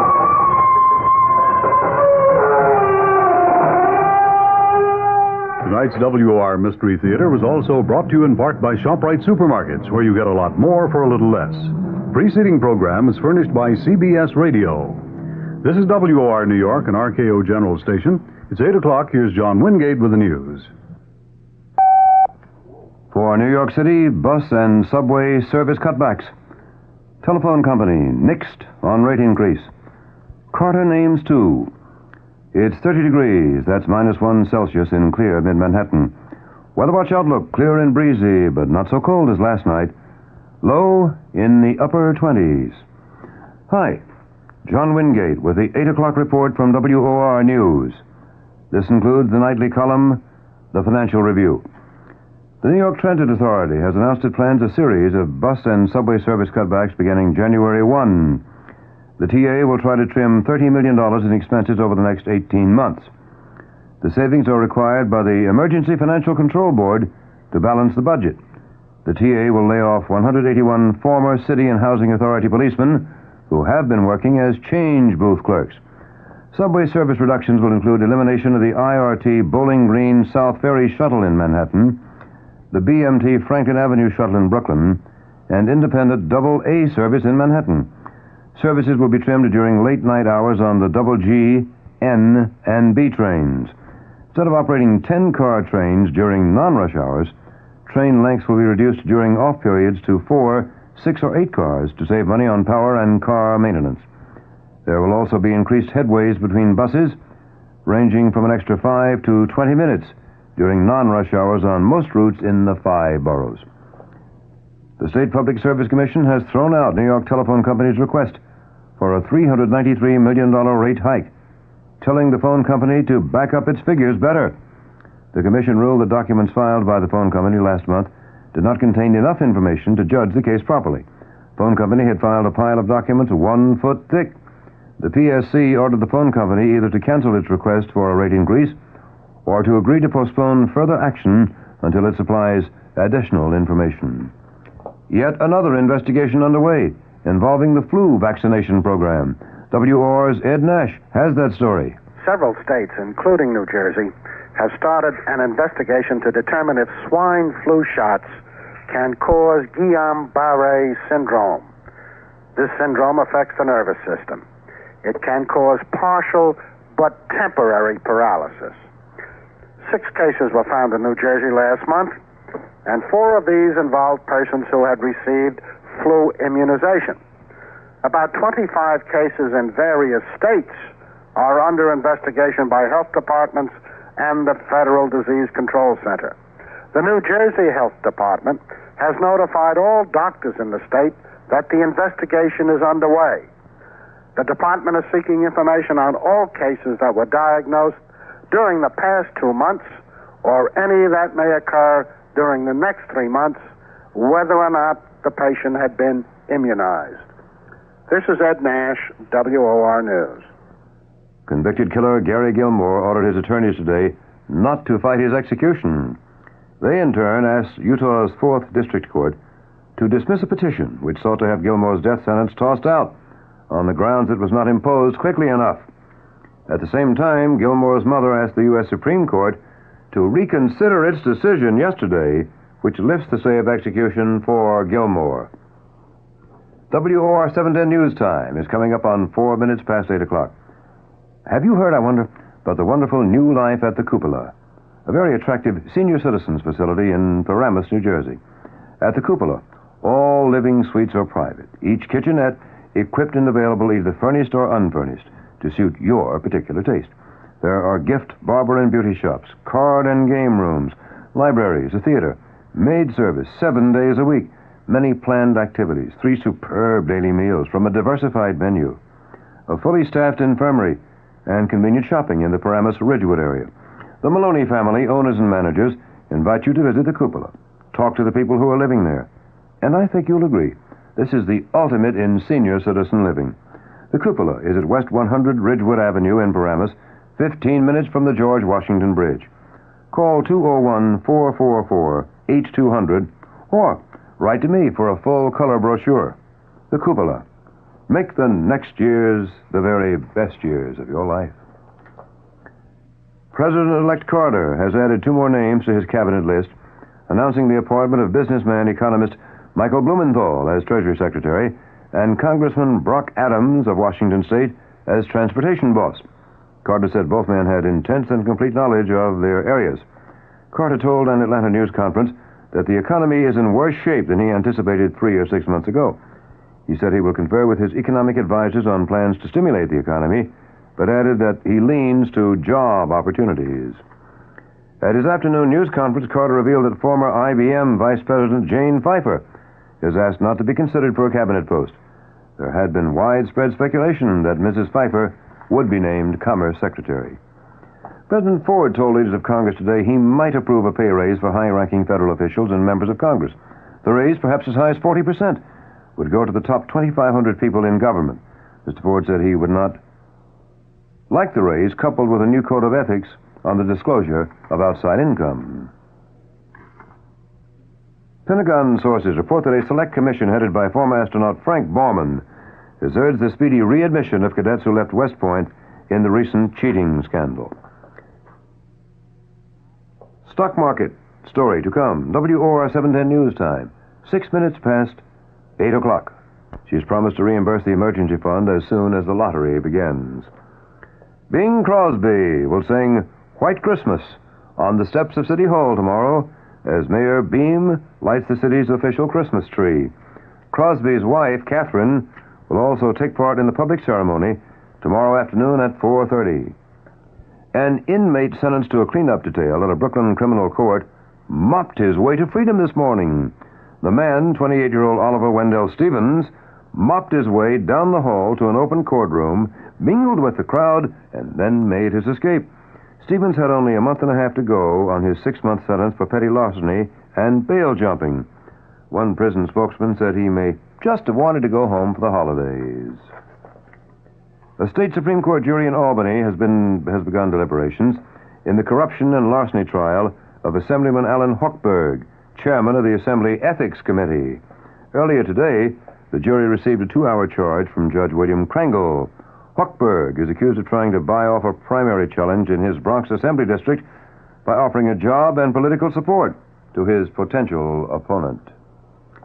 The Metropolitan Taxicab Board of Trade announced today that it will seek a 13% fare increase for New York City taxi rides. Spokesman for the Organization of 54 Taxi Fleets said it will ask that the initial charge for a cab ride be raised from the present 65 to 75 cents, and the subsequent charge be 10 cents for each 1/7 of a mile instead of the percent 10 cents for 1/6 of a mile. Spokesman said the hikes would raise the cost of the average 2.4-mile cab ride from the present $2.30 to $2.60. The fare increase requests follow a tentative agreement between the cab owners and the taxi drivers. We'll have moderating weather to come. And, of course, the night's headlines. WOR 710 News Time. 12 minutes past 8 p.m. My name is René Charbot, and here in France, my vintage Charbot champagne is so highly regarded, it costs about as much as Piper, Moet, or Mumm. But prices change when champagne leaves France. For the Piper, Moet, or Mumm to get to America, they go through large importers who mark up the price substantially, then to distributors who add at least another 20%, and finally to your store. But Charbot is shipped directly from my vineyards to my export director, Monsieur Portier, in New York. He then distributes them to fine wine shops where Charbot vintage champagne is sold for only $8.99, about $5 less a bottle than Piper, Moet, or Mumm. Try Charbot and pay only for fine champagne, not for its journey across the Atlantic. Charbot, the imported champagne without the importer's profit. Imported by Patrick G. Portier, New York, New York. Now the Weather Watch update for New York City and vicinity. Clear and breezy, but not so cold as last night. Low in the upper 20s. Partly sunny with moderating temperatures tomorrow. Highs from 45 to 50. Becoming cloudy tomorrow night with a chance of rain late at night or Thursday. Low tomorrow night 35 to 40, and the high Thursday 40 to 45. The chance of rain is 10% tonight and tomorrow, increasing to 40% by late tomorrow night.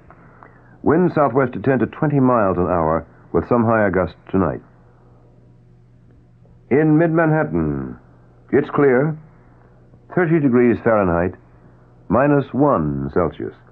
Humidity, 47%. Wind is southwest at 12, gusting to 30 miles an hour. We've still got those winds. Barometer, 30.25, and it is falling. The top stories of the hour. New York City Transit Authority announces it plans a series of bus and subway service cutbacks starting January 1st. Authority says it must trim fat from budget. President-elect Carter names businessman economist Michael Blumenthal as Treasury boss, and Congressman Brock Adams from Washington State to head transportation. That's the 8 o'clock news. John Wingate reporting. Next news on this station, always. The moment it happens, we get there. Next scheduled news, I'll be back at 9 o'clock tonight.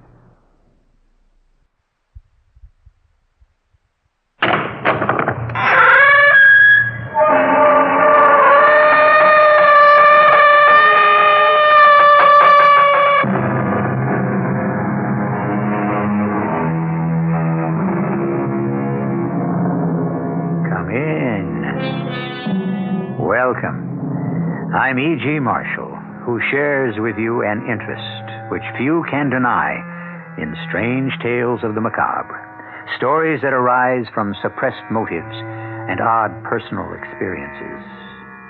You've heard, no doubt, of ESP, extrasensory perception. Do you believe that such a gift exists? The power to perceive the thoughts of another? Believe me, it does. In some persons, it has been developed to a high degree, and there is scientific evidence to prove such a contention. Our mystery drama, The Doctor's Evidence, was written especially for Mystery Theater by Roy Windsor and stars Francis Sternhagen and Tony Roberts. It is sponsored in part by the Greyhound Ameripass and True Value Hardware Stores. I'll be back shortly with Act One. The standard engine is a V8. Standard tires, steel-belted radials. There are front and rear stabilizer bars, special springs and shock valving, fast ratio power steering, and a rally steering wheel. What makes all this interesting is that it belongs to a full-size, six-passenger Buick, the 1977 LeSabre Sport Coupe. You'll have to drive it to believe it.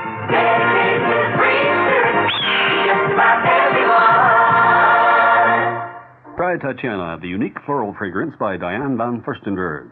Now available in special gift packaging at the Diane von Furstenberg Cosmetic Counter and all fine stores. Stop the music. This is Santa Claus. Can I get personal with you for a moment?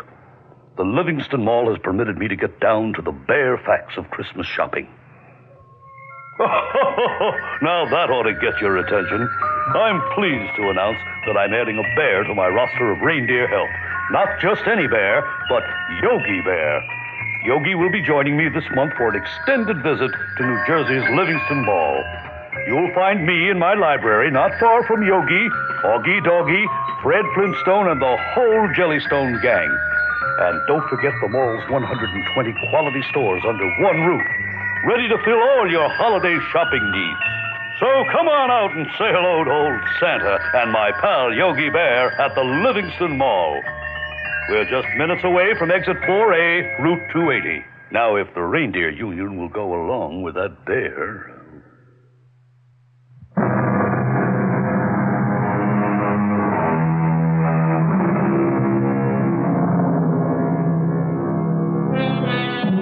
One definition of extrasensory perception is the perception of another person's thoughts and actions not received by the senses. At one time or another, most of us have had the experience of knowing what another person was thinking.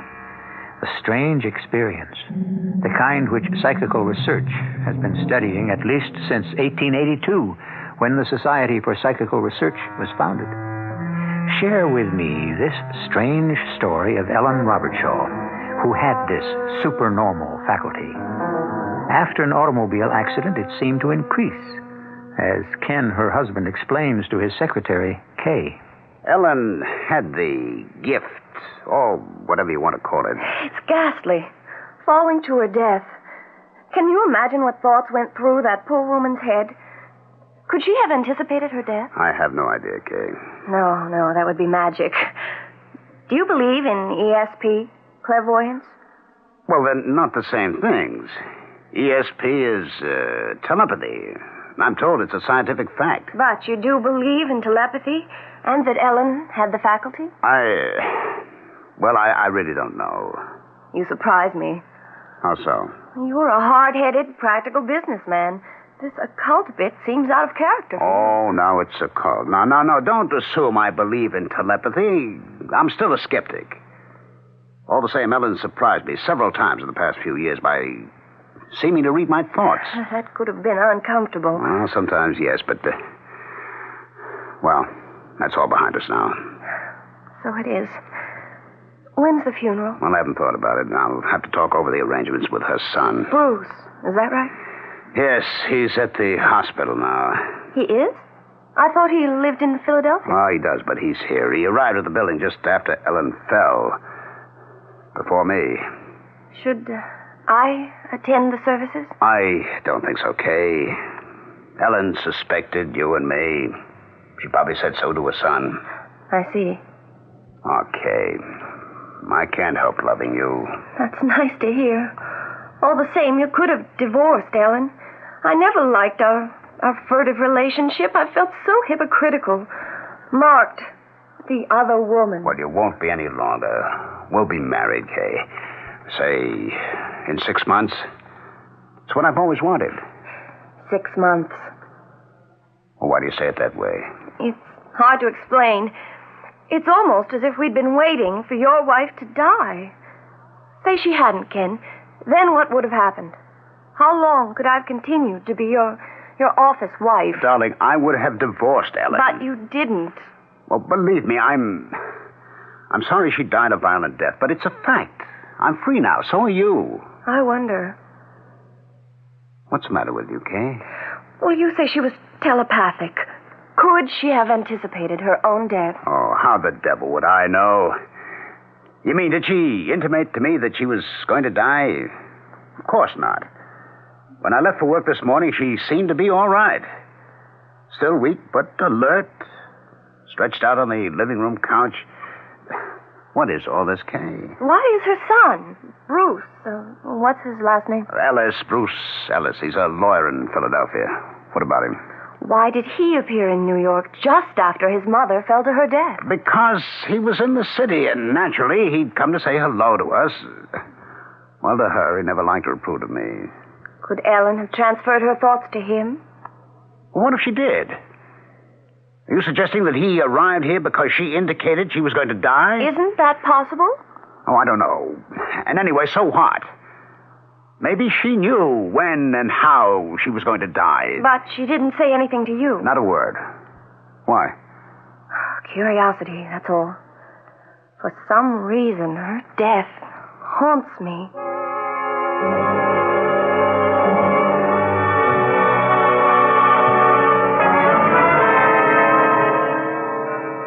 More coffee, Ken? No, thanks. I have to get home. You're depressed. Of course I am. You and your mumbo-jumbo about telepathy. How do you know she had the faculty, if that's what you call it? I still don't know, but a doctor, a dry old stiff named Max Croft, was pretty convincing. That was about 2 months ago. I was visiting Ellen in the hospital after work, and Dr. Croft was there with her.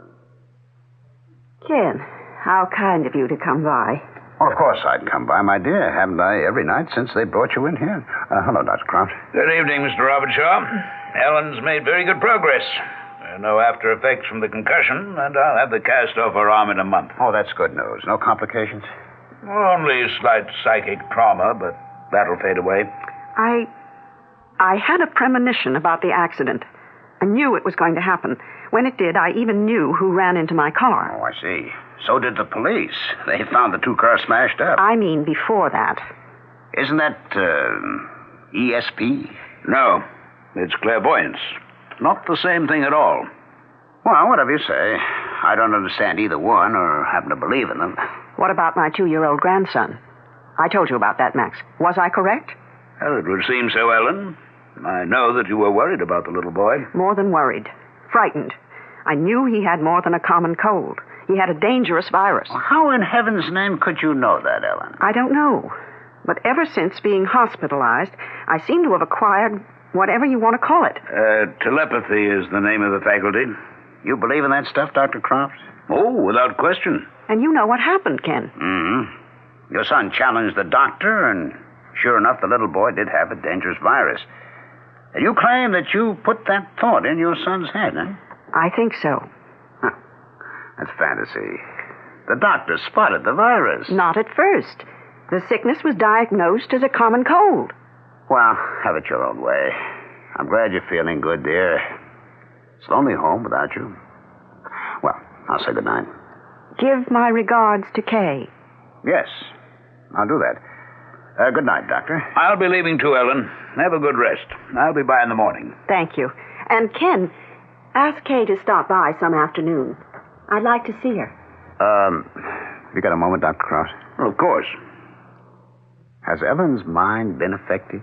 Well, no, indeed. But that junk about ESP, clairvoyance, that doesn't sound rational to me. Were you kidding her, or do you believe in such things? Second sight, that kind of thing? Well, you've asked me a very involved question. Those terms are not interchangeable. We assign all manifestations of supernormal knowledge derived from another person's mind to telepathy. Your wife appears to have had such a manifestation from her son Bruce. He was concerned about his little boy. His mother, your wife, shared that concern and telephoned him. Then he harried the pediatrician. You can derive knowledge from another person's mind? Well, some persons can. I myself, for example, cannot.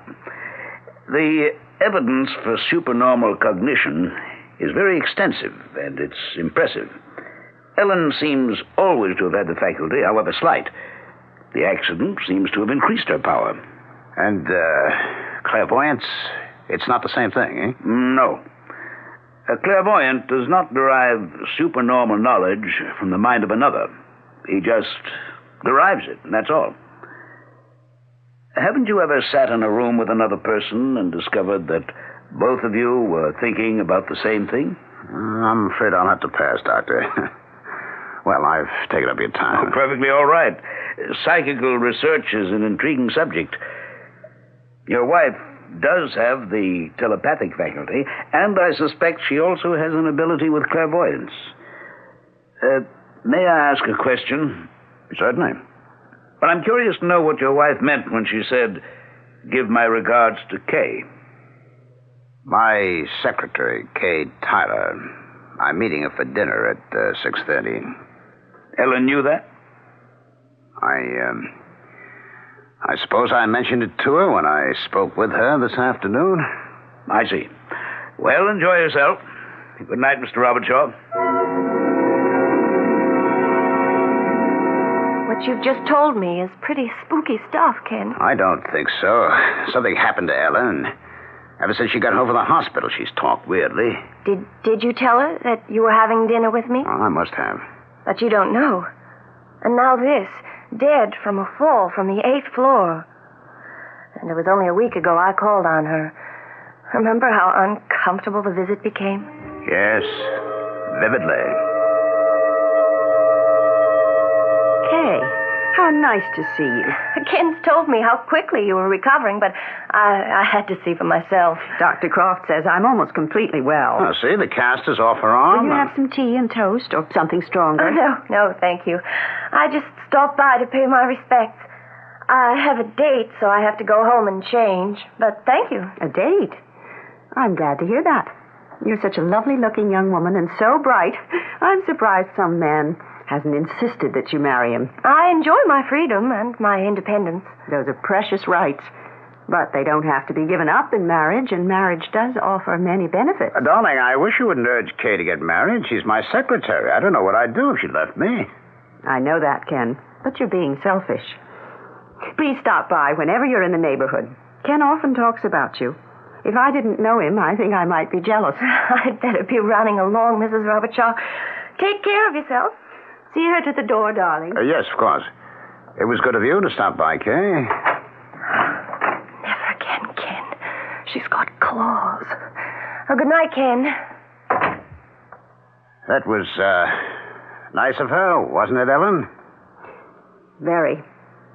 I hope you won't mislead her, Ken. Pardon me? Mislead her. At the moment, she's infatuated with her boss, you. Oh? I'm not aware of it. Ken, how transparent you are. She loves you, and you're in love with her. It's the oldest story in the world. You're going through the middle-age death dance. If you give yourself half a chance, you'll recover. What is this, more telepathy? Oh, I don't need telepathy to know what's going on. Heavens, it's as plain as the blush on your cheek. Just don't hurt her, Ken. She really is a fine young woman. I wouldn't think of hurting her. You might. In fact, I think that you will. Is that intuition or more of that telepathic twaddle? A little of both. My instinct tells me that you might break her heart. My telepathic faculty warns me that you will. And what else do you foresee? You know, Ken. And I'm very sorry for the three of us.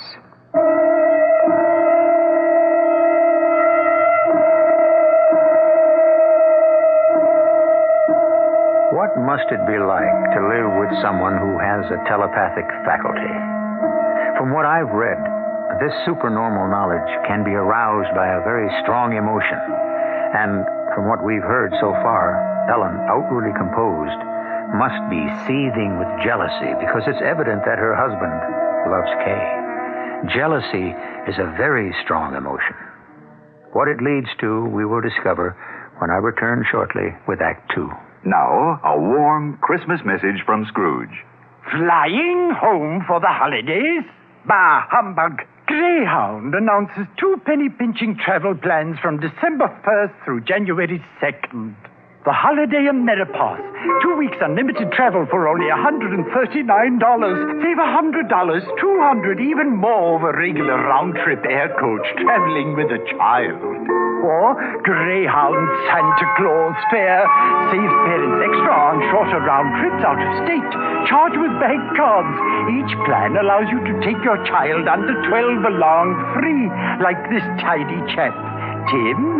Bless you, Greyhound. And Greyhound will carry your gifts, too. Ship them in time for Christmas for sure from any Greyhound station or from special gift shipping centers in many major city shopping centers. One more time, Nipper. Bless you, Greyhound. What's for dinner has an old familiar ring. Where does a mother go for the best of everything? What's for dinner? The family wants to know. Who's got the answers? Who's got the most to show? ShopRite has. ShopRite has. To save you time during this busy holiday season, ShopRite is featuring quick and easy, satisfying meals. Fresh lean ground shark, good so many ways, just 79 cents a pound.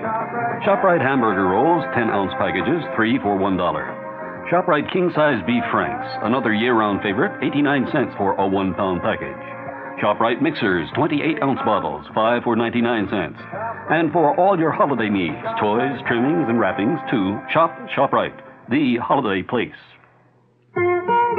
My name is René Charbot, and here in France, my vintage Charbot champagne is so highly regarded. It costs about as much as Piper, Moet, or Mumm. But prices change when champagne leaves France.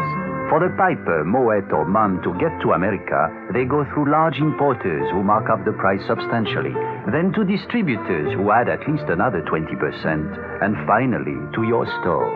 But Charbot is shipped directly from my vineyards to my export director, Monsieur Portier, in New York.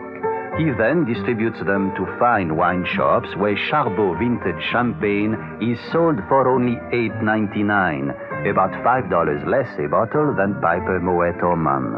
Try Charbot and pay only for fine champagne, not for its journey across the Atlantic. Charbot, the imported champagne without the importer's profit. Imported by Patrick G. Portier, New York, New York.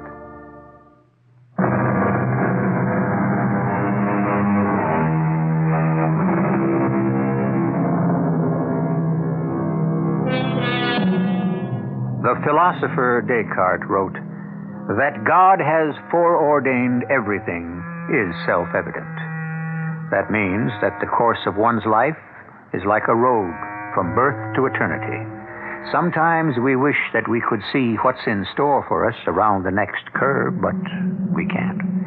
Some of us claim to be able to do so, and there is evidence that events have been foreseen. But clairvoyance is by no means accepted as fact. Telepathy is.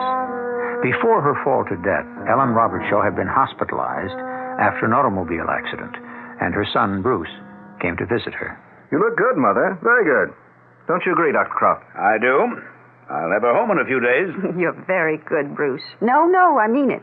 Running up from Philadelphia once a week, twice right after my accident. Molly must wonder if she's got a husband. How is she, by the way? And how's my grandson? Oh, they're fine. Was Molly disturbed by my telephone call? No. Of course not. She knows how much you love the baby. But she is a doubting Thomas, isn't she? Well, yes. Bruce, let me ask you something, and give it some thought before you reply. Oh, all right. Let me repeat that. I knew that your little boy was ill, seriously ill. How did I know that? Oh, I don't know, Mother. But he was ill. All right. How did you know? Telepathy. Your thoughts, your worry, were transmitted to me, and in turn, my concern to you. Can you doubt it? Didn't I telephone right from this hospital room and express my concern? I told Dr. Croft how worried I was, didn't I, Max? Yes, you did. You see? Well, even if I see, I don't understand. Neither does Molly. I often know what a person is thinking, Bruce. How can you? How does that work? Max. Before I try to answer that question, tell me, Bruce, were you aware of your mother's concern about your little boy? You mean, did her thoughts come into my head? Well, yes, but I couldn't say through telepathy. I know Mother loves her grandson, so naturally we didn't want to worry her when he became ill. She had enough to worry about, her injuries and the accident, and... Oh, you may be right, Bruce. On the other hand, your mother has startled me several times by apparently reading my thoughts. How I feel about her husband, for example. Well, no one has to be a mind reader to know that, Dr. Croft. I feel the same way about Ken. But you're saying that Mother has this telepathic faculty, huh? Yes. Ideas may be telepathetically transmitted without conscious effort between the agent and the percipient. A percipient is one capable of perceiving. Your mother as agent and you as percipient make contact through your subliminal minds. And that big word needs to be defined. Subliminal means below the level of consciousness. You're saying that I've got the telepathic faculty? Well, to some degree, every one of us has it. Most persons are potential agents and percipients, some more so than others. But I'm talking fact, Bruce. There is such a thing as telepathy. When is Mother being released from the hospital? Oh, there's no reason your mother can't leave by Friday, day after tomorrow. You'll be weak for a while, Ellen. Most bed patients are after they're discharged, but except for your arm in a cast, you're in good health. Mother, do you want me to... No, my goodness, I can get home by myself. I mean, Ken will pick me up. Will you see him before you return to Philadelphia? I don't think so, Mother. I don't want to be rude, but, well, it's what he's doing to you that makes me angry. You know, of course. Of course. Yeah. Well, it doesn't take a mind reader to know he's got big stars in his eyes for that secretary of his. At least you know. Why don't you get rid of him, Mother? I may. Why hesitate? Tell him goodbye. And then come visit us. Take a trip. Life begins at... 49, perhaps. Well, if you'll excuse me, for what it's worth, Ellen, I concur with Bruce. Your husband's a calculating man. Let him have his Kay, Tyler. I'll see. Bruce, my love to Molly and the little boy. Tell her not to be too upset. Upset? Oh, you mean about the facts about telepathy, right? Well, I'll try. On some subjects, however, Molly's mind is closed. That's not what I was referring to. No? You'll find out when you return to Philadelphia.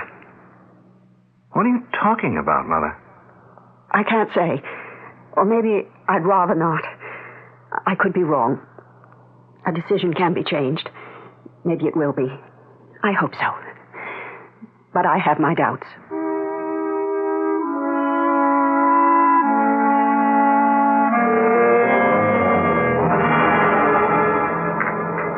What is it, Kay, darling? You're off in space. Is anything the matter? Everything's the matter, Ken. I'm going to have to break it off. I see. I wish you did. I just can't stand being two-faced anymore. If you want me as much as you've said you do something about it. Otherwise, let me go. Leave Ellen, huh? Look, I'm not trying to break up a marriage, but you say it isn't one, so I'm not really the other woman. If you haven't got a marriage, why don't you end it? All right. I'll speak to her tonight and pack up and leave. You've said that before. You call me. I won't call you. Meaning? I won't see you anymore, Ken, until I can be seen with you in the light of day. Tomorrow's Friday. My last at the office. There are other secretaries in the company who'll jump at my job. You won't be hung up. But tomorrow's my last day in the romantic shipping business. Oh, now, we'll see about that. After I've spoken to Ellen, I'll come over to your place. Now, you'll be home, won't you? I don't know. I'd like to believe you, but... I'll be by. Now, stop acting like a silly schoolgirl and come on, eat your lunch. Oh, Ken.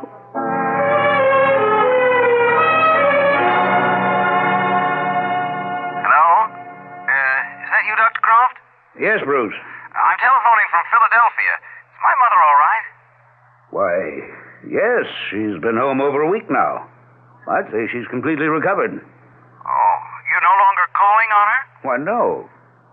What is it, I've had the Bruce? feeling all day long that something's wrong. I see. It may seem foolish, but... Not at all. It's, let me see, 2 o'clock. I'll pay her a visit within the hour and report back to you. Oh, I'd appreciate that, Dr. Not at all. I've tried to reach Mother by telephone, and there's no answer. That's odd. What about the maid? I don't know.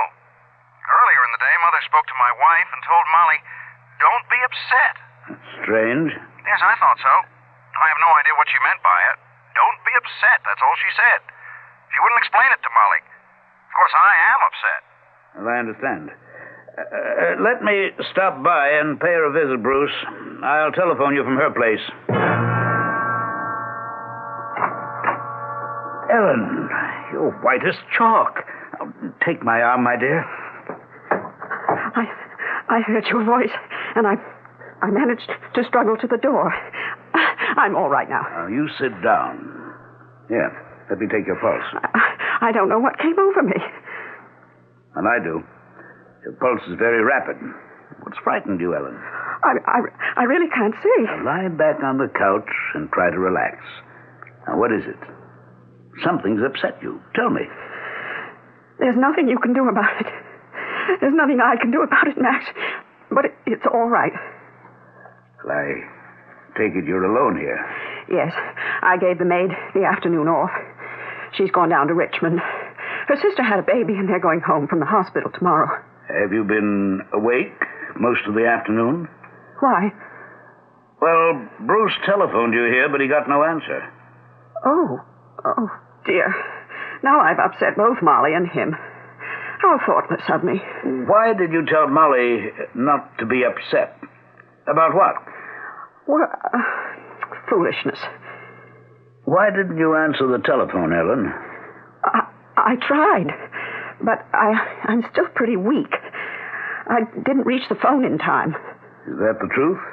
Well, of course. Well, you should be strong again, Ellen. I don't quite believe there's anything physically wrong with you. Mentally, well, that's another matter. There's nothing wrong with my mind. I'm not saying there is. But the mind, yours especially, can play funny tricks.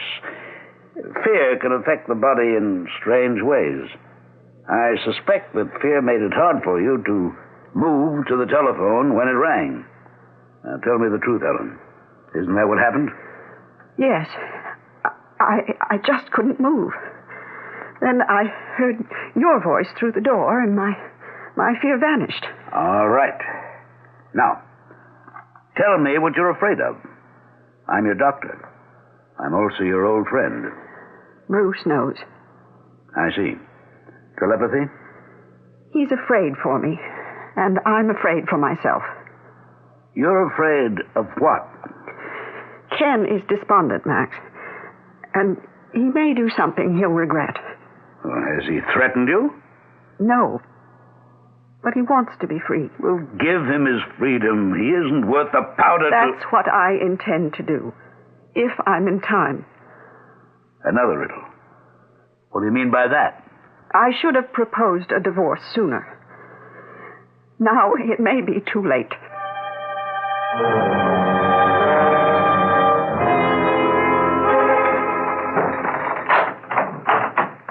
Ellen? Yes, Ken. I'm on the terrace. Busy day? Oh, just the usual. Where's the maid? Richmond. She'll be gone for the weekend. Her sister's had a baby. How are you feeling? Better. At least I was when Dr. Croft left me. Oh, why was he here? Bruce asked him to stop in and see me. Oh? Bruce was worried about me. Why should Bruce be worried about you? What have you got to be worried about? You know, Ken. I do? Well, then you know more than I do. Oh, I get it. Mind reading. All right. Tell me what I know. You won't give up Kay Tyler, but she's given you up. You don't have to be telepathic to know that. What are you going to do about it? I'm prepared to divorce you. But I don't like what you're thinking, Ken. You're a blunt, shallow man. But I never thought you were evil. And it wouldn't do you any good. Or is your mind made up? What about money? What about it? You're a rich woman. I like the way we live. I have a will. What does it provide for me? Ordinarily, the husband... My estate is in trust. In the event of my death, there would be some money for you. But my first husband made certain that Bruce and his children would receive the bulk of it. Death is one thing. Divorce is another. So you'll give me my freedom and nothing else, huh? Wouldn't anything else be in bad taste? Well, maybe we should just keep on as we are. It wouldn't be any more unpleasant than it has been for years, Ken, but aren't you overlooking the other woman? She doesn't like that label, does she? She doesn't think of herself that way. Oh? It's been going on for 2 years. It won't go on much longer. Kay Tyler is attractive and intelligent, but she's a fool. You've used her. I love her. Then marry her. I'll start divorce proceedings tomorrow. Ken? You do that, Ellen. All right. And then I want to see my grandson once more. And Ken!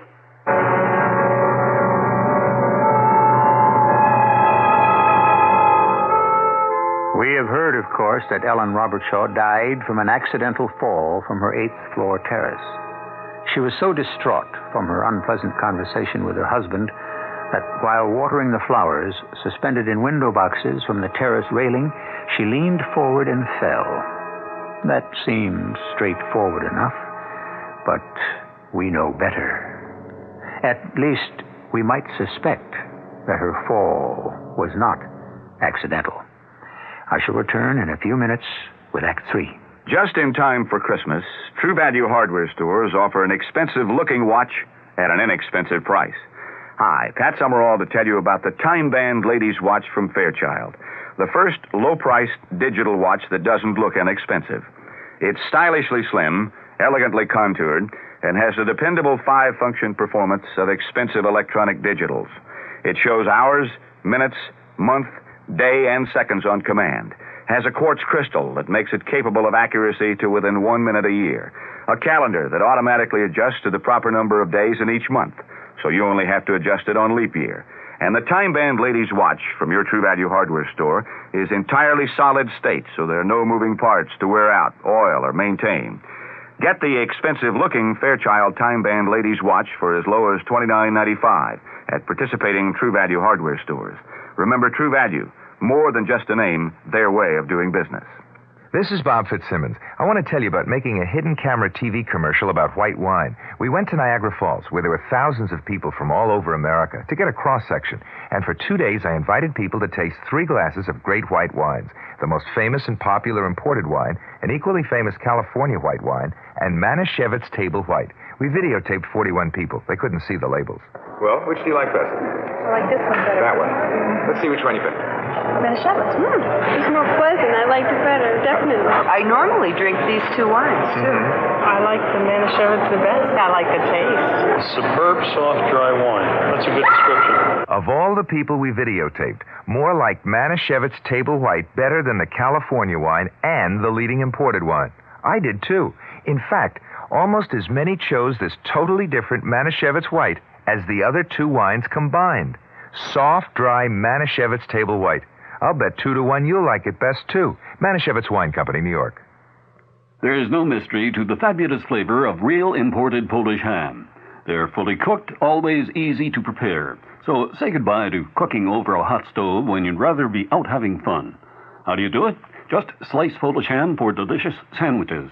Pile it on salads, cube it for casseroles. Any way you serve it, Krakus or Atalanta always make delightful, ready-to-eat, enjoyable meals. They're conveniently packed in 2, 3, 5, and 7-pound tins. Or ask for any quantity you need, sliced from the large 12-pound size. Keep an extra can of Krakus or Atalanta ham in your kitchen. You'll love the convenience. Your family and guests will love its great taste. Polish hams have been imported for more than 25 years by New York Commodities Corporation. Available at all Acme supermarkets.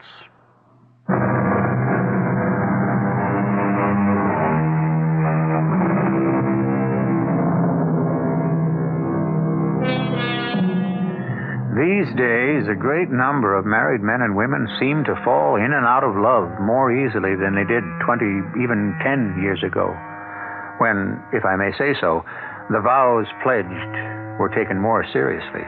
Because they were, quarrels were resolved and marriages held together, even a quarrel over the other woman. Ellen and Ken Robertshaw, she especially, tried but failed to resolve his, shall we call it, preoccupation with Kay Tyler. Ellen offered him a divorce, but a dreadful accident intervened. John, what's happened? Oh, Mr. Robertshaw, he's awful, just awful. What happened? Mrs. Robertshaw, a policeman phoned for ambulance, but then he kept the crowd away. It's your wife. My wife? She fall. I can't describe it, Mr. Roberts. I still feel sick. There was this awful sound, and I'm terrible sorry. My wife fell from the 8th floor? The son, he got here just when it happened. He's in the lobby. Oh, I'd better see him. You do that. I'm sorry, Mr. Robertshaw. Rose? Hello. I arrived too late, just when it happened. I'm sorry for both of us. I hope you believe that, Bruce. I don't. Where do you come from? From work. John, the doorman, told me what happened. What did happen? Well, you know as well as I do. Ellen fell to her death. Can you prove you just got here? What? Hey, wait a minute. What are you implying? You better have a perfect alibi, Ken. And I mean perfect. Spell that out. My mother didn't fall from the terrace. Is that clear enough? If you know that for a fact... I don't know it for a fact, but I know it. How? Tell me how. I'd really like to know. I've known since lunchtime that my mother was in danger. I don't like what you're saying, Bruce. You're a lawyer, so, be careful. You won't get away with it. You've lost me. Get away with what? Your mother fell to her death. She was so weak, she was probably watering the flowers and leaned too far over. Vertigo, and over she went. Dr. Croft saw her this afternoon. She could hardly walk to the door to let him in. That proves my point. But why I have to prove anything to you, I don't know. I think you threw her over the terrace railing. I'll remember that, Bruce. For an adult and a lawyer, you're a fool. Your mother died an accidental death. That'll be the verdict. Try to change it to... Well, to what? Murder? Because that's what you want to believe, isn't it? Oh, you're absurd. I arrived here even after you did, and you're implying that I murdered your mother? You'll excuse me. I have to get to the hospital. I don't expect to ever see you again. Bruce. What's happened? You look dazed. Come, sit down. My mother is dead, Dr. Croft. Good heavens. She fell to her death. Oh, my boy, I'm shattered. What awful news. I don't know what to say. She didn't fall to her death, Doctor. I think she was murdered. That's a very serious charge, Bruce. I know it. And I can't prove what I'm saying, but I'm sure of what happened. She seemed all right when you paid a call on her this afternoon. I found her frightened. I managed to calm her down and prescribed her relaxant. I thought I calmed you down too, Bruce, but here you are. Why? My mother was in my thoughts all morning long. I was afraid for her. She was trying to tell me something. This. What's happened. I left the office and I boarded a train for New York. I got to Mother's building just as it happened. And I've just come from the hospital. What a dreadful experience. You knew your mother was in danger? Telepathy. It must be. You suspect Robert Shaw, of course? Oh, who else? I don't know how he managed it. He says he arrived in front of the building after I did.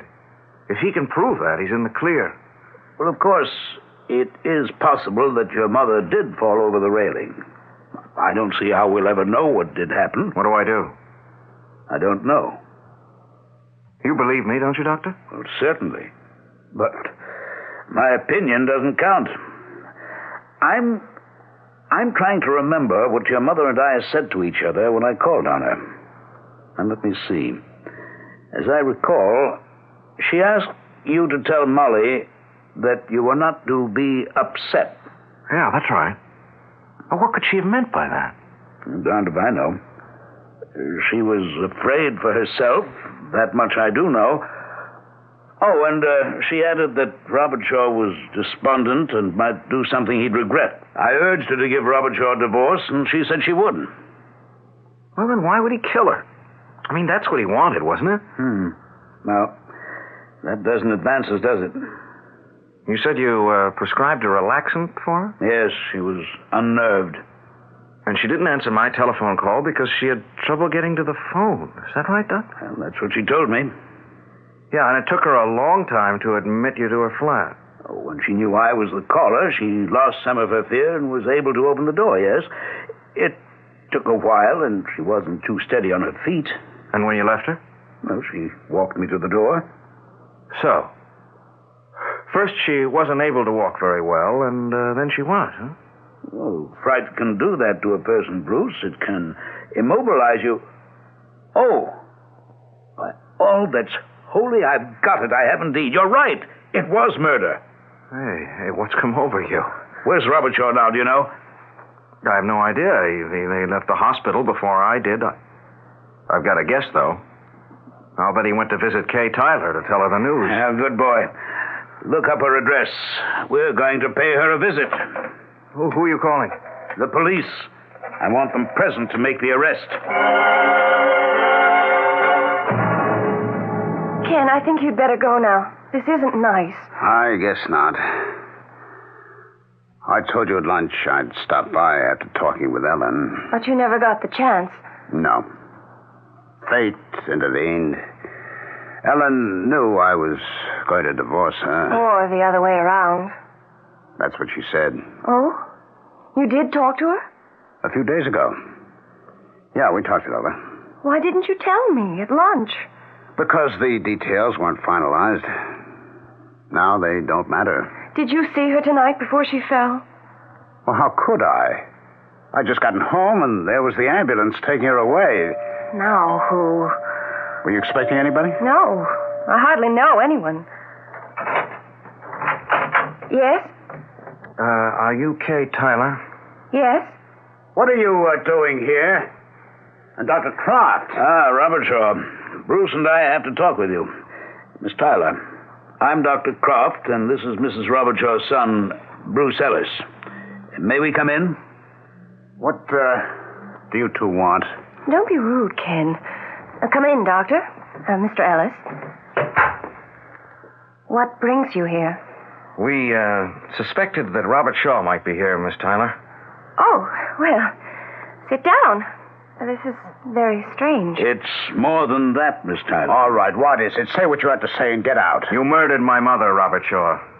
Oh, no. You're a fool, and this is slander. I warned you before. This is not an idle accusation. I can prove what Bruce has just said. Oh, you're both fools. Ellen died an accidental death. That's the police verdict. She fell from the terrace. Now, she couldn't have fallen. But, Ken, Mr. Robert Shaw arrived on the scene after the accident. He learned about it from the doorman. Yes, so he says, but that's not the truth. Shall I reconstruct what happened? He came home early, slipped into the apartment, threw my mother from the terrace, returned to the lobby, and lost himself in the crowd. Then he approached the doorman and asked what had happened. That's a lot of slipping in and slipping out and mingling, Bruce. It doesn't sound plausible to me. It's fantasy. These two dislike me. How can you accuse Ken without proof? Ellen Robert Shaw could not have fallen to her death because she couldn't walk. What are you saying, you crazy old fool? Old, yes, a fool, no. I repeat, Mrs. Robert Shaw could not walk. When I paid her a visit this afternoon, she had great difficulty reaching the door to let me in. Fear had somehow immobilized her. The cause of her fear was you. She told me as much. You came home early, as Bruce has said, and you talked to her. Remember, Ellen was telepathic. She knew that you were thinking of murder. What's that got to do with her ability to walk? Her fear of you in your presence caused hysterical paralysis. How do you know? My conclusion is altogether medical. What is hysterical paralysis? The psychic inhibition of motor function, meaning that hysteria temporarily paralyzed her, making it impossible for her to walk. There was evidence of it when I paid a call on her, and that's because she was afraid of Robert Shaw. She said as much. In his presence, her fears would mount. They immobilized her, and she was practically inert when he threw her from the terrace. Ken, is this true? It will take some proving. The proof is that my mother could not have fallen accidentally. She couldn't move. Explain that away if you can. The police will question the doorman and everyone else who was in here or near the apartment when you came home from work. Earlier than you would have us believe. If she didn't fall accidentally, maybe she... No, not my mother. She didn't take her life. Why would she? Mother told Dr. Croft she was divorcing you. You murdered her, Robert Shaw, and Dr. Croft can prove it. The police. You're a vile man, Robert Shaw. I hope you spend the rest of your life behind bars.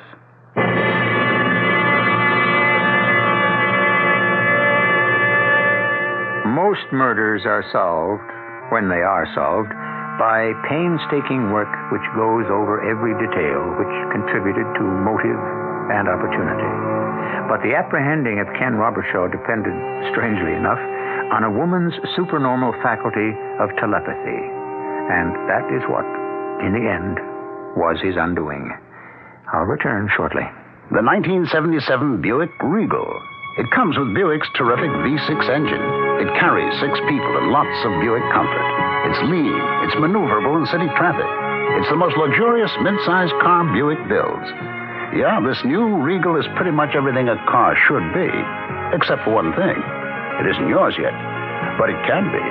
Just see your Buick dealer for a test drive soon. Dedicated to the free spirit, just about everyone. How does your laxative work? Many brand name laxatives contain ingredients that expand in your stomach. That's how they work. We know a medicine that works differently. It's in the X-Lax pill. Overnight, the X-Lax pill gently stimulates your system's own regular rhythm. Stimulates your system for relief in the morning. No surprises, just relief in the morning. That's the X-Lax pill. Try it tonight with confidence. For occasional use only as directed. X-Lax pills. Miss Quincy. Yes, sir. Could you take a memo? Memo? Yes, sir. Look, there's a person sitting here. Don't sit on our laps, please. He'll kill us. Santa's elves are about to announce a special Photomat Christmas camera outfit at a very special Photomat price. To Santa Claus from the elves. Regarding Vivitar. Regarding the Vivitar camera. Yes, Vivitar makes excellent cameras. It's got a built-in electronic flash. It's 150 flashes on a set of batteries. Batteries are included. And there's a wrist strap and a carrying case. Put it in this. We're going to give him a cartridge of 110 color print film. Did you mention the coupons, Wait, Miss Quincy? what coupons? Photomat discount developing coupons. What you get with the camera. By the time the elves finish this memo, you could be at the Photomat store buying the best pocket camera outfit we've ever offered. A tremendous gift idea for just $34.95. $34.95? Yeah, oh, you better bet quantities are limited. Gee, this is my first memo. Could you read that back? What have we got so far? Well, what I have is regarding. Sounds good to me. I feel like a real businessman. Hey, lift the cigar up for me. We're going to take a puff here. Here's a Christmas film sale. Example, 2 rolls of Photomat 126 12 exposure color print film at just $1.59. Save more when you buy 5 at the Photomat store.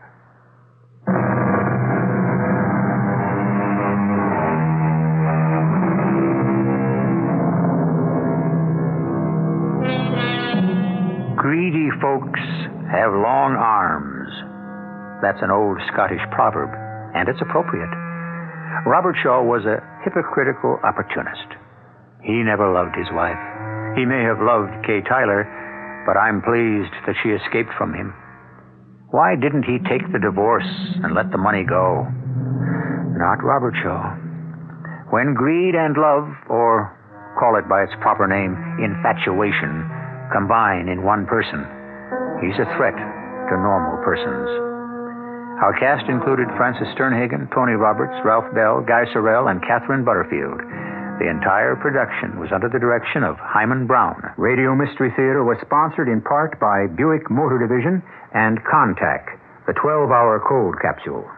This is E.G. Marshall inviting you to return to our Mystery Theater for another adventure in the macabre. Until next time, pleasant dreams.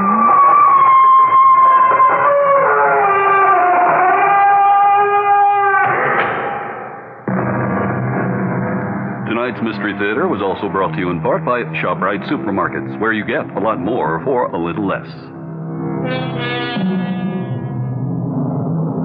The preceding program was furnished by CBS Radio. We've been telling you that 100% of your contribution to the WOR Children's Christmas Fund goes to buy gifts for the children. But have you wondered just what sort of gifts your contribution will buy?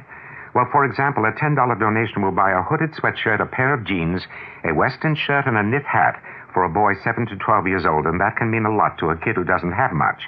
Help us make Christmas happen. Send your gift to the WOR Children's Christmas Fund, Box 710, Times Square Station, New York, 10036. Your dial is set for news with John Wingate. WOR New York and RKO General Station. New details on swine shot halt. Carter names 4. Beam changes court procedure to try to get New York cops back on the street. It's 41 degrees, 6 Celsius in mid-Manhattan. Weather watch outlook, cloudy, periods of rain and fog tonight, low in the low 30s. John Wingate with the 8 o'clock report from WOR News. And, of course, tonight's financial review. A public health service spokesman in Washington says the ordered halt to the swine flu inoculation program is the wise course. Spokesman said, quoting here, "We cannot say conclusively that there is not an association between the swine flu vaccine and the paralytic disorder." But the spokesman stressed at the same time that there is no evidence the vaccine is causing paralysis. The Public Health Service estimates that about 4,000 cases of French polio occur each year in the United States. One official states, "We do not know at this point if there has been an increase this year." The suspension does not mean that a link has been found between the swine flu vaccine and the Bari syndrome. WOR's Ed Nash reports. New Jersey's public immunization program already has ended, but a state medical officer says the risk of anyone coming down with the Guillain-Barré syndrome is exceptionally small. Dr. Ronald Altman, the state epidemiologist, puts it this way. The risk of any one individual who got immunized developing Guillain-Barré is very small, much, much less than 1 in 100,000, less than that even. And we don't even know if there's definitely an association. The reason the moratorium was placed is that there is enough suspicion now that it is prudent not to go ahead with the immunization. Dr. Altman says the state has stopped all distribution of the vaccine. He also said the New Jersey Health Department and health departments in other states had been investigating the possibility of the syndrome affecting those who may have been immunized, and their composite findings resulted in this temporary moratorium on further immunizations. This is Ed Nash, WOR News. A federal judge has ordered former President Nixon and 2 of his administration officials to pay damages to a national security aide whose telephone was tapped by the government. Besides Nixon, the order applies to former U.S. Attorney General John Mitchell and one-time White House Chief of Staff H.R. Haldeman. The damages were ordered paid to a former chief of the National Security Council Planning Group, Morton Halperin. U.S. District Court Judge John Lewis Smith, Jr. says he'll determine the amount of damages to be paid Halperin after hearing arguments later on that question. Coming up, Carter names 4. WOR 710 News Time. 3 minutes past 8 o'clock. President-elect Carter has named his top national security and economic advisors and his ambassador to the United Nations. Simultaneously, Carter heatedly denied that outside pressures are affecting his cabinet selection. The Georgian called news accounts of internal discord and external pressure, quote, absolutely and terribly inaccurate, end quote. Carter named a 44-year-old black congressman from Atlanta, Andrew Young, to be United Nations ambassador. He chose as his chairman of the Council of Economic Advisors 52-year-old Charles Schultz, who was budget director during the Lyndon Johnson administration. And Carter named a 48-year-old Columbia University political scientist, Zbigniew Brzezinski, as head of the National Security Council. At an afternoon news conference, the man named to head that council, Brzezinski, pledged to give his best to increase international cooperation. I deeply believe that we are at a time when we as a nation confront 2 fundamental alternatives. Either the imperative of greater international cooperation, or the specter of increasing global turbulence. It will be a time which will demand the very best from us, not only intellectually, but morally. And I pledge to give all that I can on both. That's the incoming head of the National Security Council, Mr. Brzezinski. Mayor Abe Beame announces a change in felony arrangement procedures, which he says will save more than $500,000 a year in police overtime costs and get officers back to street patrol faster. Under this program, which starts Monday, police officers in Manhattan and Brooklyn criminal courts will not be required to be present at the arraignment. Beam said that after being interviewed by an assistant district attorney, the officer will be excused after the complaint is drawn up. The police now spend an average of 4 hours in court after the complaint is written up. A 20-year-old woman fired from her job as a store Santa Claus in Omaha, Nebraska, charges discrimination. But the store manager who fired Melody Moore comments, quote, "You just can't afford to disillusion a child." Miss Moore had played Santa 6 times before being called on to turn in her red suit and white beard. But she says a store representative told her parents had complained that a woman ruined the image of Santa Claus. And here we come to the Weather Watch update for New York City and vicinity, with your weekend coming up starting tomorrow. Cloudy with periods of rain and fog tonight. Low in the low 30s. Partly cloudy tomorrow and tomorrow night. Highs tomorrow, Friday, in the low 40s.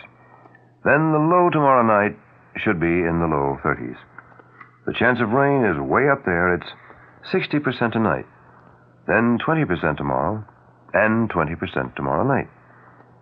Winds north to northeast, increasing to 15 to 25 miles an hour tonight, becoming north to northwest at the same speeds tomorrow, and again tomorrow night.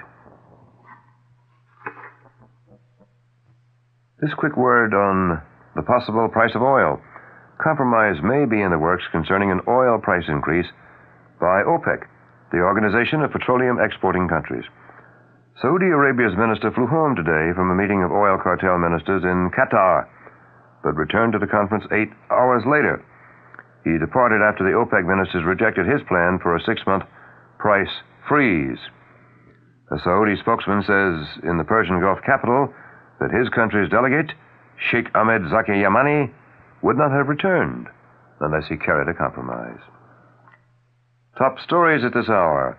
Public health spokesman in Washington says suspension of swine flu shots is the wise course to have taken.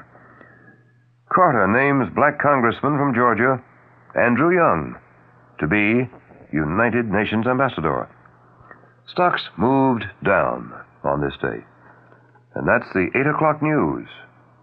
John Wingate reporting. Next news on this station. As always, the moment it happens, when it happens, we get there. On the scene. Next scheduled news, I'll be back at 9 o'clock this evening, here on WOR, Radio 710. On September 22nd, 1975, WOR was granted a license by the Federal Communications Commission to serve the public interest as a public trustee until June 1st of 1978. We are obligated to make a continuing, diligent effort to determine the significant problems and needs of our service area and to provide programming to help meet those problems and needs. We invite listeners to send specific suggestions or comments concerning our station operation and programming efforts to WOR, 1440 Broadway, New York, New York 10018.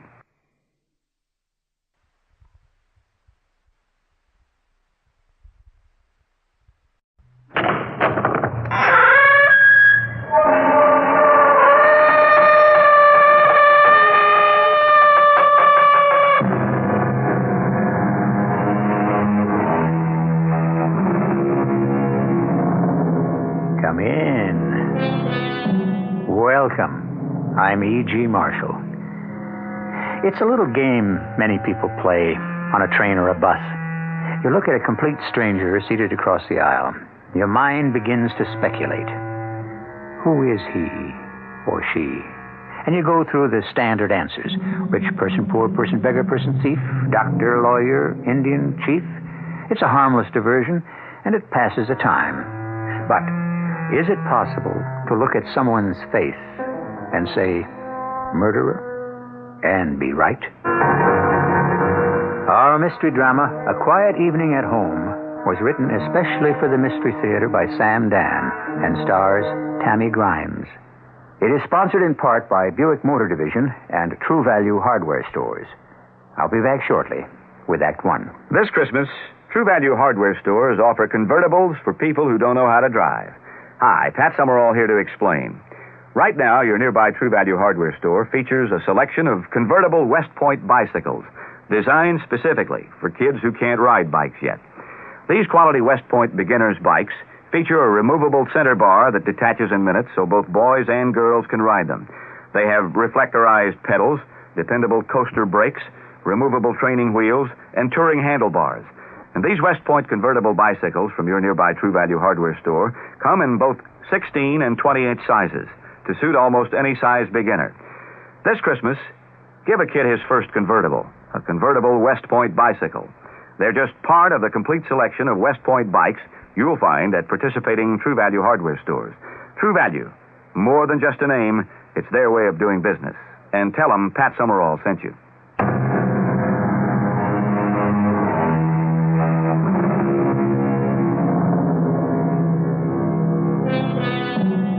Alicia Merriweather, or as she is listed in the society columns, Mrs. Albert Emmons Merriweather III, is having breakfast in her luxurious penthouse apartment in an eastern city. Her maid has the day off, and her cook is on vacation. And so Mrs. Merriweather is quite alone, and has been compelled to brew her own coffee and burn her own toast, even as you and I. But Mrs. Merriweather doesn't mind. She's a good sport. And not bad looking either. As a matter of... Oh, there goes the telephone. And she'll have to answer it herself. Hello? My dear? Yes. Oh, I was so alarmed. Alarmed? Why, Albert, dear? Well, the session broke up rather late last night, and I returned to the hotel and I telephoned you. And the phone rang and rang without an answer. I couldn't imagine where you might be. I was here. I'd gone to sleep early. Ah, well, that's what I thought. Just a nice, quiet evening at home. I do hope you aren't bored. Oh, I loved it. How was the convention? Oh, it's rather a drag. Well, try to have a good time. Darling, I may be compelled to remain here the rest of the week. I'm sorry. Just be a dear and get everything done and hurry home. Well, I'll have to say goodbye. It's time for my speech. I know you'll bring them shouting to their feet. Well, I'll get through it somehow. Goodbye, darling. Goodbye, dearest. Yes. Such a dear little man. And I just adore him. Really adore him. Hello? Dearest. Alicia. Yes, it's your darling Alicia. Have you forgotten last night? Oh, how could I forget last night? But you shouldn't call me here. She'd have answered. I'd have hung up. Oh, that can be just as suspicious. Is she home? No, fortunately, she has a golf date. Then you can tell me you love me. I love you, Alicia. Even a train announcer puts more passion into his voice than that. I love you, darling. And I love you, Bruce. Oh, how I love you. It's only 10 o'clock. Is something wrong? Yes. It's wrong that I have to wait 2 whole hours before I can see you. Well, those 2 hours will pass before you know it. You sound so cool. So sure of me. Darling, I'll see you at Marvetti's at noon. Bruce, it's possible that we might be seen together in Marvetti's. It's possible. But it'll look as if we merely ran into each other. All right. And besides, by this time tomorrow, will it matter what people think?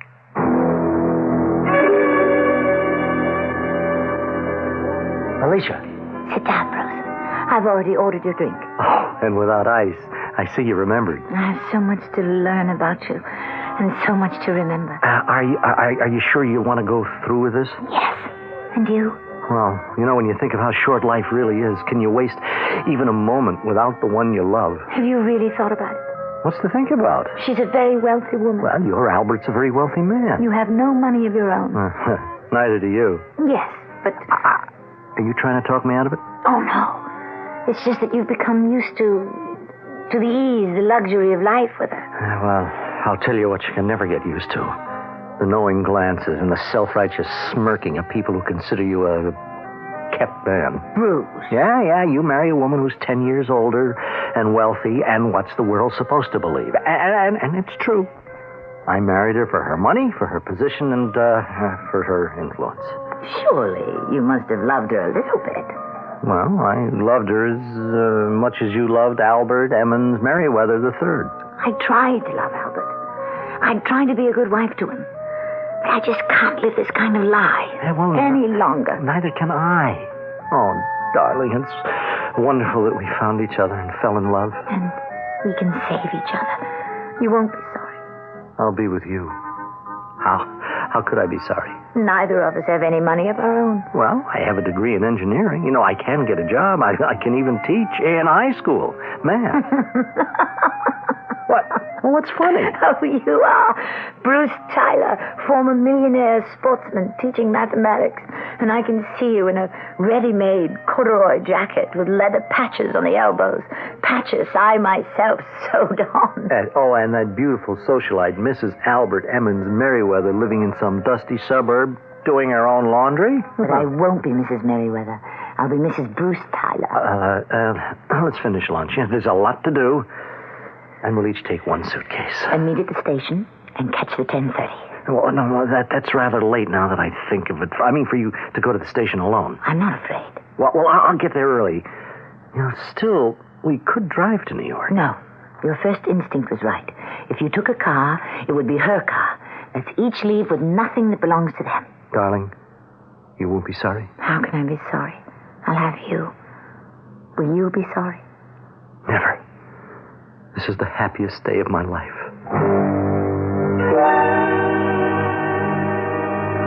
Bruce?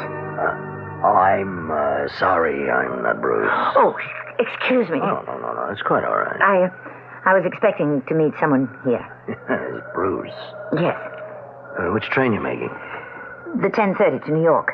I think I'm a bit early. Well, I'm early myself. I'm catching the 10:35. I'm going the other way to Washington. It's rather deserted here in the station. Yeah, in the old days, this railroad station was a busy, bustling place at all hours. You seem rather young to remember the old days. I remember some of them. So, where's Bruce? Oh, he'll be here. No sign of him. He has to be here. I don't see anybody come up the street either. What time is it? I have 10:25. He'll be here any minute. So will the train. Are you sure it's 10:25? Well, not anymore. In about 35 seconds, it'll be 10:26. Something the matter? He has to be here. He promised. Well, he still has a few minutes. What are you grinning at? I'm sorry. Middle-aged romance should be touching rather than humorous. What are you talking about? You and Bruce, whoever he is, running away. I'm sure that's not your affair. Of course, it's your affair. Somehow, and don't ask me why, I feel that Bruce is not worthy. I'll thank you to mind your own business. Well, here comes the train. It's on time. But where's Bruce? He'll be here. Bruce. What? Please, conductor, hold the train. Someone's coming. He'll be here. He promised he'd be here. What? Please, wait. Well? He's not here. Well, the evening doesn't have to be a total loss. Hey, how would you like to go to Washington? He isn't here. I can promise you an exciting weekend you'll never forget. Is there a telephone? Does it matter? The train's leaving. Yes. I see one. Just up ahead, a booth. Well, I never did like Bruce. Something must have happened. He's ill. I must call. Yeah, hurry. The Washington train will be here in 5 minutes. Sir, I am not going to Washington with you. Well, you don't have to get angry. Besides, these things happen for the best, you know. Please, excuse me.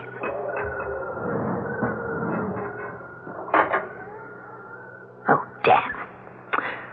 Sir? Sir, could you... How can I help? I don't have any change. You simply weren't prepared for anything. Now, the next time... Do you have a dime? Yeah, sure, of course. Here you are. Thank you. I wonder what he'll have to say for himself. Poor fella. Lost his nerve at the last minute, I'll wager.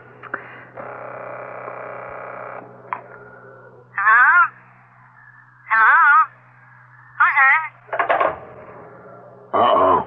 Now, don't tell me. I'll bet his wife answered. You're so smart. You think you know everything. Well, you know, these are familiar dramas.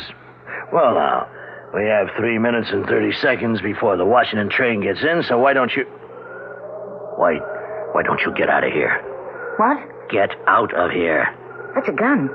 You got a gun. You're holding a gun. There is going to be trouble. Well, what are you saying? You'll have to run for it. What are you talking about? What was that? He's shooting at us. Who? Quick, get on the other side of the billboards and now run.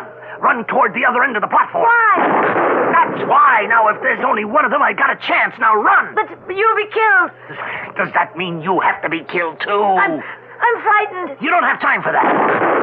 He's working his way in. Why does anyone want to kill you? Run as fast as you can down to the end of the platform. That man. He just stuck behind a post. A short, small man. Do what I tell you. Run to the end of the platform, down the stairs, into the street, and around the corner. Get going. I'm scared. Run. Run. Taxi. Taxi. Take me to 17 Rossville Circle. And hurry. Hurry, please.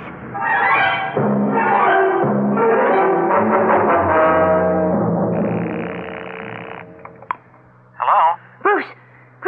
I'm afraid you must have the wrong number. Bruce, is she standing there? Is that why? I'm sorry, there's no one here by that name. Bruce!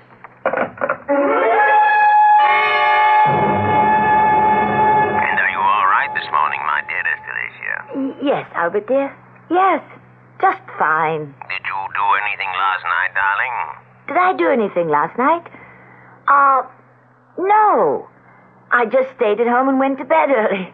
Just a quiet evening at home. Now, dear, you should get out and have some fun, some excitement. That's all right, dear. I don't miss it. Now, dear, I must hang up now. We have a breakfast meeting. I'll be home at the end of the week. Goodbye, Albert. Henrietta, get the door, will you please? Damn, that's right. I gave her the time off. Just a minute. Yes? Good morning. I'm Detective Lieutenant Berger, homicide. Oh? My credentials. I see. May I come in?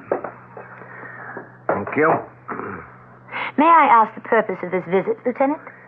I must ask you to come to police headquarters. Police headquarters? Why? What for? There's been a murder. How does that concern me? Well, at the very least, you're a material witness. That's impossible. You might even be an accessory. It's ridiculous.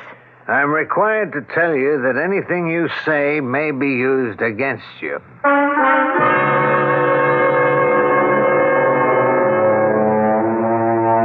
Material witness, accessory. What's this? We were there. All she wanted to do was run away with her lover. Evidently, that can turn out to be a hazardous pastime. And in this case, it doesn't become very much safer in Act 2, which I shall bring you in just a few moments. Good news from Dr. Atkins. His new weight loss diet banishes hunger and brings on what he calls super energy. Dr. Atkins' diet appears for the first time in the current Family Circle magazine, even before publication of the book. Here's a most undiet-like way to lose weight. You eat all you want of staples such as meats, fish, salads, cheeses. There's no fatigue, but rather that extra energy. You take off a steady 5 pounds a week as your system switches to a low carbohydrate intake. Once the pounds are gone, find the carbohydrate level that's best for you and maintain it. A diet worth keeping for keeps. Family Circle also has a set of easy spot exercises. Easy because you do them all sitting down. As a special bonus, there's an iron-on transfer bound right into the January Family Circle, so you can make that fun King Kong T-shirt modeled on the cover. The issue is now at your supermarket checkout counter. This is Jack Sterling for Family Circle, the world's largest-selling woman's magazine. What's for dinner has an old familiar ring. Where does a mother go for the best of everything? What's for dinner? The family wants to know who's got the answers, who's got the most to show. ShopRite has. ShopRite has. To save you time during this busy holiday season, ShopRite is featuring quick, easy, and satisfying meals. Fresh, lean ground chuck, good so many ways, just 79 cents a pound. ShopRite hamburger rolls, 10-ounce packages, 3 for $1. ShopRite king-size beef franks, another year-round favorite, 89 cents for a 1-pound package. ShopRite mixers, 28-ounce bottles, 5 for 99. And all your holiday needs, too. Toys, trimmings, and wrappings. Shop ShopRite, the holiday place. When you're out shopping, take time out for a delicious glass of 100% orange juice from Florida. This is Anita Bryant for the Florida Orange Growers. Orange juice is a refreshing, natural midday pick-me-up. Its natural sugars are sure to give you a lot of the energy you need to get through the afternoon. Orange juice, it isn't just for breakfast anymore. Orange juice, it isn't just for breakfast anymore.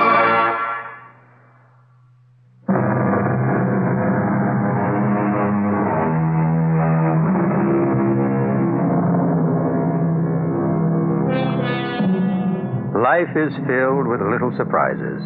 All that Alicia Merriweather wanted to do was run away with Bruce Pennington. They were to meet at the railway station late last night. Well, train time came, but Bruce failed to appear. Another gentleman, however, did show up, but he was murdered. And now, a police detective is saying to Mrs. Merriweather, Mrs. Merriweather, at about 10:30 last night, a man named Cleveland Rogers was shot to death at the North Side Railroad Station. Yes? A cab driver named Barney McCool was cruising about a block away. He heard the shots, but he supposed at the time that they were backfires from a car or a truck. Do you follow this? Well, And then he saw you. Me? He described you most accurately. He saw you running from the railroad station. You got into his cab, and when he heard about the murder, naturally he reported it to the police. Is he sure it was me? The address is recorded on his trip sheet. Is anyone else living here who resembles you? No, but... Do you deny you were at the railroad station? What were you doing there at that hour? Do you deny that you knew Mr. Rogers? Well, you don't have to talk to me, but you'll have to talk to somebody. I'd advise you to call your attorney. My attorney? Look, Mrs. Merriweather, I'm sure your husband has an attorney. Oh, no. I heard of your husband. A man like him, he's got to have an attorney. No, I couldn't talk to him. All right. Well, let's go. Go? Where? What do you think we've been talking about? The police headquarters. But I can't do that. My husband will find out. I don't see how that can be avoided. But it must be avoided. It must be avoided at all costs. Mrs. Merriweather, we're dealing here with murder. But I had nothing to do with it. What were you doing at the railway station? Now, why do you refuse to answer that question? Because I can't. If you won't say why you were at the station, we will have to conclude it's for a reason you don't want known. For instance, why was Cleveland Rogers at the station? A lonely place like that.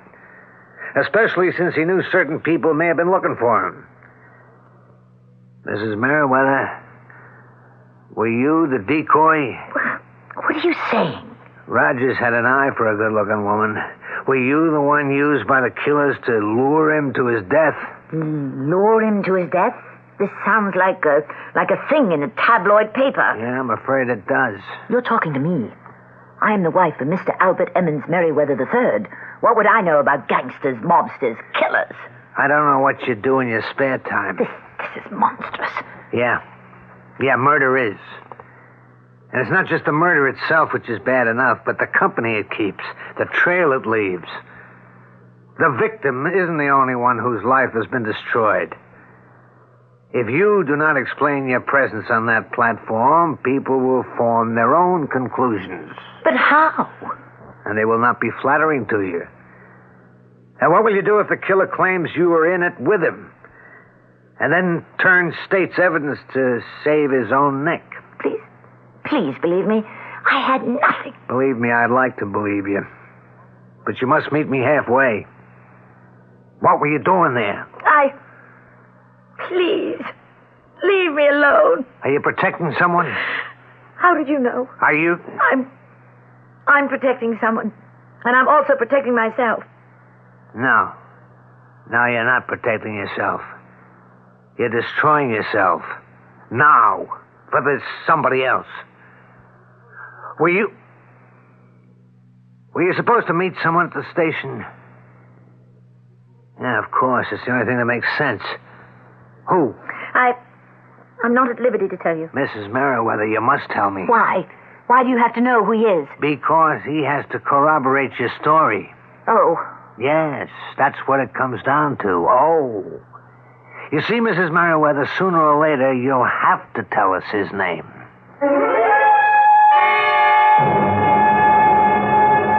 Mr. Pennington, do you know a Mrs. Alicia Merriweather?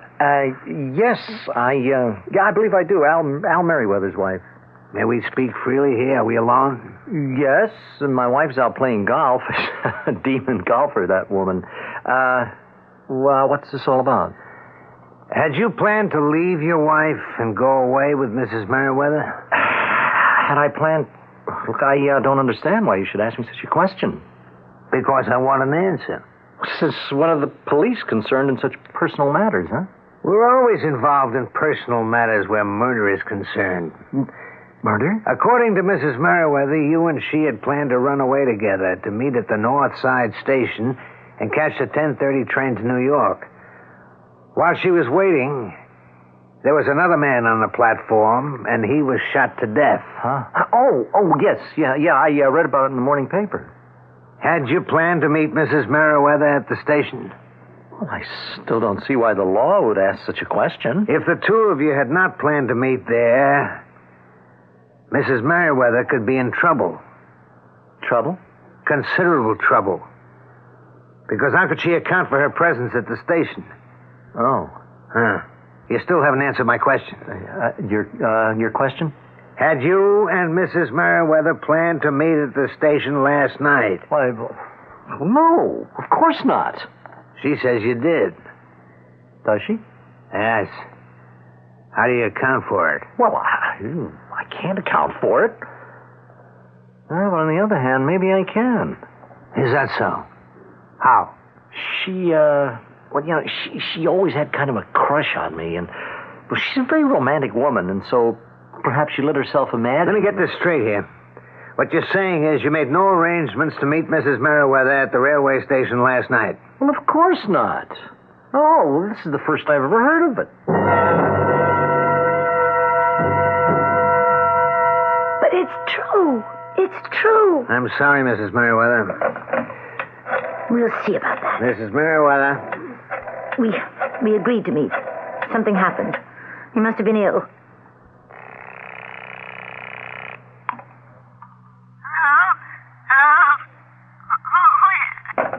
I bet his wife answered. He's ill. That's why he couldn't meet me. He's ill. Well, he appeared in pretty good shape to me. But we decided... I wouldn't call again if I were you. The way it looks, he's not going to answer that phone for a long time. You don't understand. We're in love. Mm-hmm. I understand this. You're holding the bag. Okay, I believe you. Sure. You did decide to run away together. You did decide to meet last night at the train station. But I spoke to him just before, and he had the look of a guy who changed his mind. Don't say that. He said it to me.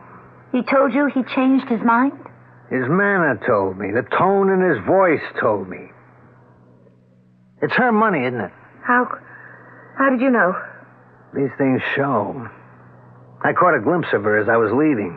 Big, horse-faced dame. Not at all pretty like you. No style. I could see where a guy could get fed up with her. But at the last split second, he remembers why he married her in the first place. The money. But he loves me. Oh, I'm sure. But he loves the money more. Meanwhile, you're in a jam. You can't account for your being at the railroad station. I told you. It was to meet Bruce. I know, you told me. You believe me, don't you? I believe you. As a man. But it won't help you. Why not? Because he's going to deny that story. How can he? I'll face him. He has to. If he admits it, she'll throw him out in his ear. So it doesn't look good, huh? You better sit down, Mrs. Merriweather. Lieutenant, I'm frightened. My husband is going to find out. I'm sorry. It was a madness. I see now. It was a temporary madness. The whole thing with Bruce. But he came to his senses before I did, that's all. And now I'm going to be disgraced before the entire world. I'm going to be disgraced. I'll be ruined. Now, look, I'll try to help you as much as I can. Nobody can help me. I got into this myself. I'll have to get out of it myself. My problem is I'm getting panicky. I have to be calm. I have to think this thing through, logically. And arrive.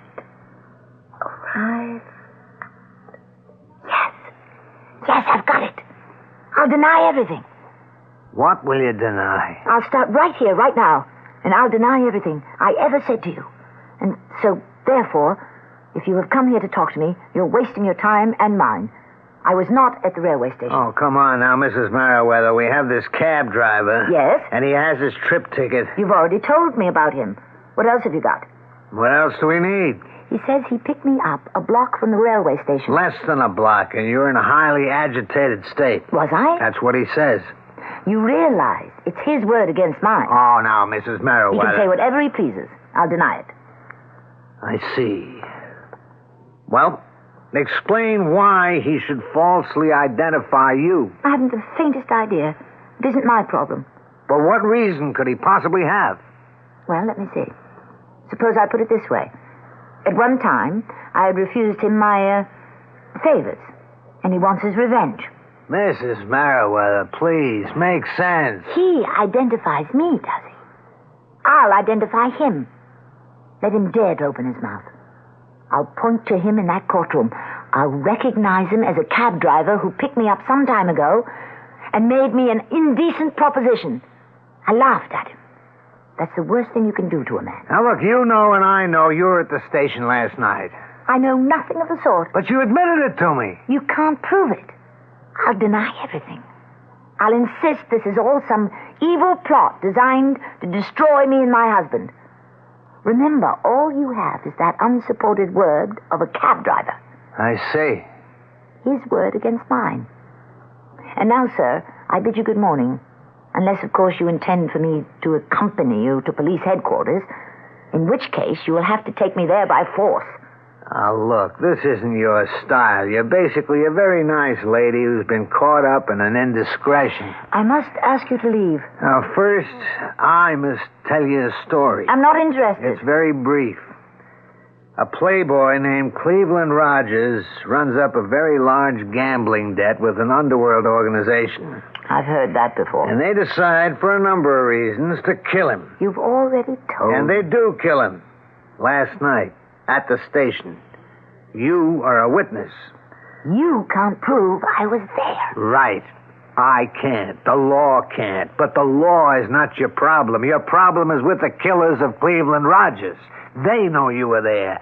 They know there's a witness. And they know they have to kill you. And I know when somebody's trying to scare me. Let me put it to you this way. We found you. Now, can you be sure that the killers won't be able to find you? How can they find me? They didn't even see me. From a distance, maybe. But they don't know what I look like. And furthermore... Yes? Oh, my good Lord. Hey, Mrs. Merriweather, what's wrong? Do you want a glass of water? My suitcase. Your suitcase? I had brought a suitcase. And when I ran away, I didn't think... I was so scared, I forgot I had it. I left it right there on the platform, outside the telephone booth. We didn't find a suitcase on the platform. Then they have it. The ones who killed Mr. Rogers. They have it. And it has things in it. With my name and address.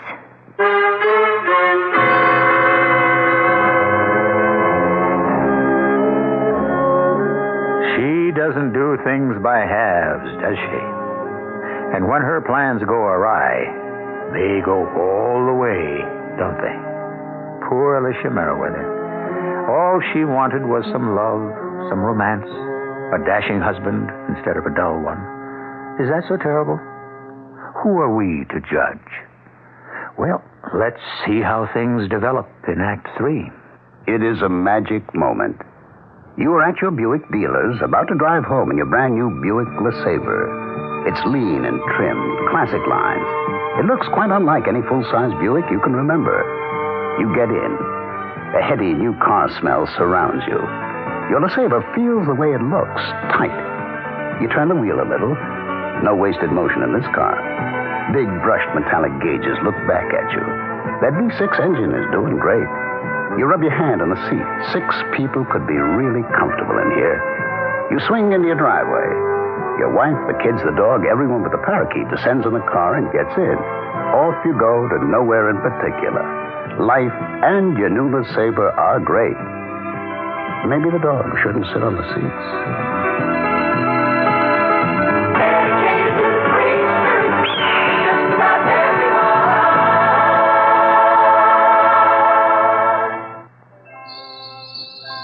Merry Giftmas! Merry Giftmas!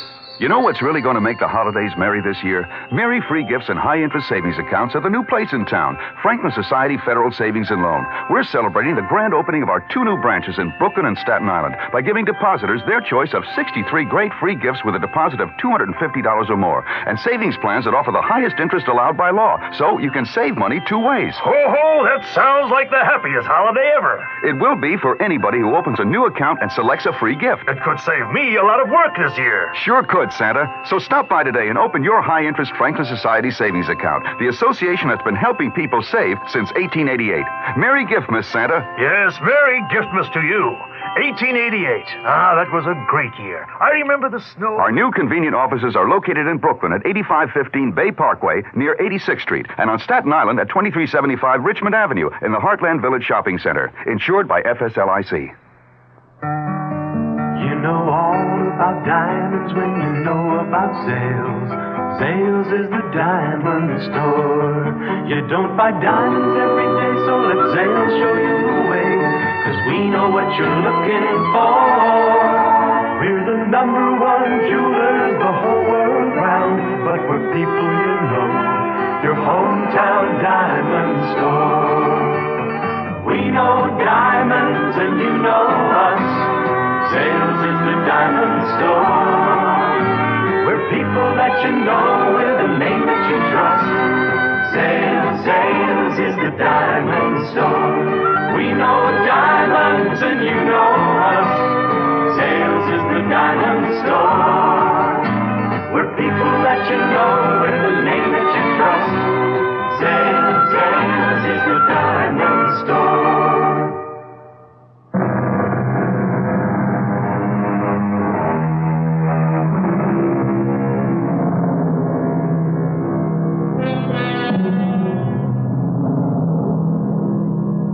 I suppose you can blame it all on love.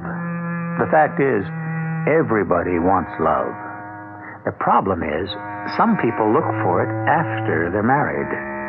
Mrs. Alicia Merriweather, bored with an unexciting husband, thought she could do better by running away with someone else, with results that you are already aware of. He knows who I am. That man knows who I am. Which man? The man who killed Mr. Rogers. Then you saw the killer? I heard the shot.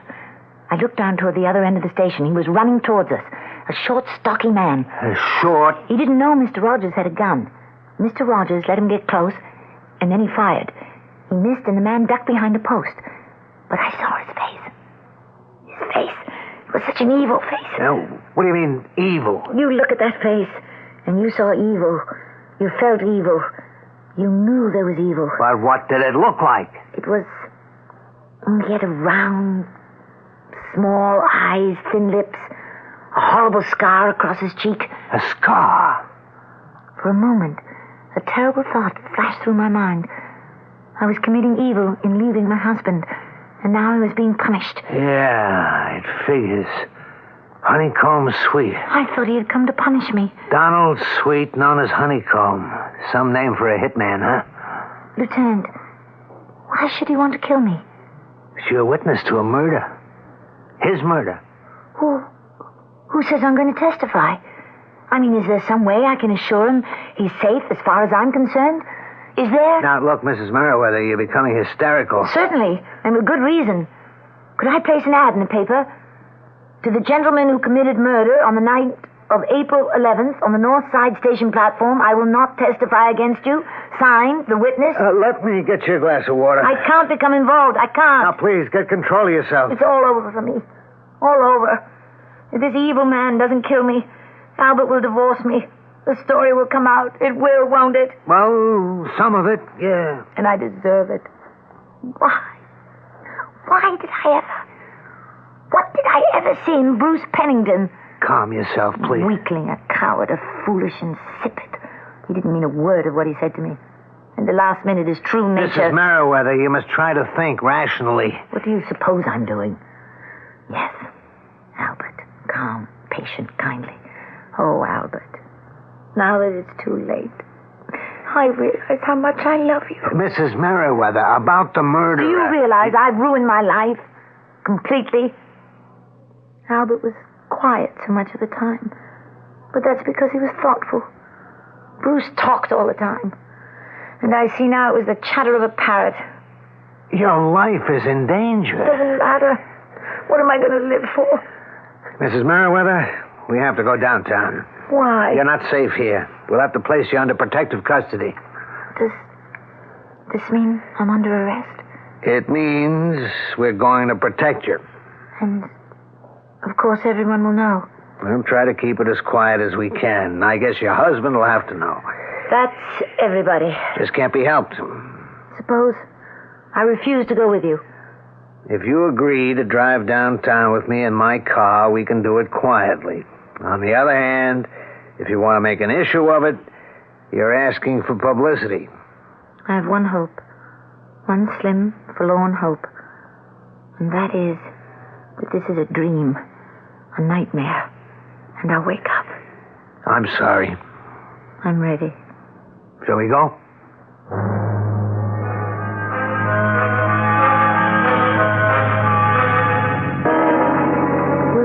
Will there be reporters?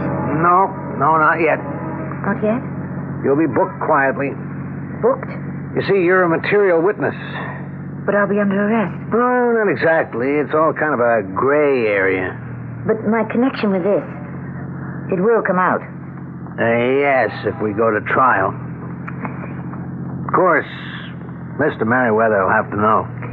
Yes. I can tell by that yes that you're frightened. How unbelievably perceptive you are, Lieutenant. Tell him everything. Confess. Are you mad? No. If you love him and he loves you, then the truth will only make that love stronger. Where did you read that, Lieutenant? I happen to believe it. Oh. Lieutenant, could you stop here for a moment? In front of that drugstore? Well, There are a few things I have to pick up. All right. I won't be a minute.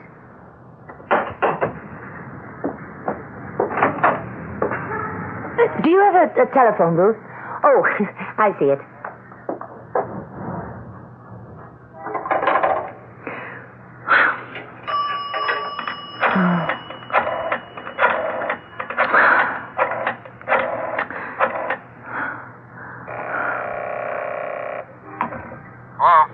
Hello, Bruce. Don't hang up. Alicia. You're alone? Yes. You're not as alone as I am. Alicia, I'm sorry. The truth is, I'm just not worthy of you. That's true. I didn't have the courage to go through with it. I'm in trouble, Bruce. I know. My life is in danger. Alicia, if there's anything I can do, I mean, in a quiet, discreet way. I just called to say goodbye. Goodbye? It's enough that I destroyed my own life. I won't ruin Albert's. Where are you going? Oh, I'm supposed to go to police headquarters. Well, you'll be safe there. Instead, I'll just sneak out of here the back way. But where will you go? As far as my money takes me, and hope that no one ever finds me. Goodbye, Bruce. Alicia. Yes? Good luck. Thank you. Do you have a rear entrance? Oh, never mind. I see it.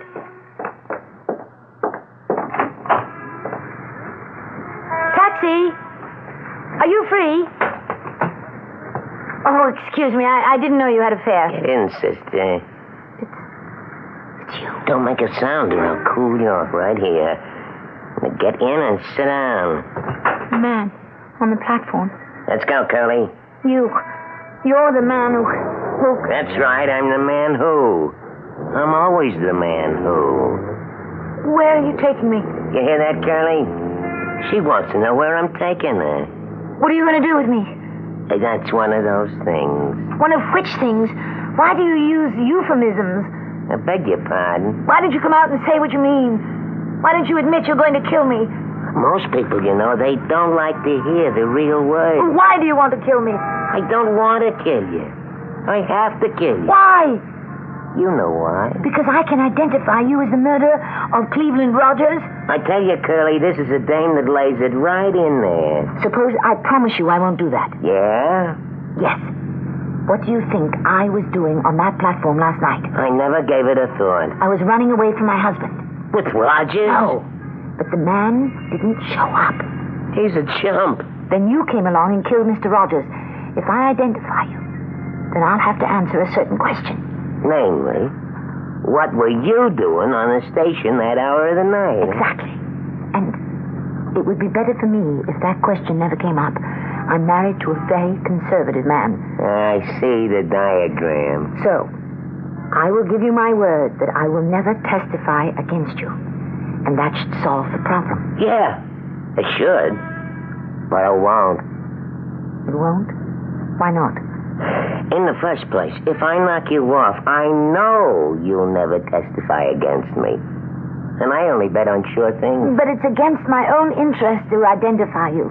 I would never endanger my marriage. I know you say I mean it. You think you mean it. But you can't beat the way you were raised, which was straight.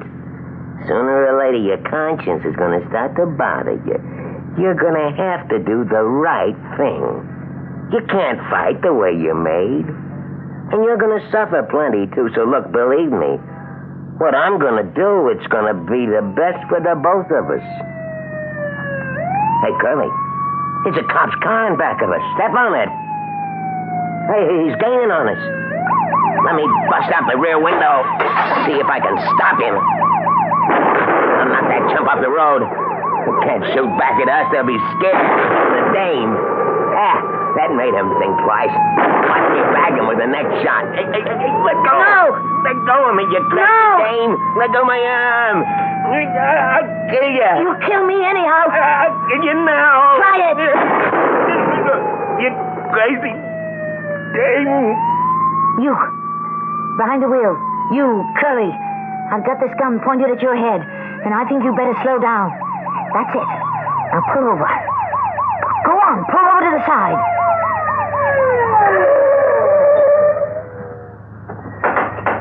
Mrs. Merriweather, you okay? Here. Please take this gun. I think I'm going to faint.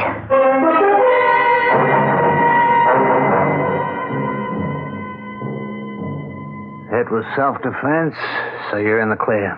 But, will I get my name in the papers? Well, we decided for your own safety to keep you out of it. The papers will say he was killed in a high-speed chase. So, Mrs. Merriweather, I think you're out of it. Thank you, Lieutenant. Thank you for everything. You never did tell me how you happened to come along at the right time. There was nothing to it.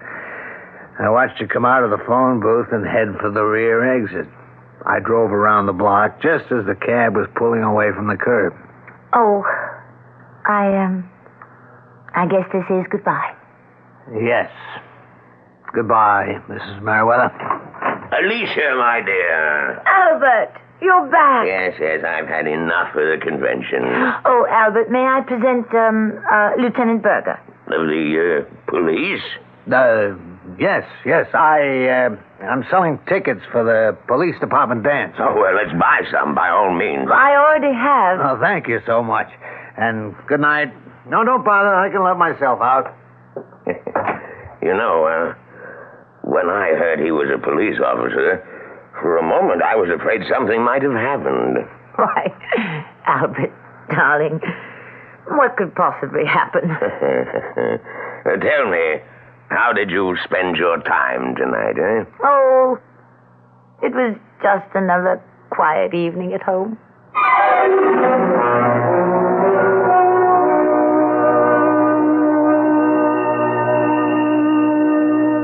Has Alicia learned her lesson?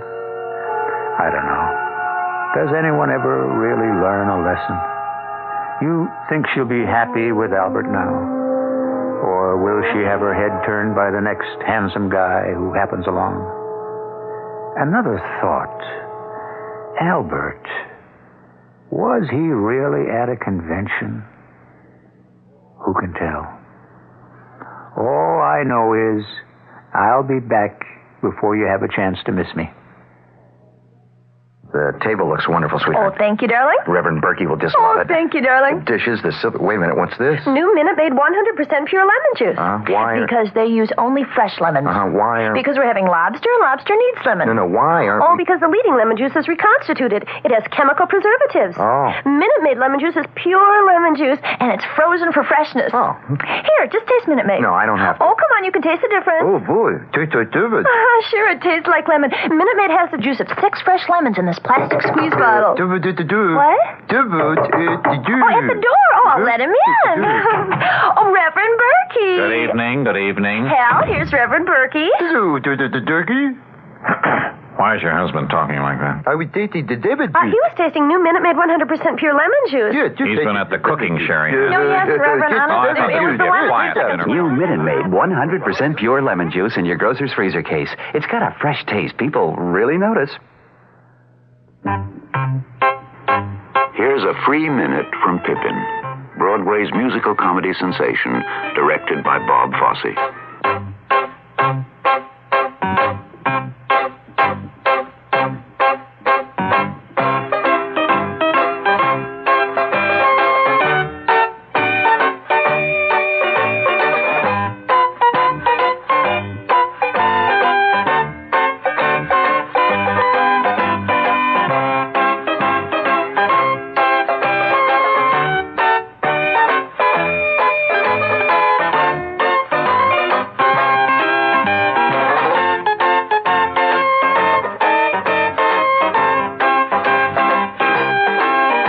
See the other 119 minutes of Pippin live at the Imperial Theater without commercial interruption. If you're disappointed with the quality and flavor of most pre-cooked convenience foods, here's the selection that's always satisfying and delicious. Crackers and Atalanta brands of Polish ham. They're as good to eat as they're convenient to serve. And on especially those busy holidays when you have a hungry family or guests to feed, convenience means so much. Whether you warm Polish hams in the oven or slice and serve them straight from the can, you're always assured of tasty, tender, boneless, fat-free meat. And since Polish hams have absolutely no waste and they're also economical. With Crackers and Atalanta brands of Polish hams, you're serving the highest quality meat you can buy. For freshness, convenience, and economy, you couldn't make a better choice. If you have a busy schedule but insist on serving the best, choose Polish hams. Ask for them at your favorite butcher or look for them in the markets in your area. Crackers and Atalanta brands have been imported for more than 25 years by New York Commodities Corporation, New York. Available at all ShopRite supermarkets.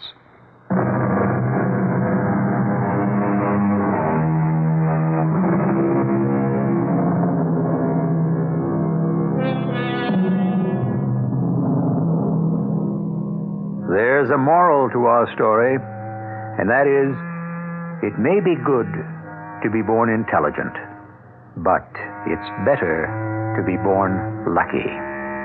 Good looks will probably take a lady further than mere virtue. Consider most of the ladies who have made it in this world. As a rule, were they homely and virtuous, or lucky and beautiful?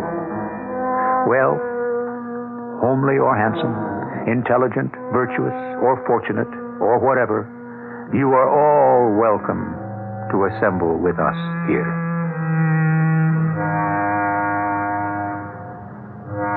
Our cast included Tammy Grimes, Robert Dryden, Leon Janney, and Earl Hammond.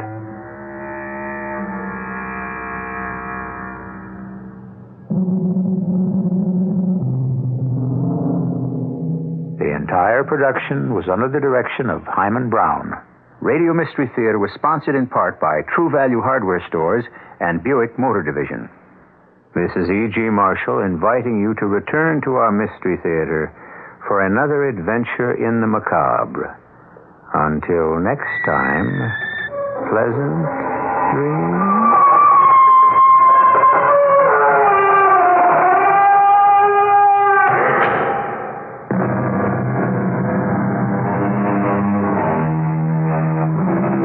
Tonight's WOR Mystery Theater was also brought to you in part by ShopRite Supermarkets, where you get a lot more for a little less. The preceding program was furnished by CBS Radio. From the WOR Community Calendar, the new group theater presents its Season's Greeting Christmas Show tomorrow at 2 p.m. in the Cole Auditorium of the Public Library in Greenwich, Connecticut. Half the proceeds will be donated to the WOR Children's Christmas Fund. Stay tuned now for the latest news with John Wingate reporting. It's the news at 8 coming up next on WOR New York, the talk of New York. 1 dead, 3 hurt in mid-Manhattan fire. Secretary Simon kills tax move that would have affected sales clerks. And tonight, of course, the nightly financial review. It's 35 degrees, 2 Celsius in mostly cloudy mid-Manhattan. Hi, John Wingate with the 8 o'clock report from WOR News, featuring the nightly financial review. 1 person was killed and 3 were injured in a fire that roared through a single unit of a midtown apartment house today. A spokesman for the fire department said the fire broke out in a 3rd-floor apartment of the 9-story apartment house at 150 West 55th Street. 1 person whose name was withheld pending notification of relatives was dead on arrival at Roosevelt Hospital, so say police. Another person was taken to New York Hospital and 2 were taken to St. Clair's Hospital. Their conditions were not immediately known, according to hospital spokesman. The fire department spokesman said the fire did heavy damage to the 3rd-floor apartment before it was declared under control 1.5 hours later. Former Republican Congressman James Hastings of New York was convicted by a federal court jury of mail fraud and filing false payroll documents with the House in a congressional kickback scheme. The jury of 8 women and 4 men returned their verdict to U.S. District Judge June Green after more than 4 hours of deliberation.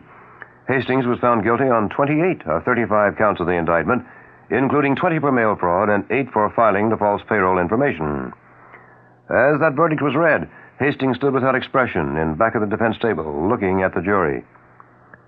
Under the conviction, the former congressman faces up to 5 years imprisonment and $1,000 fines on each of the mail fraud charges, and 5 years imprisonment and $10,000 fines on each of the false document convictions.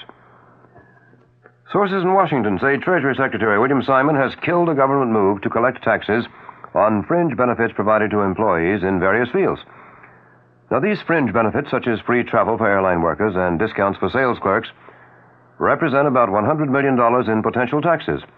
But the reported government move generated massive protest from employees who receive such benefits.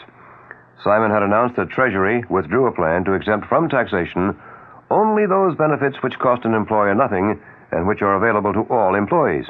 But the sources say Simon privately killed about a dozen planned revenue rulings which would have required certain people to pay taxes on benefits that are now tax-free. WOR 710 News Time. Precisely 3 minutes past 8 o'clock. Coming up, Supreme Court decision. You know all about diamonds when you know about Zales. Zales is the diamond store. Capture a lifetime of beautiful memories in the Ring of Life from Zales, the diamond store. The Ring of Life is an exceptional gift for a mother or grandmother. Each sparkling stone represents an inseparable part of her, the birth of each of her children. Zales offers you the Ring of Life from $24.88 and 8 convenient ways to buy it. Perhaps no other gift besides your love will ever mean so much. Zales is the diamond store. We know diamonds and you know us. Zales is the diamond store. We're people that you know with the name that you trust. Zales is the diamond store. The Spanish government has refused demands by the kidnappers of a top official to free all of Spain's political prisoners. Antonio Maria de Oriol, an advisor to King Juan Carlos, was abducted 6 days ago by Maoist guerrillas. The announcement came at the same time as a deadline set by the kidnappers, who threatened to kill the 63-year-old industrialist unless their demands were met. The U.S. Supreme Court has rejected a request by lawyers for the mother of convicted killer Gary Gilmore to reconsider its lifting of his stay of execution. The court rejected the request without comment. The 36-year-old Gilmore is recovering in Salt Lake City Hospital from a second suicide attempt. Senate Ethics Committee member Edward Brooks says he'll press for changes to strengthen the panel and impose a stricter code of ethics on the Senate. The Massachusetts Republican says the American people have lost confidence in Congress because of its apparent inability to weed out unethical members. President-elect Jimmy Carter thanked Saudi Arabia and the United Arab Emirates for breaking with the Arab oil cartel to hold a price increase at 5%. President Ford sharply criticized the other 11 members of the Organization of Petroleum Exporting Countries for what he called irresponsibility in their price boost of 10%. Meantime, economists say the split-level price hike will force gasoline and heating oil prices in the U.S. upward by 1 to 2 cents a gallon. Coming up, today on Wall Street. WOR 710 News Time is coming up on 6 minutes past 8 o'clock. The Nassau County Health spokesman says there are 4 confirmed cases of Guillain-Barré syndrome in the county, but none of the victims received swine flu shots. Federal health authorities yesterday ordered an indefinite suspension of the swine flu inoculation program after receiving reports from throughout the nation of incidents of the little-understood disease, that's the Guillain-Barré syndrome, including, across the nation, 4 deaths. Dr. Theodore Cooper, head of the federal swine flu program, says other immunization programs are not in any way affected by the swine flu halt. I want to reassure everybody that the decision I made yesterday is specific to this program. There is no reason to interpret that any immunization program at this point of the usual kind that we have on measles, polio, diphtheria, tetanus, whooping cough, should be in any way interrupted. That's Dr. Theodore Cooper, head of the federal swine flu inoculation program. President-elect Jimmy Carter has met with Idaho Governor Cecil Andrus amid indications Carter will pick Andrus for Secretary of the Interior. He is expected to make the announcement tomorrow. The Massachusetts Supreme Court has overturned the 1975 manslaughter conviction of Dr. Kenneth Edlin in the death of a fetus during a legal abortion at a Boston hospital. Transportation Secretary William Coleman has given the go-ahead for the construction of the nation's first offshore superports to be located off the coasts of Louisiana and Texas. Federal officials say 5 days of talks between the U.S. and Japan over fishing regulations within the new U.S. 200-mile limit have made some progress, but differences still remain. The talks ended today. The Reverend Jesse Jackson says Defense Secretary Donald Rumsfeld has agreed to investigate possible links between Ku Klux Klan members in the Marine Corps and right-wing paramilitary groups. Ebenezer Scrooge, a former miser who eventually displayed warmth for the needy, will keep the Christmas seat in Congress for another year. Scrooge defeated challenger Santa Claus in the Congressional Staff Club's 6th annual race for the make-believe seat. At $1 a vote, contest is expected, with Ebenezer Scrooge as winner, to yield $1,600 for needy children. Weather for the weekend is coming up. WOR 710 News Time. Now 12 minutes past 8 o'clock. And now a Christmas story from the folks at Flemington Fur. Once upon a time, there was a lovely princess who looked forward each year to Christmas, when one of the handsome princes who sought her hand would give her a gift. One Christmas, a very practical prince gave her a microwave muffin warmer with a stereo tape deck. Somewhat useful, very expensive, but not what a princess dreams of. The next Christmas, a very observant prince saw that all the fine ladies were wearing jewelry made from unicorn horns. So he gave the princess a royal ransom of unicorn jewelry. Lovely, frightfully expensive. Oh, me, expensive. But the princess didn't really want to look like all the other ladies. Then a devoted prince who knew his princess was a special lady, deserving of a very special gift, he just went out and selected by himself a magnificent mink coat from the Flemington Fur Company. The fur was superb, the style extraordinary, and the price was right. That Christmas, the princess at last received the gift she has longed for, her own exquisite Flemington fur. and they lived happily ever after. The Flemington Fur Company in Flemington, New Jersey, is open Sunday and every day until 6 p.m. Flemington Furs. And the Weather Watch update for New York City and vicinity. Cloudy, windy, and cold tonight with the chance of an occasional snowflake. Low in the upper 20s. Sunny, breezy, and seasonably cold tomorrow with the high in the low 40s. Clear and cold tomorrow night, low in the low 30s. Mostly sunny and milder on Sunday with a high in the upper 40s. The chance of that snowflake is 30% tonight, 10% tomorrow, and tomorrow night. Winds northwest increasing to 15 to 20 miles an hour with stronger gusts tonight into tomorrow morning. Diminishing to 10 to 15 miles an hour tomorrow afternoon. Mostly cloudy now in midtown Manhattan.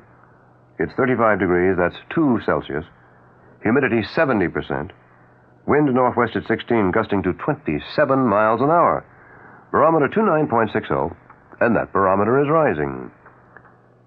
The top of the news at 8. 1 person killed, 3 injured in fire that roars through Midtown Manhattan apartment house on West 55th Street. No identifications yet. Say Treasury Secretary Simon kills government move to collect taxes on fringe benefits given workers in certain fields, such as free travel for airline workers and discounts for sales clerks. And that's the 8 o'clock news. John Wingate reporting. Next news, as always on this station, the moment it happens. When it happens, we get there. Next scheduled news, I'll be back at 9 o'clock tonight. And coming up now on Radio 710, you got Barry Farber. 87 WWL. The CBS Radio Mystery Theater presents...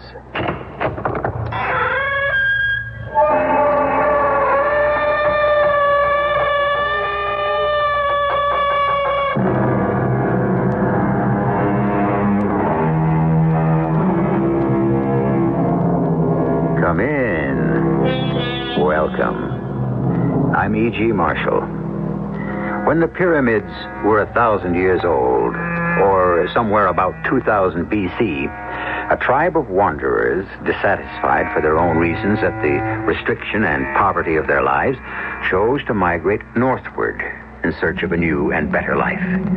The parallel between their migration and our own American drive westward is evidenced in the beginning and the ending of this classic story. Damn you, Abe, I just don't believe it. It was Sarah's own free choice, not my doing. It had to be your doing. And when I tell you the real truth, you won't want any soiled goods. She was my woman before she ever turned her eyes on you. That's a lie. You take that back or it don't make no mind who you are. You better reach for your gun. I don't take nothing back but what should belong to me. So reach.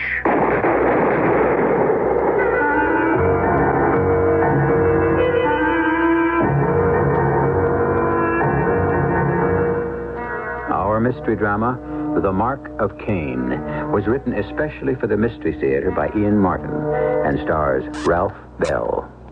It is sponsored in part by Contact, the 12-hour cold capsule, and Buick Motor Division. I'll be back shortly with Act One. It is a magic moment. You are at your Buick dealers, about to drive home in your brand new Buick LeSabre. It's lean and trim, classic lines. It looks quite unlike any full-size Buick you can remember. You get in. The heady new car smell surrounds you. Your LeSabre feels the way it looks, tight. You turn the wheel a little. No wasted motion in this car. Big brushed metallic gauges look back at you. That V6 engine is doing great. You rub your hand on the seat. 6 people could be really comfortable in here. You swing into your driveway. Your wife, the kids, the dog, everyone but the parakeet descends in the car and gets in. Off you go to nowhere in particular. Life and your new LeSabre are great. Maybe the dog shouldn't sit on the seats.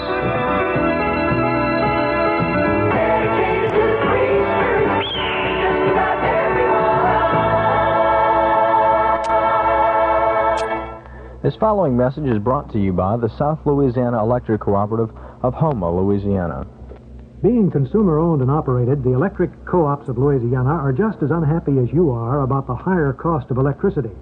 One of our biggest problems is the increasing cost of fuel needed to produce electricity and the Federal Power Commission's unreasonable requirement that Louisiana ship its clean, inexpensive natural gas to the north and east.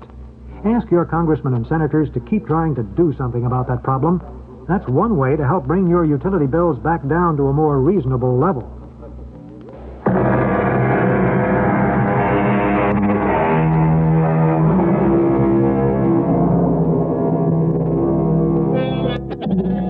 For some 50 years among the Plains states, in the middle of the 19th century, cattle was king.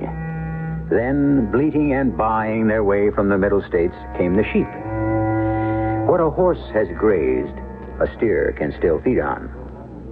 What a sheep has nibbled to the bare earth, no animal can survive off.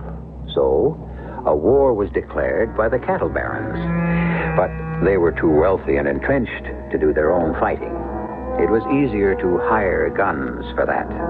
And the most dreaded gun in the West was a man named Tuck. I'm out here on the street because you called me out, mister. What I want at the gaming table's fair and square. And I'll tell you the same thing about aiming to draw down on me, mister. You don't stand a prayer. Don't move yet. I'm just lifting my hat. You see that mark? The white feather of hair over my left brow? That marks me as the Tuck. That marks my reputation. So I've given you fair warning. You draw down on me, may God have mercy on your soul. I give him fair warning. But why didn't his bullet find me? Pardon me, folks. Nothing more to see. Maybe someone better see to the dead man. Wasn't he magnificent, Papa? Yeah, you were bloodthirsty, little filly, I'll say that. Like father, like daughter. I'm not so sure I'd want you to be all the way like me, Sharon. Oh, how can you help it? I've got your blood in my veins. You know, you think that man who calls himself Kentucky is something very special. I see him as a killer, pure and simple. Tell the truth now, Papa. He just might be the reason we took this side trip away from the railroad in Topeka. So you could talk to him. If I did, young lady, it's business, and you're no part of it. You should never have seen what you just did. But having seen it, I will never forget it. You'd better. Sometimes when I see what the lack of a mother to bring you up... Well, it's quite enough. We're going back to the hotel, and tomorrow morning we shall be heading for home. But what about tonight? Tonight, as soon as I settle you, I have business.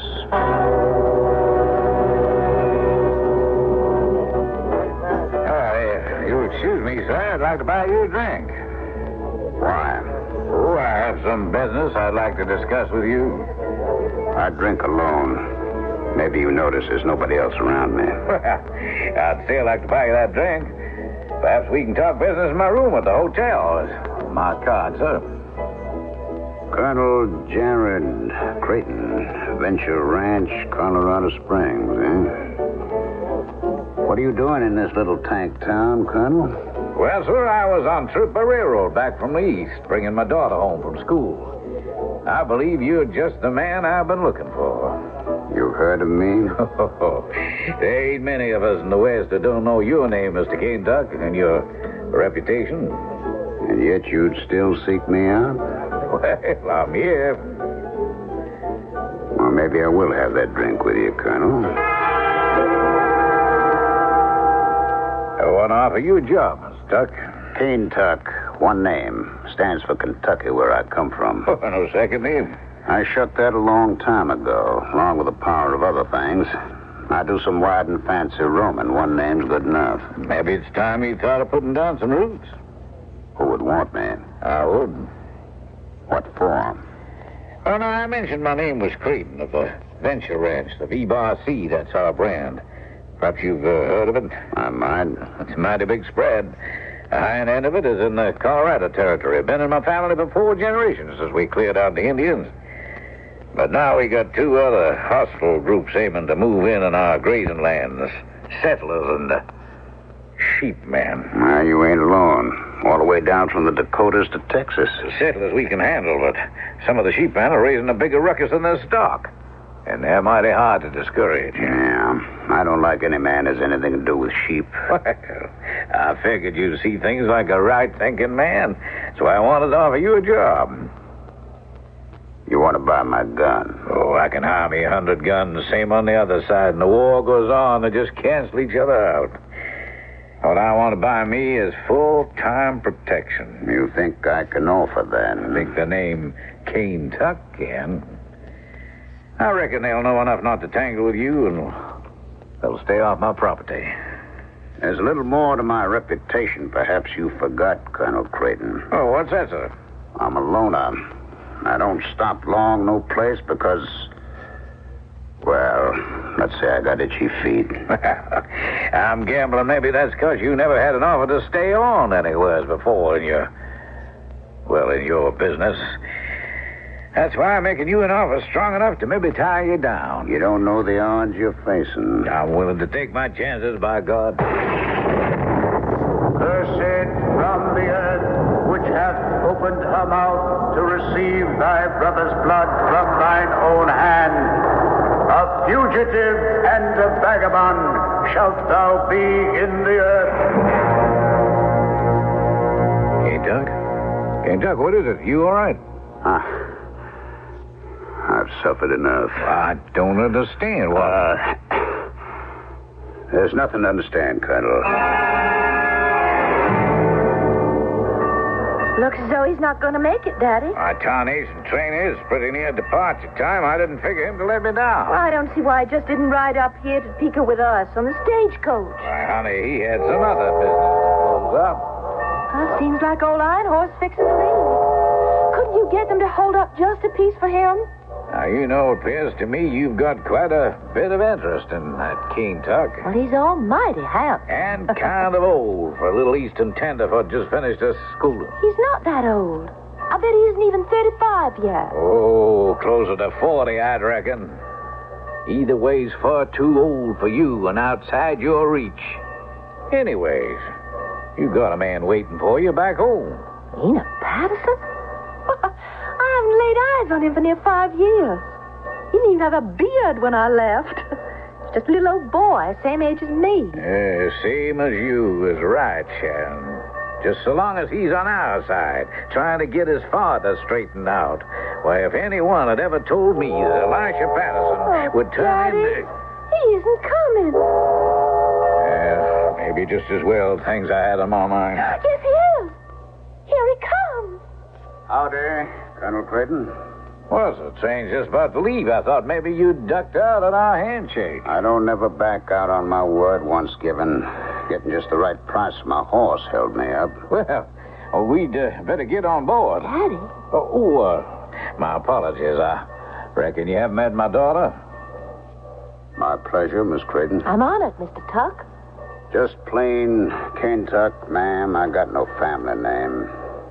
Ain't got no family or home. Well, looks like maybe you'll have some of both from now on.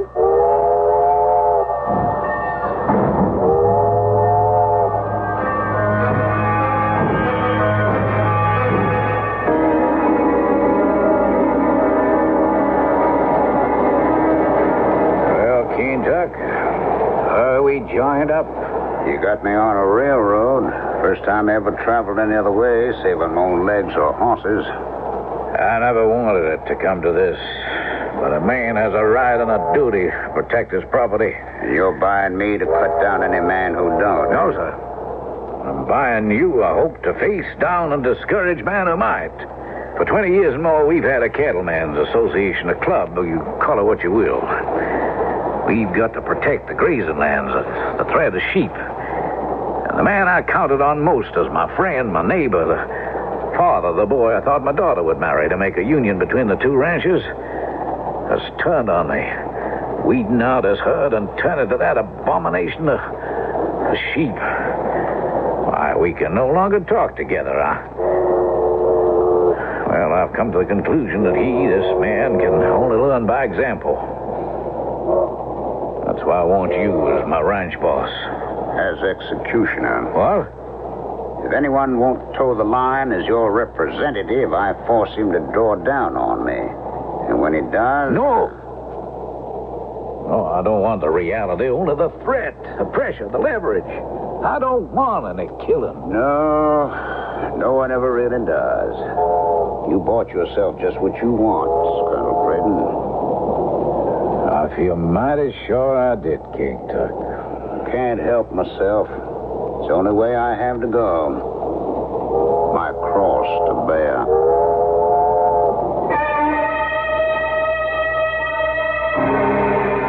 He sits there facing the colonel on the narrow train bench.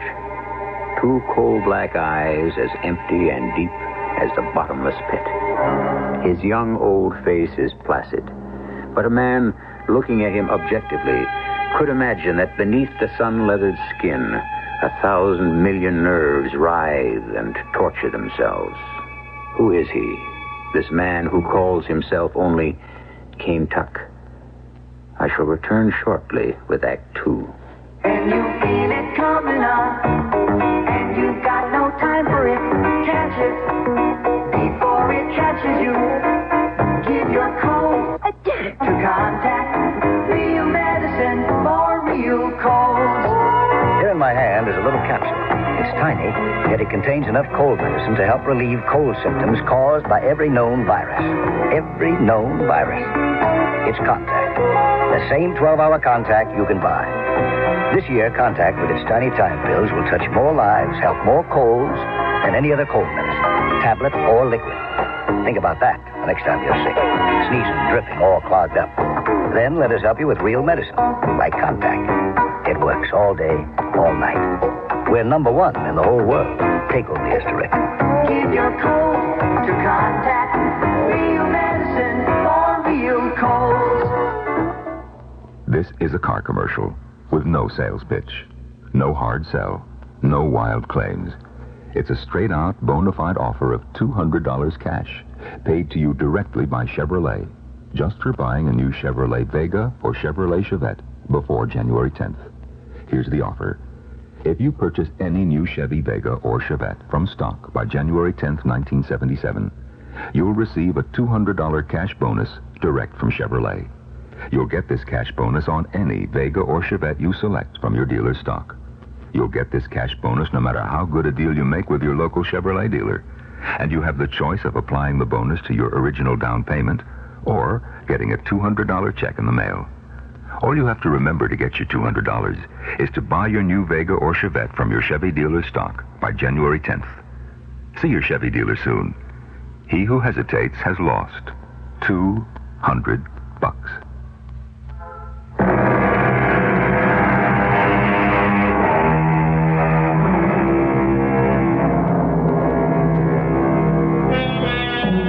The ranch house of the V-Bar C sprawled on 2 floors over a great area, massive windows opening to the glory of the faraway Rockies.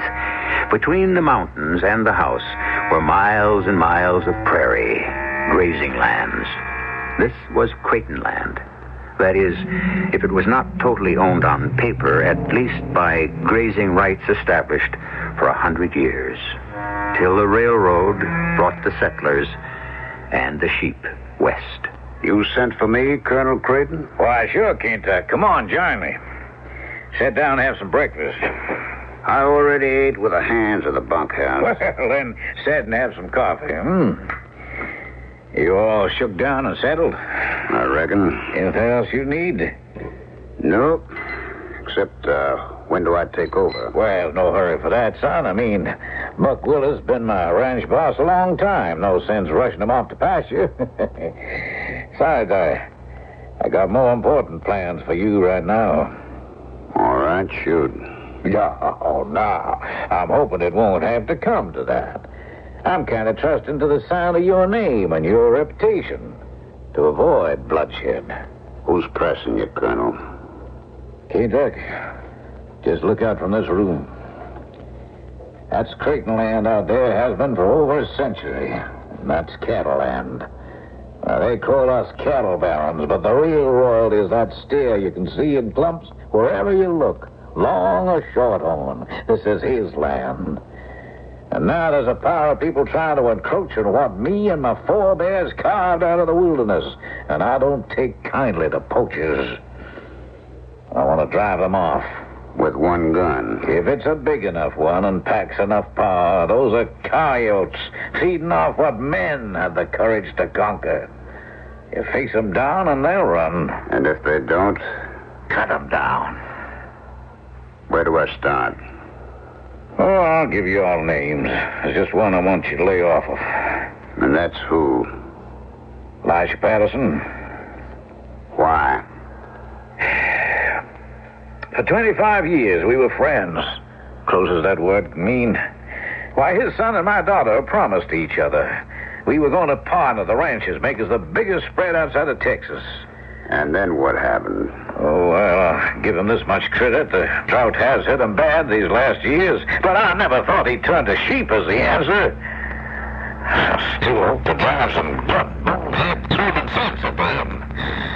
I'll tell you something too, Kentucky, and you hold it just between us. I'll tell you the same. I carry enough secrets myself already. I have no need to take on any more. One reason I went back east to bring Sharon home was I needed to check with them fancy eastern doctors. Make plumb sure. I ain't got long to live. And I aim to make certain sure my daughter's future is secure. I thought I'd set it up through Elisha to son Enoch. But now I got to hedge that bet. So you take your gun and your reputation into battle, and you save the venture spread. And someday soon, I promise you at least a part of it's going to be yours.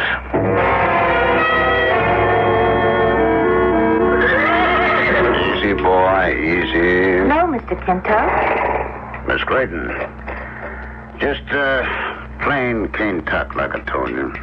I like it. And you can call me Sharon. I wouldn't reckon that's my place, Miss Clayton.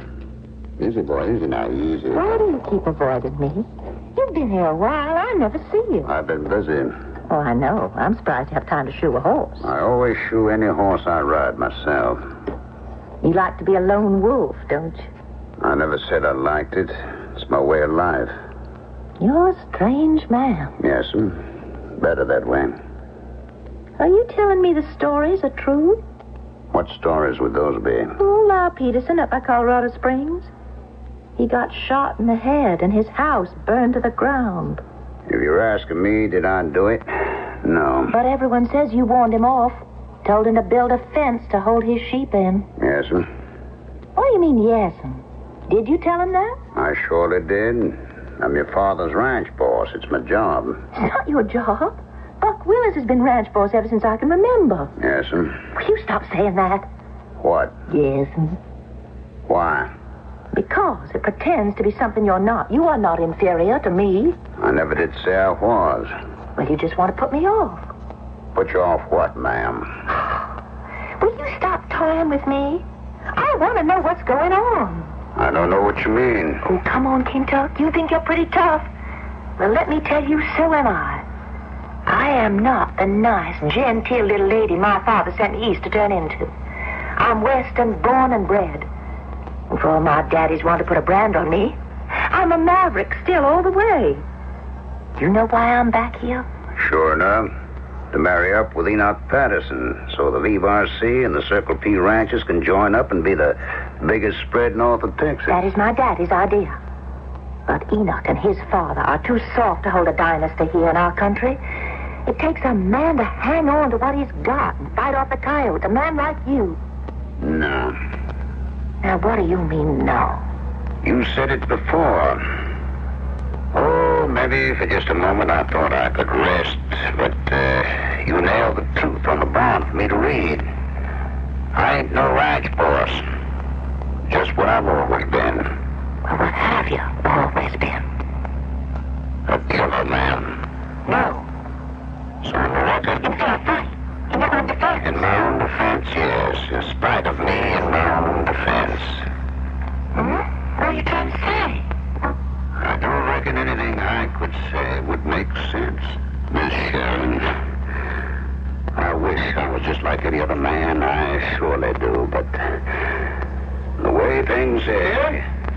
looking everywhere for you. What are you doing down at the corral? You going riding? No, Enoch, I was just talking to Kentucky. Oh, yeah. Hi. You're the new hand. Ranch boss.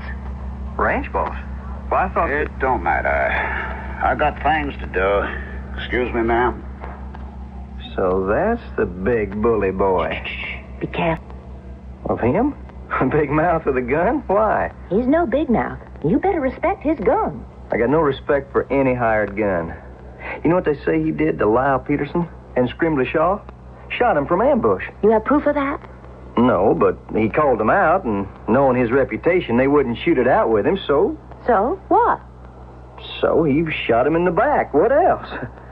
Either way, they didn't stand a chance. I don't believe Kentucky ever shot any man in the back. I'll never believe it. Well, everyone knows it. I don't. Well, you've been away. In the East. Yes, and a lot of things have happened since I've been away. What?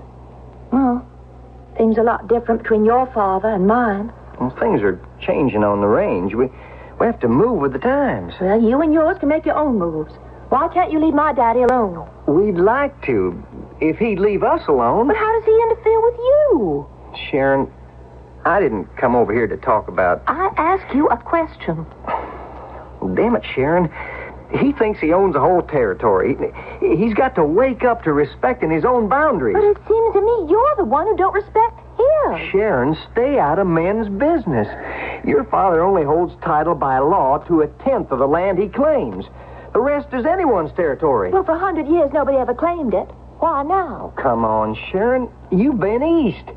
It's a growing country. People are pushing out. Well, they don't have to bring those smelly old sheep. The land's drying up. Sheep can live where cattle can't. But wait a minute. This has nothing to do with us, has it? But it's all so different now, Enoch. Because our fathers are feuding? Well, that and what? It isn't that Cane Tuck. Sharon, don't be taken in. He's no good. I can make up my own mind about that. He's a killer. A gun, that's all. His hand against every man, and every man's hand against his. You don't know him. I know his type, Sharon. He's marked for what he is as surely as he's marked by that white streak in his hair. He can't help that. Sometimes I wonder even about that. But for the rest, well, he is what he is. Well, you talk mighty big behind his back. You want me to say it to his face? No. He can call me out. I'm no stranger to hand on a gun. Now, you just stop it, Enoch Patterson. That's enough. Just go on about your business and leave me to mine. Well, what about us, Sharon? When are we going to be married? Or are we? Heaven's sakes, Enoch. Would you give me a chance to settle back in? Anyway, right now, till our fathers work out their differences, it's no time to talk about that. Oh, by heaven, Jared, I've had enough. You can't dictate to me. Any more than you can to me, Elisha. You cancel that ship on the sheep, or you're going to stir up blood. The only one who's going to stir up blood is you, Jared, with your hired gun. The rest can be talked out. There's nothing to talk about. This is cattle country, and I won't have it profaned. You can't stop progress. We're both businessmen. Our first duty is to survive. I have to bring in the sheep. You regret it. There are a lot of things in my life I've regretted and will live to regret. I don't see this as one of them, except for the children. You tell me to be the son of a sheepdog. I must the feelers visit those sins on the children. Jared, let's face ourselves and our responsibilities. Neither of us has much time left. Let's, each secure what we have and make the children's future safe. No, sir, not by marrying my daughter to a man who betrayed his friends. I won't answer that in kind or in unkindness, as I'm moved to do. Just let me favor one point. If you won't give Sharon willingly to Enoch, who else in this still wilderness community would you offer her to? To a man who has enough guts to protect her and her inheritance and the force to back it up. To the man named Cane Tuck? A renegade? A killer? An outcast? I do not judge him that way. Then you are blind. Look at him closely. The lean, dark, haunted face. The restlessness in him. Look at that shock of black hair with the white plume streaking up above his left eyebrow. You think that's accident? Oh, we all turned gray. We both are. Not that way. To me, that is a special sign. As vivid as the mark of Cain.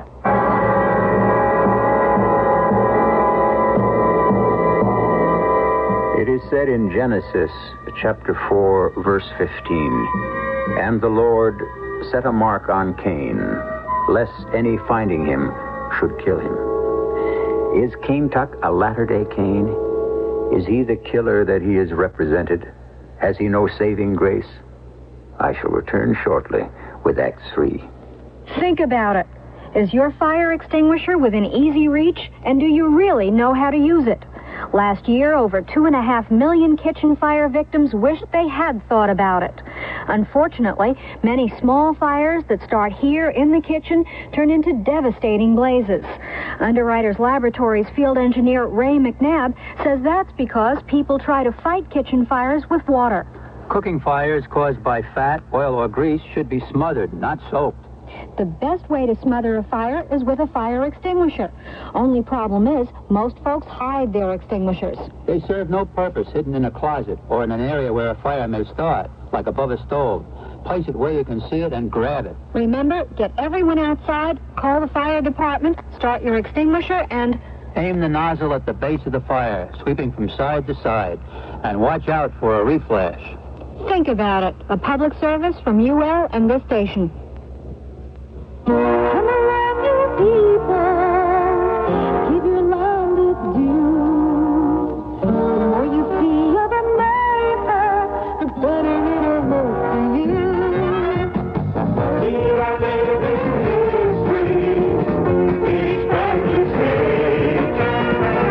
You will find it's the people who make this nation great. Up in the top where it all began.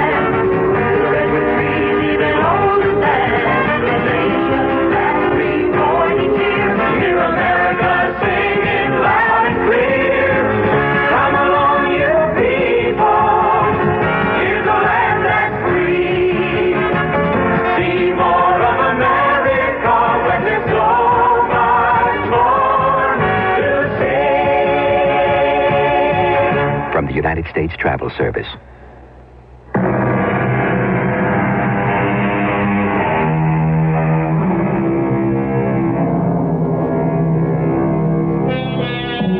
Behold, thou hast driven me out this day from the face of the earth, and I shall be a fugitive and a vagabond in the earth. Genesis 4:14. And a man named Cain Tuck migrated from his native state to end up in the territory of Colorado, a man who was a wanderer by destiny and a killer by trade, and who, for the first time in his life, was about to be offered the love he had always been denied. You're so quiet tonight, Lasha. What is it? Got a load on my mind, Sarah. Well, we could always share before as husband and wife. Why not now? It ain't woman's business. Which means fighting and killing. What else isn't? My darling, there was enough of that in your life, wasn't there? I thought we'd been able to bury the past, but it seems we haven't. Why, Lasha? Well, Jared has signed himself on a new hand, a bully boy. Already, though we can't prove it, this man has been guilty of, or at least responsible for, the deaths of 3, maybe 4 of those of us who oppose Jared. Oh, why do you let him get away with it? Why don't you make up a posse? Run this hired killer out of the territory. Why not? Except that we consider ourselves men of honor and abide by the rules of our society. As I said, in most cases, we can't prove he killed a man, and in the one case we can, it was a fair fight. Fair fight? Like my Abe was killed all those years ago? I thought we'd put all that behind us. Oh, darling Lasha, yes, of course we have. You know I'm all yours. You're my only true love. And that Enoch thinks of you as his own father, even though... Hush. That's past history. Trouble buried and forgotten, just as I want you to forget the ones I brought up today. But I'm afraid for you. If you're not next, you must be on the list. And you're no gun handler. I'm less afraid for myself than I am for Enoch. Why him? Well, I think this gunslinger, though he's old enough to be her father, has caught Sharon's eye, and with Jared turned against me the way he is, he just might favor the Cane Tuck over Enoch. The who? Cane Tuck. The name he goes by. The only name he uses. Probably afraid to let a body know his real one. What is it, Sarah? You've gone white. White as a sheet. You all right, honey? I'm all right. Tell me, would this Cane Tuck be at the Venture Ranch today? I reckon. Why? Nothing. I'd just like to see what a real killer looks like.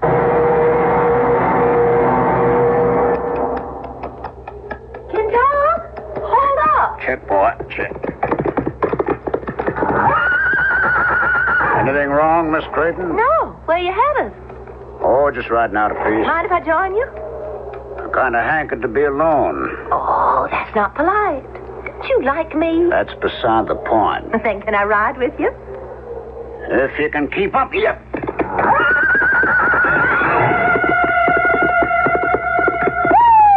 Now, you catch me. You think you can show me your heels, Kentuck? You're dead wrong about that.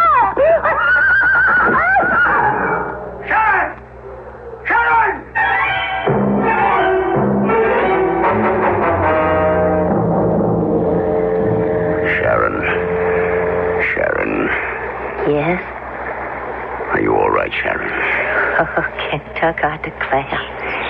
You called me by my given name. Oh, never mind that. Are you all right? I never felt better.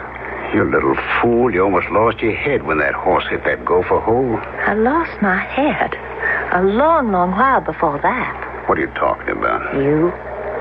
First time I ever saw you, I fell in love with you. No. Oh, why do you run from me, Kentuck? Why do you run from the world? A man does what he has to. Until a woman changes his mind. Can't I change yours? Hold me, the way you did when you carried me to this place. Hold me close. This time, instead of touching my lips with water from the stream, kiss me, my darling. Kiss me. Sharon, I am not for you. I am not for any woman. I'm like any man who sinned, even more so. I'm an outcast. I have no right to... You have every right to this. Oh, there now. Tell me you don't love me after that. I do. But there can't be anything between us. Or between me and anyone you don't understand. Try me. Tell me. Who are you? What are you running from? I never thought to speak about it again, but here with you I begin to wonder if maybe I could be forgiven a crime that stained my whole life. You see, there were the two of us. Me, the firstborn. Dark, lonely man. Words come hard, too. And my brother Abe. The opposite. Golden hair, eyes blue. He was everyone's favorite. My mother Eve, my father Adam. Our name was Manning. We had a farm. I worked in the fields and with the horses, but Abe, he was the shepherd, because we had the biggest flock of merinos in Kentucky. My father's pride and joy. Abe and the sheep. Everything come easy to Abe and hard to me. Except in one thing. There was a girl named Sarah, and she and me, we loved each other so much I lost my head, and I took advantage of her once. And things were never the same again. She turned from me to Abe. And that way everything that lay between us buried come to light. Hey, hi, big brother. What brings you my way? I got some things to talk over with you, little brother. So, join me in some coffee. It's good and black and strong. It smells of sheep. Is that so bad? My loving brother, whose answer always turns away wrath. Come on, what are you so hot about? What reason to jump on me now? What reason all my life? The fair-haired boy who can do no wrong. The chosen. What do you mean, the chosen? It's been obvious enough all our lives. I gotta break my back in the fields while you have it easy herding these dumb animals. Not that I'd want your job. Well, then why complain? Have I ever before? I don't know. I always thought we got along pretty well. Why wouldn't you, since you always had the best mama's boy? Hey, now wait a minute. The apple of our father's eye. You sniveling little toady, you don't care for church or Bible spewing any more than I do, but you have to go pretend every Sunday just to keep in Mom and Pop's good graces. Well, I don't have to answer you how I feel about God. As for keeping in Mom and Pop's good graces, even if I didn't feel my own pull to religion, I'd never try to hurt their feelings. It's little enough return for all they've done for us. You know what's really got stuck in my craw and brought me here today? Sarah. Oh. Why? She's spoken to you? Yes. And I won't have it. I'm the elder. Ever since you were born, you always got the best of it. But taking my woman, I won't stand for. Well, Sarah's own free choice, not my doing. It had to be your doing. And when I tell you the real truth, you won't want no soiled goods. She was mine before she ever turned her eyes on you. Now, that's a lie. You take that back, or it don't make no mind who you are. You better reach for your gun. I don't take nothing back but what should belong to me. So reach.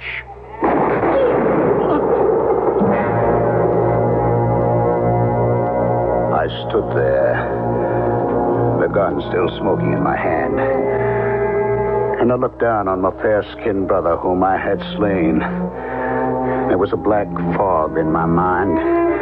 I was more than half mad. I was blind and deaf to a world I wanted to turn off. And suddenly, that great and terrible voice first sounded in my ear.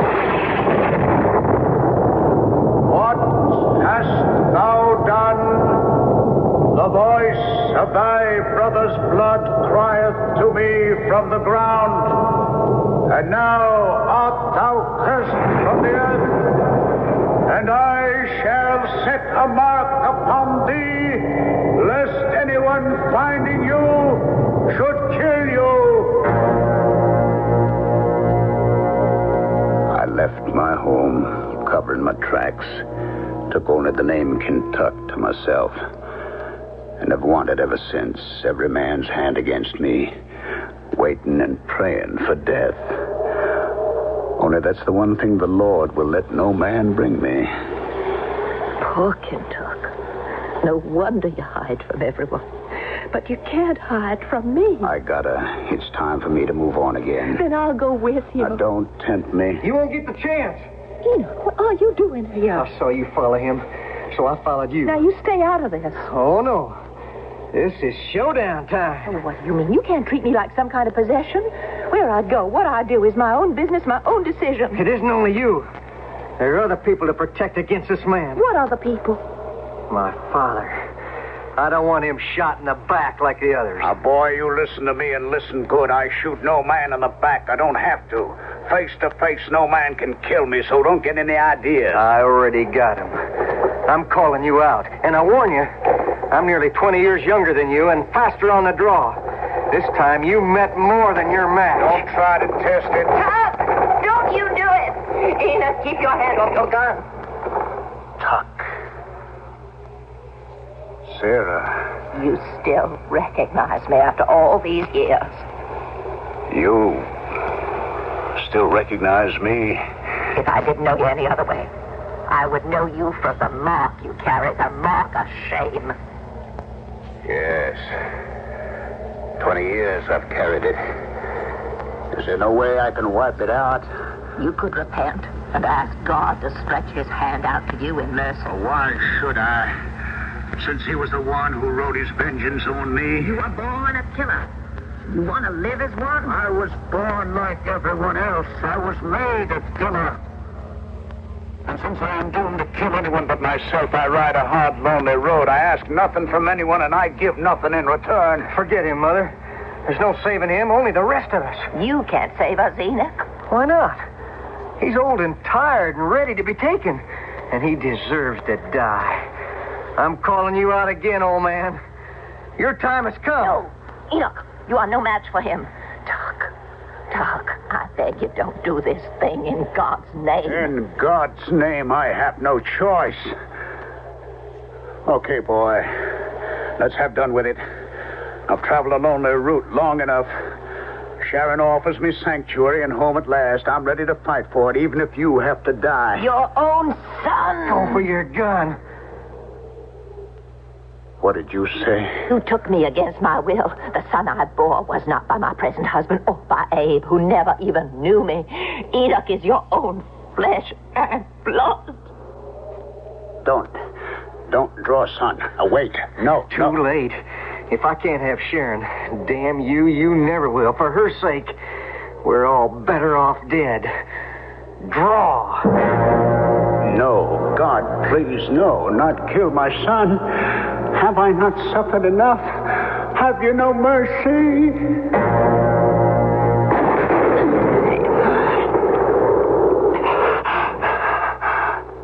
I couldn't draw against my own son, so, my dear Lord, let me come home to rest at last.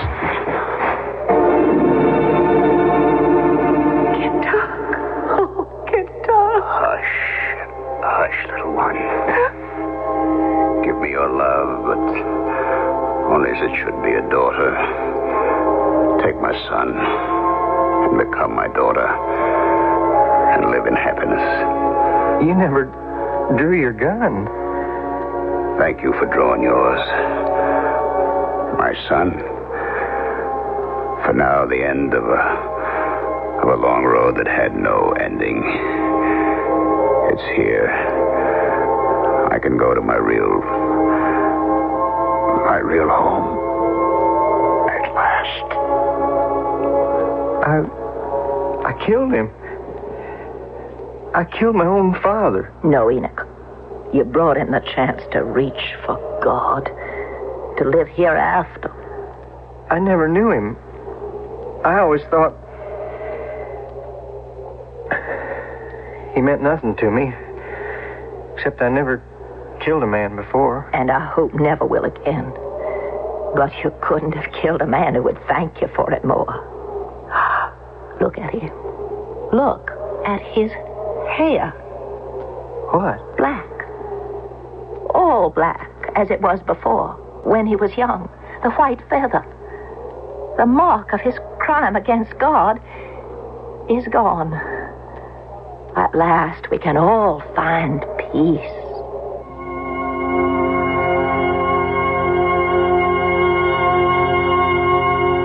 The Lord our God may be a God of vengeance, but he is also merciful. I quote Ecclesiastes 12, verse 1.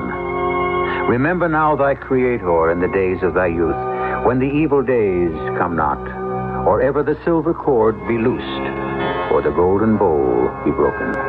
Then shall the dust return to the earth as it was, and the spirit shall return to God who gave it. I shall be back shortly. Wonderful baby, living on love. The Sandman says maybe he'll take you above.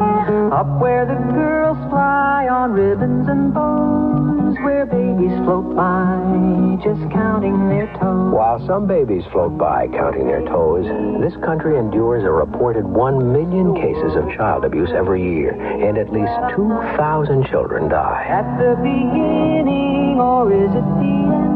It goes in and comes out and starts over again. Oh, you're volunteer groups and child abuse crisis centers can help prevent these needless, painful deaths. For more information on child abuse and how you can help, write Prevent Child Abuse, Box 2866, Chicago, Illinois, 60690. What will you do today that's more important? A public service message of this station, the Advertising Council, and the National Committee for Prevention of Child Abuse.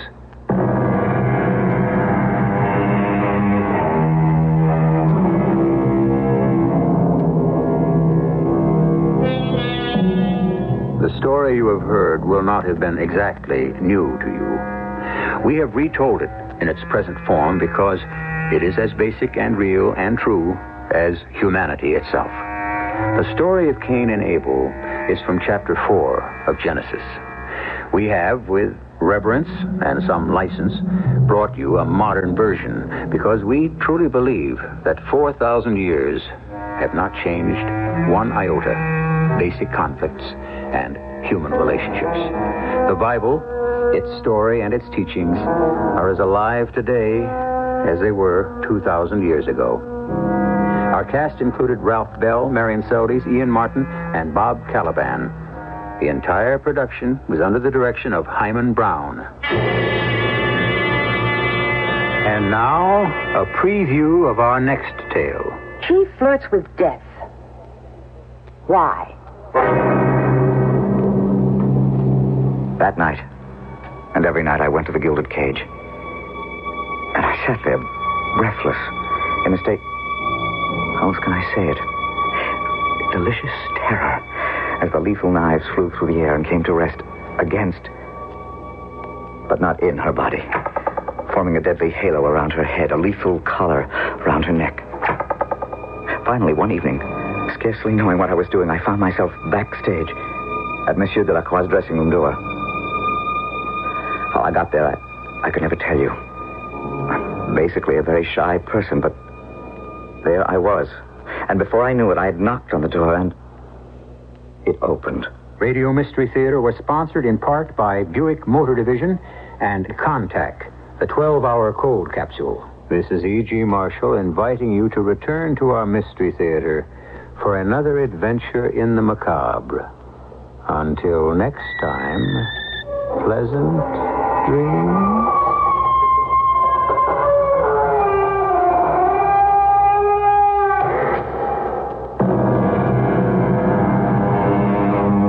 This is 87. WWL in New Orleans. King Edward Cigar Time is 7 minutes after 8 o'clock. Today in business, Saudi Arabia gets ready to start pumping oil. I'm Ray Brady reporting on the CBS Radio Network. The Middle East Economic Survey, a highly respected oil weekly, reports that Saudi Arabia is getting ready to boost its production of oil. The pumping will start going up in the first quarter of next year, the weekly says, rising from 8.5 million barrels to 10 million barrels a day. The rise is a key move in the Saudi Arabian decision to fight a 10% price increase by the other oil producers. Saudi Arabia is raising its prices by just 5%, and a heavy flood of its oil, such as it's planning, could force the other nations either to ease up on their price increase or to cut back on their own production. More after this. I'm Water Crime Guide, CBS News. 1976 wrote many new and important pages of history as the Supreme Court wrestled with capital punishment, and it seemed bribery had become a way of life for some American companies overseas. It was a political year and a bicentennial year. Join me and my CBS News colleagues for 28 reports on 76 in Review, our first weekend special of the new year, January 8th and 9th on the CBS Radio Network.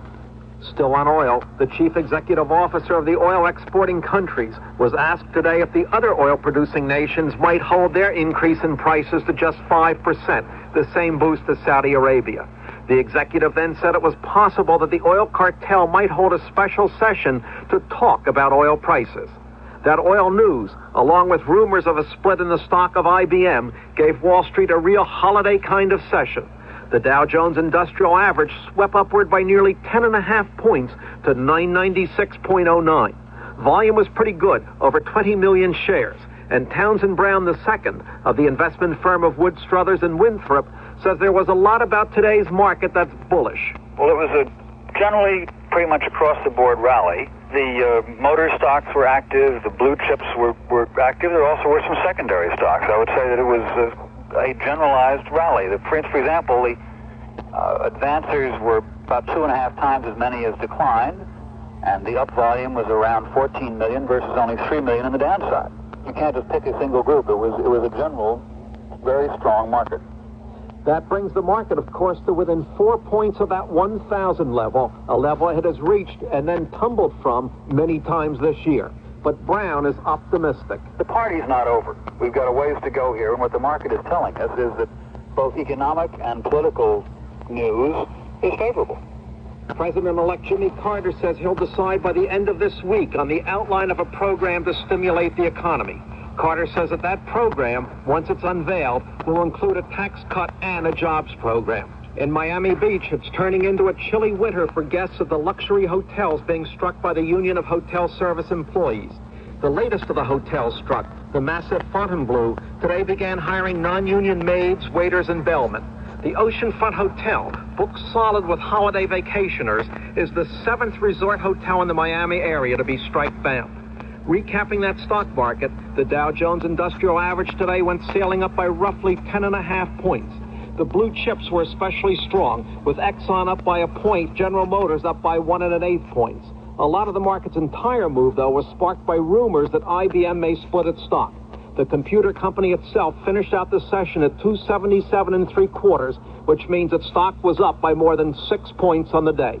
That's Today in Business. I'm Ray Brady, CBS. CBS News. American forces are preparing the bodies of more than 400 Jonestown, Guyana cult members for return to the United States.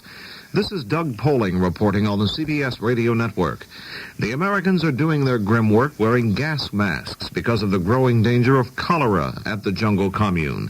From Georgetown, Guyana, CBS News correspondent Steve Young has a report. Since their death by poison Saturday, the victims of the Jonestown Suicide Pact have been lying in the steamy jungle where they fell.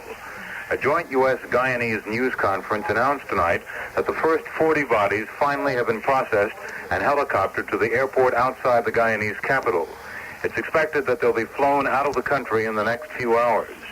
Officials were unwilling to be pinned down to how long it will take to evacuate all of the bodies of the remaining victims.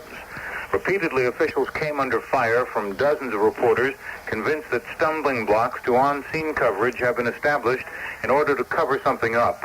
U.S. officials denied that and also denied that less than friendly political relations between the U.S. and Guyanese government have led to less than full Guyanese cooperation with the operation. Many of the questions were openly scornful of what many reporters from around the world judged to be a higher priority given to evacuating the dead than to searching for possible living survivors. Steve Young, CBS News, Georgetown, Guyana.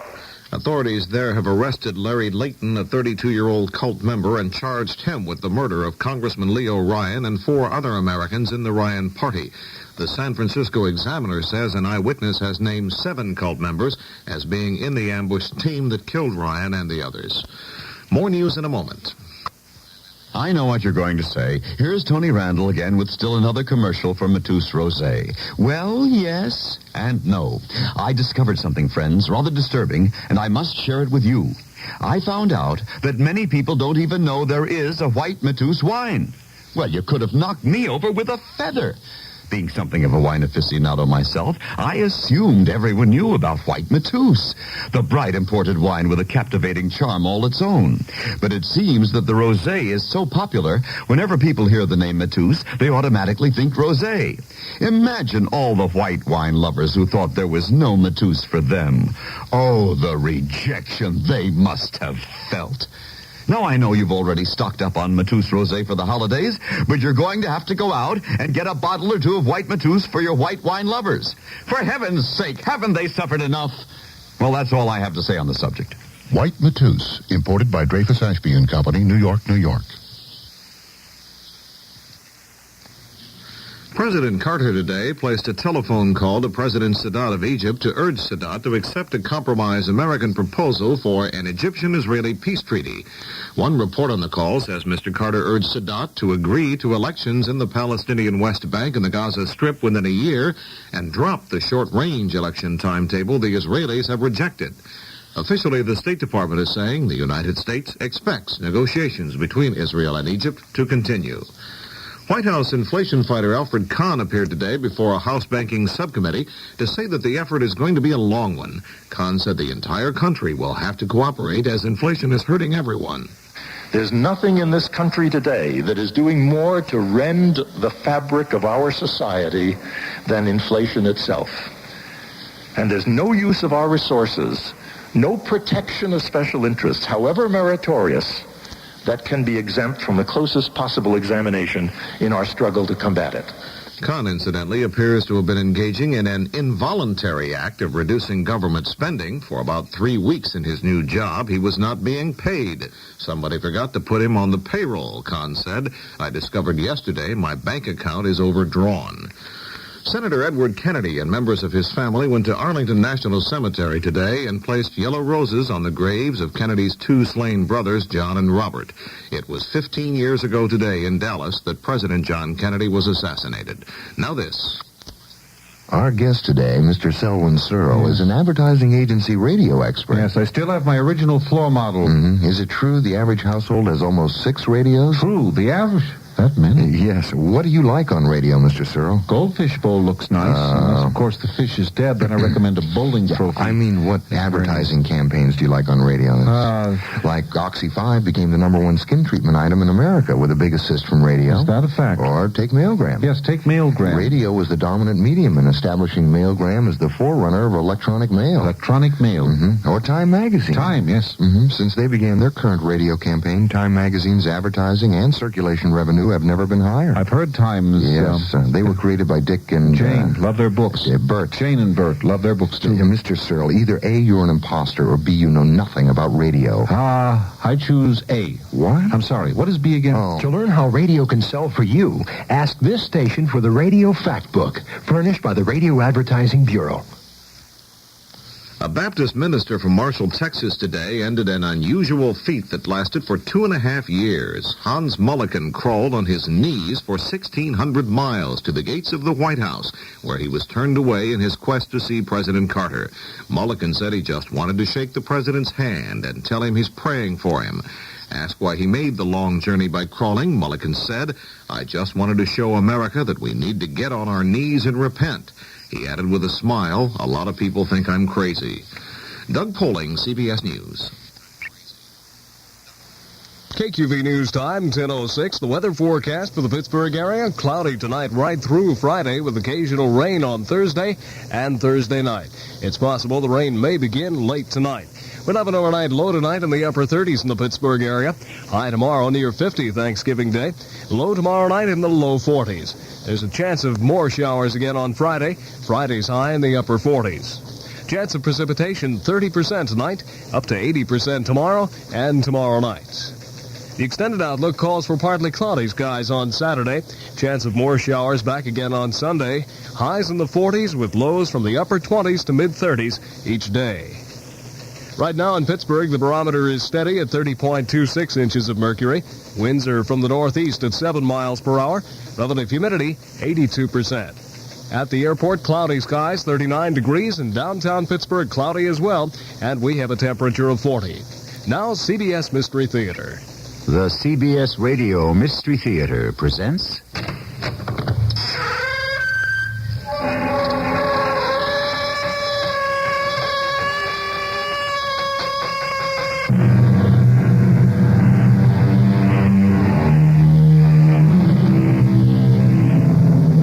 Come in.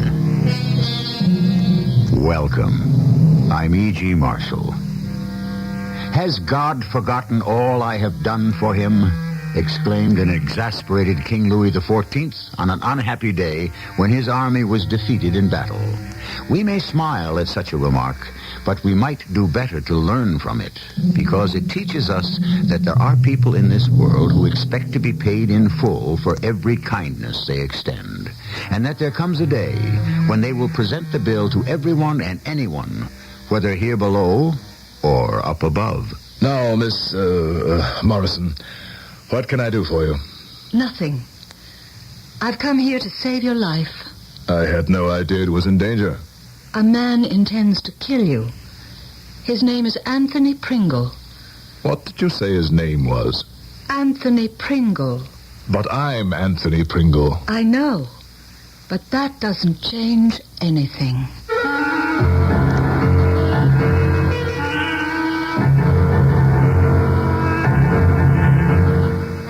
Our mystery drama, The Gray Slapper, was written especially for the Mystery Theater by Sam Dan and stars Carol Teitel and Gordon Heath. It is sponsored in part by Contact, the 12-hour cold capsule. I'll be back shortly with Act One. I want that sinus medicine. Headache tablet? No, it relieves headache and congestion, internal sinus pressure, and postnasal drip.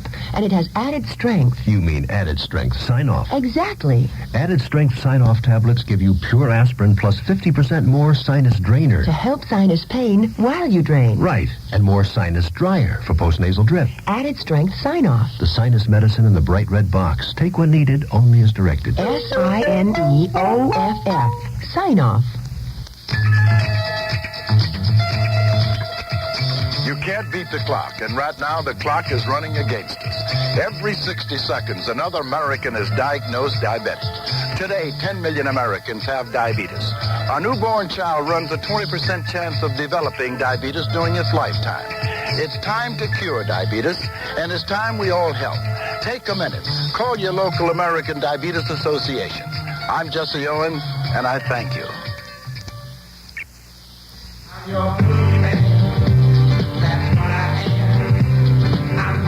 Hi, I'm Casey of the Sunshine Band for the American Heart Association.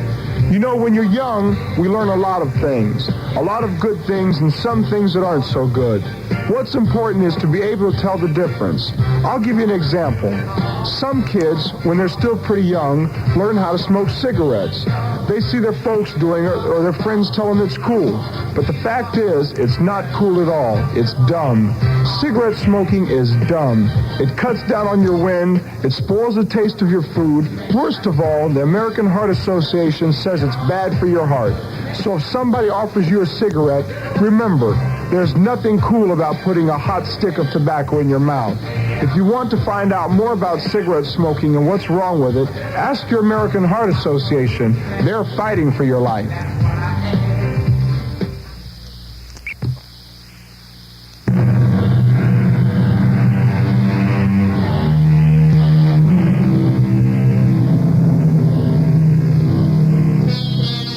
If you can remember a song that went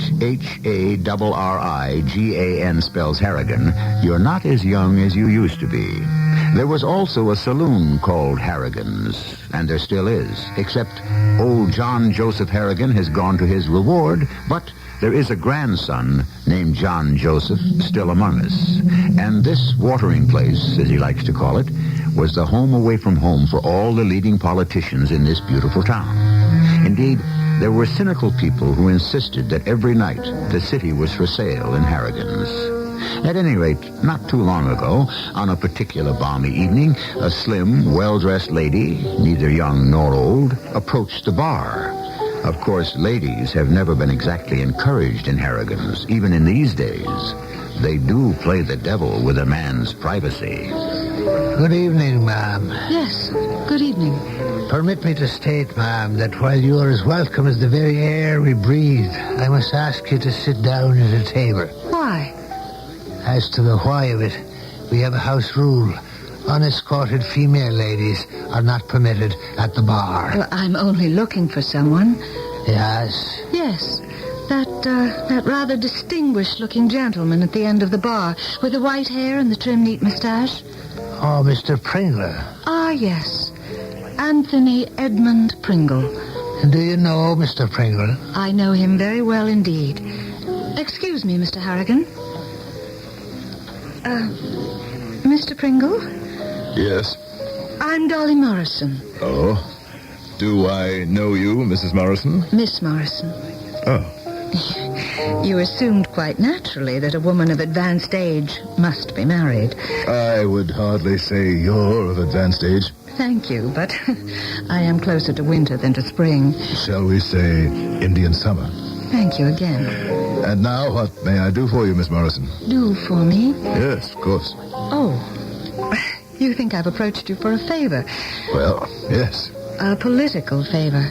All favors are political. Yes, that's the moralist in you speaking. Oh, it's been a long time since anyone called me a moralist. Didn't you say once that politics is a matter of morality? Did I ever say that? I remember it so well. You said, those who would separate politics from morality could never hope to truly understand or practice either. I think I remember. Do you also remember, without morality, the people perish? Yes. But how do you remember? I never forgot. It's been so many years. And you don't remember Dolly Morrison? Dolly Morrison. The rather pale, dark-haired girl who sat in the front row? When I was teaching? Yes. When you were teaching political science at the City University. Of course. At night? Yes. At night. I remember. You were all such good students. We had to be. We worked during the day. College wasn't much fun for you, was it? Well, at least it was college. And we were ahead of our parents, most of us. They had to go to night school. We were going to night college. Miss Morrison. Dolly Morrison. We didn't have time to learn leisurely, to savor knowledge. What we needed so desperately were those pieces of paper, those documents which said we could go to law school or become teachers or accountants. Yes, I knew that. It was cut and dried and very intense. And now and then, some of us were lucky enough to encounter a teacher with the gift to inspire and... Oh, Miss Morrison, you must let me buy you a drink. No, thank you. Then, Miss Morrison, ask me. Ask? Say it, whatever it is. Day and night I am beset by those who seek my favors. Mr. Pringle, I don't think you understand. I understand perfectly. You are a proud woman, and asking a favor does not come without effort. But ask. And if it is within my power, I shall joyfully... What is it you want? An introduction? A job? Perhaps a smoothing of a path? An easing of a pressure? Is that what you think I want? I am completely at your service. You're not listening to me. Of course I am. I did not come here to ask for a favor. You didn't. Is that what you thought? Of course. What else could I think? What else could you want? What else? Yes, Miss Morrison. What do you want? Right now, I want to do just this. Say, what's the idea? Goodbye, Mr. Pringle. Hey, Mom, you can't... Tony, you want me to call a cop? Dugan's just outside. No, John. Never mind. Let her go. What sort can she be? She come in here and it appeared butter wouldn't melt in her mouth. What'd she slap you for? Was it the usual reason? John, she didn't slap me for any reason that I know of. And now for some jottings from here and there and everywhere. He Who Gets Slapped. Yes, that's the title of a famous Russian play. And it's also descriptive of a little byplay that took place last evening at Harrigan's, where you find the movers and shakers of our great city. The receiver of the slap, or the slappee, was perhaps the fastest mover and the hardest shaker in town, Tony Pringle. The slapper was an attractive lady, dressed in gray, who disappeared immediately. When pressed for details, Tony Pringle maintained what can be described as either a gallant or a discreet silence. Oh, turn him off, And John. now for the... Have you seen the papers, Tony? I've seen the papers. The Fourth Estate is having itself a veritable jubilee. Here's Mullins in the Tribune. Who is the great slapper? A catchy phrase. The gray slapper. It'd be the making of Mullins, too. Therefore, he'll be grateful to me. No. He'll be out to put you in prison. Mullins? After all I've done for him? Oh, I'm surprised to hear you say that, Tony. You should know better. Friend Mullins will become all puffed up with his own self-importance. And so he'll no longer be satisfied with being just a reporter, heaven help us. He'll want to become a journalist and win the Pulitzer Prize. He'll start muckraking and whistleblowing and making a general nuisance out of himself. Mullins? It's the first noteworthy thing he's ever reported. I cannot imagine why that woman would want to slap my face. Are you still telling me you do not know who she is? It goes back many years. I was teaching school. She was one of my students. Oh, and did you give her a failing mark? As a matter of fact, I gave her the highest mark in the class. You know women. I'll tell you what I'll do, Tony. I'll say she just wandered in here, drunk. And before I could ask her to leave, she made a spectacle of herself. I don't know. You don't need this kind of embarrassing situation. Besides, she had to be drunk. How else can you explain it?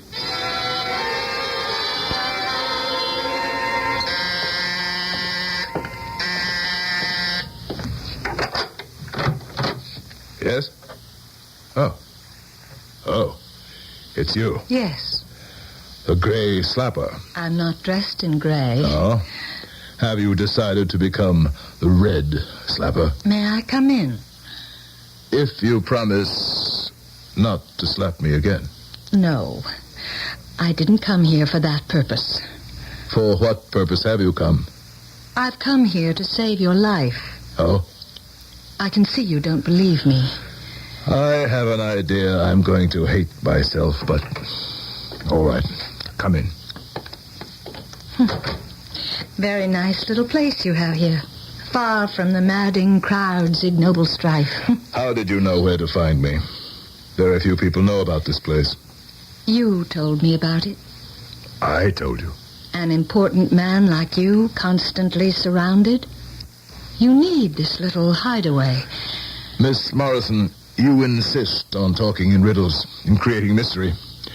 First, you say you've come here to save my life. Second, you say I told you about this little retreat of mine. Now, I insist that you illuminate both of these points for me. I shall. But first, why did you tell the media I was drunk? I didn't tell them. You permitted a lie to be told. There had to be some explanation for your gratuitous action. But it wasn't true. I was not drunk. What's the difference? The difference is you slandered me. You told a lie. Miss Morrison, what do you want of me? You were willing to sell my reputation down the river for your own convenience. Can we come to the point? We've never left it. I am here to discuss what you have become. And what you did to me is very much in character. I would have done nothing to you had you not slapped me. Now, why did you do it? Because I had to come there to try to save you. And you were so blind, so deaf. Blind and deaf to what? What happened to you, Mr. Pringle? Stay on the point. How are you going to save me? It will be very difficult. And from what shall you save me? From whom? From yourself. All right. What is it that I intend to do? Kill yourself. I see. That would be suicide. Technically, I suppose. Miss Morrison, I have absolutely no desire, no thought of doing away with myself. That isn't true. Now I remember you. You were very intense and very attractive. You haven't changed a bit. I had never met a man like you. That is, in real life. Well, I did meet men like you in books. Brilliant men. Men who could capture the soul and release the spirit. Are you saying that you fell in love with me? Yes. A schoolgirl crush? I was hardly a schoolgirl. I was out in the world and supporting myself. I'm without false modesty, Miss Morrison. I knew I was good-looking, smart. I had style. I knew most of the girls in my classes would fall in love with me, and most of them would get over it. I never did. I'm sorry, but I couldn't help it. I never flirted with any of you. I never tried to lead any of you on. That's true, isn't it? Yes, but you awakened me to the world. I'm still Miss Morrison. You ruined all other men for me. I'm sorry. I believed in you. And then you made the inevitable discovery. Your idol has feet of clay. Yes. If you examine them closely, all of them do. I believe you stated the case. Idol. I never saw you as a lover. I always thought of you as an idol, a god. And so perhaps it wasn't love, but worship. Women, as a rule, are very susceptible to this kind of thing. You You must let me offer you some refreshment. I'm so happy you came. Are you? You realize what's happening to me? I am actually having a discussion with a civilized, literate human being. Quite a change. From what? We haven't said one word about who's going to get the contract or the nomination or the judgeship. It's quite a change for you, isn't it? We are in the midst of a philosophical conversation which began with theology and shall range through morality and ethics. Since we've already discussed poetry, I'm sure we shall treat with literature, art, and music. Yes. You still have the old sparkle. Perhaps the basic instincts can somehow be revived. I said there was hope for you. He, of course, wouldn't hear of it. He? Yes. He claimed the change was irreversible. You say he. But who is he? The man who intends to kill you. But didn't you say, just before, that I'm going to kill myself? Exactly. That's why I'm here. To see if you can help me talk him out of it. At first blush, assuming, of course, that these days there are still people who actually blush, what she is saying doesn't seem to make any sense at all. However, if you think about it, you may divine a certain meaning. Like all mysteries, all you need is a key. The key here is a number, and the number is 2. And that's all the hints you get until I return with the second act. I know what you're going to say. Here's Tony Randall again with still another commercial for Matus Rosé. Well, yes and no. I discovered something, friends, rather disturbing, and I must share it with you. I found out that many people don't even know there is a white Matus wine. Well, you could have knocked me over with a feather. Being something of a wine aficionado myself, I assumed everyone knew about White Matus, the bright imported wine with a captivating charm all its own. But it seems that the rosé is so popular, whenever people hear the name Matus, they automatically think rosé. Imagine all the white wine lovers who thought there was no Matus for them. Oh, the rejection they must have felt. Now, I know you've already stocked up on Matus Rosé for the holidays, but you're going to have to go out and get a bottle or two of White Matus for your white wine lovers. For heaven's sake, haven't they suffered enough? Well, that's all I have to say on the subject. White Matus, imported by Dreyfus Ashby & Company, New York, New York. This is Irma Bombeck. What if I told you Ernest Hemingway, William Faulkner, and John Steinbeck lived in your neighborhood? What if I told you you could get a handyman who made house calls, free entertainment for your children, or check out Paul Newman for 7 days? Trust me, all these things are possible at your public library. It houses one of the most complete lines of interest you'll find anywhere. Check out a how-to book for your husband on making minor repairs around the house. Or if he doesn't like fiction, select one of his favorite sports. For the children, there are story hours and bike repair lessons and concerts. And if you're one of those women who is still trying to plow her way through Guadalcanal Diary, maybe you could use a master speed reading course. Your library could be the most important card in your billfold. I love it. My husband was at the library just last night, and when he came home, he said, "Hey, Irma, I was at the library, and all your books are in." That was so cruel. A public service message from the American Library Association.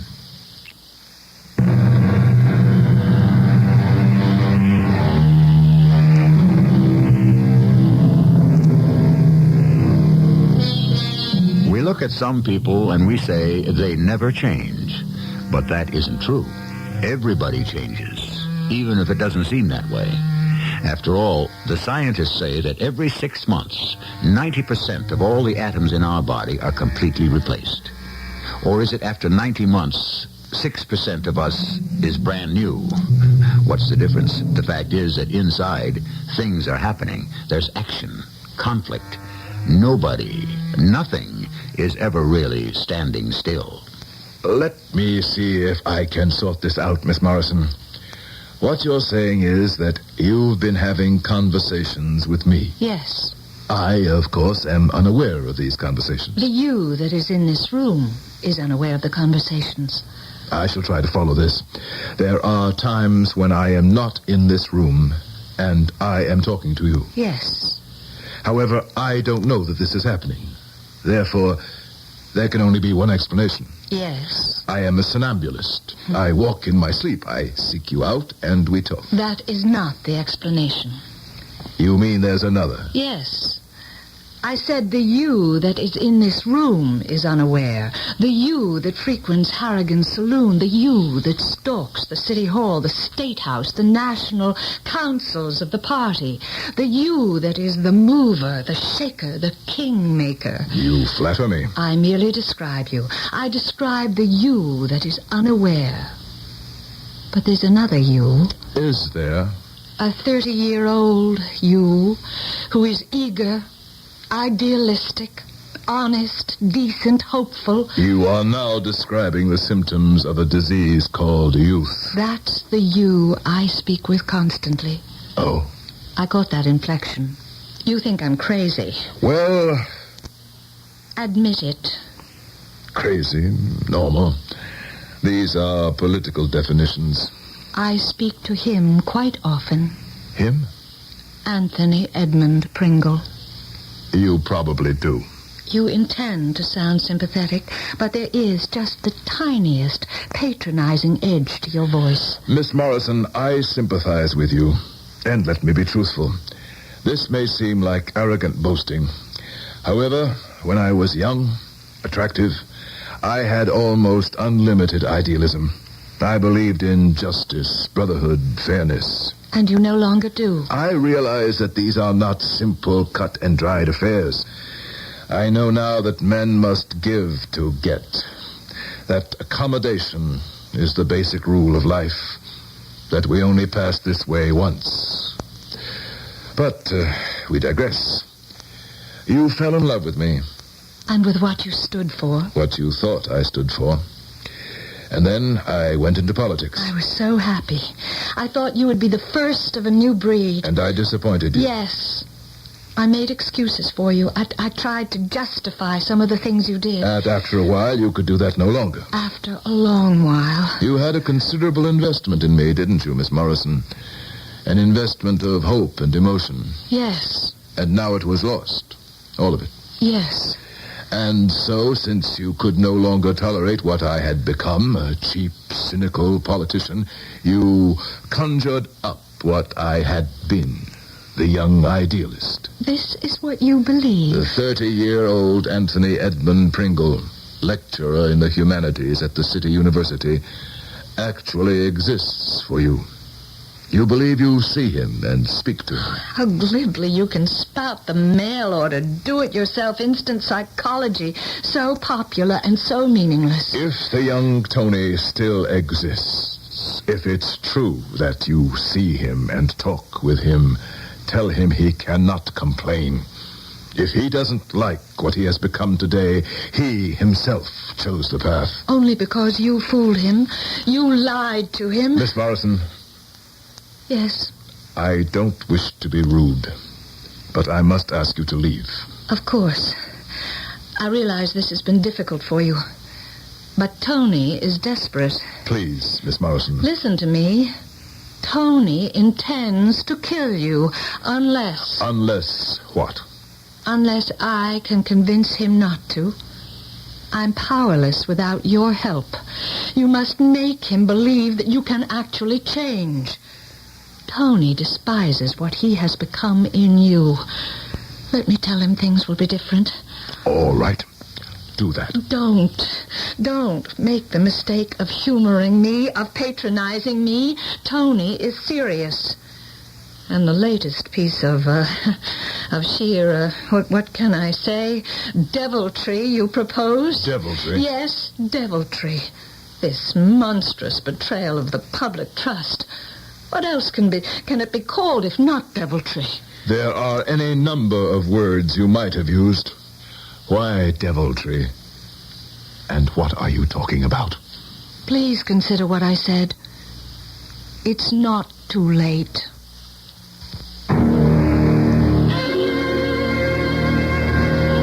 Welcome, stranger. Nice, quiet evening, John. I must say you're not looking well, Tony. What have you been doing?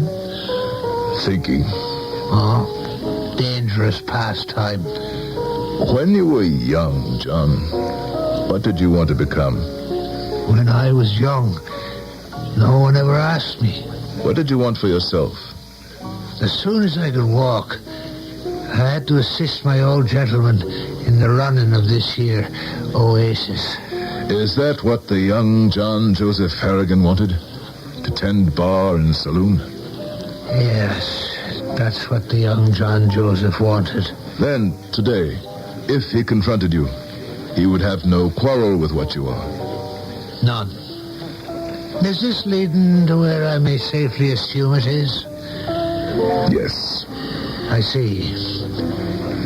Well, is the young Anthony Edmund Pringle disturbing the peace of mind of the older one who stands here before me? In the confidentiality of this bar, I confess that the young Tony and I are not at peace with each other. What's the trouble, Tony? Who said there was any trouble? You're a thinking man, and thinking has been the ruination of many a politician. I remember you when you come into this place for the first time 30 years ago. You had the common touch. He'll go far, I said. And you did. Did I? You know you did. What were you, a teacher? You've been just fine for the party, Tony. And unlike a lot of them, you haven't been too bad for the people. You haven't done any real harm to the country as far as I can see. But what have I been for me? Each man answers that question for himself. If he dares. Tony, what's wrong? Why do you ask? It has something to do with that woman, doesn't it? What woman? Now you're pretending not to know. The grey slapper. Oh, what would she have to do with anything? You tell me. Well, of course you don't have to. But, ever since that incident, something seems different about you. Different? In what way? Well, you're kind of moody. And sometimes you seem to be in another world. Some of the boys was remarking about it. Why did she slap you? Why? Because she was disappointed in me. Does she have a right to be? She thinks she does. Have you read Mullen in today's Tribune? Mullen's been bitten by the bug. Pay no heed. Promise Betrayed. The story of Anthony Edmund Pringle. Tony, when you can quote these things by heart, it's a bad sign. What has become of the eager, dewy-eyed Anthony Edmund Pringle, who 30 years ago entered the lists, a St. George to slay the dragon of corruption that strangles the life from the city? Has he become the dragon? And by the same token, we might inquire, what has become of young Jimmy Mullins, who's going to write the great American novel? Why is he only a reporter on a second-rate newspaper? That's unfair. Fairness is a matter of post positions at the racetrack. Tony, you're a successful man. You've worked very hard. That's true. You haven't done everything you wanted, but who has? And there's an empty place in your heart. Yes. You played the game. You were interested in nothing else. And now you're 60. And all you have is the game. No wife. No kids. You're lonely. Yes. But that's the normal way to feel. Don't make more of it. I suppose you're right. It's easy for a man to feel down, to question. But then the thing to do is just go straight ahead. Straight ahead. That's been you all your life, Tony. You can't change your style now. No. Millions of people know about Tony Pringle. Millions of people will give anything to be where Tony Pringle is. This is an invention of the devil. Hello. Is Mr. Pringle there? Who is this that wishes to speak with him? Tell him it's Miss Morrison. Please, hold the telephone. You want to speak with a Miss Morrison? No. I'm very sorry, ma'am, but he's not here. This is very important. Tell him, please, that under no conditions is he to be part of the deal with Mr. Dahlgren. What? What is that you said? What did you say? Hello. John, what's wrong? I don't know. This Miss Morrison, what did she want? Tony, who is she? Who is Miss Morrison? She's just some lady.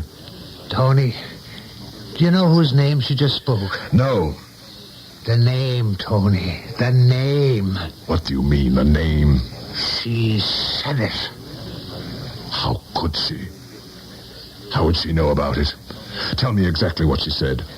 She said, and these are her exact words, tell him that under no conditions is he to be part of a deal with... And then she spoke the name. Hey, Tony, where are you going?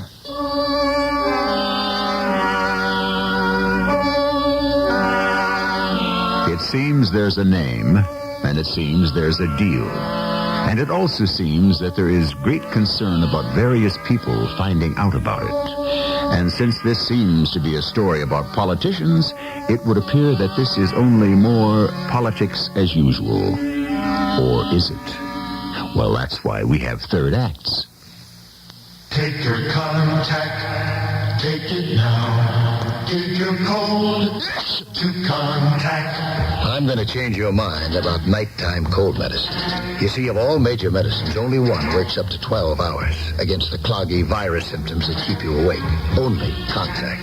One capsule's relief stays with you all through a long night's sleep, no matter what cold virus attacks. Only contact. If you're cold to contact. Take only as directed. When you carry Master George, you carry Pops. Love to go Christmas shopping, even after a full day at the office. Thing is, I hate carrying all that cash. Sometimes I think I need an armored car. Not this Christmas. I'm shopping differently. Thanks, Master Charge. It's so easy when all you have to carry is your clothes. When you carry Master Charge, you carry Pops. If you are blind or know someone who is, listen to this message.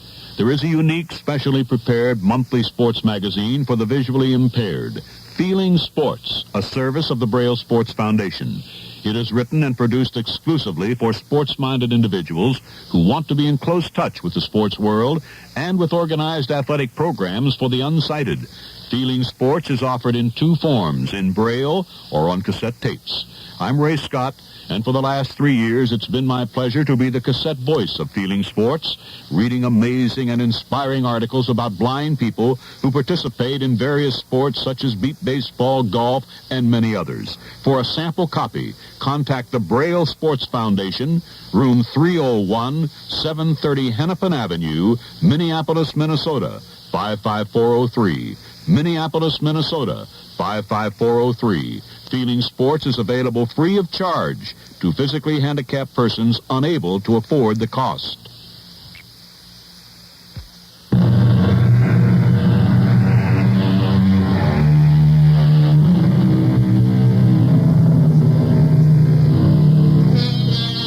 Sang the poet, "My secrets cry aloud. I have no need for tongue. My heart keeps open house. My doors are widely flung." Yes, that's the attitude of the poet. The politician is another case, however.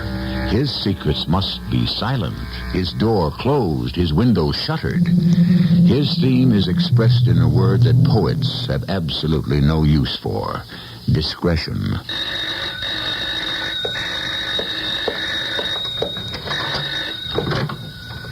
It's you. We have to talk. About what? About a certain name you mentioned. We better not talk here. Why not? Because I'm expecting him. Expecting who? You know who. Let's end this charade. I'm coming in. He'll kill you if he finds you here. Answer this question. Who told you about Dahlgren? I'm trying to help you. get away from here. Who told you? Does it matter? Tell me who told you. You did. I did. He did. What's the difference? Tell me the truth. Tell me your...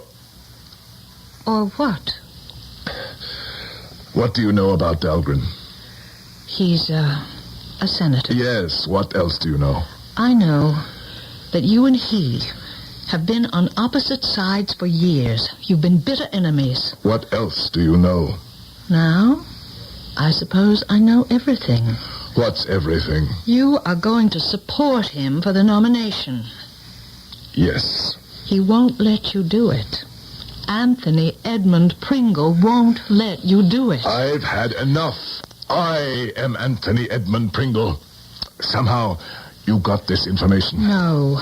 There's an Anthony Edmund Pringle who is 30 years old, and he'll kill you before you bring him to this ultimate disgrace. What ultimate disgrace? What's wrong with what I'm doing? Dahlgren is a scoundrel. He's not the only one. But he's the worst, and for you to back him is the most cynical... What do you know about it? Please, I want to help you. I have a very, very angry young man to pacify. But you have to help me. You just disavow this Dahlgren person. I can't. Why? Because when you get to be where I am, you can't stand still. You must go forward. You have to be with the winner. Dahlgren will be the winner. Who's that? It's probably Anthony Edmund Pringle. Hello? Yes? No. He's not here. I don't know where he is. Yes. As soon as I find out. Goodbye. He knows about Dahlgren. What? Everybody knows about Dahlgren. It's in the papers. It's on the news. It's impossible. Would you like to hear it? Gentlemen, we are still with our special newscast concerning the greatest political bombshell of the decade, the Pringle-Dahlgren alliance. It all came to the surface as a result of a story in the Tribune by veteran reporter James Mullen. Mullen? These two former sworn enemies prove that anything is possible in the political arena. And as a team, now they're virtually unbeatable. As Mullen notes, there is, of course, a little matter of morality, but that won't bother too many people. Shut it off. Have you heard enough? Mullen. It's the truth. Of course. Why should Dahlgren and I destroy each other? Doesn't it make sense to join forces? But how did Mullen find out? This wasn't supposed to break for another month. Call the broadcasting stations, the press. Hold a conference. Say it isn't true. In that way, he'll forgive you. You claim I told you. Yes, you did. Whatever it is, whatever game you're trying to play, it's not going to work. You know, you're an interesting lady. Oh, no. No, not that. Not now. Years ago, there would have been a point to it. A home, children, a whole life we might have made together. Now it's too late. And I don't like your newest friends. You're a very positive woman. That's your problem. And you're very convincing. That's my problem. You have a way of talking. It can almost make a man believe anything. Even this nonsense you've tried to peddle me about a young edition of myself that is still making the rounds. He intends to kill you. I confess I let it get to me somewhat. But it's because I've been under a strain. Well, it has been extremely interesting. And now, if you don't mind, I must leave. Fight Dahlgren. Fight him. We have just become blood brothers. That should cement our relationship for at least this one campaign. It's the only way Anthony Edmund Pringle can be made to respect you. Good night, Miss Morrison. When I think of what might have been...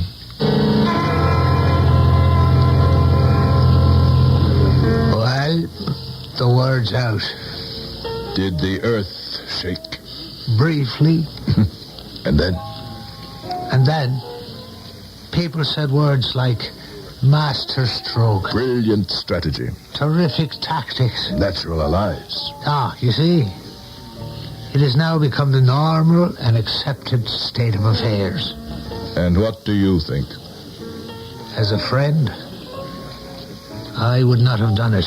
I needed that big dramatic move. Of course. But you could have done better than Dahlgren. He was available. Time was not on my side. Well, what's done is done. Tony. Yes? There was a fella in here looking for you. What was his name? He didn't say. Lots of folks are looking for me all the time. Yes, there is something different about this one. In what way? This may be a somewhat delicate question, Tony. Did you ever have a son? John, I've never been married. You understand that is not a direct answer. The direct answer is no. The reason I say this, the fellow was about 25 or 30, and he was a dead ringer for you. He was? A carbon copy in every respect. The difference? He's half a lifetime younger and thinner. But he was you, as you looked at the time. And I remember. He asked for me. Yes. Wanted to know if you were here. What did you tell him? What could I tell him? You weren't in. Then what did he do? I don't know. Try to remember. He just disappeared into the crowd. He's never been in before? No. Tony, is something wrong? He looked just like me. The image to the line. And he's looking for me. Yes, I just said he was. Tony, there's something wrong. I know it. I should get away for a bit. I would certainly say so. I know I need a rest. You do? Where it's quiet, where nobody knows me, where nobody could find me. But where is such a place? Well, I have a little lodge up on the coast of Maine. Nobody's using it right now. John, I couldn't. You want to go where no one can find you? Here. I'll give you the keys.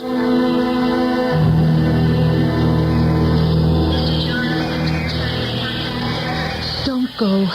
You? What are you doing here? Don't go. Don't go where? To Maine. How do you know I'm going to? He told me. Listen. He's already gone there. He's waiting for you.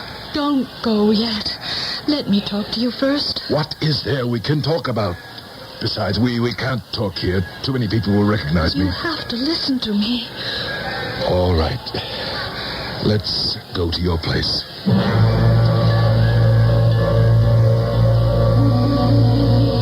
Break the alliance with Dahlgren. I told you that's impossible. Why? Because I'm committed. I had to cut some throats to do this. I suppose you did. They would just as quickly have cut mine. Anyhow, there are certain breaches that cannot be healed at this time. Then I cannot help you. You must tell him. What can I tell him? Tell him how hard it was for me to just be a school teacher. Yes. Tell him that one morning you wake up and you suddenly realize you can have everything. I'll tell him. Tell him it's a drug. A drug. Power. It's the deadliest drug of all. The more you have of it, the more you need, and you can't give any of it up. You can't. I'll tell him. I know how he feels. I was like him once. You weren't like him. You were him. I can't change. I can't go back. I know it, and he knows it. And that's why he has to kill you. No, please. Don't start that again. Because you have made nothing of his life. Nothing. I'm one of the most powerful people in this country. What have you done with his life? You filled it with tobacco smoke and tinsel. You've packed it with broken promises, with greed and corruption. You have become prosperous by bringing out the worst in other men. No, you will have to die. Oh, no. Do you think I'll stand by and let him kill me? Who's that? You know who it is. Do you think I'll just stand still and let him kill me? I'm armed. I have a gun. See? Look. It won't help you. Let him in. Who does he think he is? Let him in. This insufferable two-bit philosopher. He would have been different. He would have been able to withstand temptation. Did anyone ever tempt him? Let him in. I'm not afraid. Come on in. Let's look at you, Tony. You dare to look down on me? I've played golf with billionaires. I played poker with presidents. Look at you. In your threadbare trousers, patches on your corduroy sleeves. Look at me. Look at what I did for you. Thank me. Thank me. Wait. No. Don't look at me like that. Don't. Keep away. I'll shoot. I swear I'll shoot.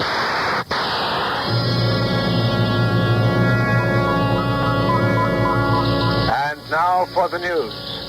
We know who the Gray Slapper is. She's Miss Dolly Morrison. This evening, Anthony Edmund Pringle, companion of presidents, confidant of kings, and counselor to billionaires, was shot to death by her hand in her apartment. Evidently, it was a romance of long standing. The place is filled with his pictures, stories, and books about his long career. These things happened. He tired of her. She slapped him in public, and later killed him.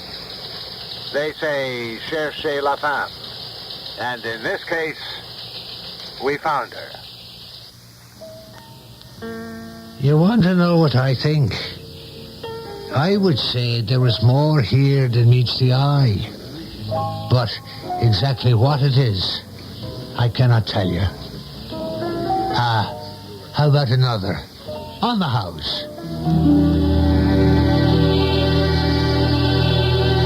As usual in these affairs, we give a multitude of possibilities. The first is the story we tell you, that his own youth killed him. Of course, it's possible that Dolly could have been playing a game, or even John Harrigan, or Tony's political enemies. Or have you been inspired to come up with a solution of your own? This is all to the good, and we shall talk about it shortly. When you're traveling across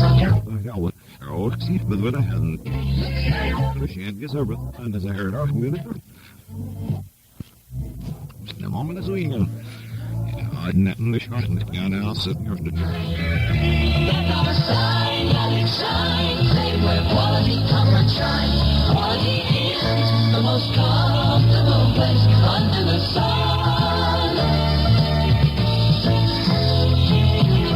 Isn't it nice to know that in almost 300 different... Well, I'm welcome waiting for you under the big, bright, sunburst sign of Quality Inns. You'll always find comfortable rooms at very comfortable prices. That's what makes Quality Inns the most comfortable place under the sun. See your travel agent or call us toll-free for reservations. Quality Inn, the most comfortable place under the sun. Quality Inn. When I have a sore throat, I don't feel like myself. My throat feels raw and irritated. That's when I use Chloraseptic. Chloraseptic helps me feel better because it helps block the pain of a sore throat. So when you get a sore throat, Don't let it slow you down. Get relief with Chloraseptic and feel like yourself again, fast. Chloraseptic spray or lozenges for temporary relief of minor sore throat pain. Use only as directed.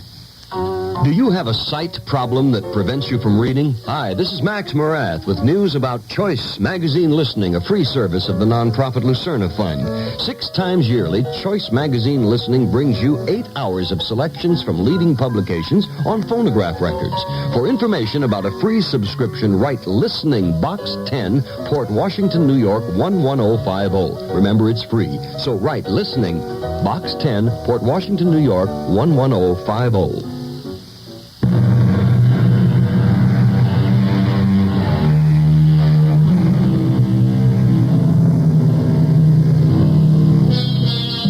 Consider some basic premises. If you are 50, what became of the you that was 25? You say he grew older, but how can you prove it?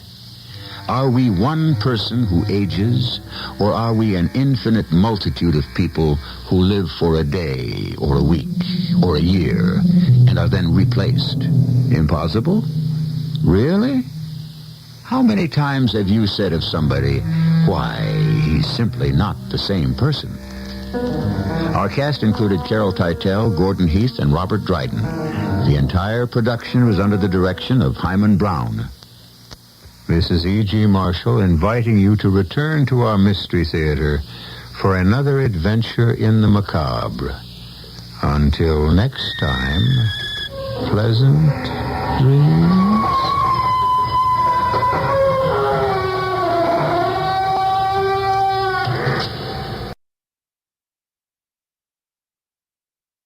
The CBS Radio Mystery Theater presents...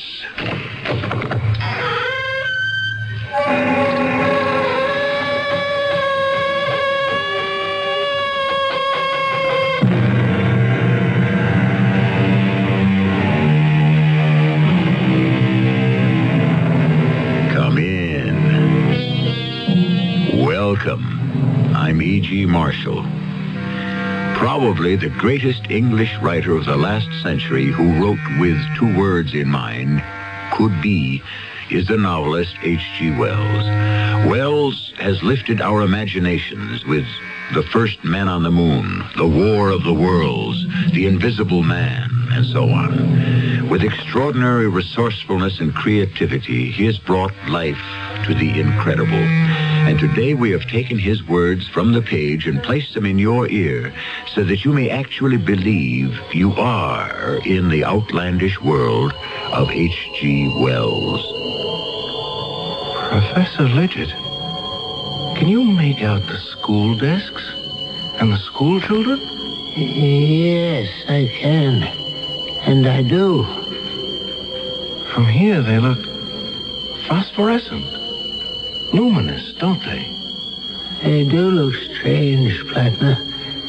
And that explosion blew us a considerable distance away.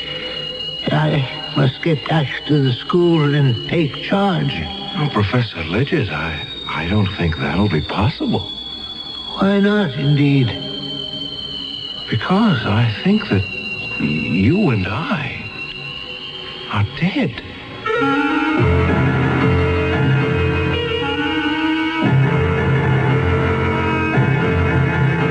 Our mystery drama, Watchers of the Living, adapted from a story by H.G. Wells, was written especially for the Mystery Theater by James Agate, Jr., and stars Tony Roberts. I'll be back shortly with Act One. Come in. Oh, great master, I have traveled far to seek your wisdom. Speak to me. Close the door. It's cold.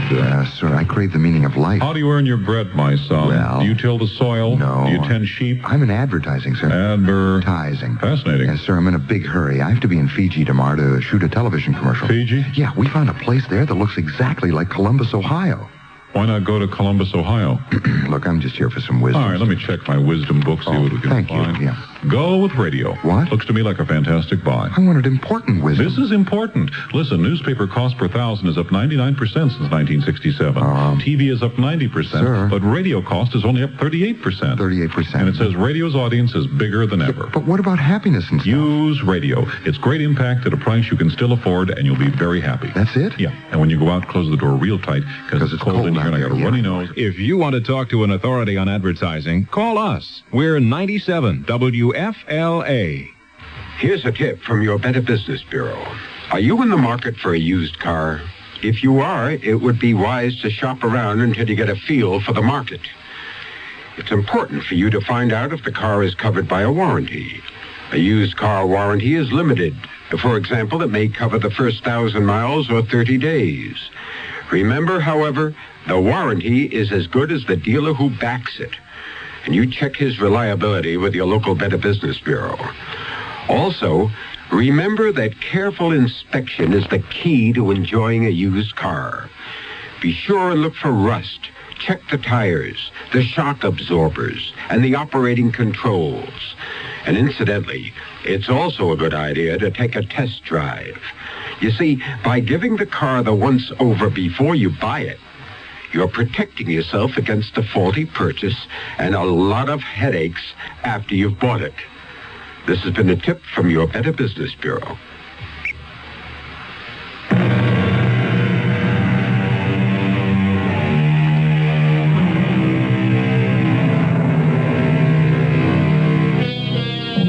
What'll it be this time, Mr. Wells? Mars colliding with Earth? A machine to put you into another century? The problems of loving and living when no one can see you? None of the above? Something completely different? Yes, it is. In fact, in the 90 years of science fiction that followed where H.G. Wells blazed a trail, no one has ever attempted to duplicate the story we tell you now. My name is Fred Plattner. I'm 27. My mother and father passed away when I was 10. I'm a teacher at a small school in Sussexville. So small that one teacher has to do the work of 5. Too much work for too little pay. Last week, I heard of a great summer job in town, lifeguard on Sandy Beach. To apply, I first had to get a physical checkup. Miss Plattner, I do not have good news for you. I'm sick, Dr. Bendiner? No, I wouldn't say that. Not sick, but strange. You mean when you examined me, you found I didn't want to say anything until I had the x-rays, but I can tell you this. In all my years of general practice, I have never seen a body like yours. Will I live? Who knows? Before I show you the x-rays, tell me, young man, why do you want to be a lifeguard? I understand you have an eminently scholarly position as a teacher. Well, that's what everyone tells me, Doctor. But there's no money in it now and no future in it tomorrow. What do you teach? What don't I teach? Bookkeeping, geography, modern languages, and chemistry, which Dr. Lidgett, our former principal, threw at me about a month ago. Aye, all those subjects. You must have a vast knowledge. No, I don't. But since my students begin by knowing nothing, all I have to do is bone up from day to day and stay one lesson ahead. What an extraordinary way to run a school. In a town of 1,000 persons and 1 1/4 children per household, I was told by Professor Lidgett, the principal, there was no alternative. There are 2 other teachers besides myself, and that's it. On my present salary, I can hardly save a cent. But if I pass the physical and get this lifeguard position, I could clear $300 this summer. I wish I could help you, Mr. Plattner, but the facts don't help me. Let me show you. Look at these, your x-rays. First, notice your heart beats on the right side of your body. Now look at this plate. That is the right lobe of your liver. However, it's on the left side, and the left lobe is on the right side. Tell me, have you noticed any changes in yourself lately? Well, now that you mention it, I have been finding it sort of difficult to write straight across a page the way I used to. You've stopped writing? How do you correct papers? Using my left hand and writing across the paper from right to left. Anything else, Mr. Plattner, out of the ordinary? Well, I was never very good at sports, but now I can't throw a ball with my right hand at all. With your left? Not far. And sometimes I get confused at meal times, trying to find my knife and fork. I've caught myself quite often trying to cut my meat with my fork and putting it into my mouth with my knife.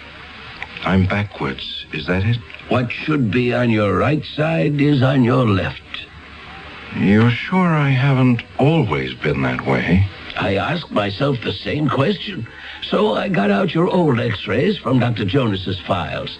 The last time you came for a checkup, everything was in its proper place. I wonder. I have a theory, Mr. Plattner, which is not easy to substantiate, how this might have occurred to a person. But my theory could hardly apply to you. It couldn't? There's a mathematical hypothesis that the only way a solid body can be changed is by taking that body clean out of space, as we know it, and inverting it. Oh, my gosh. Much further into space than any astronauts have ever gone, of course, into the fourth dimension, in fact. But that is a theory, and you, Mr. Plattner, are a fact. Obviously, your internal exchange of left for right was not the result of any voyages into the fourth dimension. But they are. I mean, they could be. You have made such a trip? I have. I was hoping to keep it a secret. My dear young man, look, getting a job this summer as a lifeguard isn't that important. Oh, but I did. 2 weeks ago. I mean, I returned from wherever I was 2 weeks ago. Didn't you hear about my disappearing from the school? You see, that's where I must have been. In that fourth dimension. Mr. Plattner, you're not feeling chilly or flushed, are you? No, I'm fine. So you took a trip into space, did you? Well, I don't know where I was, but I certainly wasn't in Sussexville. Mr. Plattner, I imagine the tests have been a bit exhausting, so if you'll come into the next room, you just stretch out on this couch, close your eyes, and rest up a bit. But I'm not tired. For your own sake, I think lying down won't hurt. You know, when you speak of traveling to other dimensions, even if you can't be a lifeguard this summer, I'd hate you to lose your teaching job because they thought you've lost your mind.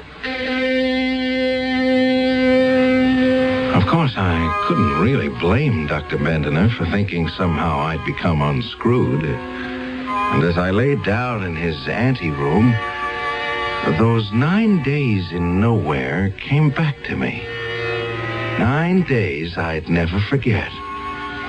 It began on a Tuesday night after chemistry class. Why are you still here, Plattner? The bell rang. What are all these boys still doing here? They haven't all been kept in, have they? Professor Lidgett, Carson here, found some green powder up in the old lime kiln. So I told the boys if they'd like to take part in some scientific research, stay after class. And we'll subject the green powder to some scientific tests. Proceed then, Plattner. I shall watch with interest. You don't mind if I stand beside you at the table here? No, not at all. Professor Lidgett, we're conducting this experiment to impress upon these boys, Jacoby, Goodman, O'Shea, and Carson, that curiosity is not something that should stop after one has left school. So, here is a medicine bottle containing green powder, courtesy of Billy Carson, and plugged with a masticated piece of newspaper. Plugged with what? A large spitball. First, we place a small amount of the green powder into a test tube. Now, we hold the tube under the tap and see what effect is caused by water. No effect. No change in the substance whatsoever. As you can see, the powder does not even dissolve. Now, we'll prepare a number of test tubes, filling them with a little of Carson's green powder, partially filling each, and then in turn we'll test the green powder against nitric acid, sulfuric acid, hydrochloric acid. Very disappointing. No results, no changes in the powder. The experiment has yielded us 0. Nix. Naught. Well, boys, those are the hazards of science. Why don't you set fire to some of the powder, Plattner? Light it? With a match? Or a Bunsen burner. Boys, our principal, Professor Lidgett, suggests a test by fire. Here we go. We knock a few grains from the bottle onto this slate on our lab table. Professor, would you oblige with a match? Oh, yes, happy to. Ah, it's smoking. The green powder is melting.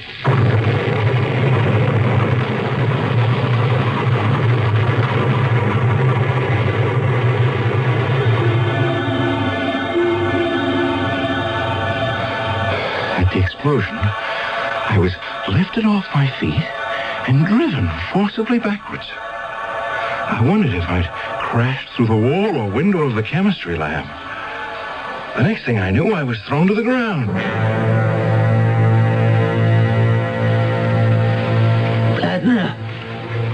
Plattner, is that you? Professor Lidgett, are you hurt? Well, I don't think so. Me neither. My face seems to be all right. I still have both my ears, hands, arms, and my feet. Oh, so thank heaven.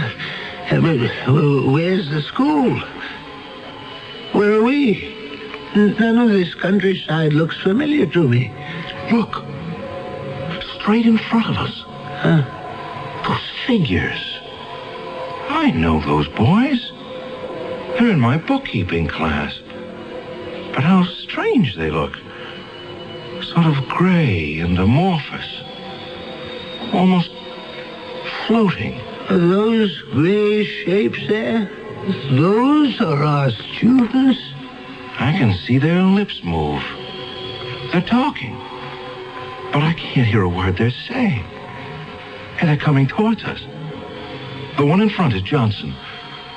Great heavens. He just walked right through you. I know. And I didn't feel a thing. Did you notice how dark it is getting? Above us, the sky is jet black. The only light is that greenish glow on the horizon and those black hills. Where are we? And I can still see the chemistry classroom, but seems to be receding, getting fainter. I can see it too, way off there. It's as though I had X-ray eyes and can see right through the walls. We must get back. We've been blown a considerable distance away. I must take charge. Well, I doubt that will be possible, sir. As I analyze it, A, no one sees us. B, no one hears us. C, the boys walk right through us.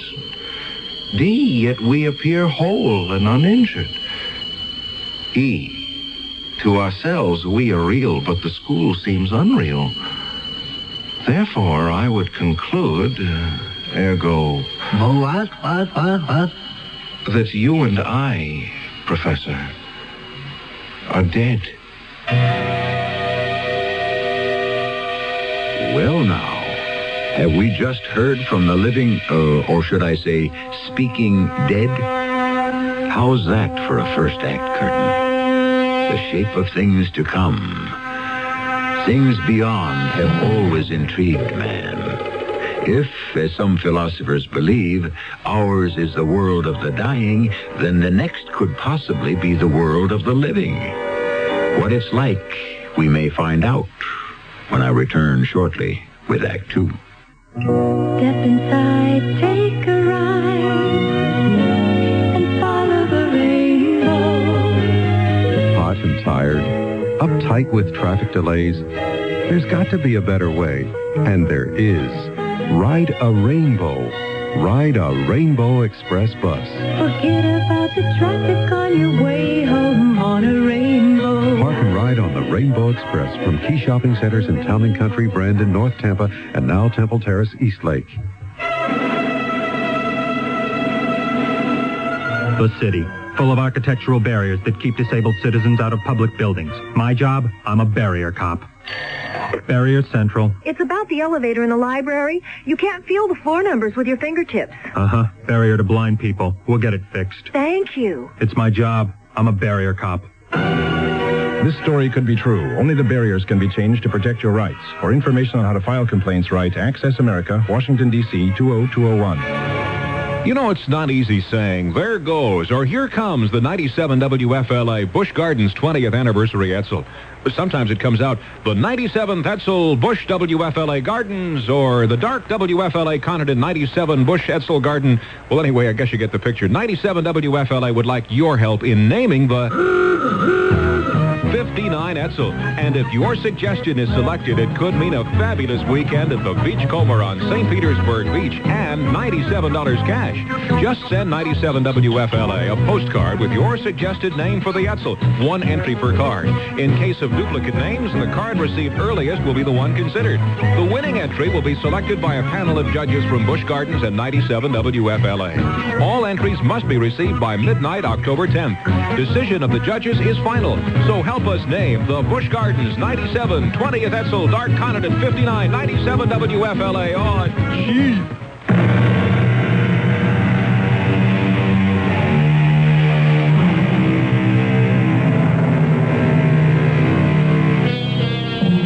An overworked teacher in a small grammar school explodes himself and the principal into what?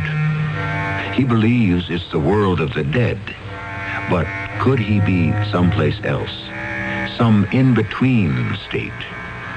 It is a land where everything is shades of gray and green. Remember, it was a green powder that caused all this, a fact that does not escape those left behind. Were you able to get any sense out of the boy, Dorothy? Well, Billy says it was a green powder he found, brought it to class, and his chemistry teacher blew himself up with it, and that he and the principal just plain disappeared, blown to bits, no trace of them, Jim. The doggone part of it is you'd think an explosion like that would make some kind of noise. Oh, it knocked out a wall, but none of the children were hurt. So Billy brought that green powder, huh? We could be in for a peck of trouble. Do you really think so? Our son brings an explosive to school. His teacher and the principal are blown away. They could hold us responsible. They could? We're his parents, and he's underage. I wonder which teacher it was. Oh, Fred Plattner. You remember him. They got Fred teaching chemistry? What does he know? No wonder everything went fluey. Oh, he's such a nice young man, too. I know that. Now, promise you won't say anything to Billy tonight. He was very fond of Fred, too.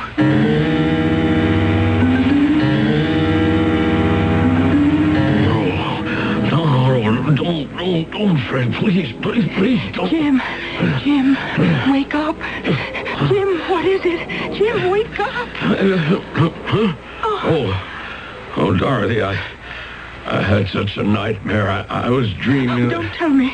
Don't tell me. Why not? It was kind of crazy. I had a terrible dream, too, Jim. Fred Plattner. He came right into this room, and he motioned for me to follow him downstairs. Oh. And then he took out a small medicine bottle with green powder in it and was trying to give it to me. And then suddenly, it was gone. I saw him, too. By the whole closet. I mean, in my dream, he was standing by Billy's bed, and he had that same bottle in his hand, and he was shaking his head. And then I woke up. Poor Fred. He was too young to die. It was like he was trying to tell Billy something. That's what Fred did to me in my dream. Made me feel he wanted to tell me something.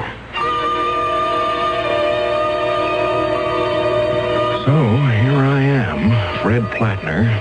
Or maybe I should say I was Fred Plattner.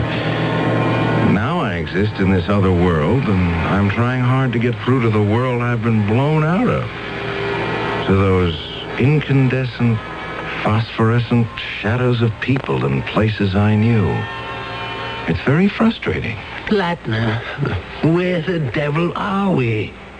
Gee, I wish I knew, Professor Lidgett.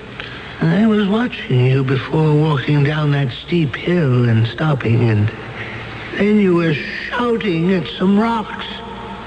Well, I was trying to get through to Jimmy Carson. No go. He can't hear me.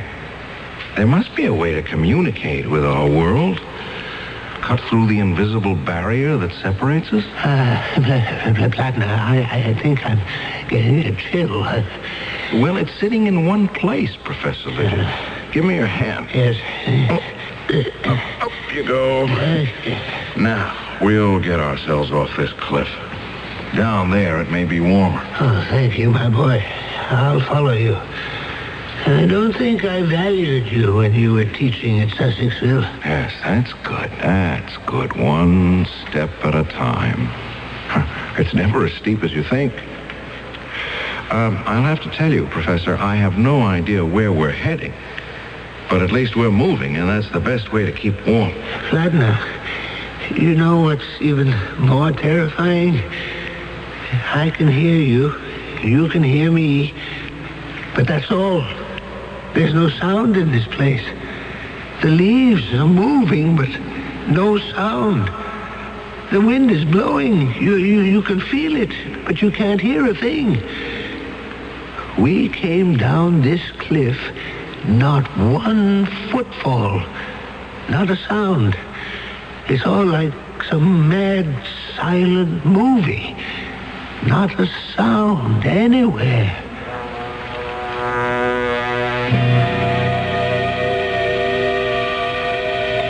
Jim, will you see who's at the door? I'm just clearing away the breakfast dishes.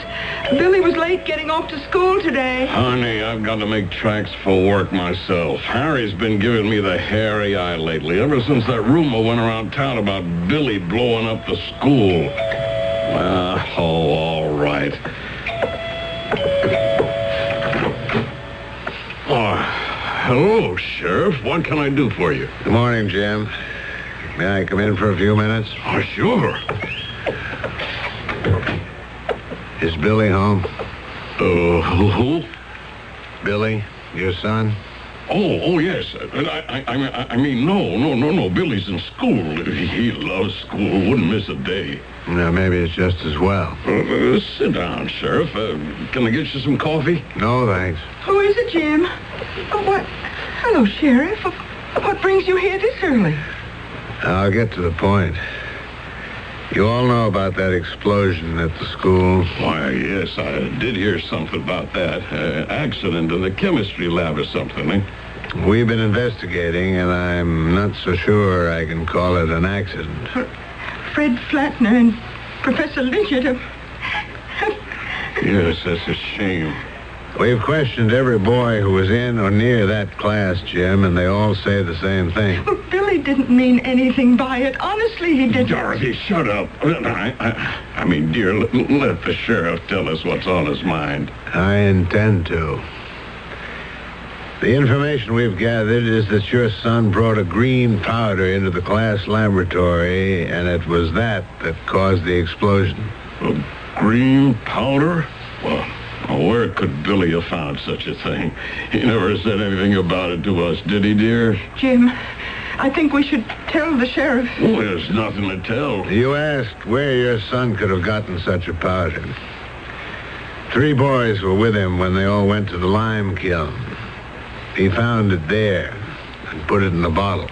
Oh, what? 3 boys? Ted Jacoby, Matthew Goodman, and Tommy O'Shea. I know those kids. They'll say anything.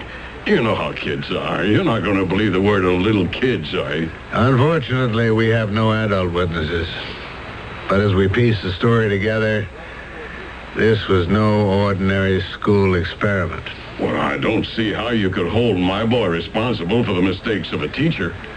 So far as you know, then, Jim, this whole story about Billy and the green explosive is untrue? Absolutely. Is this Billy's school satchel? Yes, it is. Where did you find it? In the chemistry lab, under one of the seats. I'll be straightforward with both of you. We found traces of a green powder inside. So, if you don't mind, I'm going to have to ask you, Jim, to come along with me back to the station house. Oh, I can't go there now. I'm due at work. I'm afraid you haven't got any choice, Jim. But what have I got to do with it? The law says that since Billy is underage, you, his father, are responsible. I have to book you, Jim. Book me? On what charge? Accessory to murder.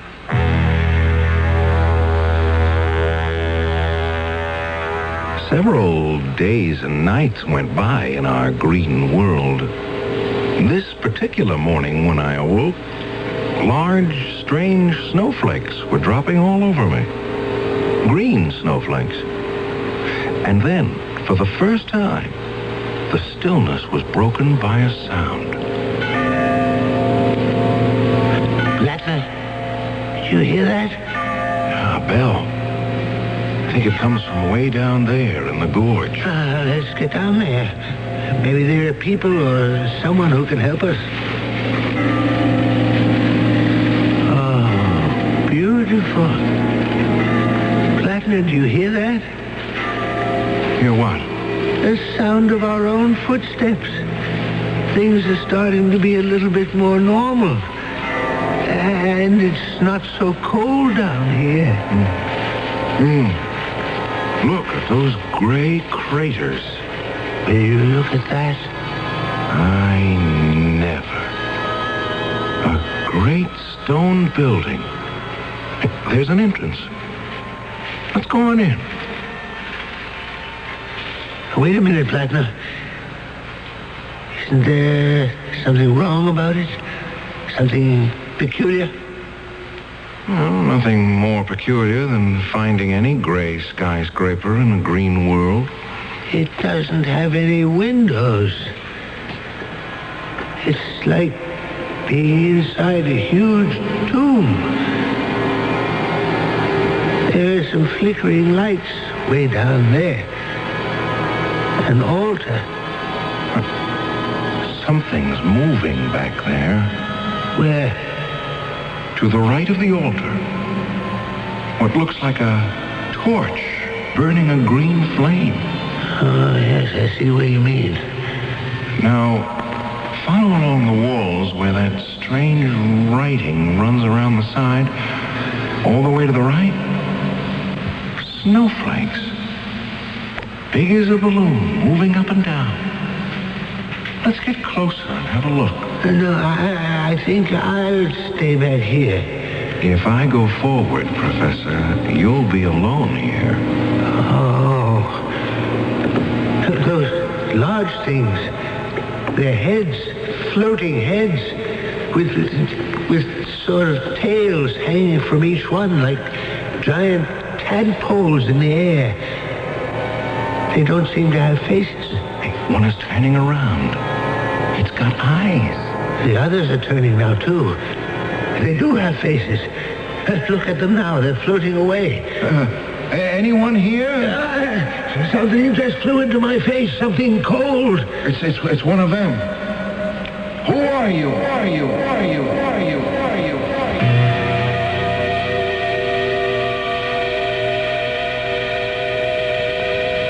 Blattner, I don't think I can take much more of this.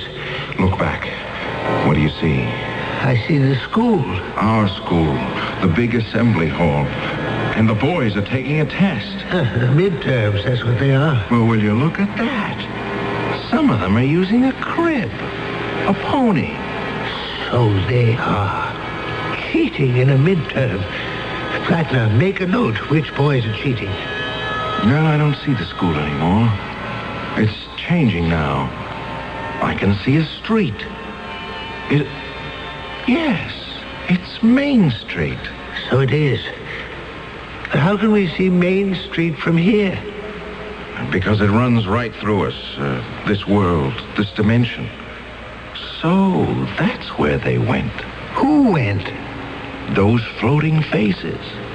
They're hovering over the people walking on the street, see? Look, one or two following each person, watching. Watching? Why are they there? They're watching the living.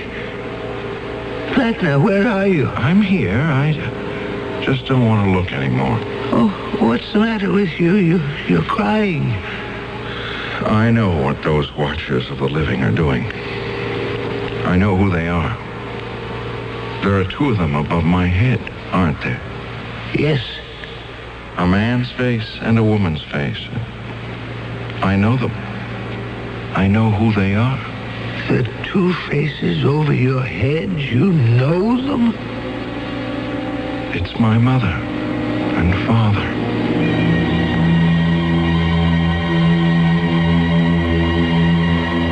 H.G. Wells asks, who are these watchers of the living? Why do they so passionately watch those they have left forever? Is it that when our life is over and evil or good are no longer a choice, that we may still have to watch the consequences of what we began?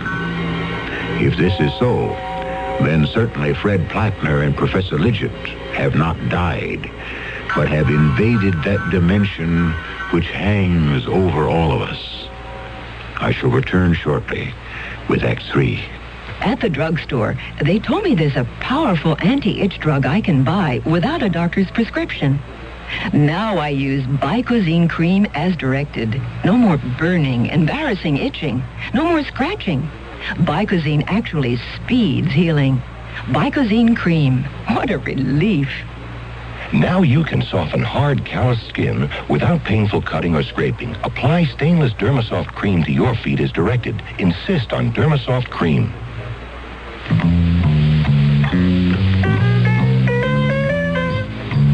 You can sing Smoke Gets in Your Eyes, but when it gets into everyone else's eyes and nose and throat, it's no musical matter. Your lung association says cigarettes are a personal health hazard, and secondhand smoke is offensive to all non-smokers. Give us all a break. Let the Lung Association help you kick the habit for your sake and for everyone's life and breath.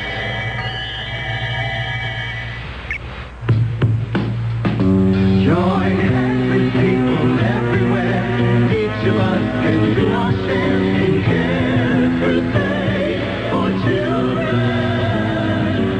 This year, people of all nations are joining hands to improve the lives of the world's needy children. Through CARE, you can provide the families of these children with the means to grow their own food, to build medical facilities, safer water systems, and schools. Tomorrow's world is in our hands. Help make it a better place for all the children.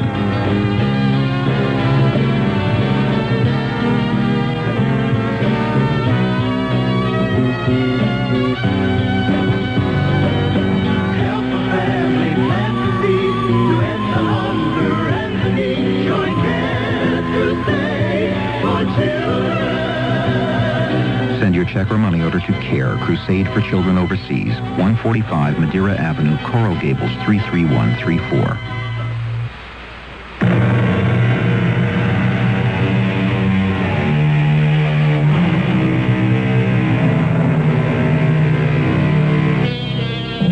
Let H.G. Wells continue his story. If human souls continue after death, then surely human interests continue after death. So these watchers of the living keep an eye on earthlings. Make note that this in-between land is green, the color of renewal, of continuation, of movement. Therefore, this island in space and time onto which our two men have stepped could be a moving platform. But to where? How many days has it been, Plattner? How many times did I go to sleep and wake up? 6, 7, 8? I can't be sure. We have only you to blame for this. I seem to remember that it was you, Professor, who said, why don't you set a match to the powder? Why do these infernal things have to hang around us? What have I done to them? Well, go on, get away from me. Go away. Do you hear me? I don't see how you stand these floating heads always following us, bumping us like balloons with faces. I am trying to be calm and not let myself go, and you must do the same, Professor. I could just as easily lose my nerve, but how would that help me? Listen. They've stopped. You're in a different spot than I am, Plattner. Your mother and father are watchers. I hope you never see your parents as I'm seeing mine. Not being able to speak to them and be understood. Not knowing whether they are real or shadows. No, I absolutely refuse to be fingerprinted, and that's final. You have a right to call your lawyer. Where are the bodies? Where's Fred Plattner? Where's the headmaster, Professor Lidgett? How can you be sure they aren't still somewhere, wandering about in shock maybe, but very much alive? If in over a week they haven't shown up? Amnesia. Do you know what that is, Sheriff? If I were blown up in some ridiculous experiment, it would addle my brains, too. They're alive, I bet you, but they don't know who they are or where. Well, that all may be true, but you're still responsible for what happened. Speak to the mayor if you want to, but you're not leaving here until formal charges are placed.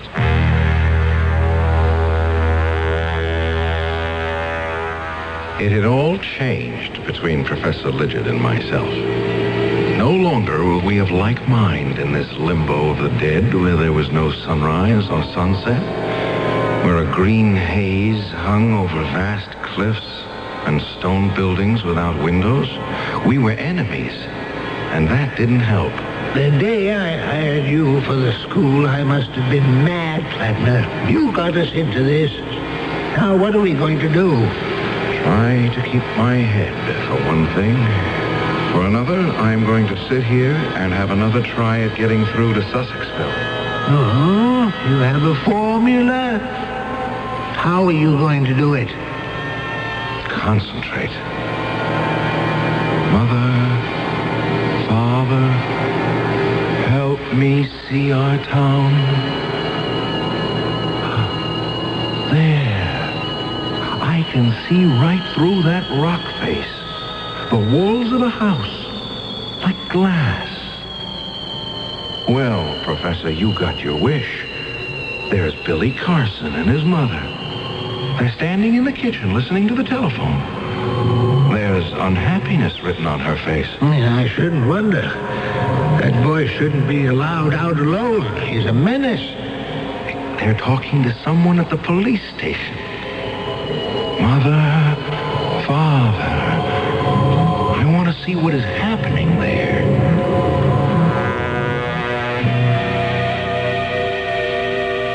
Dorothy, honey, don't cry. They won't let me go home right now. I've called our lawyer. He's in court, but he'll get over here as soon as he can. Now, you just tell Billy what trouble he's caused. I don't know when I'll get home. I'll get there when I get there. That's all I know. This way, Mrs. Vandermill. I don't know what possibly could have come over that salesgirl. I mean, to actually accuse me. Now, Mrs. Vandermill, there's nothing I can do. Maybe something did happen to fall off the perfume counter into my purse, but heavens, to say I was shoplifting. Me, Helena Vandermill, why, I own half this town. Why would I ever steal anything? They did find some merchandise in your handbag. Who is that man sitting over there? He's in our custody. He's waiting for his attorney. Now, Mrs. Vandermill, if you'll kindly pay the fine, all the formalities will be taken care of. Oh, Sheriff, you are the most understanding public servant in this town. The fine, Mrs. Vandermill? Oh, yes, of course. Now, how much will it be this time? I'd say $50 would cover. $50 it is. Here you are. All I have with me is 20, so here are 3, and do keep the change. Thank you, Mrs. Vanderbilt. Yes, I'll be more careful next time and keep my bag closed.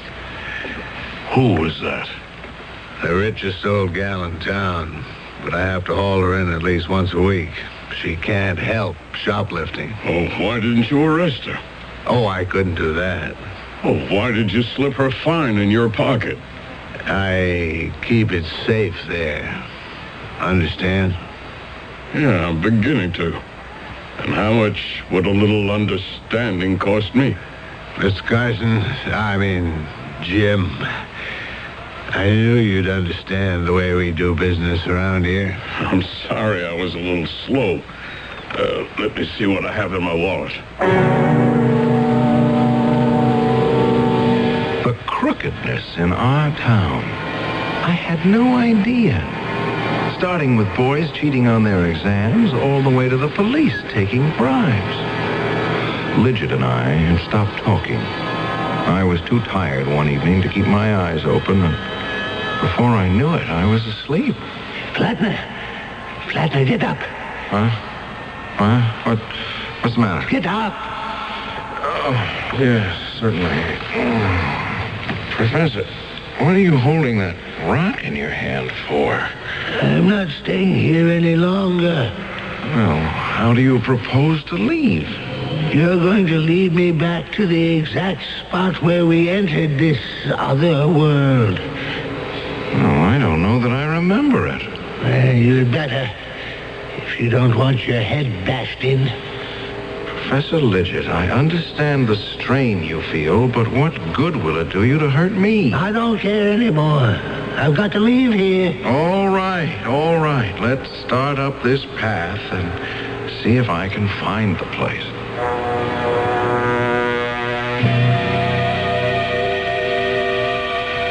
Hello, operator. I dialed 555-1212, and I got a wrong number. Would you place the call for me, please? It's the mayor's office.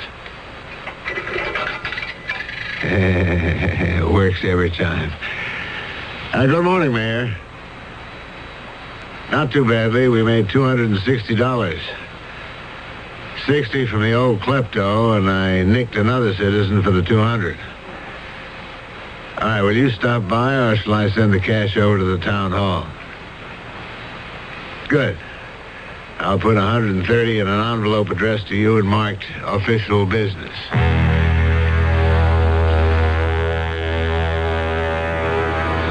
That little scene of conniving didn't escape me either.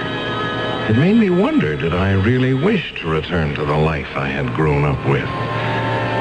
We climbed and finally reached a plateau which I thought looked familiar. Is this where we first landed? Are you sure? I'm as sure as I can be. You know, Professor, that world of ours, it's not what it's cracked up to be. No, it isn't. But it's the only game in town. And people aren't what they think they are. Plattner, you're still carrying that glass bottle with some green powder. Yes, I still have it. What's left? Why? Nothing. Just thinking. It's finally dawned on me why the watchers of the living have such unhappy faces. What goes on Earth is enough to make anyone sad. Greed, deceit. The people you thought were honorable, people you respected. Even you, Lidget. You're much less of a human being than I thought you were. Much less. Lidget, what are you doing to that rock? Lidget, please.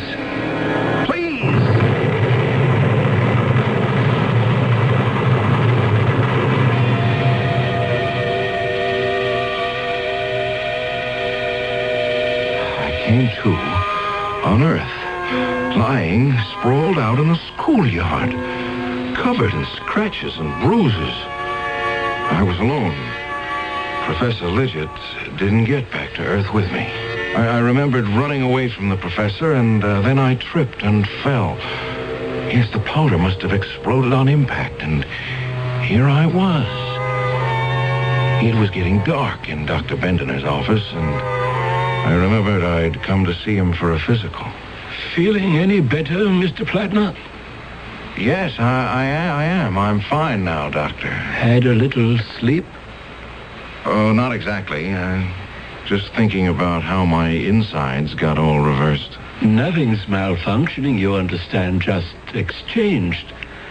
Are you up to getting yourself home? Dr. Bendener, I've decided I don't want to be a lifeguard after all. I'm just not the swimming kind. I didn't know there was any other kind. Oh, there are lots of ways lives can be guarded. I'd like to think about that. Think about what, Mr. Plattner? What I ought to do now that I'm back. Back? Go back to teaching. I think you should. Oh, well, they say that those who can do. Those who can't teach. I think I can, Doctor. And there's an awful lot of doing that Sussexville needs. Maybe I'll just give it a try. It so happened that Fred Plattner knew quite a lot about the shenanigans of several high town officials. And come election time, when Fred started talking, everyone also knew quite a lot. So it was hardly a surprise when an unknown school teacher got himself elected mayor of Sussexville. Not surprising at all. I'll be back shortly. I'm lost and lonely, scared and sad, trembling at the thought of making you mad. My love is yours, but at times you're so cold. If life's like this, take me before I grow old. This song about child abuse was written by a man now serving time in a state prison. It is estimated that there are at least 1 million cases of child abuse in America each year. Child abusers and their children can both be helped. Find out how. Write Prevent Child Abuse, Box 2866, Chicago, Illinois, 60690. Please stop the hurt I've suffered since my birth. Join the abused child's fight. Put an end to the sleepless night. A message of the Ad Council and the National Committee for Prevention of Child Abuse.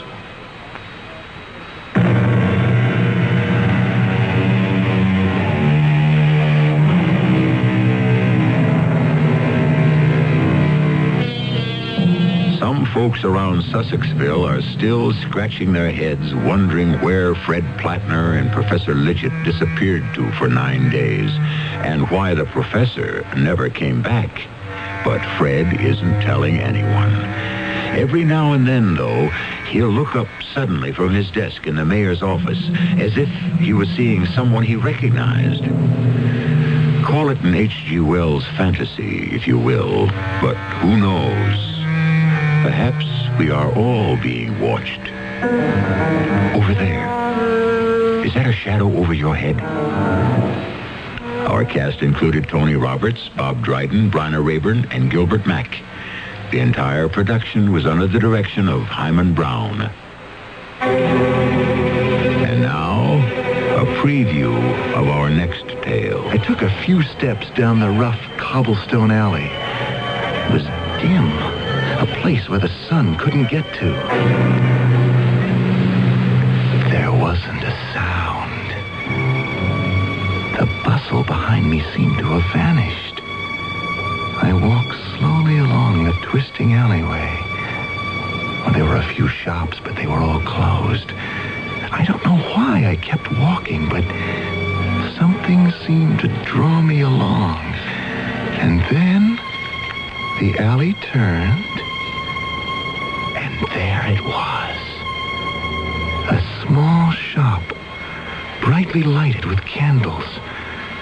In the window were clothes, leather things, beads, spices. There was no name on the door, but I knew I'd found the Devil's Boutique. This is E.G. Marshall inviting you to return to our Mystery Theater for another adventure in the macabre. Until next time, pleasant dreams.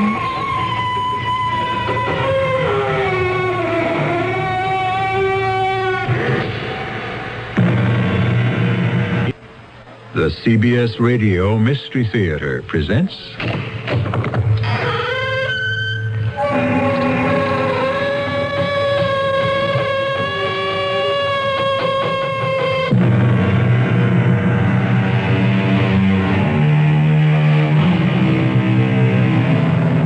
Come in.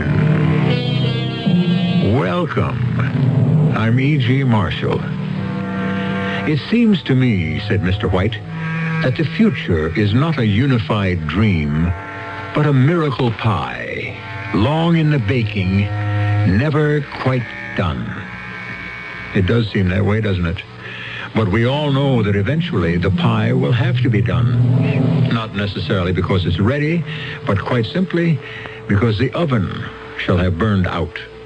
The Council of Elders has been forced to make a decision. We must commit murder. Murder? What is that?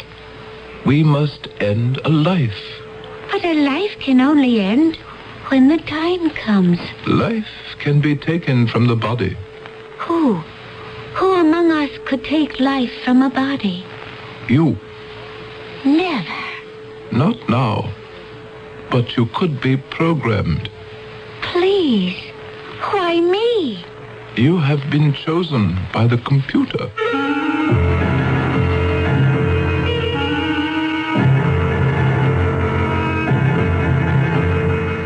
Our mystery drama, The Golden Girl, was written especially for the Mystery Theater by Sam Dan and stars Gordon Heath and Earl Hammond. It is sponsored in part by True Value Hardware Stores and ARM, Allergy Relief Medicine. I'll be back shortly with Act One. Now, True Value Hardware Stores are introducing 2 new True Test stains for wood that has nothing to hide. Hi, Pat Summerall to suggest you use True Test Woodsman semi-transparent stains to accent the beauty of exterior wood without hiding the natural wood grain. Choose the latex semi-transparent stain for easy-to-apply, weather-resistant finish on bare or previously stained wood. True Value Hardware Stores also suggest Woodsman oil-based semi-transparent stain for wood siding, shingles, fences, and exterior wood decks. It contains silicones for increased water repellency. So for your beautiful wood, choose stain that enhances and protects the natural wood grain instead of hiding it. True Test Woodsman oil-based or latex semi-transparent stains in 32 colors, only at participating True Value Hardware Stores and home centers. And save gas. You won't have to drive far for your hardware and houseware needs. If you're looking for value, service, and selection, you'll find them nearby at any one of the more than 5,000 True Value Hardware Stores and home centers nationwide. It's Athletes versus MS. We're at Lime Rock Auto Track in Connecticut. Meet Ron Gagne.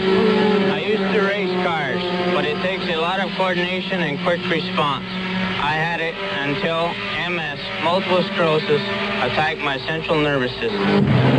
With Ron Gagne, Paul Newman, actor and fellow race driver, and his racing teammate, Terry Knight. My teammate Terry and I race against the clock, just like Ron here. We want to beat multiple sclerosis before it beats him. You see, multiple sclerosis doesn't just cripple. So we all have to find a cure before it's too late. Help us get Ron back on the road to good health. Send a check to the MS Society. When you help, we all win. This message has been brought to you by the National Multiple Sclerosis Society, 205 East 42nd Street, New York City, 10017.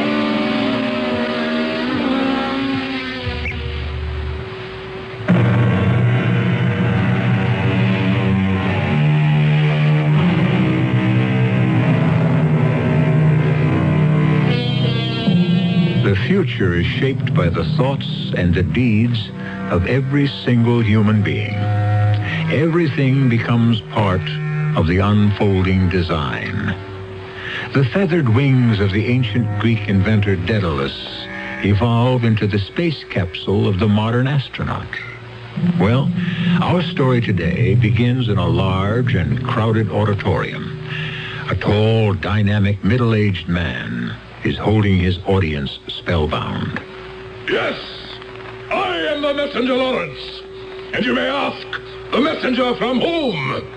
I reply, I am the messenger from the power that has created this universe, the power that rules this universe. Speak the message! The message! You have fallen into sloth and sin. Oh, speak the message! Abomination and error. Yes, we have, yes. Therefore, you will listen to my message. Yes. Oh, speak it. There must be order. Order. There must be Discipline! Discipline! There must be obedience! Order! Discipline! Or shall I tell you what there will be? Oh, tell us! Or there shall be punishment! The power speaks through me. Listen, I am the messenger Lawrence. Order, discipline, obedience. Say it to me. Raise your voices.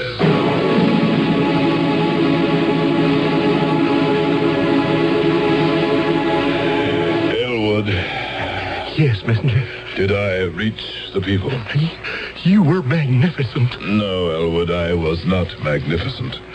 It was the power. Oh, no, it was the power shining through you, messenger. I have now rested. Are the people still waiting? Not a soul has left the hall. Then I shall return. Let me adjust your robe, messenger. Have the penitents been assembled? Yes, messenger. And? A half dozen have been chosen for your personal healing. Good. Come. I feel the power. The first one is rather interesting. Yes? I chose her because in her written report she relates that she has never been able to speak, and so she has come to you for the miracle. If it is the will of the power to cure her, she will be. I also chose her because I believe she will make a most unusual temple priestess.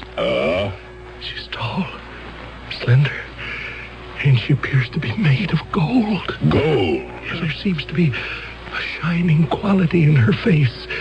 She has a beauty that is breathtaking. Come. The power surges within me. I know there shall be a miracle.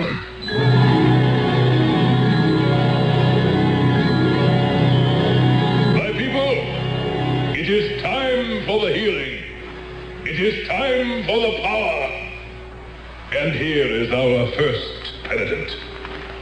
What is your name, my child? Messenger, may I speak for her? Speak, and may the power hear. She has written these words. I desire the healing touch of the messenger Lawrence. Since my birth, I have known only silence. Medical science has been unable to give me a voice. I appeal, therefore, through him. Let the power give me speech. We have heard the request of this magnificent young woman. Truly a golden girl. See how the glow of goodness and purity shine in her face.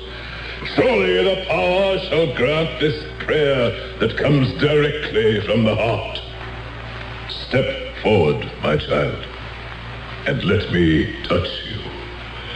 And now... No, stop her! Oh, no!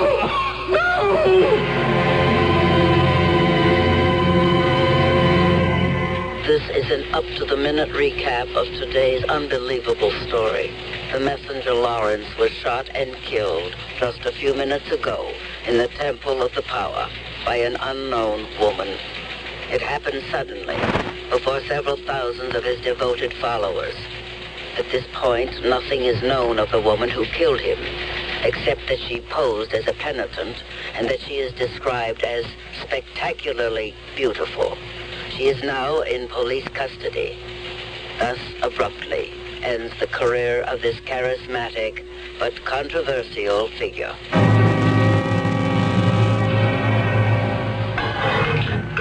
Thank you, guard. I'll call you when I want you.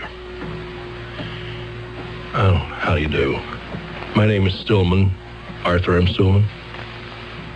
Well, I'm here because I've been appointed by the court to serve as your counsel.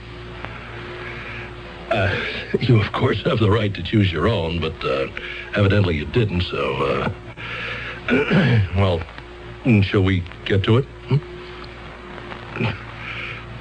Look, ma'am, if you don't want me to represent you, just say so. I assure you I am quite competent. May I ask you something? Are you determined not to talk to me? Now, look, I'm your lawyer. Now, sooner or later, you're You're going to have to talk to somebody. I killed another human being. Yes, that's what this thing is all about. I committed murder. Yes, that's why we're here. So now, let's get to it. I was able to do it. I was actually able to do it. We should begin at the beginning. I killed him. We have already established that. What will they say to me when I come home? Well, the fact is, you're not going home. I mean, for a while, at least. And if we don't get to work on a defense, you may never go home at all. Oh, I shall go home. Quickly enough. Speaking of home, where are you from? Will my life be the same? Can it ever be the same? Of course. I mean, after a while. But murder... No. You'll see. People forget. You move away. You change your name. And so what is your name? Killing. It simply is not a part of our culture. Well, I can't agree. Sometimes I look around and I have to believe that killing is actually the cornerstone of our culture. No. Your society, perhaps, but not mine. I think you're in a state of shock. You seem unable to think clearly. But certainly you're in no condition to talk to me. Would you like to see a doctor? Why should I see a doctor? I can monitor my own vital signs. Well, obviously you're disturbed. Of course I'm disturbed. I have committed murder. The enormity of it, I can think of absolutely no precedent. Then you don't want to see a doctor? No. Look, what do you want? I want to be left alone.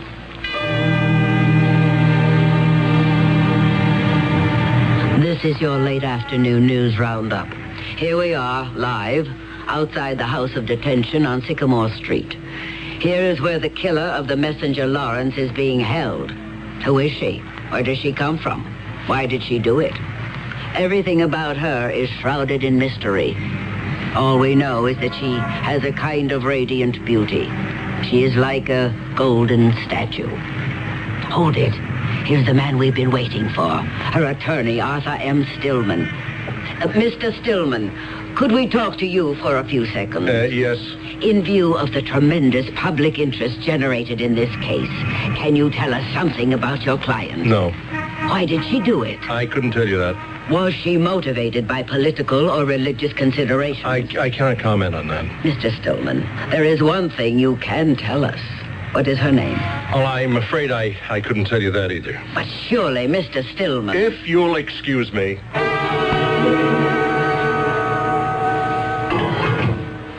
Good morning. Oh, yes. Yes. Good morning. Good morning. Well, you seem to be in so much better spirits today. Of course. I shall be leaving soon. Leaving? For where? Home.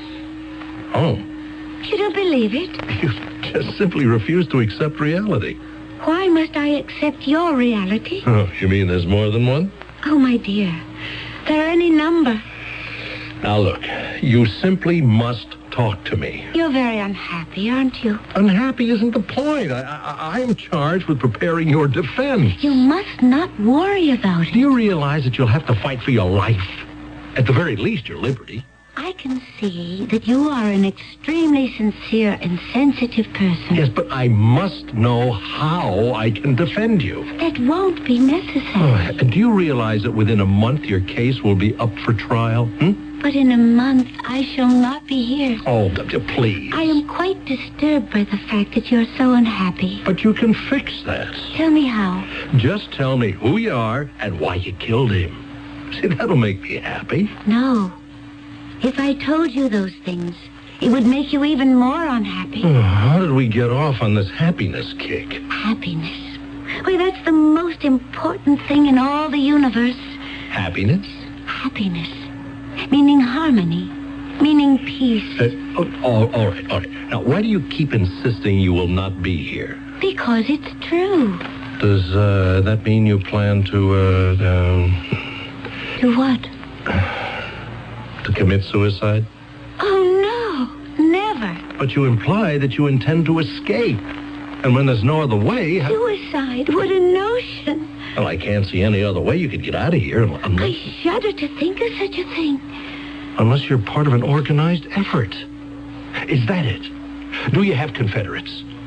Do they have a plan to get you out of here? You must understand. Suicide is murder. And I can tell you this. Never again could I be programmed to commit murder. Never. Wait a minute. What did you just say? I said I could never again commit murder. No, that's not how you said it. Well, how did I say it? You said, and I heard it distinctly, you said never again could I be programmed to commit murder. Of course. That's exactly what I said. A program? Certainly. I'm not sure that I understand. Come now. How could you possibly commit murder unless you are programmed for it? What do you mean, programmed?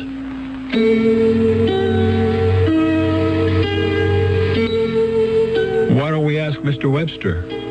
He tells us that program comes from the Greek, pro and graphene, which means to write down beforehand. We also note that the word program, which commonly referred to a schedule of events, has now been given new scope by the introduction of computers. Isn't it odd how one of the oldest words in the world has become the mainstay of one of the newest sciences? But what has this to do with our story? The second act tells the tale. It's a good feeling to sleep the night away on a perfect sleeper by Susan. I'm Susan Anton. The Perfect Sleeper gives you the top comfort you love and the deep support you need. Top comfort, deep support. You get both from every Serta Perfect Sleeper. That's firmness that feels good. So...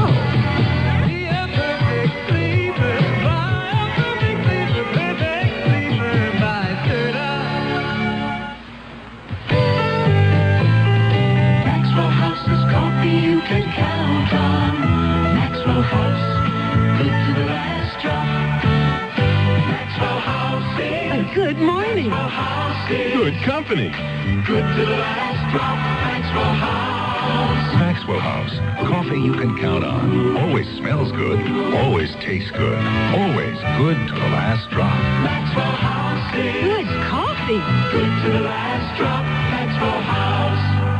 Right now, there is less than an hour to take advantage of Ernie Hare Ford's Friday Midnight Madness. At midnight tonight, those daily specials Ernie Hare has had in the Tampa Trib sports section and also on the radio may be all gone. Sold to customers who beat you to them. Like the Pinto for $37.99, the Mustang for $42.99, or the LTD for just $59.99. And the trucks, the F-100 for $43.99, the F-150 V8 for $49.95. While these are great deals, Ernie Hare is offering big savings on 200 other great cars and trucks if you hurry in tonight. Don't miss this once-in-a-lifetime opportunity. You can save big with huge factory incentives, volume discounts, and those incredible Ernie Hare Ford trade-in allowances. But act before midnight. Come to Ernie Hare Ford, North Florida Avenue off I-75 at Bush, Tampa. Remember, less than an hour left, so hurry into Ernie Hare Ford tonight. My dad's got a miniature calculator he took from work. He says it's all right for him to take it, that it doesn't cost the company hardly anything, and that Mom and him get a lot of use out of it. But when I took a book from school, Mom and Dad said I was stealing.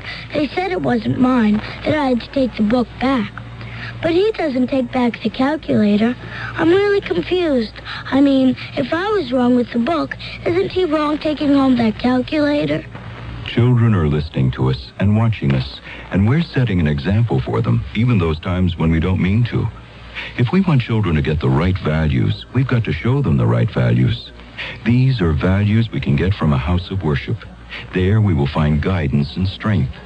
Worship with your children, and then bring the God you worship into your lives. It will make you a better person, and you'll help make your children better, too. From now on, practice what you pray. A public service message of Religion in American Life, the Advertising Council, and this station.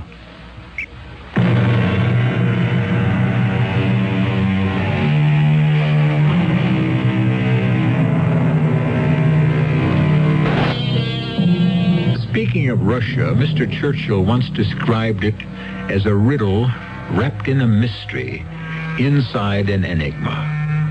Speaking of the lady who is at the center of our story, how could we describe her? Certainly she's a riddle, a mystery, and an enigma, and we can also add a puzzle and a paradox. Do you realize that as we stand here on the threshold of Act 2, we do not even know her name? What do you mean, program? Mr. Stillman, the best thing for you would be to call the guard, leave this place, and never return. Do you mean you're discharging me as your attorney? I should. But you haven't given me a chance to do anything for you. There's nothing you can do for me. Look, I don't understand. You don't tell me anything, and then when you do talk to me, it's all in riddle. I shall bring you nothing but trouble. Oh, what kind of trouble? You're in love with me. How can you say that? Do you deny it? But I don't even know you. I can tell by the way you look at me. The way I look at you? You keep looking and looking and looking. we are sitting in a rather small cell. How can I not look at you? It's the way you look at me. Now, wait. Just hold it right here. You keep getting off the subject. You come up with a provocative statement, and before we can get into it, you say something else. You may not be aware of the fact that you're in love with me just yet. All right. I admit I can't take my eyes off you. You are the most beautiful woman I have ever seen in my life. Is that why you volunteered to defend me? No, that has nothing to do with it. You're a man with a kind heart. But there can never be anything between us. Oh, who said that? There is too great a distance. Our worlds are too far apart. What worlds? Do you know how far my world is from here? Why, it's not even part of this solar system. What are you trying to tell me? Isn't it obvious? We could perhaps bridge the gap in space, but what about the distance in time? Now I know the defense. Why, there can't be any other. Insanity. All I have to do is put you on the stand. In your briefcase, among your papers, is a calendar. You see the date? Today's date? Look. I haven't been born yet. Nor shall I be for at least 3,000 years. So you see, it cannot be possible between us. I wouldn't want you to be hurt because of me. I just wish you would tell me what you're talking about. Perhaps I shall. Oh, finally. And then you shall understand why you had better leave me. My name is Raya. Raya what? Just Raya. It's enough. I come from, we call it in your language, the word would be serenity. Where is that? Well, you wouldn't know. If it were nighttime, I could point to the star and show you. It would be my solar system. Look, I did... No, I'll just listen. No, I won't say a word. But just answer this. Did you say you come from another world? From another world and another time. Huh? All right. Why not? What have you got to lose? It's a world of happiness. Sounds great. It's a world without crime, without violence.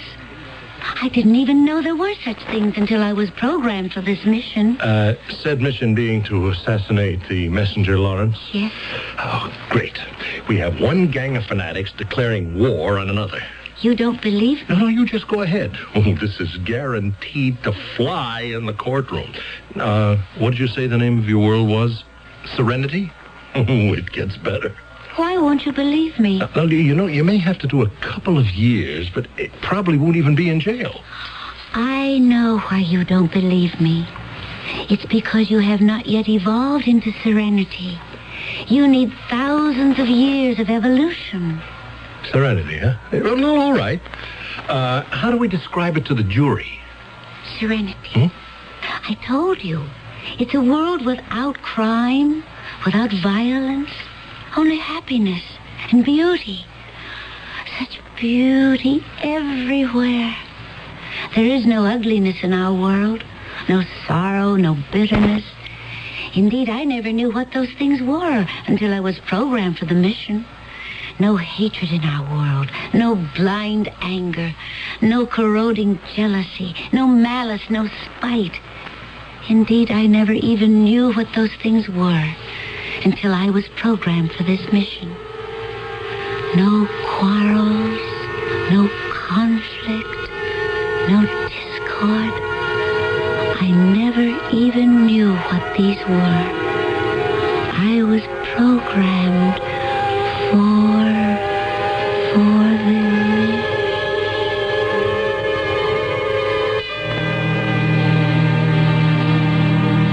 Your name is Raya.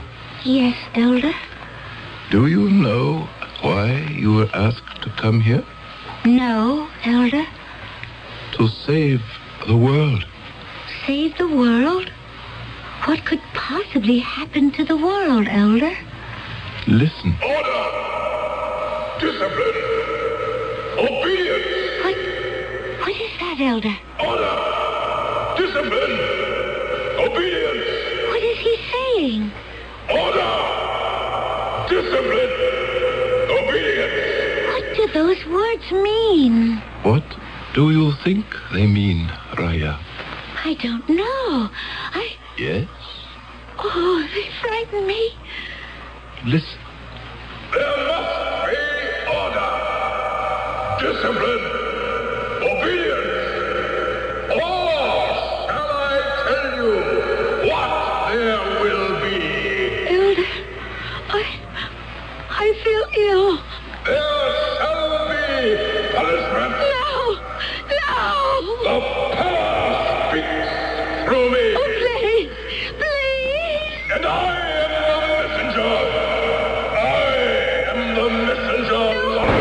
No, I can't listen. I can't. All right.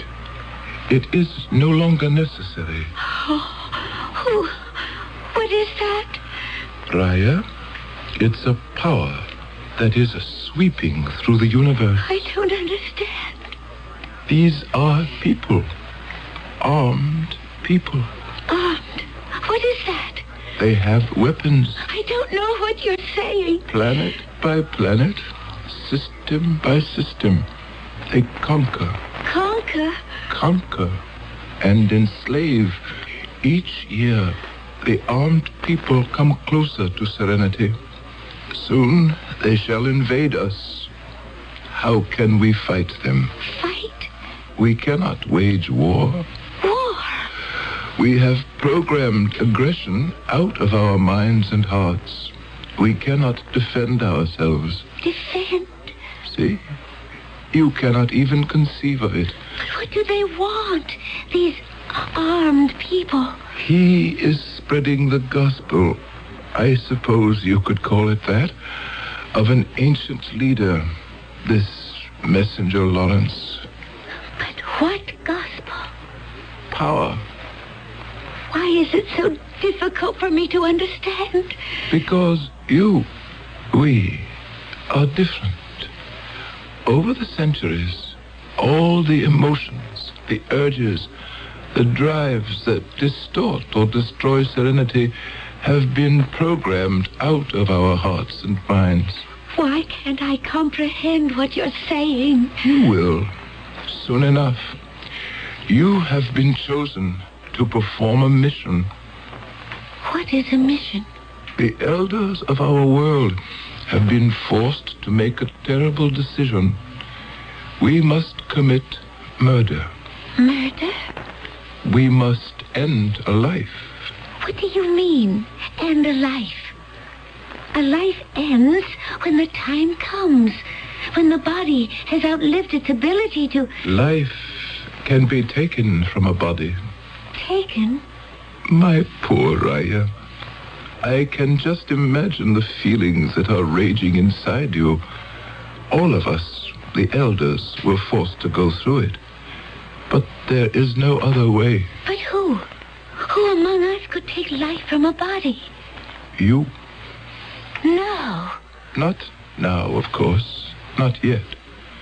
You would have to be programmed. Never. Our only hope is to make a change in the past. But to take a life.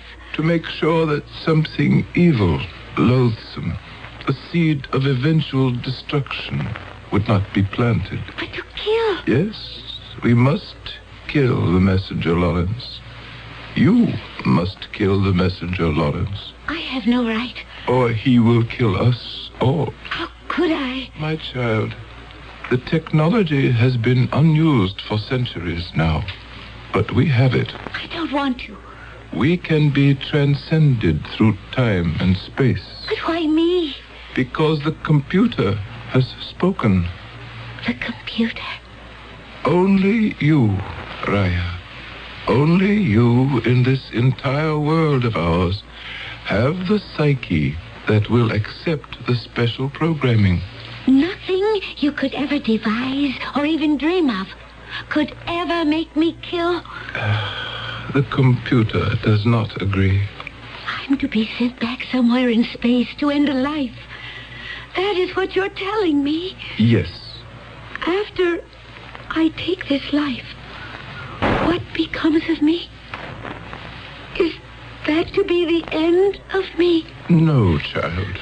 Of course not. After you have performed your mission, you will be brought back to serenity. How? The same way you left. You will be transcended through space and time. But how can I live here again afterwards? I'll be an alien. My home, my world. I will have lost it forever. No, child. That isn't true. But I shall have taken a life. I shall have known violence. After the act is performed, you will be reprogrammed. In a short while, everything that can disturb or destroy serenity shall disappear from your psyche, and then you shall return. Elder. Of course, you are free to refuse. What must I do? Sit in this chair, my child. Amora, the straps. Why am I being confined? I am not accustomed to it. Look at the wall in front of you. What do you see? A man's face. Look at his face. How does he make you feel? I don't know. Listen to his voice. I am the messenger, Lawrence. I am the messenger from the past. How does he make you feel? Frightened. Look at his face. You fear him. Yes. There must be order. You hate him. I don't know. You could kill him. No. No. Order. Discipline. Obedience. You fear him. Yes. You hate him. I'm not sure. You could kill him. No. No. I don't want to.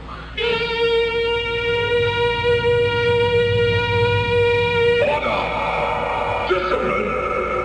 Obedience. Punishment. You fear him. Yes. You hate him.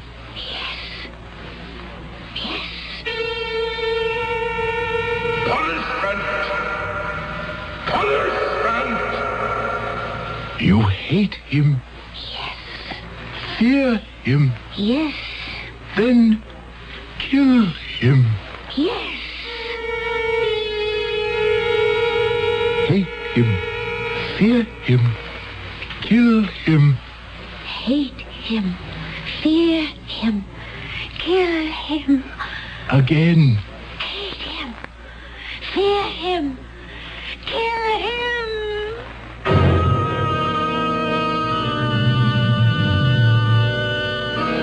Hate him, fear him, kill him. In a frightening yet familiar way, this is the story of all the trouble we know in this world. All the trouble, all the problems, all the stresses and strains, the feuds, the fights. Without thought, we fear. Without reason, we hate. Without mercy, we kill. I shall return shortly with Act 3. Look closely at the medicine you take for your hay fever. There's a good chance it's an antihistamine and nothing more. Nothing more? Don't give up. Arm yourself with ARM. ARM is antihistamine strengthened with decongestant for freer breathing, clearer sinuses, strengthened for better relief. Arm yourself with ARM. ARM, for occasional use only as directed. At the store, they told me there's a powerful anti-itch drug I can buy without a doctor's prescription. Now, I use Bicozine cream as directed. No more burning, embarrassing itching. No more scratching. Bicozine actually speeds healing. Bicozine cream. What a relief. For constipation, remember X-Lax pills, the overnight wonder. X-Lax pills, the overnight wonder. X-Lax pills, for occasional use only as directed.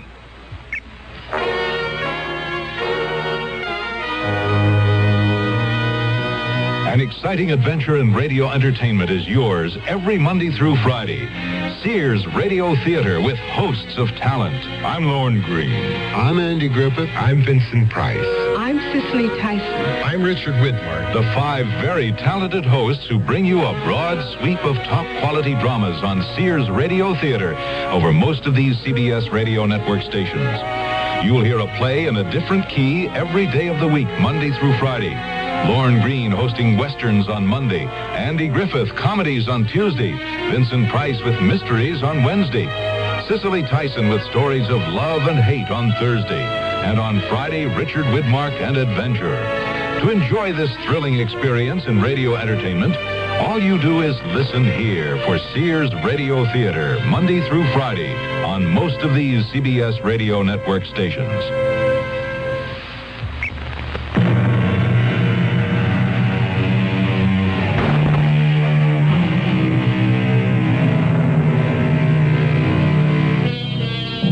The mind of man, said Mr. Conrad, is capable of anything because everything is in it.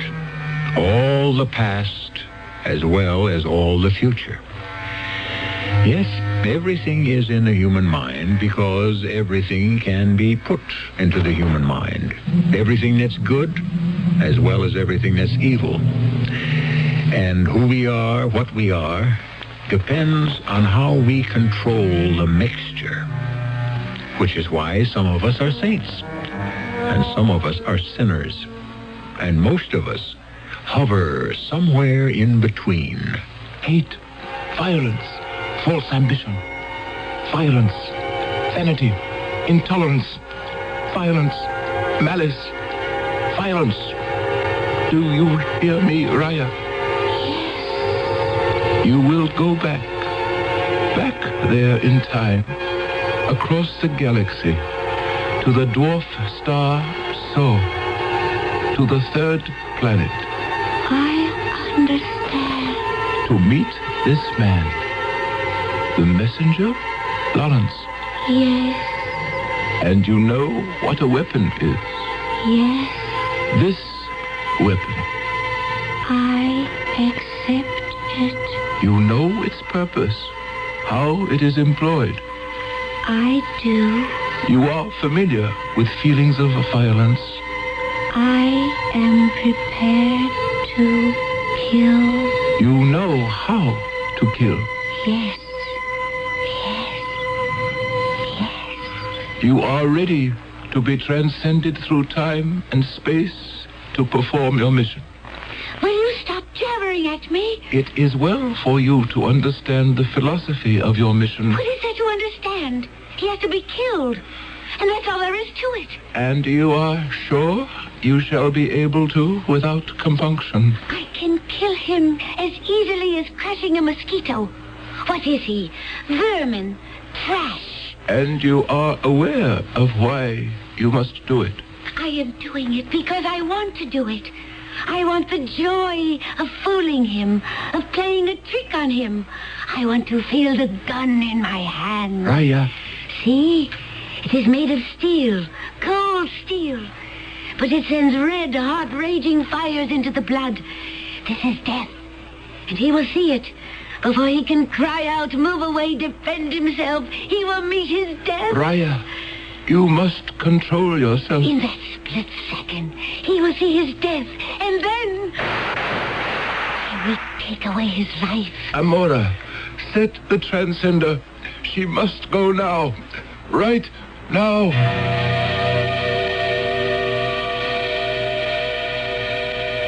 Yes. I was programmed. Programmed. Do you understand? Yes, of course I do. My mind was seething, raging, all through the transcending. You can understand. Yes, of course. But then, in order to get into the temple of the power, it was required of me to perform another evil. Deceit. There were thousands assembled. Hundreds clamored for his attention.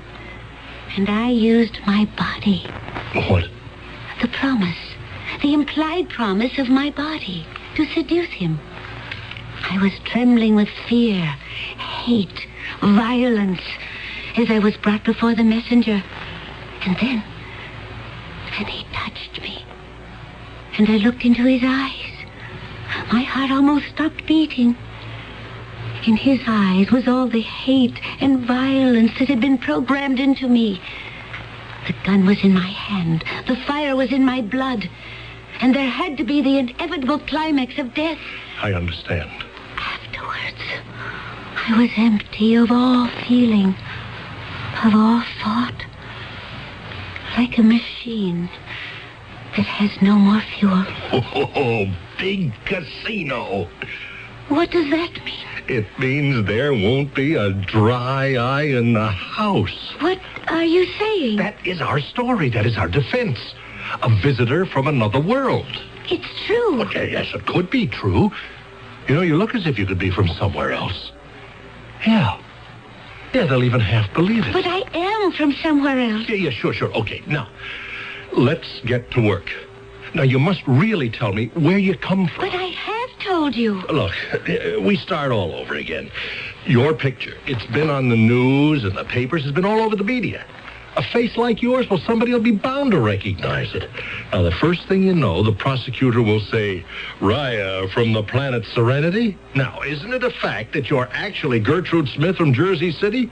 Now, look, I have to be ready for that. But I am Raya from Serenity. Yes, but what if you are Gertrude Smith or Judy O'Grady? But I am not. Well, what if he has the documents to prove you are? There are no documents. Well, there has to be a social security number. What is that? You mean you've never had a job? A job?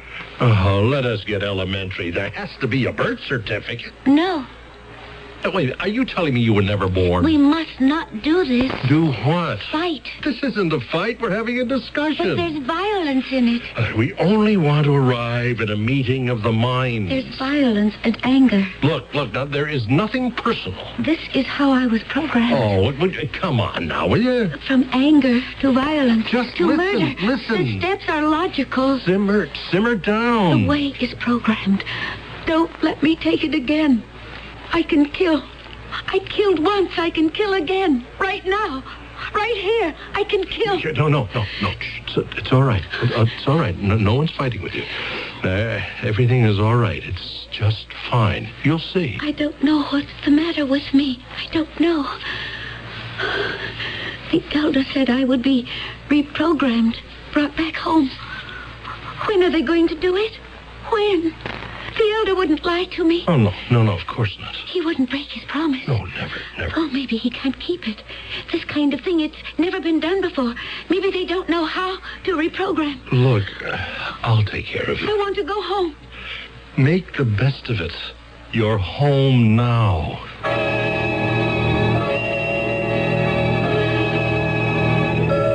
Raya, we go to trial in 2 weeks. If I play this right, half the jury will actually think you come from another planet, and the other half will think you're a nut. But nobody will vote to find you guilty. Oh, what a trial that's going to be. There isn't going to be a trial.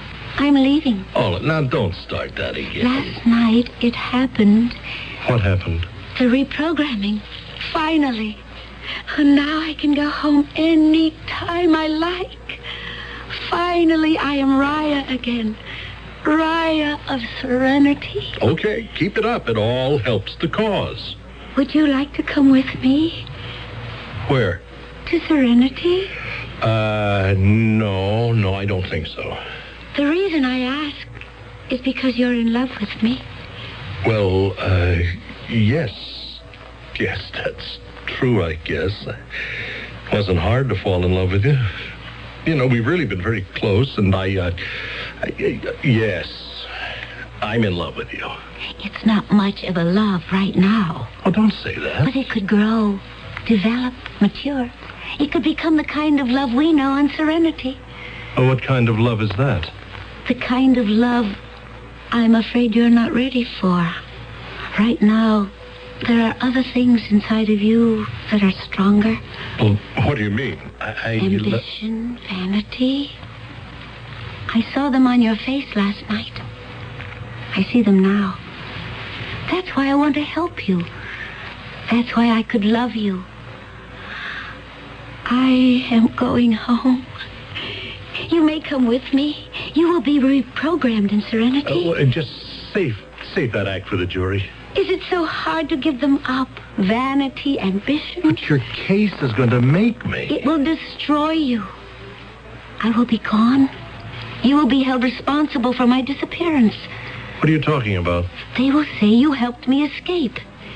You then become an accessory to my crime. What will you tell them? That I was transcended back to Serenity? If they believe you, you'll spend the rest of your life in prison. If they don't, you'll spend it in an asylum. You say you're in love with me. I am. When this case is over, I'll marry you. I'll take care of you for the rest of your life. But you're the one who needs caring for. Oh, leave this foolish, dangerous, violent world. Come with me. Come to Serenity. No. I see you're not ready. I thought I could shorten the time, but that's not possible. I suppose you really need 3,000 years. I'm sorry for what must happen to you. Nothing is going to happen to me. Arthur, will you kiss me goodbye? I've always wanted to kiss you. It will be our first kiss and our last. Raya? Raya? Raya? Where are you? Raya!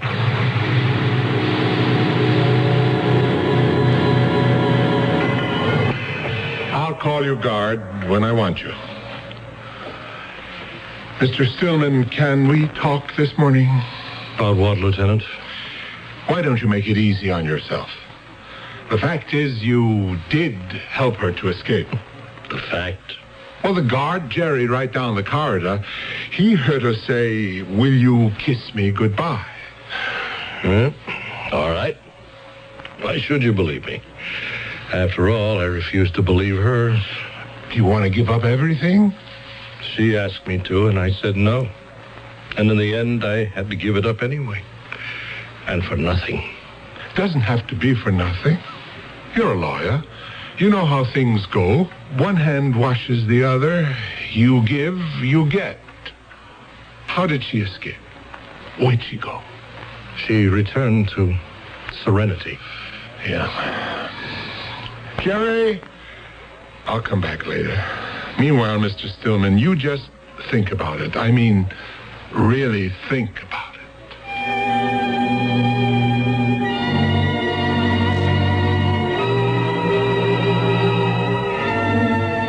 Think about it. I think about it all the time. Perhaps one day, when every single lingering trace of malice, hatred, and violence is gone, perhaps I shall arrive there. I shall arrive at serenity. We don't know if he ever did, but then perhaps no one ever does. It could very well be that serenity is not a place, but an idea, a challenge, a way of life. I hope things remain serene until I return in just a few minutes. I'm Susan Anton. It's a good feeling to sleep the night away on a pleasant sleeper. Pillow Soft is the ultimate in sleep. Unique extra thick cushioning for heavenly comfort on top. Ultra firm support inside. Perfect sleeper Pillow Soft. Firmness that feels good. Be a perfect sleeper. Buy a perfect sleeper. Perfect sleeper. Buy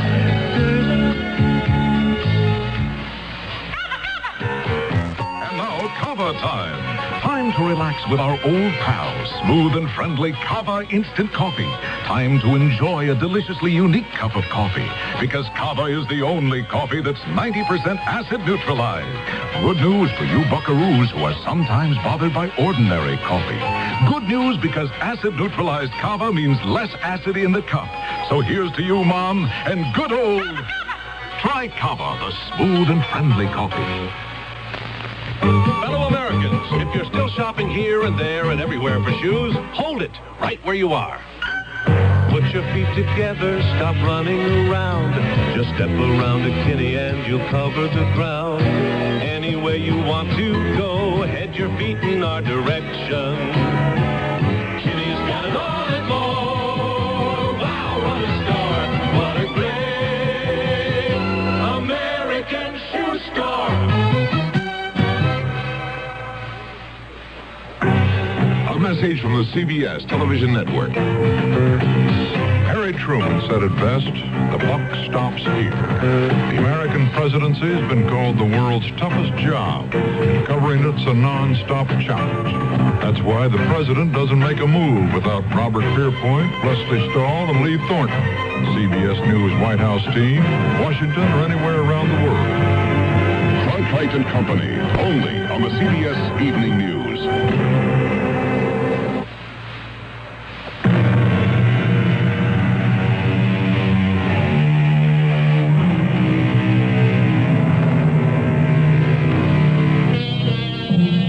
They say the optimist believes we live in the best of all possible worlds, and the pessimist is afraid that this is true.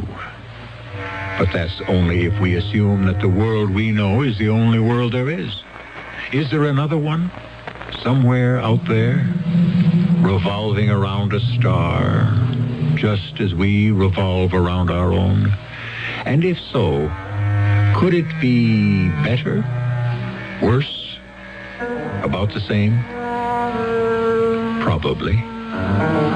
Our cast included Earl Hammond, Gordon Heath, and E.V. Juster. The entire production was under the direction of Hyman Brown. Radio Mystery Theater was sponsored in part by ARM, Allergy Relief Medicine, and True Value Hardware Stores. This is E.G. Marshall inviting you to return to our Mystery Theater for another adventure in the macabre. Until next time, pleasant dreams. It's 12 midnight, and this is 97 WFLA, Tampa, St. Thanks a lot, Troy. Do appreciate you being with us tonight. CBS Mystery Theater's up next. WFAA News Time, 10:31. The CBS Radio Mystery Theater presents...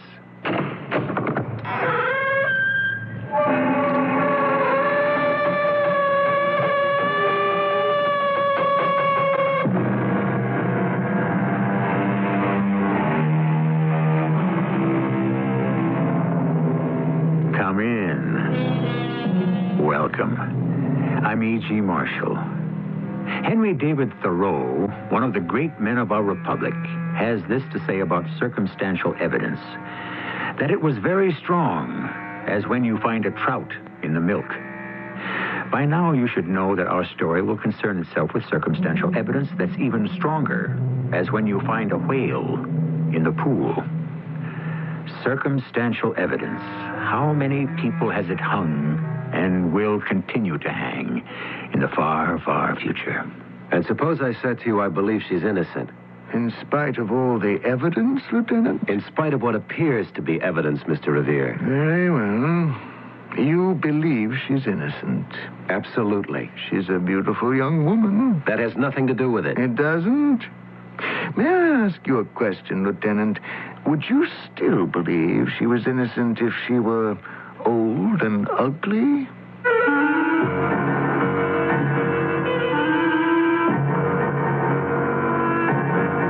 Our mystery drama, Shadow of a Lover, was written especially for the Mystery Theater by Sam Dan and stars Michael Tolan. I'll be back shortly with Act One. Show 'em your props. It's time to get away. We'll be right out. Here we come, America. Show 'em your props. Show 'em your Master Charge. Taking a trip, whether you go by plane or car, around the country, around the world. Show the world you carry Master Charge. Hey, they know clout when they see it. Show 'em your props. We'll be right out. Show 'em your props. Show 'em your Master Charge.